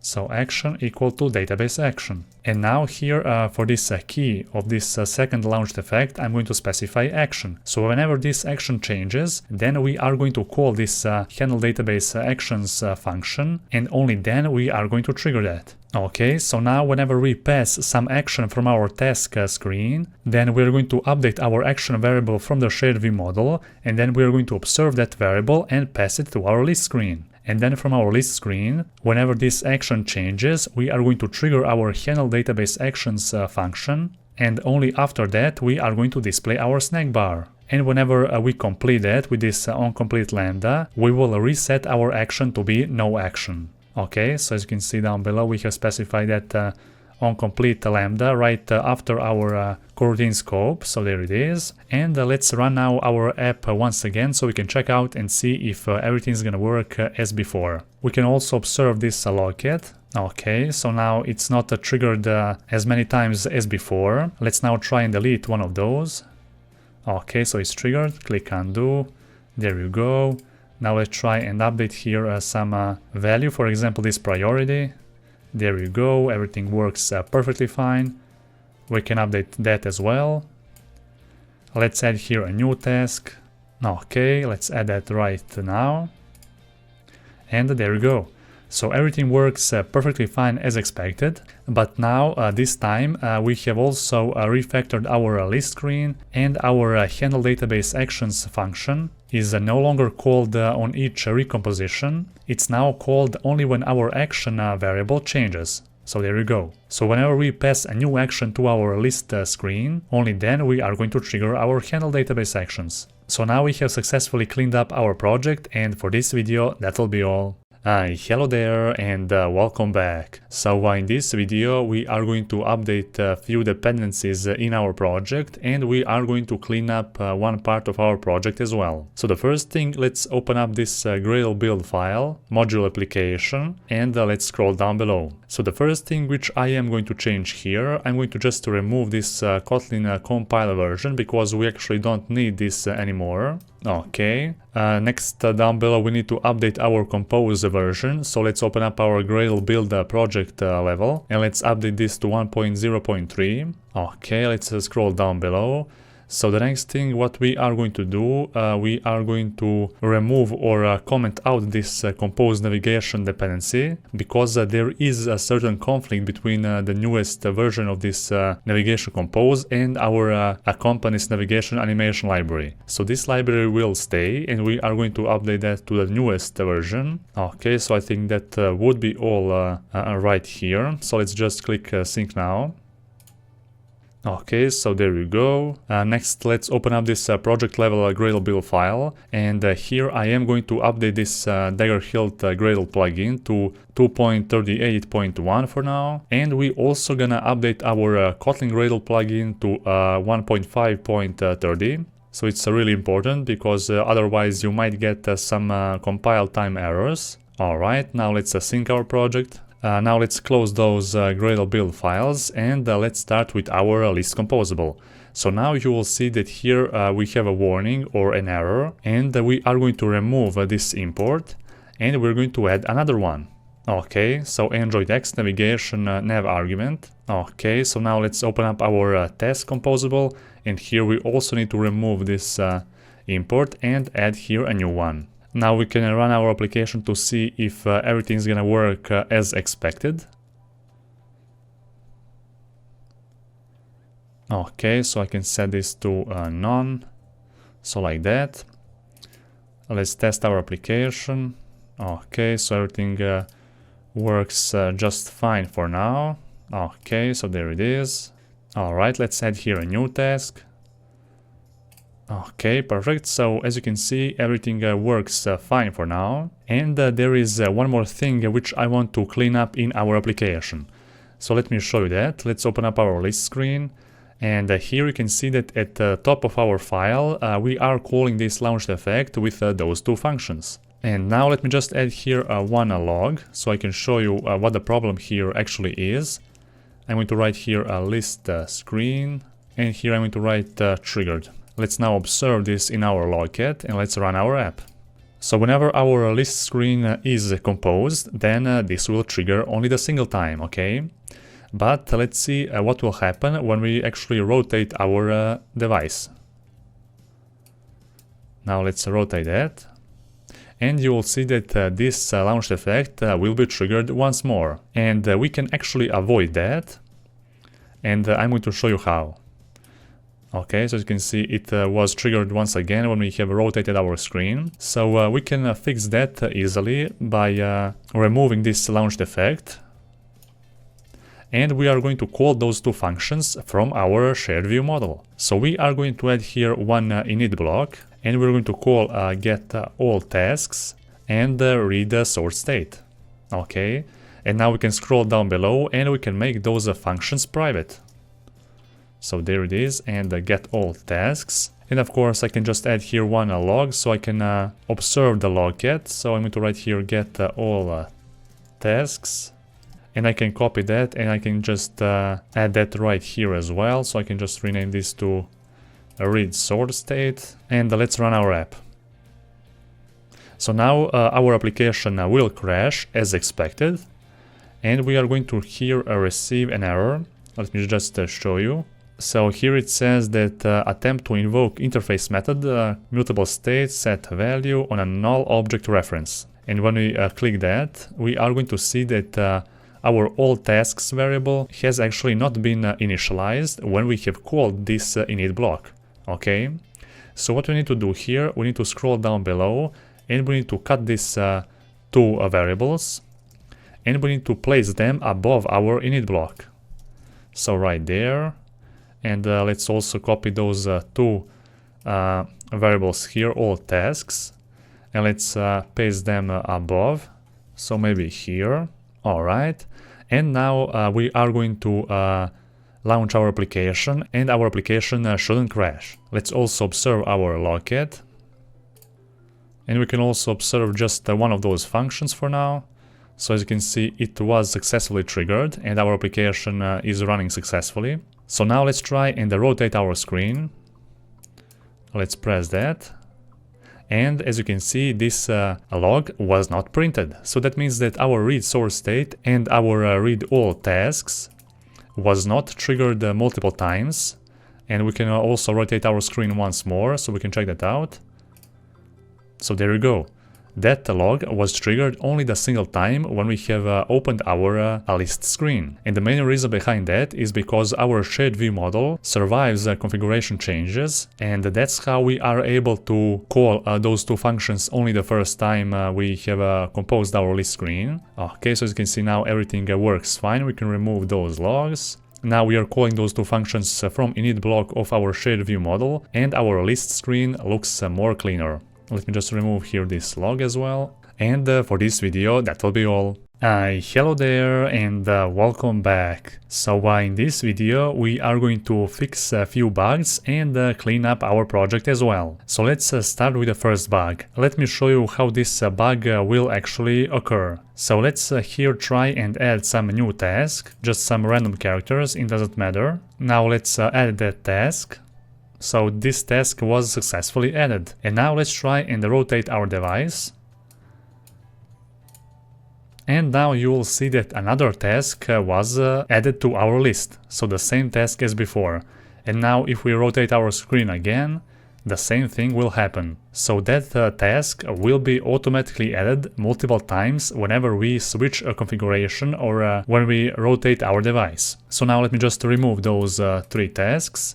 And now you might be wondering how can we fix this bug? Well, very easily. So the thing which we need to do here, we need to remember our action across configuration changes. And for that we are going to modify our list composable function a little bit. So now here I am going to create another variable named my action, and I'm going to use remember savable. Here I'm not going to pass anything, and inside I'm going to just call a mutable state of, and I'm going to set its default value to be action.noAction. So this my action variable will hold the no action as a default value, and the value of this variable will be saved across configuration changes because we have used not remember but remember savable composable function instead. And the official documentation says that this function behaves similarly to remember, but the stored value will survive the activity or process recreation using the saved instance state mechanism. Okay, so now after that, inside our launched effect, I'm going to here add my action as a new key, and inside this launched effect I'm going to add one if block and check if action is not equal to my action. So only in that case we want to set the new value of our my action variable to action, which we are going to receive from our task screen. And of course let's change this to a var so we can actually change the value of our my action. Let's just import this, okay. And inside this block, after we set the value of our my action variable to the action which we have received from our task screen, only then we are going to update our action variable from the view model. So now let's run our app and let's test this out. Okay, so now let's add here some random new task. I'm going to write here some random characters. Let's add that. Let's rotate now our screen. So nothing happens. Let's rotate that again. And there we go. So now we have successfully fixed that bug. So the next thing which I want to fix in our project is connected with our swipe to delete functionality. So as you can see here, if I sequentially delete more than one item here in our list, for example, we are going to first delete the homework, then this third item.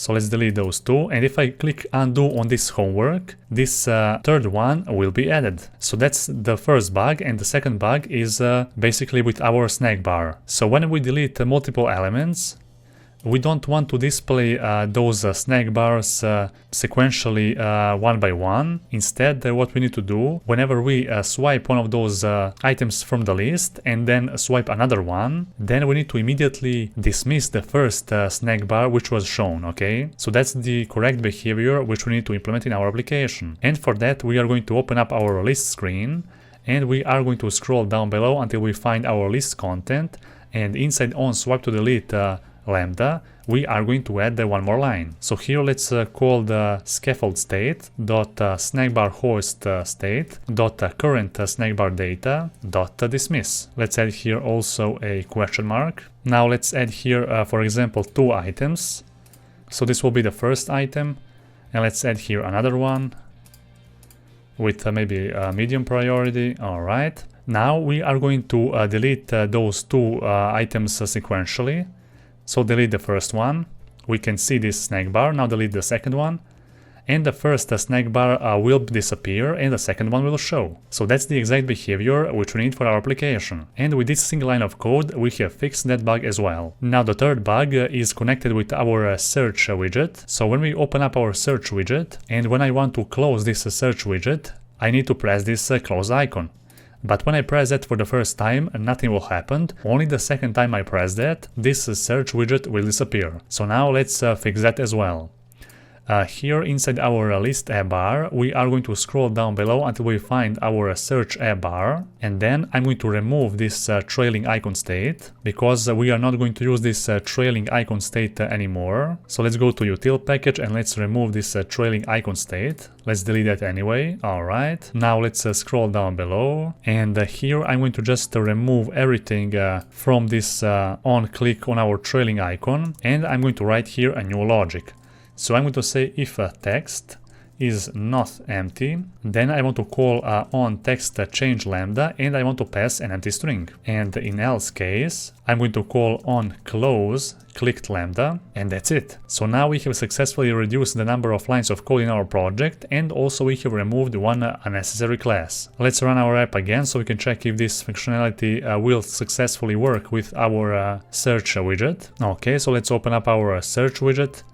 Let's click close, and our search bar will close. But what if we have here some text and we press this close button?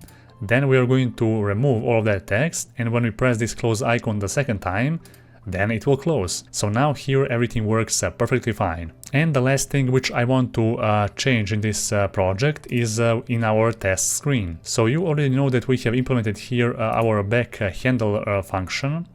So there it is. But a few days ago I have checked the official Android developers documentation, and there is a new function which is ironically named the same, so backhandler, which is handling all of this by itself. So now we can basically remove, or in this case I'm going to just comment out this function. So we can also comment out this one, and here we can call a new function named back handler. So it's the same name as our function which we have already made in the previous video in this course. And here we don't need to pass anything. We can just call here navigate to list screen, and here we can pass action.noAction. Also, let me just here add one log so we can test and see how will this actually work. Let me write here triggered. Okay, so now let's run our app. So basically this back handler is a new composable function which will handle back presses in our application. Okay, so let's observe our logcat. Now let's go to our task screen, let's click this system back button, and there we go. So now this back logcat was successfully triggered. With this we don't need to create our own back handler function. Now we can use this existing one, and it looks even more cleaner. So I hope you enjoyed this video about fixing bugs, and for now that will be all. Hello there and welcome back. So this video will be all about cleaning up our project. Now I have received lots of messages from my students, and I'm really glad to see that many of you have sent me a message explaining that there are certain parts in our project that can be improved. So that's the whole point of this online course. So I wanted to make you active so you can think on your own, and I have received many different suggestions related to cleaning up our project. One of the most active students at this point is named Mike, and he has suggested most of those code cleanups. Now I am going to apply those suggestions of yours. I may modify them a little bit, but you will see. So the first thing which we need to fix in our project is related to our splash screen. So now you can see that we cannot actually preview our splash screen on the right side, okay? And to be able to preview our splash screen, what I am going to do here, I'm going to create a new composable function in which I am going to separate this code from our splash screen. So now let's just cut this part of the code, and down below we are going to create another composable function named splash. So just splash, okay, and inside this function we are going to paste that code, okay. Now you can already see that there are two variables which are colored in red, which means that we need to add two parameters here as well. So let's add here offset state. The type of this variable should be a DP, okay, so DP. And the second one should be named alpha state of a type of a float. Now let's call this splash down below from here, and let's pass those values, so offset state and alpha state as well. Now what we can do here, we can call this splash from this preview function, and we can pass here for the offset 0, and for the alpha state we can pass 1. Okay, so here we need to add 0 dp, sorry, so dp this. And now let's refresh our preview so we can see if our logo will now actually be visible. Okay, and now we can successfully see our splash screen without a problem. So we have fixed that, now we can close it. The next thing, we need to open up our priority drop down, and there I'm going to scroll all the way down until we find our drop down menu. So here we need to change one thing. So as you can see, we have actually hard-coded this value, so 0.94f, and that value is used for our drop-down menu. So let me run this on our Android emulator so I can actually show you that. And if we open up our task screen and click this drop-down menu, then you will see that this fraction value of 0.94 will be applied to the width of this drop-down menu. So it's a bad thing to actually hard-code values in your project. So now what we need to do here instead we need to calculate the width of that row and then apply that value to the width of this drop-down menu. So for that, what I'm going to do here, I'm going to scroll all the way up, and here let's create a new value. So a parent size, and then I'm going to use a by remember, so I can call here mutable state of, and an initial value will be int size dot 0. So that will be a default value for this variable parent size. Now we need to add one modifier inside our row composable. So let's add here on globally positioned, and from this modifier we need to extract that size of our parent, which is a row, and then we need to set that value to our parent size variable. So let's call our parent size variable, and let's set its value from this modifier, so it.size. The type of this variable is actually int size. And then down below we are going to scroll until we find our drop-down menu. So here now instead of this fill max width, we are going to call a width, and I'm going to remove this hard-coded value now. And now if you try to pass here that parent size dot width, then you will see here an error. So this width accepts dp value, so we can also convert that to a dp like that, but we are not going to get an expected result. So let me show you that. Let's run our app once again, and we are going to open a task screen. Now click this drop-down menu, and then you will see that the width of this drop-down menu will increase to the full screen. So what we need to do here instead, we need to call a one scope function, and here as a receiver we need to pass a local density.current, and then here I need to call a parent size dot width.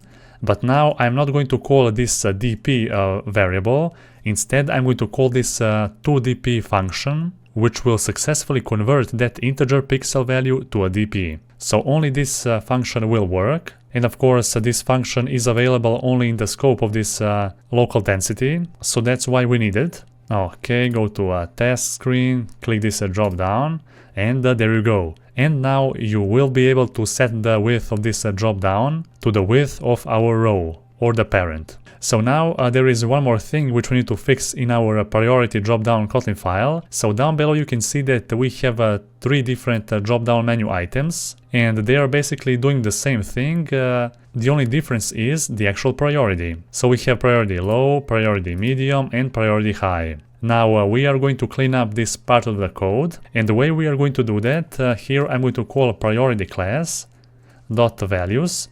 So this values function will retrieve an array of all our priorities, and in this case we have 4 different priorities, so high, medium, low, and none. So now here we need to add only low priority, medium priority, and high priority. So we don't need that last priority, non-priority, okay? So only the first 3. And now what I am going to do here, I'm going to just add here a slice function, and then I'm going to specify from 0 to 3. So I only need the 3 values from this priority enum class and not the 4th one.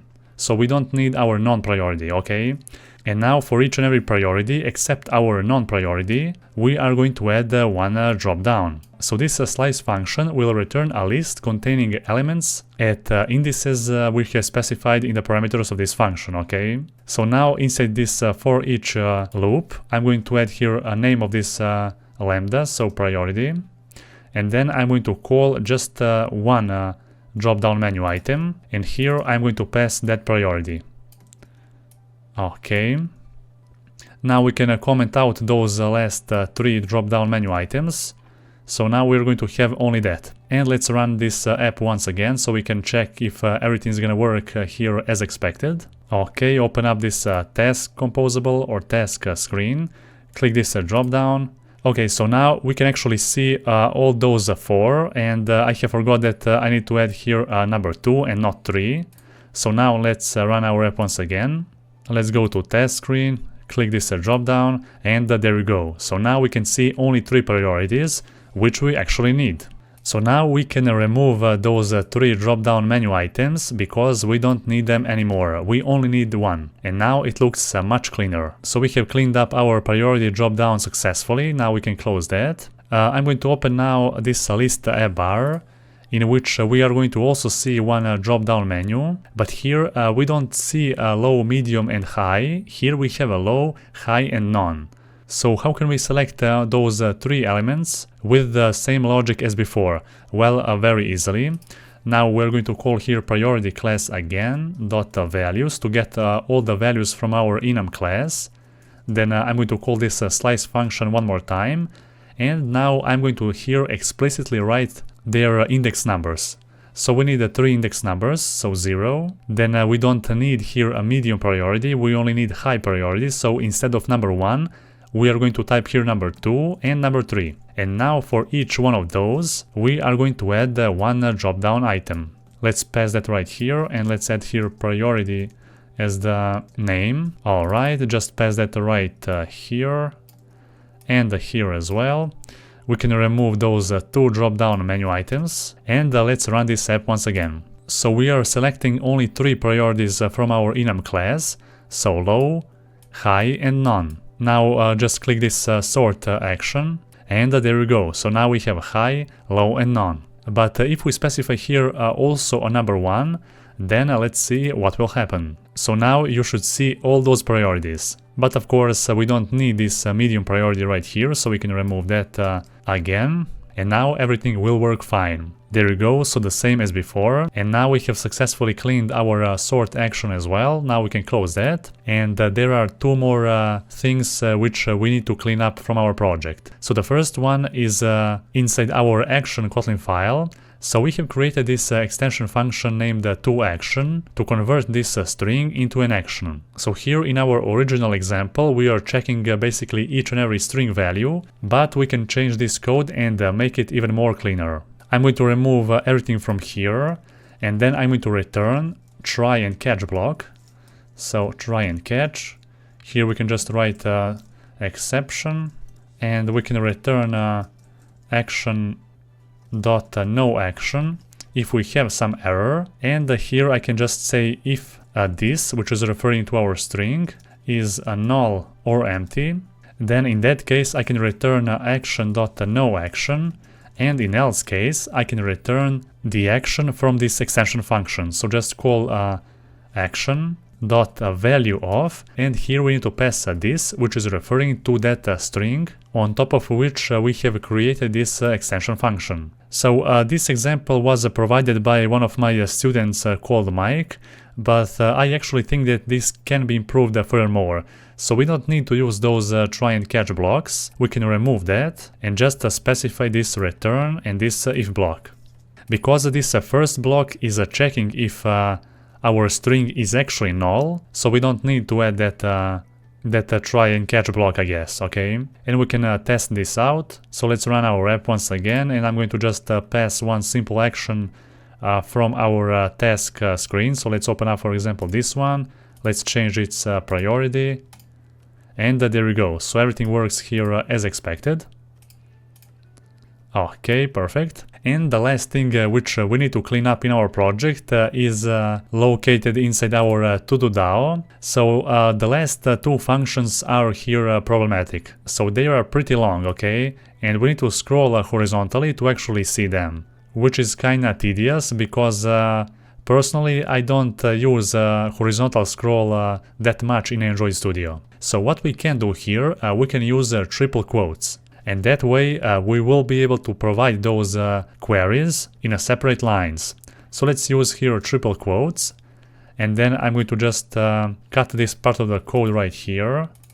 Then I'm going to cut this case right here.